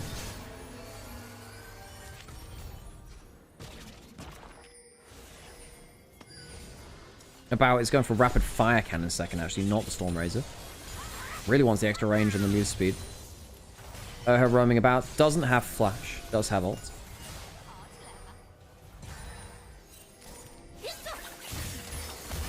Okay. Ooh, CS. The CC combo is pretty big. Shenol coming through now. Is it going to complete? No. There's a world where you say, let that teleport complete. Dead Shanks. How many ults does that take? 2. Took the Curtain Call. And then the Pop Blossom from Urha. Used the heal as well. Good pick off. Nice there from Urha. Again, I think Urha's had a fairly solid game. Kind of sucks that Monkey's fallen so far behind. Struggled to make the same amount of plays. And of course, on the other side, Kyle and Tarzan have been so much more successful. Shenol blown there. So that's a big tool used as well. Nefarious heading topside. Axe will hit onto Q. Has the Ravenous Hydra. This has been the more popular build recently. Oh, Urha didn't use Flash, so he still does have it. W onto that. Here's the Realm Walk coming through. Doesn't see the sense in flashing away. Tarzan does have the ult coming through. Pantheon also in the play. He's used the W already. Tarzan used it to escape the E. Was it worth dying, though? Gives over the kill. Shanks over the wall. Misses the charm. Taunt comes in. Now, Shanks back into the play. Shen goes down. Dead anyway is the Rise as they flash away from the play. Everyone trying to disengage. Not everyone successful in doing so. Ends up being, well, 3 for 2 in favor of anyone's legend. Shanks dying before the play, I suppose, but I don't think that counts really now. Slight winning play. Great response from anyone's legend. Although Tarzan dying, bit risky there. Not sure if that was a shutdown, because he did die, of course, in the top river fight. Not sure what the gold was like for that kill. Watch it again here. It's no ult on Urha. Doesn't want to blow the flash. I actually don't think Urha minds that trade too much when you consider basically he dies to trade for Tarzan's W, which then gets him killed. They don't have enough vision control to fully trade out to see this play. It's almost a good disengage from them. Karis very close to living there, but the last auto attack coming through. Good combo there from Hope, actually. Nice from him. Gold lead from anyone's legend still very solid. Dragon's even. Bot side of the map, Breathe. Poking his head in, but can't find much of an angle there. 700 gold is up now. Is Breathe up now. 2 kills, 2 1-on-1. The Olaf at some point is going to become a major issue. I think the Nico just can't survive the Olaf in fights. Ever. Shanks and Tarzan on their own. The dog and the fox. Again, one of those British pubs. Keeps going Heartsteel second. Looks like it. Breathe is in melee range of about. Didn't pop the ult or the flash with the ghost. Very nearly found himself a good angle there. The Mega Blast Cone from the Chemtech Rift. The Monster Energy Blast Cone. I'm telling you, sponsor is. That'd be the big one. Because they've got like Sky Mode, like an electric vehicle for Hextech Dragon. Now imagine you had like an energy drink for Chemtech Rift. You know? Kind of fun. I'd like that. Chemtech Soul with Mundo on the right. Yeah, and Olaf on the left. So both teams have a kind of like an Apex Chemtech user. Ooh, close to killing. They're getting a good WCA cooldown there. Fredabelt said, why is it so loud for smiting a Scuttlecrow? Fight erupt. WE losing a lot of HP bars, but Kyle goes down first. It's actually a kill in favor of anyone's legend. Pantheon ulting away to safety. Manages to tank the Nefarious and even farms Krugs with it. He farms Krugs with it and he gets out safety. 1 for none. Not exactly sure how W got away with that, to be honest. They don't even blow any flashes. They blow a heal. Very surprised that WE didn't get exploded with that. Dude, the volume has been wild on the LPL clean feed recently. I hope it's not been too disruptive. I'm trying my best to deal with it. Blue buff. Looks like that'll be successfully stolen. Karis getting a plate topside from the crystalline overgrowth. And a ghost. Oh, yeah, there was the ghost from Karis. Yeah, my bad. Good damage from her. Ow, very good damage from her. Dragon alive. Has been for a little bit now, I believe. Oh, it might be ghost. No, I might be gaslighting you with that one. We're going to fight again, perhaps? Shanks has teleport. Karis doesn't.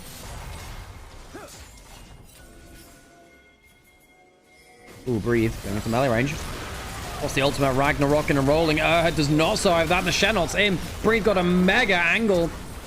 W not really going to do much to the Olaf anyway. And they don't have the Rise. You can't be stood there if you don't have the Rise. Monkey will go down 2. Good pounce by anyone's legend. Wonderful angle by Breathe. With Kyle hopping on the back of him. But also, why are you positioned like that when you have your flashless Rise top lane? Now, Shanks gets the play in. You get some plates top lane, but who cares? In fact, actually, Karis might even die for this now. He's sticking around for top lane. He thinks that they're going Dragon. They're instead going Baron, and they might kill him. Karis does have Realm Warp, doesn't have Flash or Ghost. He do enough damage here? Well, he's taunted now, so he's just super dead. If he wasn't dead before, he is now super dead. Oh, he gets out! He's not super dead. He's super alive! Karras lives. Didn't have the extra CC. Like we said, only little bits of CC there. And now actually, AL don't go Dragon, and they don't get Baron, and they don't kill Karras top lane. Bit of a... I feel like they could have capitalized more on that. Mistake for anyone's Legend, I think. Cube goes low, but not dead. That's a mega reference, Soikron, by the way. Breathe, give up, you're surrounded, breathe. I am only surrounded by fear and dead men. For those of you that didn't read the Darth Vader comics, very, very good. The Darth Vader comics, they were after the Disney takeover, because I think there was a Marvel, well, you know, they have a lot of comic artists under Disney's wing. The Vader comics were really good, actually. I like them a lot. I have the first few episodes, editions, in physical form. I have them, yeah.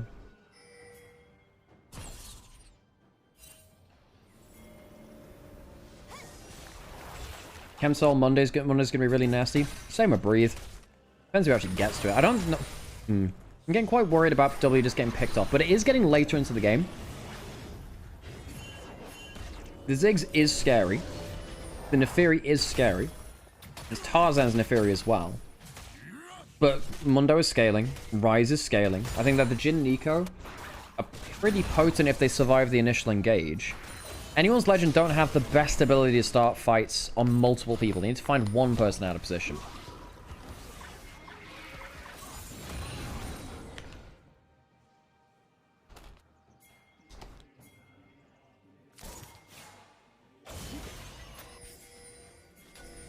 I think this game gets better for WE as it goes on. As long as the gold lead doesn't explode.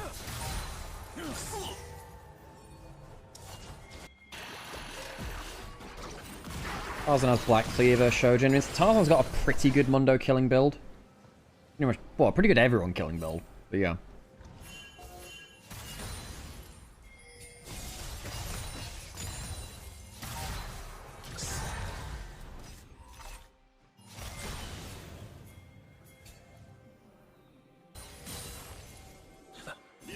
Now, Monkey's ult is back up and available. Oh, we're going to spot out the ward here. Potential of a Realm Mob onto Shanks, but nah, not a flash and ult. Oh, about. Sees Tarzan there. Has the Ghost Blade. Won't flash out there. Oh, that is a playable time. About doesn't have flashes. Can he walk his way out of this? I think he can, actually. Oh, potentially he gets vision onto About. No. If he'd gotten vision onto About, I think he kills him there with the ultimate. I'm very surprised that that's the path that About took, and that I actually got him to safety. Credit to him. Very surprised at that. I get vision on Jhin as he's resetting, but can't stop him. Tarzan, does he have W? Presumably. Yep, there he does. It's in the bottom left.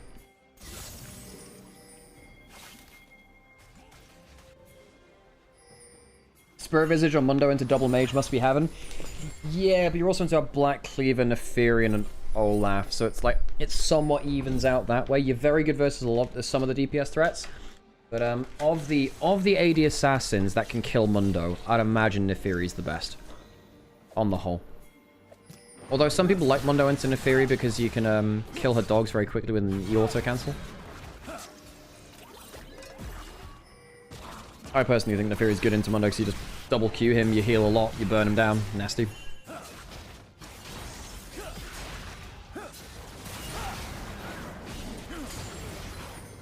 Monkey's still 3,000 gold behind, not really proactively pulling the trigger anymore. Or using the clone tech. Now, support Nico didn't mind the changes to Rocket Belt to get a little bit more HP instead of AP. Shanks has also gone Rocket Belt. Oh, Shanks doesn't like that. Ari doesn't like Rocket Belt nowadays. Never really liked it. Tarzan, one-manning the Baron. The dog's helping aggro that. They should know that this is possible. Everyone's been playing, and it is on vision. In fact, they know it's possible because on vision. Cube's going to walk down. Pantheon coming into the play. Tarzan flashing out. Use W. That's why they go for the play. They know that the CC defense is gone. Tarzan used W on the Baron, and he can't defend himself in the fight. Looking for a little bit of damage onto Kyle. Karis will help that as well. So support down. No Shen. Ultimate. About needs to run. Needs to fly away, and can just about do that. Shanks one more ultimate charge, but he doesn't go the right direction. Can't fight About, and About will just about die, but at what cost for anyone's legend? That's all 5 dead. 5 for 2. Monkey dies. About dies. Should still be Baron for WE, all because they didn't sweep the pit, and Tarzan used W to try and DPS the Baron. Now, he uses the W on Baron, so they just full send it. Great call from WE to say, look, you've used your one defensive tool. You are so much your damage, you're going down. Monkey did die, of course. No, he hadn't been able to afford something like GA. Karis is so fed now. It's a great call to just all in. Now, his W was used just before the flip starts. Realm Warp completes like the complete cutoff of different angles. Tarzan doesn't even get hit by the Gen W or the Nico E. Manages to get in range for the ult, though. Monkey gets ran down by Breathe. I mean, Breathe is doing good work. He's really trying his best there. I mean, what can Hope do here? Force the flash out of Karis, but that's about it. Great response. Great pounce by WE.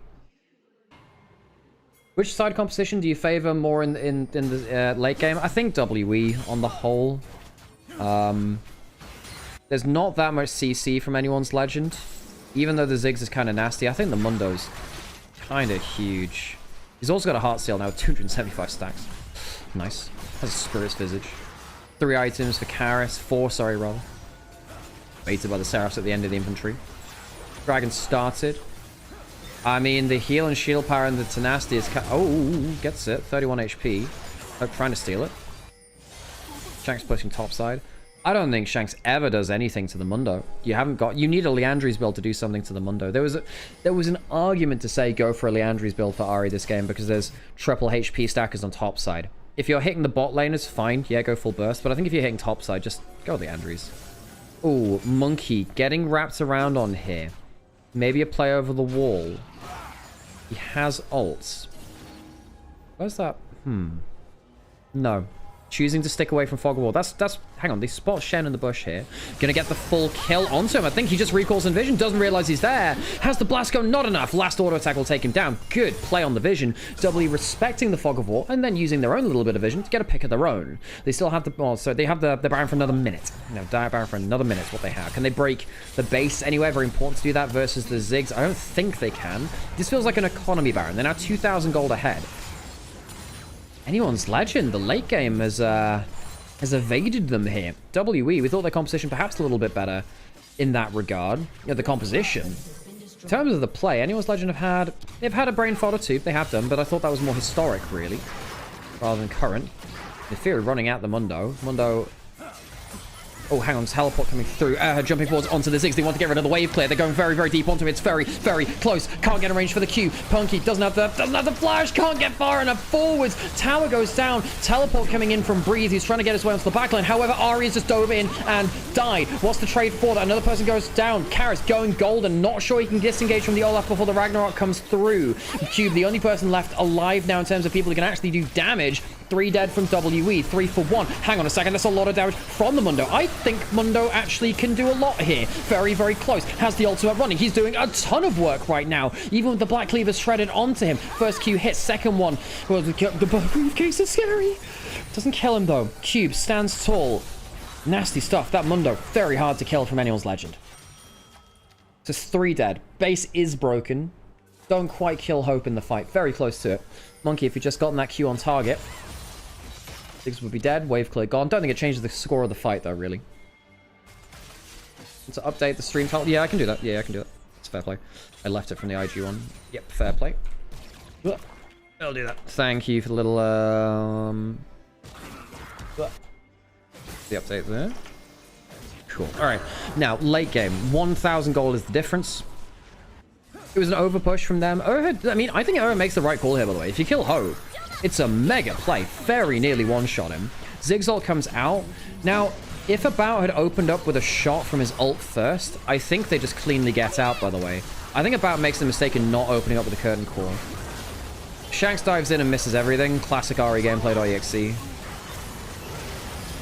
Breathe gets into melee range. Nasty. They can't kill him unless they 1v5 him.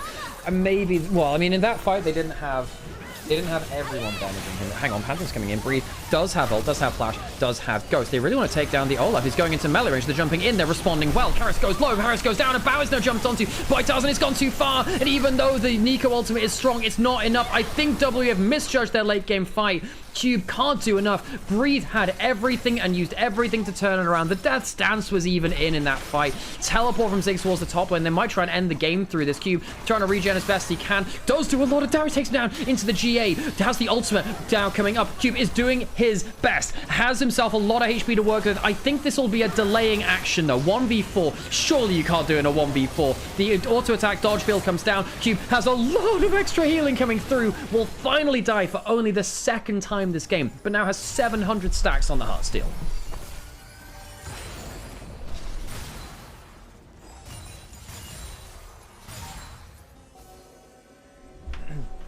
Well, saw what it takes to kill the Mundo.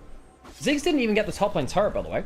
There's something actually truly disturbing about the fact that anyone's legend get a winning fight and they don't really get anything out of it. What do they get? Do they get a scuttle crab? Is that it? So Pantheon flies in and they go. You shouldn't go on the Olaf, man. You shouldn't go on the Olaf, not in that terrain as well. He goes into everyone, gets an Ravenous Hydra onto everyone, has a Death Stance ticking. Death Stance procs them with the first kill. Yeah, you shouldn't go into the Olaf like that. You should be playing behind the Mundo. Yeah, I'm not sure I agree with that, actually. I don't think they should be playing behind the Mundo. I think they should be all-inning one side, and then Mundo screens off the other.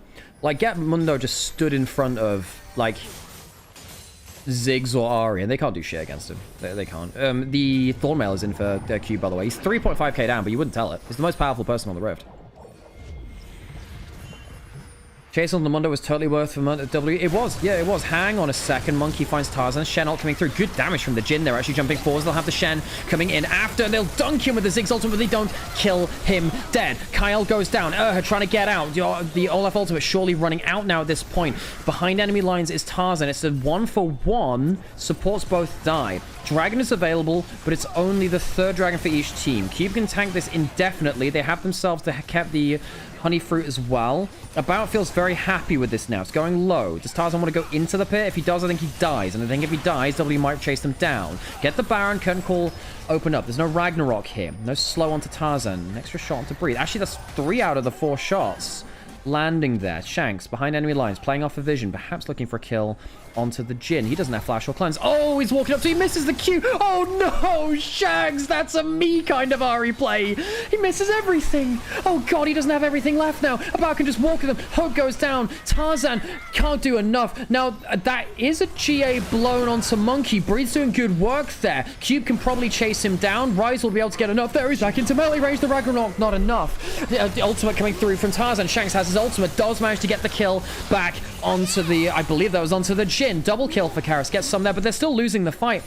If Karras just hits, sorry, if Shanks just hits his stuff, you kill the Jhin for free and maybe you can walk away with the play. Now you have Cube that can just walk forwards. Shanks can't do anything now, even with the Magi's built up with the kills on board. Mechanically, he's missed too many skill shots. WE, look, he can get as many assists as you want. It's not going to be a happy memory from here. Getting the ultimate, forcing the flash out of Shanks. Cube tanking the turrets. He does 1 million damage to the towers too. Just walking at the Ori, he can't do anything. The game is won by WE. Shanks goes down. WE take game 1 off of the back of one particular cubic top laner.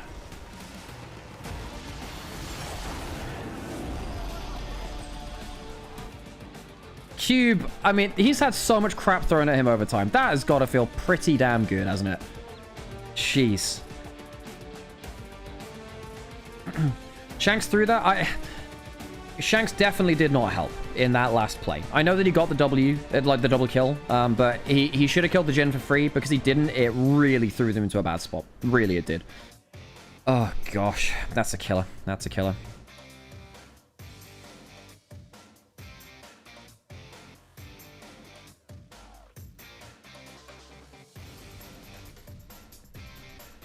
Well, W get the first game, and that is with anyone's legend getting a huge early game lead for Tarzan. The worry here is that they gave themselves too little consistent CC to work with. This has been one of their biggest issues. If AL lose this series, well, they lost it in last playoffs, didn't they? Lost in last playoffs. Sometimes it be like that. Sometimes it be like that.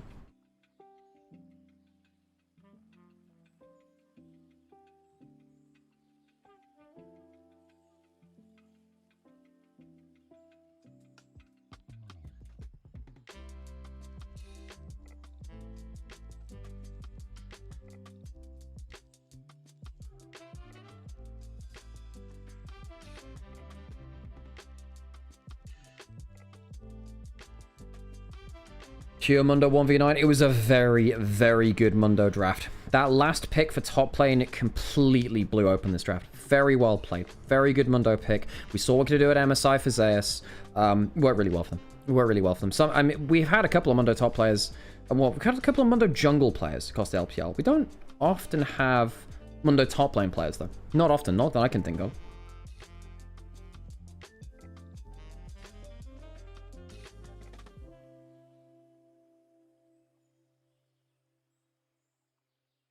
Dude, what a game.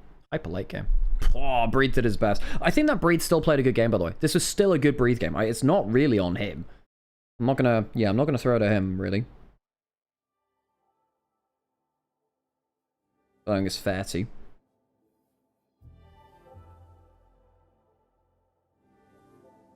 It's anyone's legend if Tarzan can't carry, they can't win.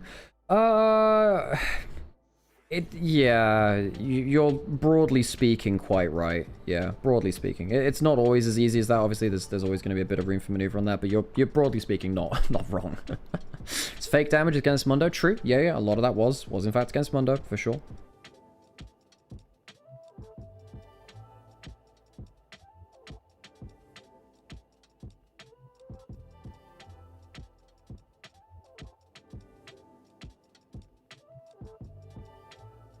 Dude, what a game. Fun stuff. WWE are a really fun team to watch. They're a really fun team to watch. I enjoy watching them. And I think that's a bonus in itself. Yeah, there are a bunch of teams in the LPL which I'd sit there and I'd watch them any day of the week. You know, I'd watch them any day of the week. They're very, very fun to see.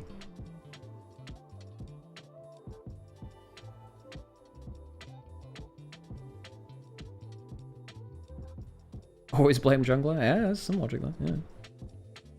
Do we blame Tarzan? I think you blame partly the draft because there was not enough consistency seen. I think partly we blame Tarzan for his teamfight execution.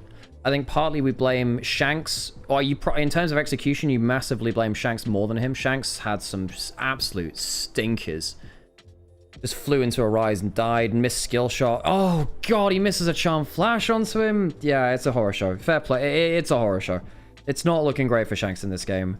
Also dashed the wrong way and almost... yes, that's bad. That is bad. Yeah. Not much to say about that, folks. Oh, Shanks, man. I think Tarzan's early game gives him enough for me to, like, cast a blind eye a little bit there. I think Tarzan and Kyle largely had a good game. Like I said, there were issues in there. You're not wrong, but it's not... Yeah.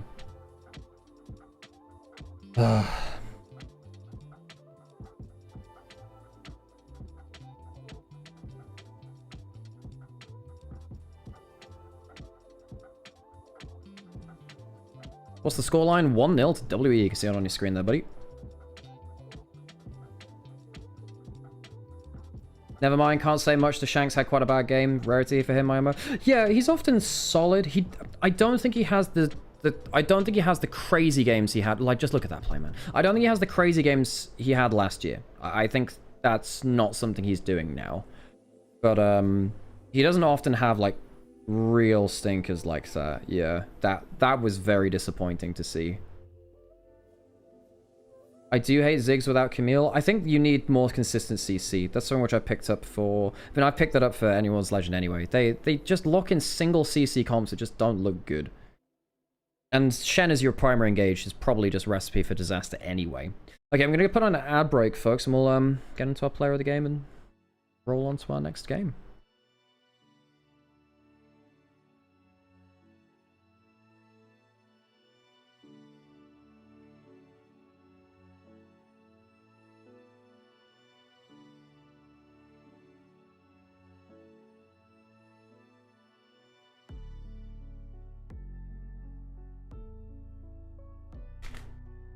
Hey, Q gets player of the game. No surprise there. Great from him. Great from him.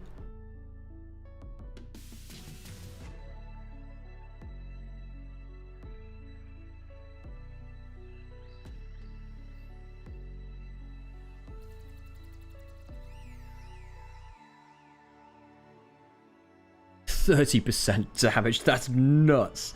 That is actually so nuts. What do you mean he did 30% of his team's damage on Mundo? Crazy. That's so crazy, actually. Oh, jeez.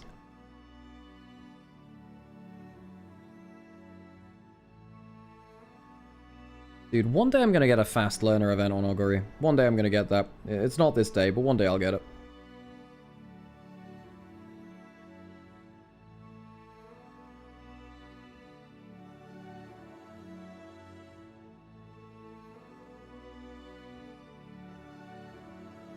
With no damage items on the HP and armor. Ah, yeah. Yeah, see, Mundo can get away with that. Some champions begin with the letter A can't get away with that. So I've heard, anyway. Hey, what do you mean? Heartsteel's a damage item. Heartsteel's a damage item. HP is damage. Again, broken champion. What do you mean it can be defensive and offensive?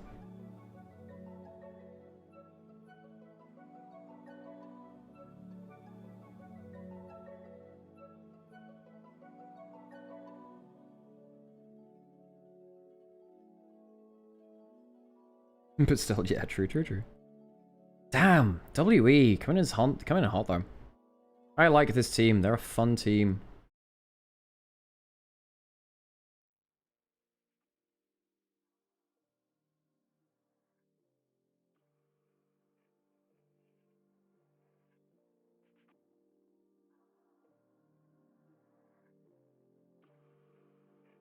Rise says hello. True. Yeah. Fair play.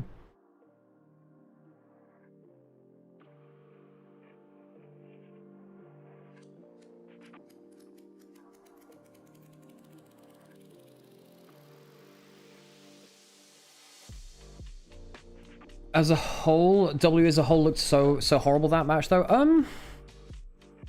I don't know if I call them horrible. I think that they misjudged the early game. I think that then... I think that actually... Well, look, I think they actually did quite well from behind the game, considering how poor they often look at that point. I don't think they looked awful. I mean, About managed to escape a bunch of engages, credit to him. I think Karis is really strong on the rise too. I'm not going to knock him too much here.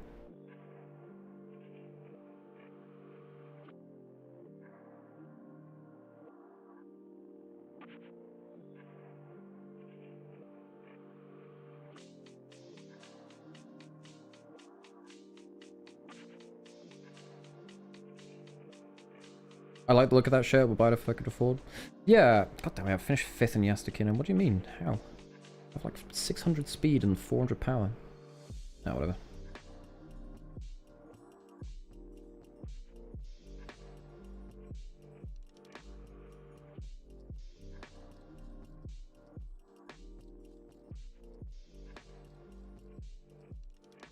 Okay. One more break and then get into the next game. Could be our last one of the day. Could be.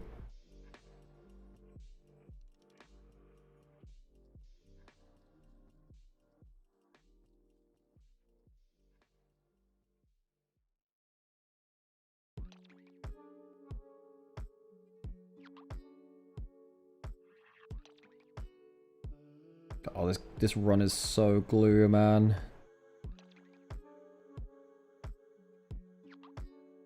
Oh, we got the fan thing as well, so I'll open up for that. Yeah, this run is just so glue. I'm just not hitting anything.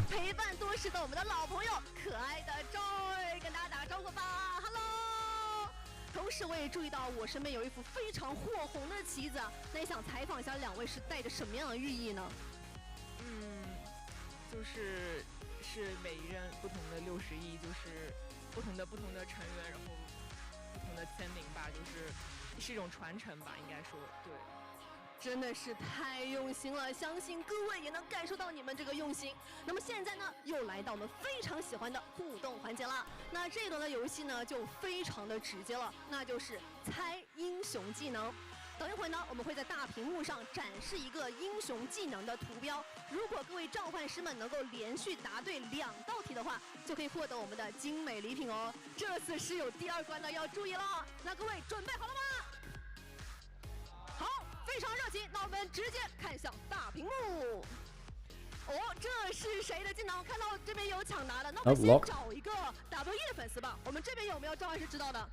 来，好，我们可以往前一波。展示一下你们护红的队服。洛克的哪一个技能呢？这个是，思考一下，给一个提示，位移。Q。好像有一点可惜，那可能要换一位 W 粉丝来挑战了。还有没有知道的？是洛克的哪个技能呢？E。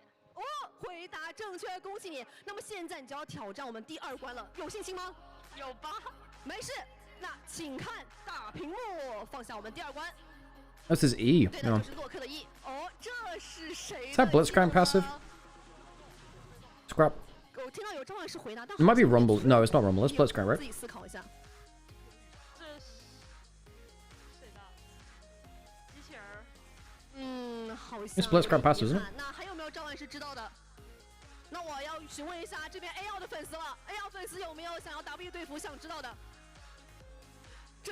这道题是不是有点难度？看大家又面面相觑啊！有没有想尝试猜一下的？有没有挑战一下 ？OK， 来，护龙的 E 技能。也是有一点可惜啊。那这样吧，我们直接公布一下正确答案吧，给大家看一下这是谁。这题确实有点难，我第一时间也不太知道。对的，蓝方的。Oh, it's Rumble. God damn it, it's a Scrap Shield. Fucking knew it. I thought it was Rumble. I thought it might be his passive. It's Scrap Shield. I haven't played that champion. 还有挑战，那我们直接来下一道题吧。这道题应该比较的简单，我刚刚偷偷看了一眼。这个很明显吧？没事，我还是先找他 W 这边粉丝。Hello, Malphite ult. 来，石头人的 R 势不可挡。对的，势不可挡，恭喜你。那准备好第2关了吗 ？OK。好，那请看大屏幕。下一道题是什么呢？这个也很简单，对不对？9桶的 E 肉弹冲击。对的，非常准确。那恭喜这位召唤师获得我们李宁提供的 W 的队服一件。哇塞，太强了！没关系，现在机会来到了这边。来，我们请播放下一道题。这个很简单是吧？秒答。No, it's Smolder W. Just 小火龙的 Modeler. W。恭喜你，就是他的阿奇，回答正确。那么准备好第2关了吗？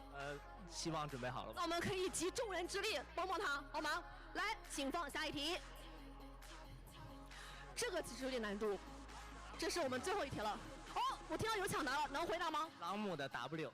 恭喜你回答正确，挑战成功，也获得由我们李宁提供的 AL 队服一件，恭喜你。好的，也感谢各位召唤师们的热情参与。那我们比赛马上就要开始了，也再次感谢由李宁提供的队服。我们把时间交还给解说席。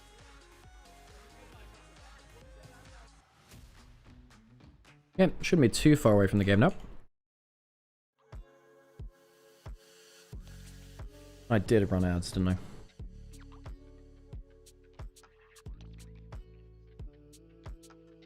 Have been doing more crowd interaction this year than before? Yes, they have, because in this split, they've been doing basically a roadshow every week. So first week was NIP's arena. Second week was IG's in Shanghai. And now this week is in JDG's in Beijing. So every week, a season is hosting every game in their arena.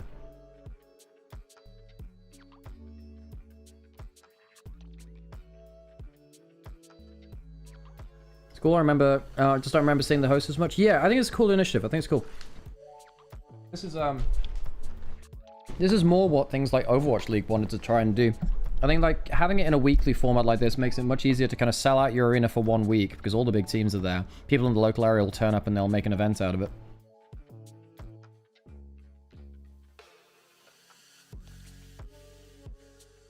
Alright, should be onto stage now, really, shouldn't we?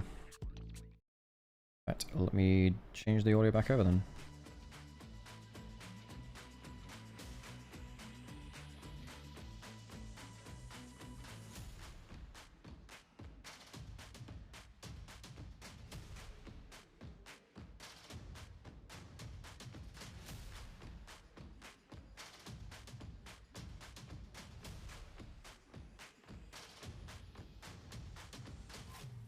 playoffs and Monkey Magic. Hey, I mean, yeah, I think realistically we have to start talking about W as a team that's just generally good. They're a good team. They are actually a top team in the LPL. They deserve that kind of title to them now.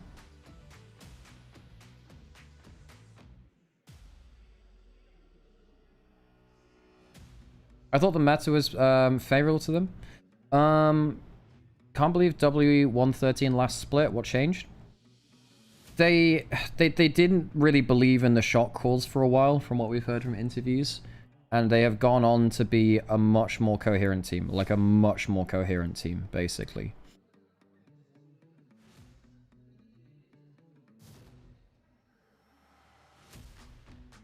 Like, basically, Monkey benched himself. Halfway through last split. And then I think basically, as playoffs hit, and then going into MSI, then people started picking up their version of the meta. They were very early adopters of the roaming jungle support kind of style, which is something which they did last year too. It's always been their style. It's always been their style trying to work with that. And of course, like, they did it while Vampire was on the roster. That's not unique to Vampire, though. I think a lot of it is actually more about Monkey, really. I think we've realized that now. Not that Vampire's bad at it, but we can see that Monkey is less good at it on JDG, even though Jundra is also good at that style. I think it was the chemistry of Monkey and his supports. That's why Urha looks really good too now. Thank you for the follow, buddy. Honestly, appreciate you. Okay, let's get into what could be the last game of the day. WE banning away 2 mobile, aggressive jungle mid picks, the Akali and the Vi. Poppy gone from Monkey / Cube / Urha. Ezreal gone out of the pool, Orianna gone. We still have Syndra. We had Cassiopeia, that's now gone. Rumble is available. We have Varus, I suppose. Yeah, Varus is a decent first pick. Now, if you're going Varus, you can hold that as a flex pick. AL might not lock in Rumble now. You have Jarvan. You have Lee Sin. Jarvan's good into Varus. Yeah, so that one's the easy lock-in. Now, if you lock the Rumble, you might get Varus top lane. We saw that against IG. Xerath is better against the Varus bot lane. Ah, so this might be the answer from anyone's legend. Maybe they go Xerath bot lane, and then they say, well, you know, you don't want to be bot lane into this. Xerath's good at kind of outranging the Varus, actually. And then they don't have to look at something like a Rumble. They just say, you don't want to be bot lane, and then locks me in top lane, which the Varus doesn't want to play into either. The Varus is kind of... it's more like a Rumble counterpick now. It's not just a generically good top laner in the same way. I think it probably can be played. Nidalee! Whoa! Okay, Monkey's played very few games of this. Technically a top lane flex, but I really doubt it. Now, Nidalee... Nautilus, that is a hell of a combo, because now if you land your Nautilus or your Varus CC, the Nidalee follows up and kills. Now, reminder, Monkey played, I believe it was first ever game of Nidalee in his pro career into BLG last split first round. It's the game which won them the game? Was it game 3 or game 4? Anyways, one of their big games where he had a mega game. He backdoored with the Lichbane. One of the games he won with that. Okay, so now the Camille is through. Nautilus is fine into Camille.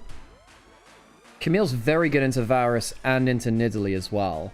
I mean, Jarvan Camille is a nasty-ass combo into these kind of squishier backliners. You can be as mobile as you want. As soon as you're caught, you're dead, really. Camille catches you, and then Xerath, Jarvan kind of dunk you after. So WE, I think they might look at something like a Cassante, maybe. They could look at Renekton or Ambessa as well, but they want something beefier on top side that can survive the Camille Jarvan combo. Victor's gone from Karis. Technically a mid lane flex for the Xerath, although no one's really playing that, but worth noting. I'll have long range combo.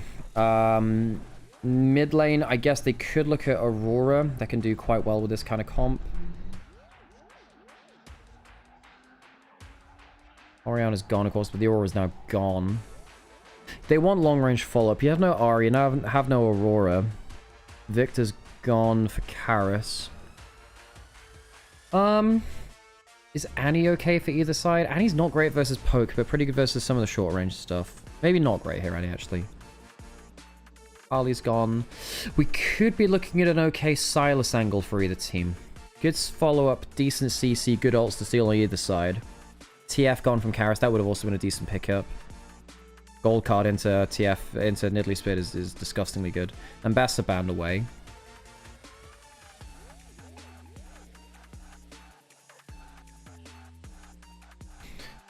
Silas looks good. Yeah, Silas looks good. Yeah. Okay, I predicted that. Nice. So what does W do now? Do you send the Varus away from bot lane?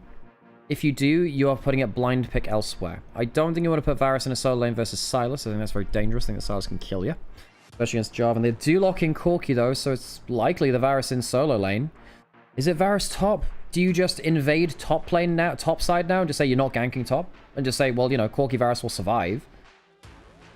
Oh, the Corki Nautilus will survive. Unless there's a Varus mid into the Silas. Can't imagine that's the case. Not great into the matchup. They might do it anyway. Blind picking at top lane feels a bit meh. Top lane, do they go Renekton? Yeah, Renekton's fine. Renekton's fine here. Pretty good into all comers here. Very good into Camille. Can survive long enough. You might Cassante for Breathe. Oh, because you now have Renekton Nidalee. Oh, and that means, guys, that means it's either Renekton mid or it's Varus mid. Or it could be Corki mid as well. Oh, God, there's so much flexibility. They can actually do anything here. They can actually still put the Varus Corki Nautilus bot. Could be Corki mid into Silas. That's a better matchup, I think. Because if Silas just can't win the level 2, level 1, level 2. Renekton mid into Silas is really good. This might be Varus top Renekton mid, because Renekton is good into Silas. So W have decent flexibility here. They can flex to matchup. Presumably, this is going to be Silas mid, Xerath bot. What do W do with the matchup? They're putting the Nautilus in mid lane right now. That won't be the case. Is it just Corki mid into Silas? Do they flex the Corki top and the Renekton mid? Also good matchups. We're going to go into an ad break, so don't get ads in-game. Apologies if it changes over what you're seeing as the hovers right now, but hey. I actually think Corki top, Renekton mid might be really, really good here. And now what you really want is you want pressure. You want to set up with Nautilus and Renekton for the Nidalee. For those of you who are not around watching pro play in the heyday of Nidalee, we used to see a lot, and I mean a lot, of Renekton Nidalee and Renekton Talia, because Renekton was the AP jungle setup champion. He would make a mess of you by pressing W, and then the AP jungler doesn't get to miss their skills at that point. Very, very scary.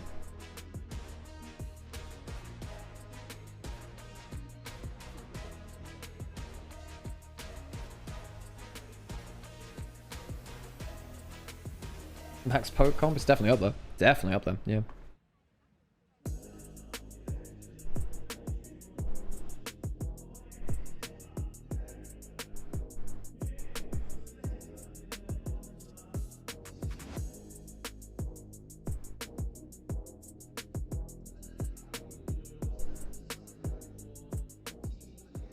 Into game we go. Let's hit the gyros.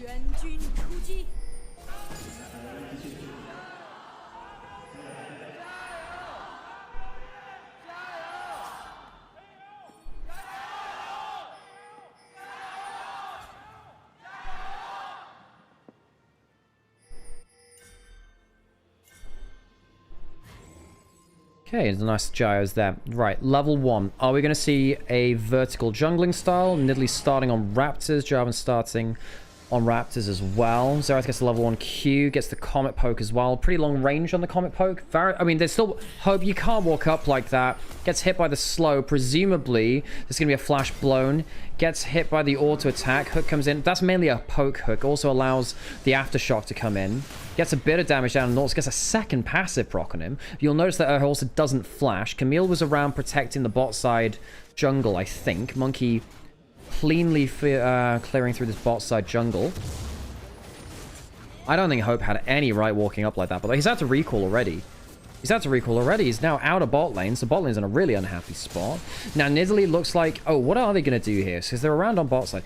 What we might see is Nidalee go for a bot side invade through this. No, from his body language, he's not. Because sometimes you'll see a 3-camp bot side clear from very fast AP junglers into invading the opposite side of the map. You'll 3-camp and then 3-camp on the other side if you can. Nidalee's instead just going for a full clear. Knows that'll be faster than the Jarvan. Jarvan's gone for a recall for the longsword. Would have helped counter that anyway. Would have been a good read by Tarzan if that were the case. But missing. Kaiju fighting topside. Breathe. Going into mini Gnar. Not bad there from Cube, actually. Oh, Breathe, hang on. Looking for the solo kill. Damn close, actually. Full wave was there. Breathe. His most comfortable champion is the Gnar. He is a good Gnar player. Doubly missing there from Kyle. Ow, nasty. Comet there too. Hope did have the teleport, chose not to use it at that point. And it is the Corki mid for Karis. We haven't seen Corki mid for a little bit. But, of course, Corki Tristana was a thing. Get onto tower. Bone plating blown there by Shanks onto Karis.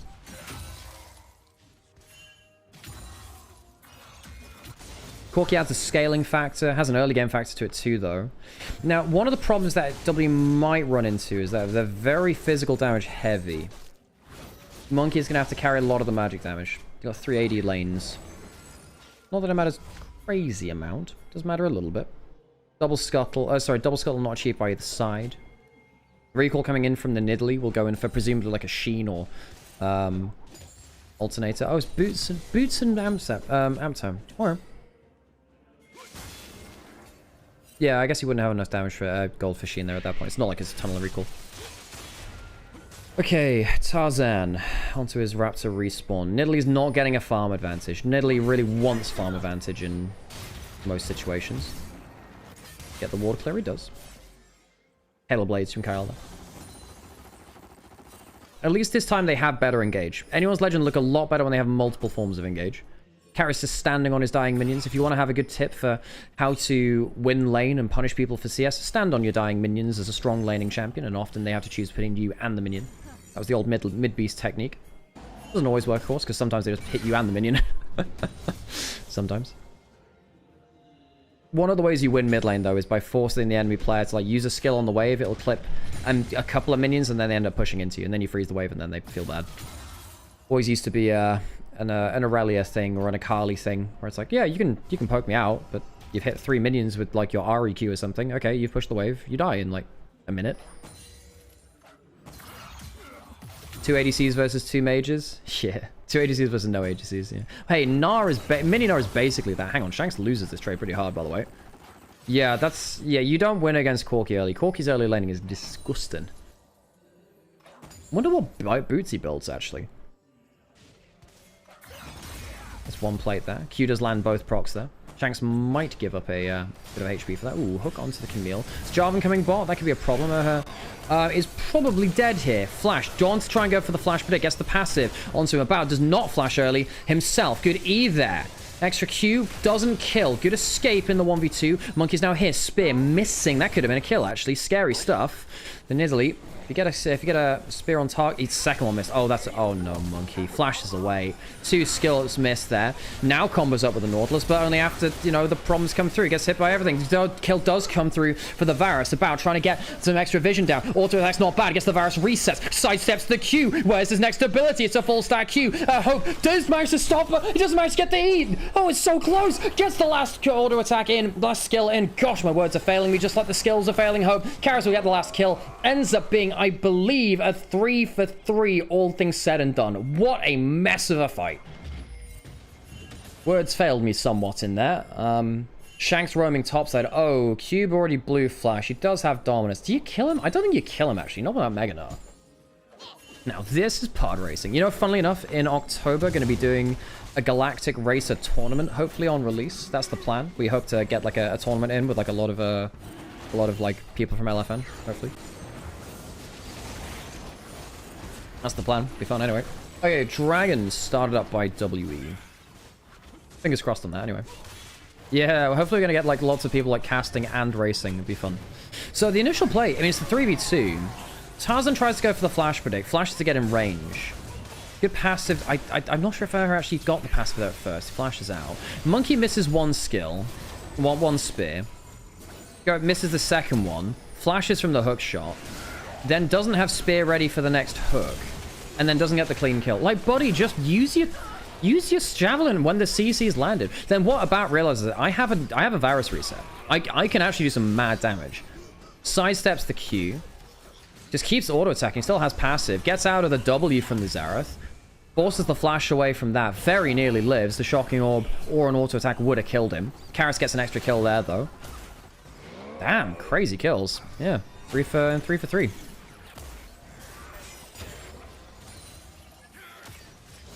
So About is very happy now. Karis is also happy. Problem is, Tarzan gets 2 kills and Monkey is not happy. And a Nidalee who's not happy is not really much of a champion, which is, you know, a bit of an issue.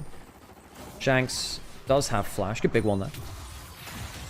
I do think the Corki's going to have a pretty good time if the Camille doesn't get her. Get him, rather. But, problem is I don't see how he ever doesn't get hit by Camille. That's the problem. Breathe walking up, winning the Kaiju fight slightly here.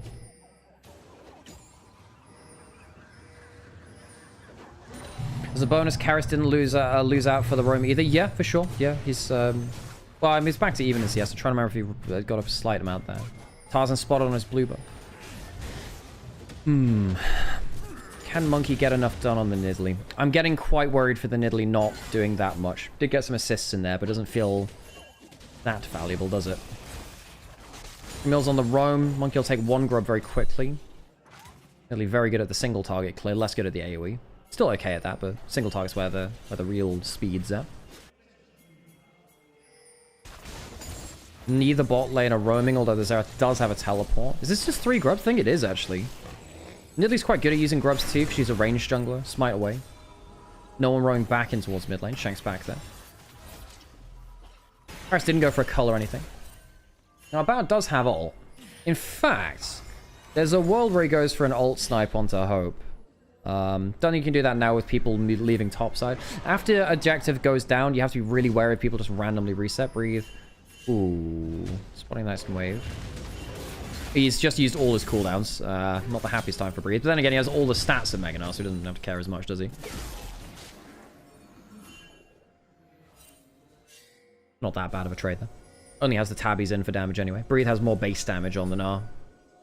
Especially Mini Gnar. That Hyperproc goes wild. Hope wave clearing as best he can. Down a little bit of CS.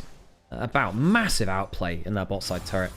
Walked up, used that power. That was really good from About. I think a lot of people disrespect how good the Varus passive is in plays like that. Especially even poke Varus. Because if you get the extra auto attacks early game, I mean, you're still an AD champion, even if you're not necessarily auto attack focused later into the game. Very well played.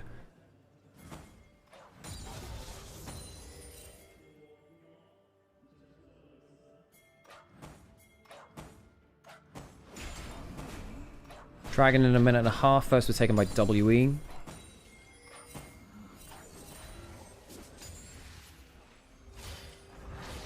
Her on the roam. Haven't really seen our bot lanes unlocked from their lanes yet. Now we have.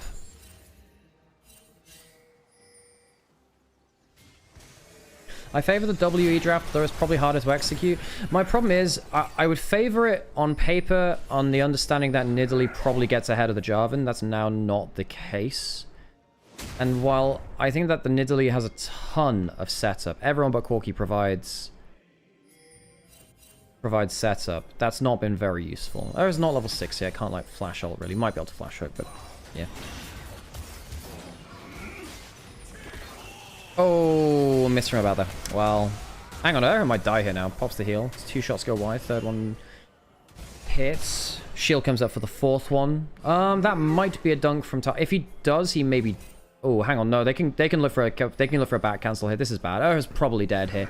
So hang on. They get the CC in. He comes through, dunks in. That might be a mistake from Tarzan. Doesn't have. Oh, he jumps back in, takes another tap. That might get him killed. Actually, no, that he misses. That saves his life. If that E hit, I think the extra damage and the slow comes through. I think he dies. Lucky to get away with that one. Teleport has to come through from Cube. About can actually technically teleport top lane now if he wants. Monkey's gonna go up there instead. Guess they can him with a snipe. Almost outplayed again there from About her, actually. But I think that missing that ult onto Hope is, yeah. Yeah, that's a killer, isn't it?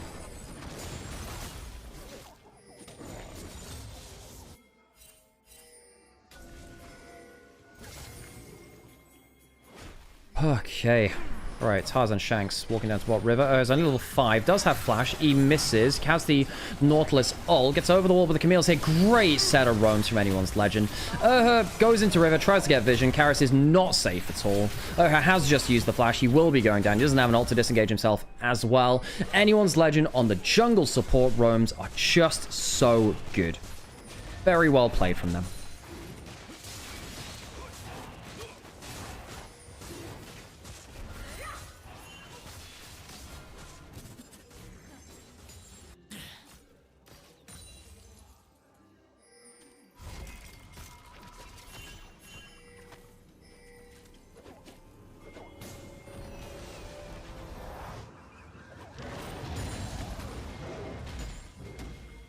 Okay.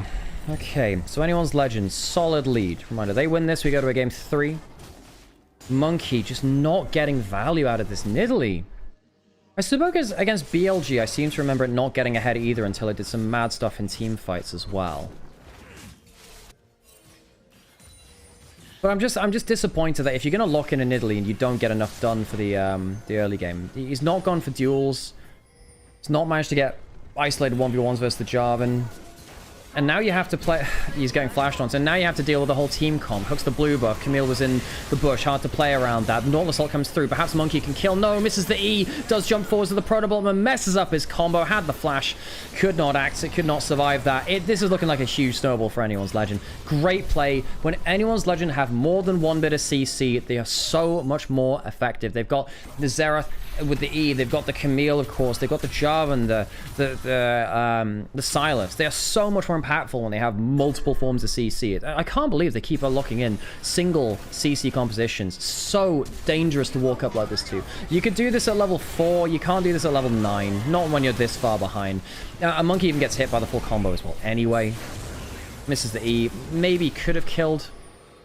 Obviously doesn't. Shocking orb landed from Hope there. Same thing from Pantheon for game 1.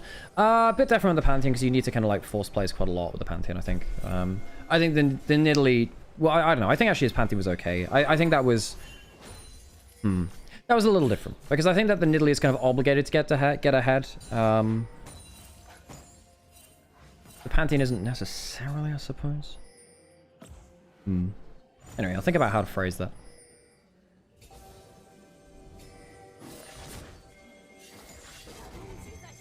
Monkey walking to the other side of the jungle. Nothing to get, of course. But yeah, I think that Monkey was...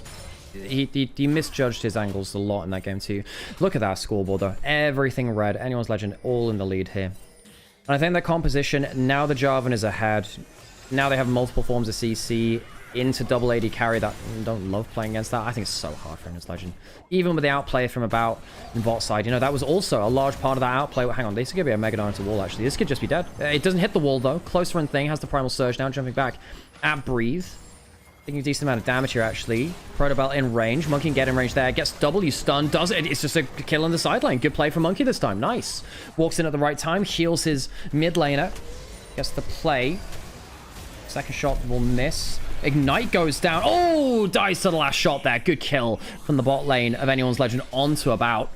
The Varus not feeling happy here at all. Good Xerath lock in. We've seen a number of our players pick up the Xerath. So, Viper and Jackal are probably the best of them in LPL here.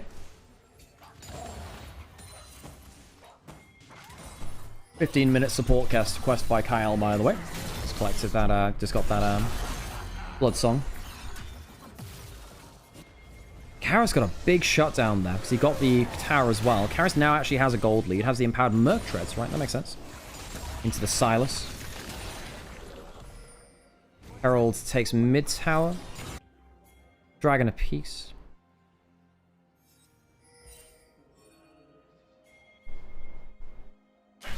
Not a surprise with Anyone's Legend. Draft Big Way is clueless. Big Way has a lot to answer for his drafts over time. Yeah, I don't know whether it's a team-led thing or maybe he's just the structure for deciding how drafts are made aren't very effective. Big Way has had some very bad drafts over time for sure. I think BLG 24, there's a lot of eyebrow raisers there. I think in 2025 it didn't get any better, really. They went through multiple coaches actually last year because of that, I think. Well, amongst other reasons too.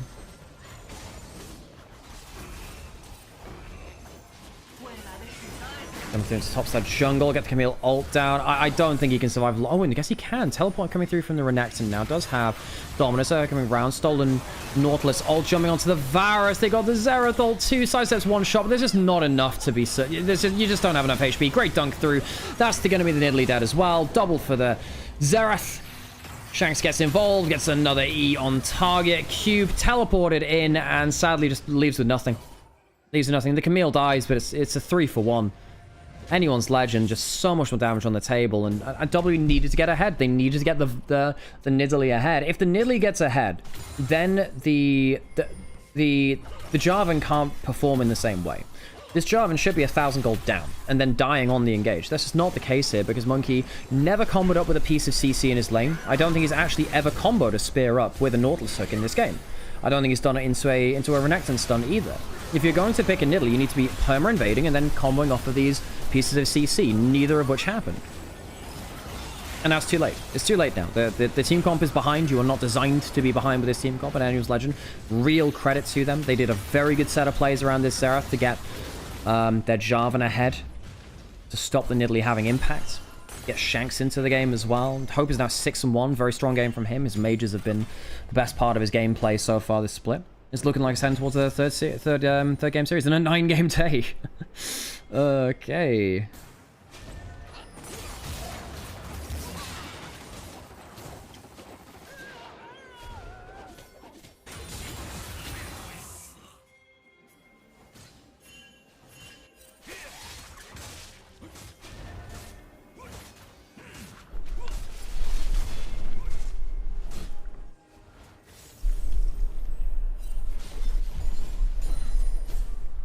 Cube alone on the side lane now. Oh, Shanks even goes for Urha beyond that.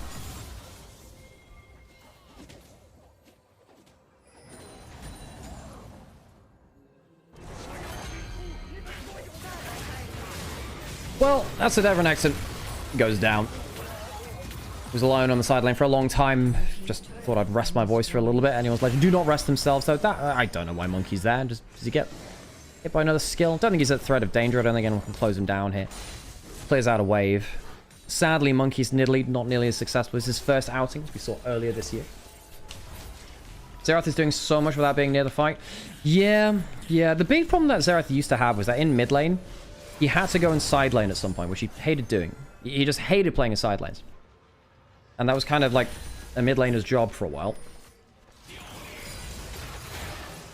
Ow. Oh my god, the damage. Jesus Christ, crazy.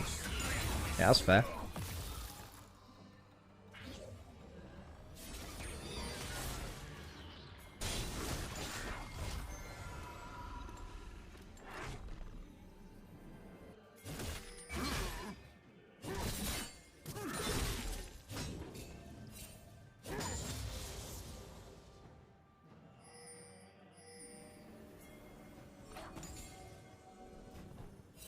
So Baron's available now. Anyone's Legend in a huge advantage. It would take quite a lot for this game to go in W's favor now. It's very hard to catch out these members which actually do damage from Anyone's Legend. I think maybe you can get a lucky kill in a side lane. I don't think it's very consistent to do that. I think the Varus is permanently at threat. I don't think there's ever going to be a fight where the Varus will live. If he does, maybe that's the ticket they need. About started this game very well, but now we've seen the problem of playing Varus into Jarvan, into the Xerath. Into the Camille as well. My Varus into Jarvan Camille, that just sounds like a hard counter, and it is a hard counter. He's barely managed to play the game. I think maybe there was some logic to putting the Varus outside a bot lane and just playing him topside. Maybe go to an ADP build where you can go for a Zhonya's. That might have had to be the option, chat. That might have had to be the option.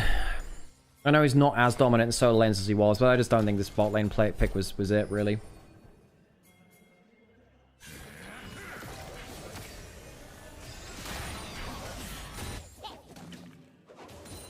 So what's the play now from Anyone's Legend to close out the game? Well, they're playing around side lanes for now. Might look for a big play mid lane. Teleport coming through. Tarzan has a strong dunk.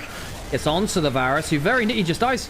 The flash doesn't save him. It's so hard to play as the Varus. Now, Corki getting some decent DPS down, but that's the stolen Northern's ult. An extra shot from the Xerath comes through. Xerath will be left to die. It's a 2 for none. Anyone's Legend. I mean, the Nidalee isn't a champion. For one, Karis has decent damage on the Corki. It just doesn't feel like it's nearly enough. Fights are too far away for him to do much here. The Xerath pick has been utterly disgusting. Fantastic play from Hope, who again, his mage play has been very impactful for him.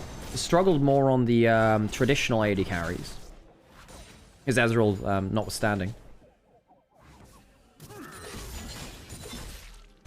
I don't know if I want to see Q playing Varus. I would have to trust him with it in this one. I know About loves it. It's just, you can see how unplayable it is in bot lane here. Maybe with a top lane, like, I mean, you need to go for a, yeah, you need to go for a stronger, like, 1vx build. We have a bit more HP and a bit more turnaround. I think the Poke Varus just doesn't achieve that goal here.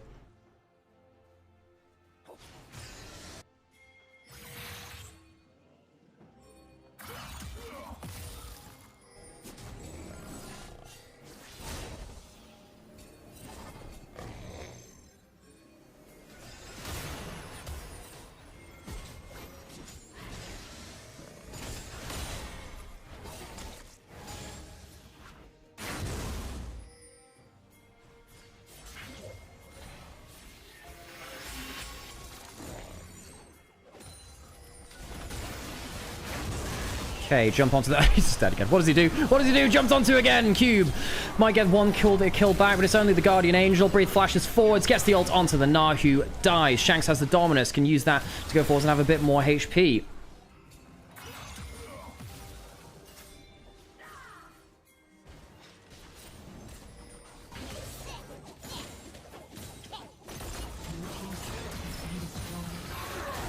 Okay, Shanks still has that Dominus. He's now in a 2v3. Think he dies, but that's great damage back. Very nearly gets one, but will get shut down for 900 gold. Q from Hope will kill another.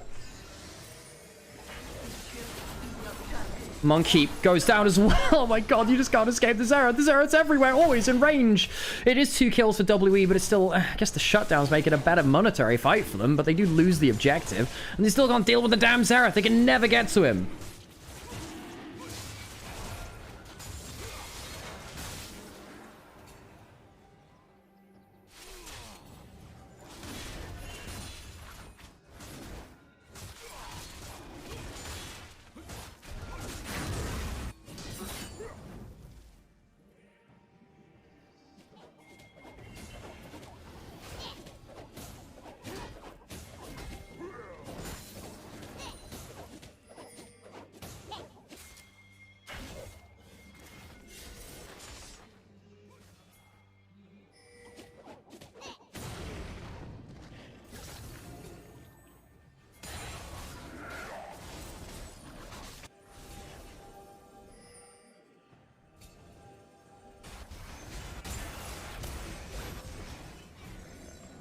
So now 9,000 gold in the lead from Annual's Legend. Sorry if again the energy's dropping off. It's very, very warm. It's dropped to climb to 33 degrees in my room now.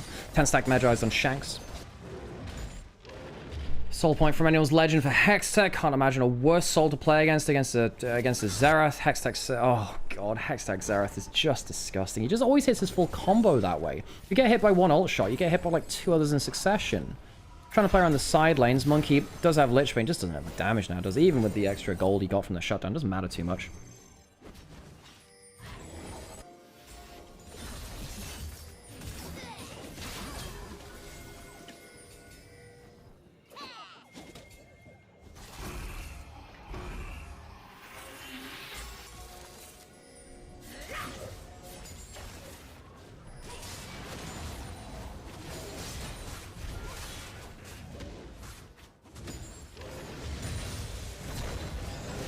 Oh dear. Well, that wouldn't normally be a kill combo because they're so fed. It pretty much is. Flash away. I believe from Cube there, was it? No, I was wrong on that one.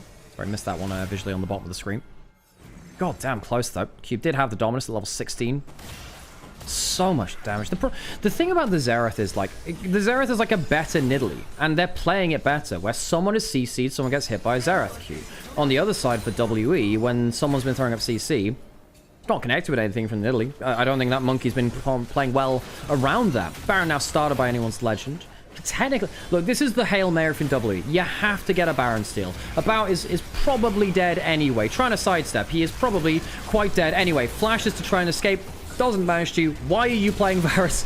It's a Camille Jarvan. That Megador ult has just killed the Xerath. Oh god, breathe. Breathe has just killed the Xerath. That's a giant shutdown. Cube gets an empowered W. It's not bad damage. Oh my god, they're actually getting shutdowns here. Karis stacking the Conqueror. Gets Shanks down. Gets Breathe down. They're going to get the Baron off of this. Get onto the Baron. I think you can get the kills here. Tarzan will just about live. Monkey trying to get himself into range. Doesn't want to go too far. You should go towards the Baron right now, son. Get onto that objective. WE just took a 4-for-2 fight. That is absurd. I said it would take so much to throw it in favor of WE. Perhaps this is that. Karis got to DPS, and Breathe did get the Hope kill. Breathe got to keep Hope kill. He just dragged the Renekton into the waiting arms of... just right into range. Baron will go down. It's going to be on 4 members. Only Cube missing it. That is absurdly... That is absurdly unlucky for Anyone's Legend, but how the hell did that manage to go through like that? That is absurd.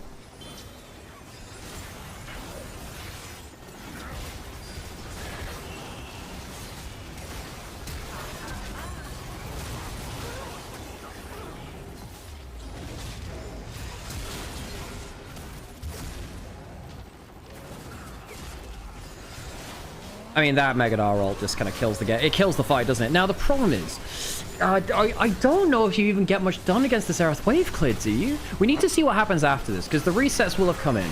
Dragon is available, and Hextech Soul is coming out from anyone's Legend. I don't actually know whether W can use this Baron that well. It stalls the game somewhat. I'm not sure it saves it. Dragon's up in a minute. They got 2 minutes of Baron to use. There's 1.7k up, and they're way less down than they were before. About doesn't have flash now, so I presume he just insta-dies in the start of the next fight. Tarzan is level 16 with the GA.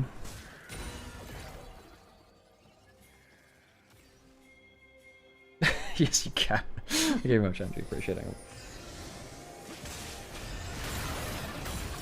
Thank you, thank you. Naught Assault stolen by Shanks. Very good ult for him. 2 steal. Best one on the field besides the Varus ult, maybe. I think the Naught Assault being point and click helps you a lot with that. Mid lane turret not falling here so far. So hard to take this thing down. You just need 1 auto attack, man. Monkey can try and get in there. Does manage to do so. Nara's pushing an inner turret. Gold's somewhat even because of that. No objective bounties for WE. Hang on. Camille doesn't go in for the play there. Nara is now pushing for the inhibitor turrets. Dragon is available. Anyone's Legend going to scout it out with a Xerath ult, maybe looking for some poke with it as well. Don't get the full play. Do get a chunk onto a bow. They lose the Dragon. Inhib turret goes down in favor of anyone's Legend. It means that monetarily, the Baron doesn't actually move the needle that much. Tarzan gonna find them out with... This could be a problem, actually. Xerath is coming down. What's happening here? Corki is actually looking to jump onto the Xerath. Look at what Karis is doing. Karis is jumping onto Hope. This is really big. Karis is gonna kill Xerath. Awesome assassination from him, but does it save the fight? The Varus is living. They don't have the Xerath anymore. They've made a huge mistake. This could be the play they need. Kyle goes down and Cube is alive. This is a huge series of errors for anyone's Legend. Karis got the jump onto Xerath as he went towards the play and could not get impact the fight. Monkey will certainly kill the Jarvan, and I think there's a wave which is just pushed up in bot side. WE with these death timers at least are gonna get an inhib. This is absurd. How the hell have WE managed to get this around? Karis, seriously, watch back in that replay. He jumped the Xerath and killed him.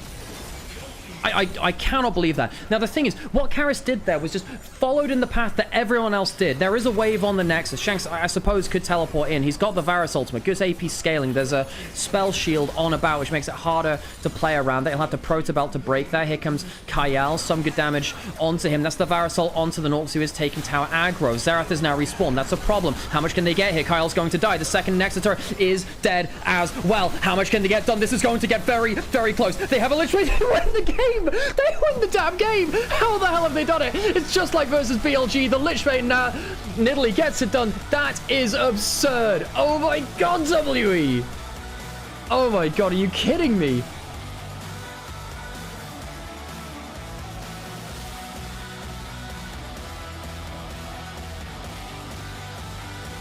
I mean, the jump by Karis onto Hope is inspired. You know what it reminds me of? Now, for those of you who remember, G2 versus T1 at 2019 Worlds, where Faker, I believe, is on... He might be on Kiana. And he walks up after one of his teammates have walked through a bush. But the enemy team had waited for the other player to walk by, give a false sense of security, and G2 jump Faker and kill him. Reminds me of that. It was either I think that was at Worlds 2019. Oh, I can't believe it. Anyway, I'm going to leave it at the interview and then we'll end out today, folks. Thank you so much for joining me. What a day of games. 此刻的心情吧，因为我觉得这场比赛其实是一场高强度的 BO3，也是在第3赛段再度战胜到老对手 AL，拿下了在第3赛段的第5场胜利。现在心情如何？现在心情非常好吧，刚刚对老乡说了一句，我的鞋底有点痒了。好的，每次赛前都会在社交媒体有一个亲切友爱的互动，对不对？赛后也是有的。确实啊，我们的台上是对手，台下是朋友。那觉得这场比赛对你们来说很关键嘛，也是向上攀爬的重要一场抢分战。赛前做了哪些准备呢？其实我觉得我们最重要的就是，我觉得我们比所有队都团结。 比所有对手都要团结，对不对？我们粉丝也很团结。刚刚在场上的时候，有没有听到粉丝在台下呐喊？有感受到这股能有量，感受到吧？对不对？就第二把那种大劣势的情况下翻盘之后就很激动吧，感觉大家都很激动。是的，我觉得其实，在大劣势下翻盘打逆风局也是 W 一直以来比较擅长的一件事情，因为你们团结，因为你们有韧性，所以才能最终完成胜利。我们来思绪回到一下第一局比赛啊，其实第一局鏖战40多分钟，可以说拉锯战非常多，有没有想到会如此激烈？其实第一把选的阵容就知道是往后期打的嘛，因为我一直都在说，等我16级我就不敌了嘛。对，确实，这个无敌的蒙多真正做到想去哪儿就去哪儿了。其实一开始看到蒙多就知道事情不简单，但我觉得最终的那个关键的一个翻盘点还是大龙团嘛。当时你们也是率先的去带走了塔赞，打出了一波2换5。那当时那一波的一个翻盘点，大家是如何去完成这波沟通，去逆转整个战局？思路是怎么样的呢？第一把吗？啊，第一把。其实就已经不记得吧，就今天就战斗爽吧。战斗很爽，对不对？那蒙多在最终以1敌100，然后带领队伍单兵作战，冲上高地的时候，那一刻你的心情是怎么样的？就那时候我们输了个团吧，就没办法了，就我只能去拖住他们时间嘛，然后拉一波队。你那时候有感受到一些压力吗？就怕如果说没有拖住的话会怎么样？没有办法给队伍兜底。没什么压力吧，因为只要他们来找我的话，就一定会杀我杀很久的。好的，也是做到了，最终也是凭借着自己的这样一个蒙多的一个发挥，带领队伍去取得了一个胜利。第一局的成果是非常好的，但赛前其实也有 Q 到嘛，就是两边都是一个团战强队，然后也是说了在这场比赛的时候会展现一个团队的执行力。那你觉得今天大家的团队协作能力能打多少分？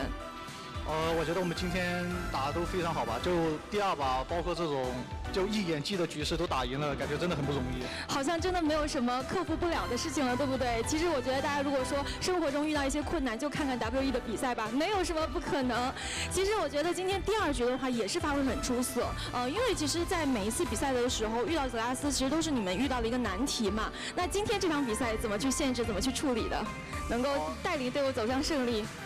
其实也没有怎么处理吧，就是其实游戏里已经想过了，就会被泽拉斯真的是我们的噩梦吧，但是还好今天赢下来了。赢下来我觉得就是一份经验，对不对？可能这份经验也可以助力你们之后获得更多的一个胜利。那今天也是最终拿下了比赛。那其实本赛段我们开启了一个主场巡回制嘛，那赛程也会更加的紧凑。那现在我们其实已经打到第3周了，你觉得大家整体的一个适应能力怎么样？在这当中提升了哪些部分呢？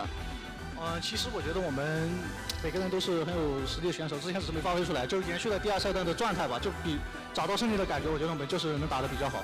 是的，我觉得也是一次一次更好了。那其实下一次也会回到那个西安主场嘛，我觉得大家其实一路追随以来也很不容易，尤其是今天完成这场比赛之后吧，明天又有一个背靠背，你们很辛苦，我觉得台下的粉丝朋友们也很辛苦。有什么话想要对一路追随的粉丝朋友们说的吗？就感谢所有支持 WE 的粉丝吧，就今年希望圆他们一个梦。好的，希望圆我们所有人一个梦。我相信大家此时此刻那份很燃的心情又重新燃起来了，对不对？也是再次恭喜你们今天获胜。那明天的背靠背也要好好准备，好好休息。谢谢 Cube 接受我的采访，本场的采访就到这里，让我们把时间交给解说席。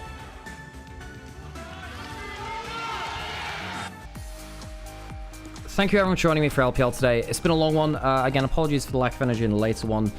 Just a lot of games. And yeah, I hope that you all enjoyed today's games. Anyway, WE, what a 2-0. What a 2-0. I think, you know, this is a team that's been really striving to prove that it's just not a one split wonder, much like what happened kind of last year, I suppose. And I really enjoy watching this team. It's such an entertaining to watch. Okay, I'm gonna raid over to someone now. Appreciate everyone's time. Appreciate the raids from Kenran and Makaria before. You know, I love you guys. Appreciate you all. And yeah, see you when I see you, folks. And tomorrow, not exactly sure what's happening. I think Sam will have to stream it because Angie and I have got a plane flight to catch later in the day. But I also don't want Sam's voice to blow out. We'll see what we can do, folks. We'll see what we can do. All right, folks. I'll see you in a bit. I'll raid you over to.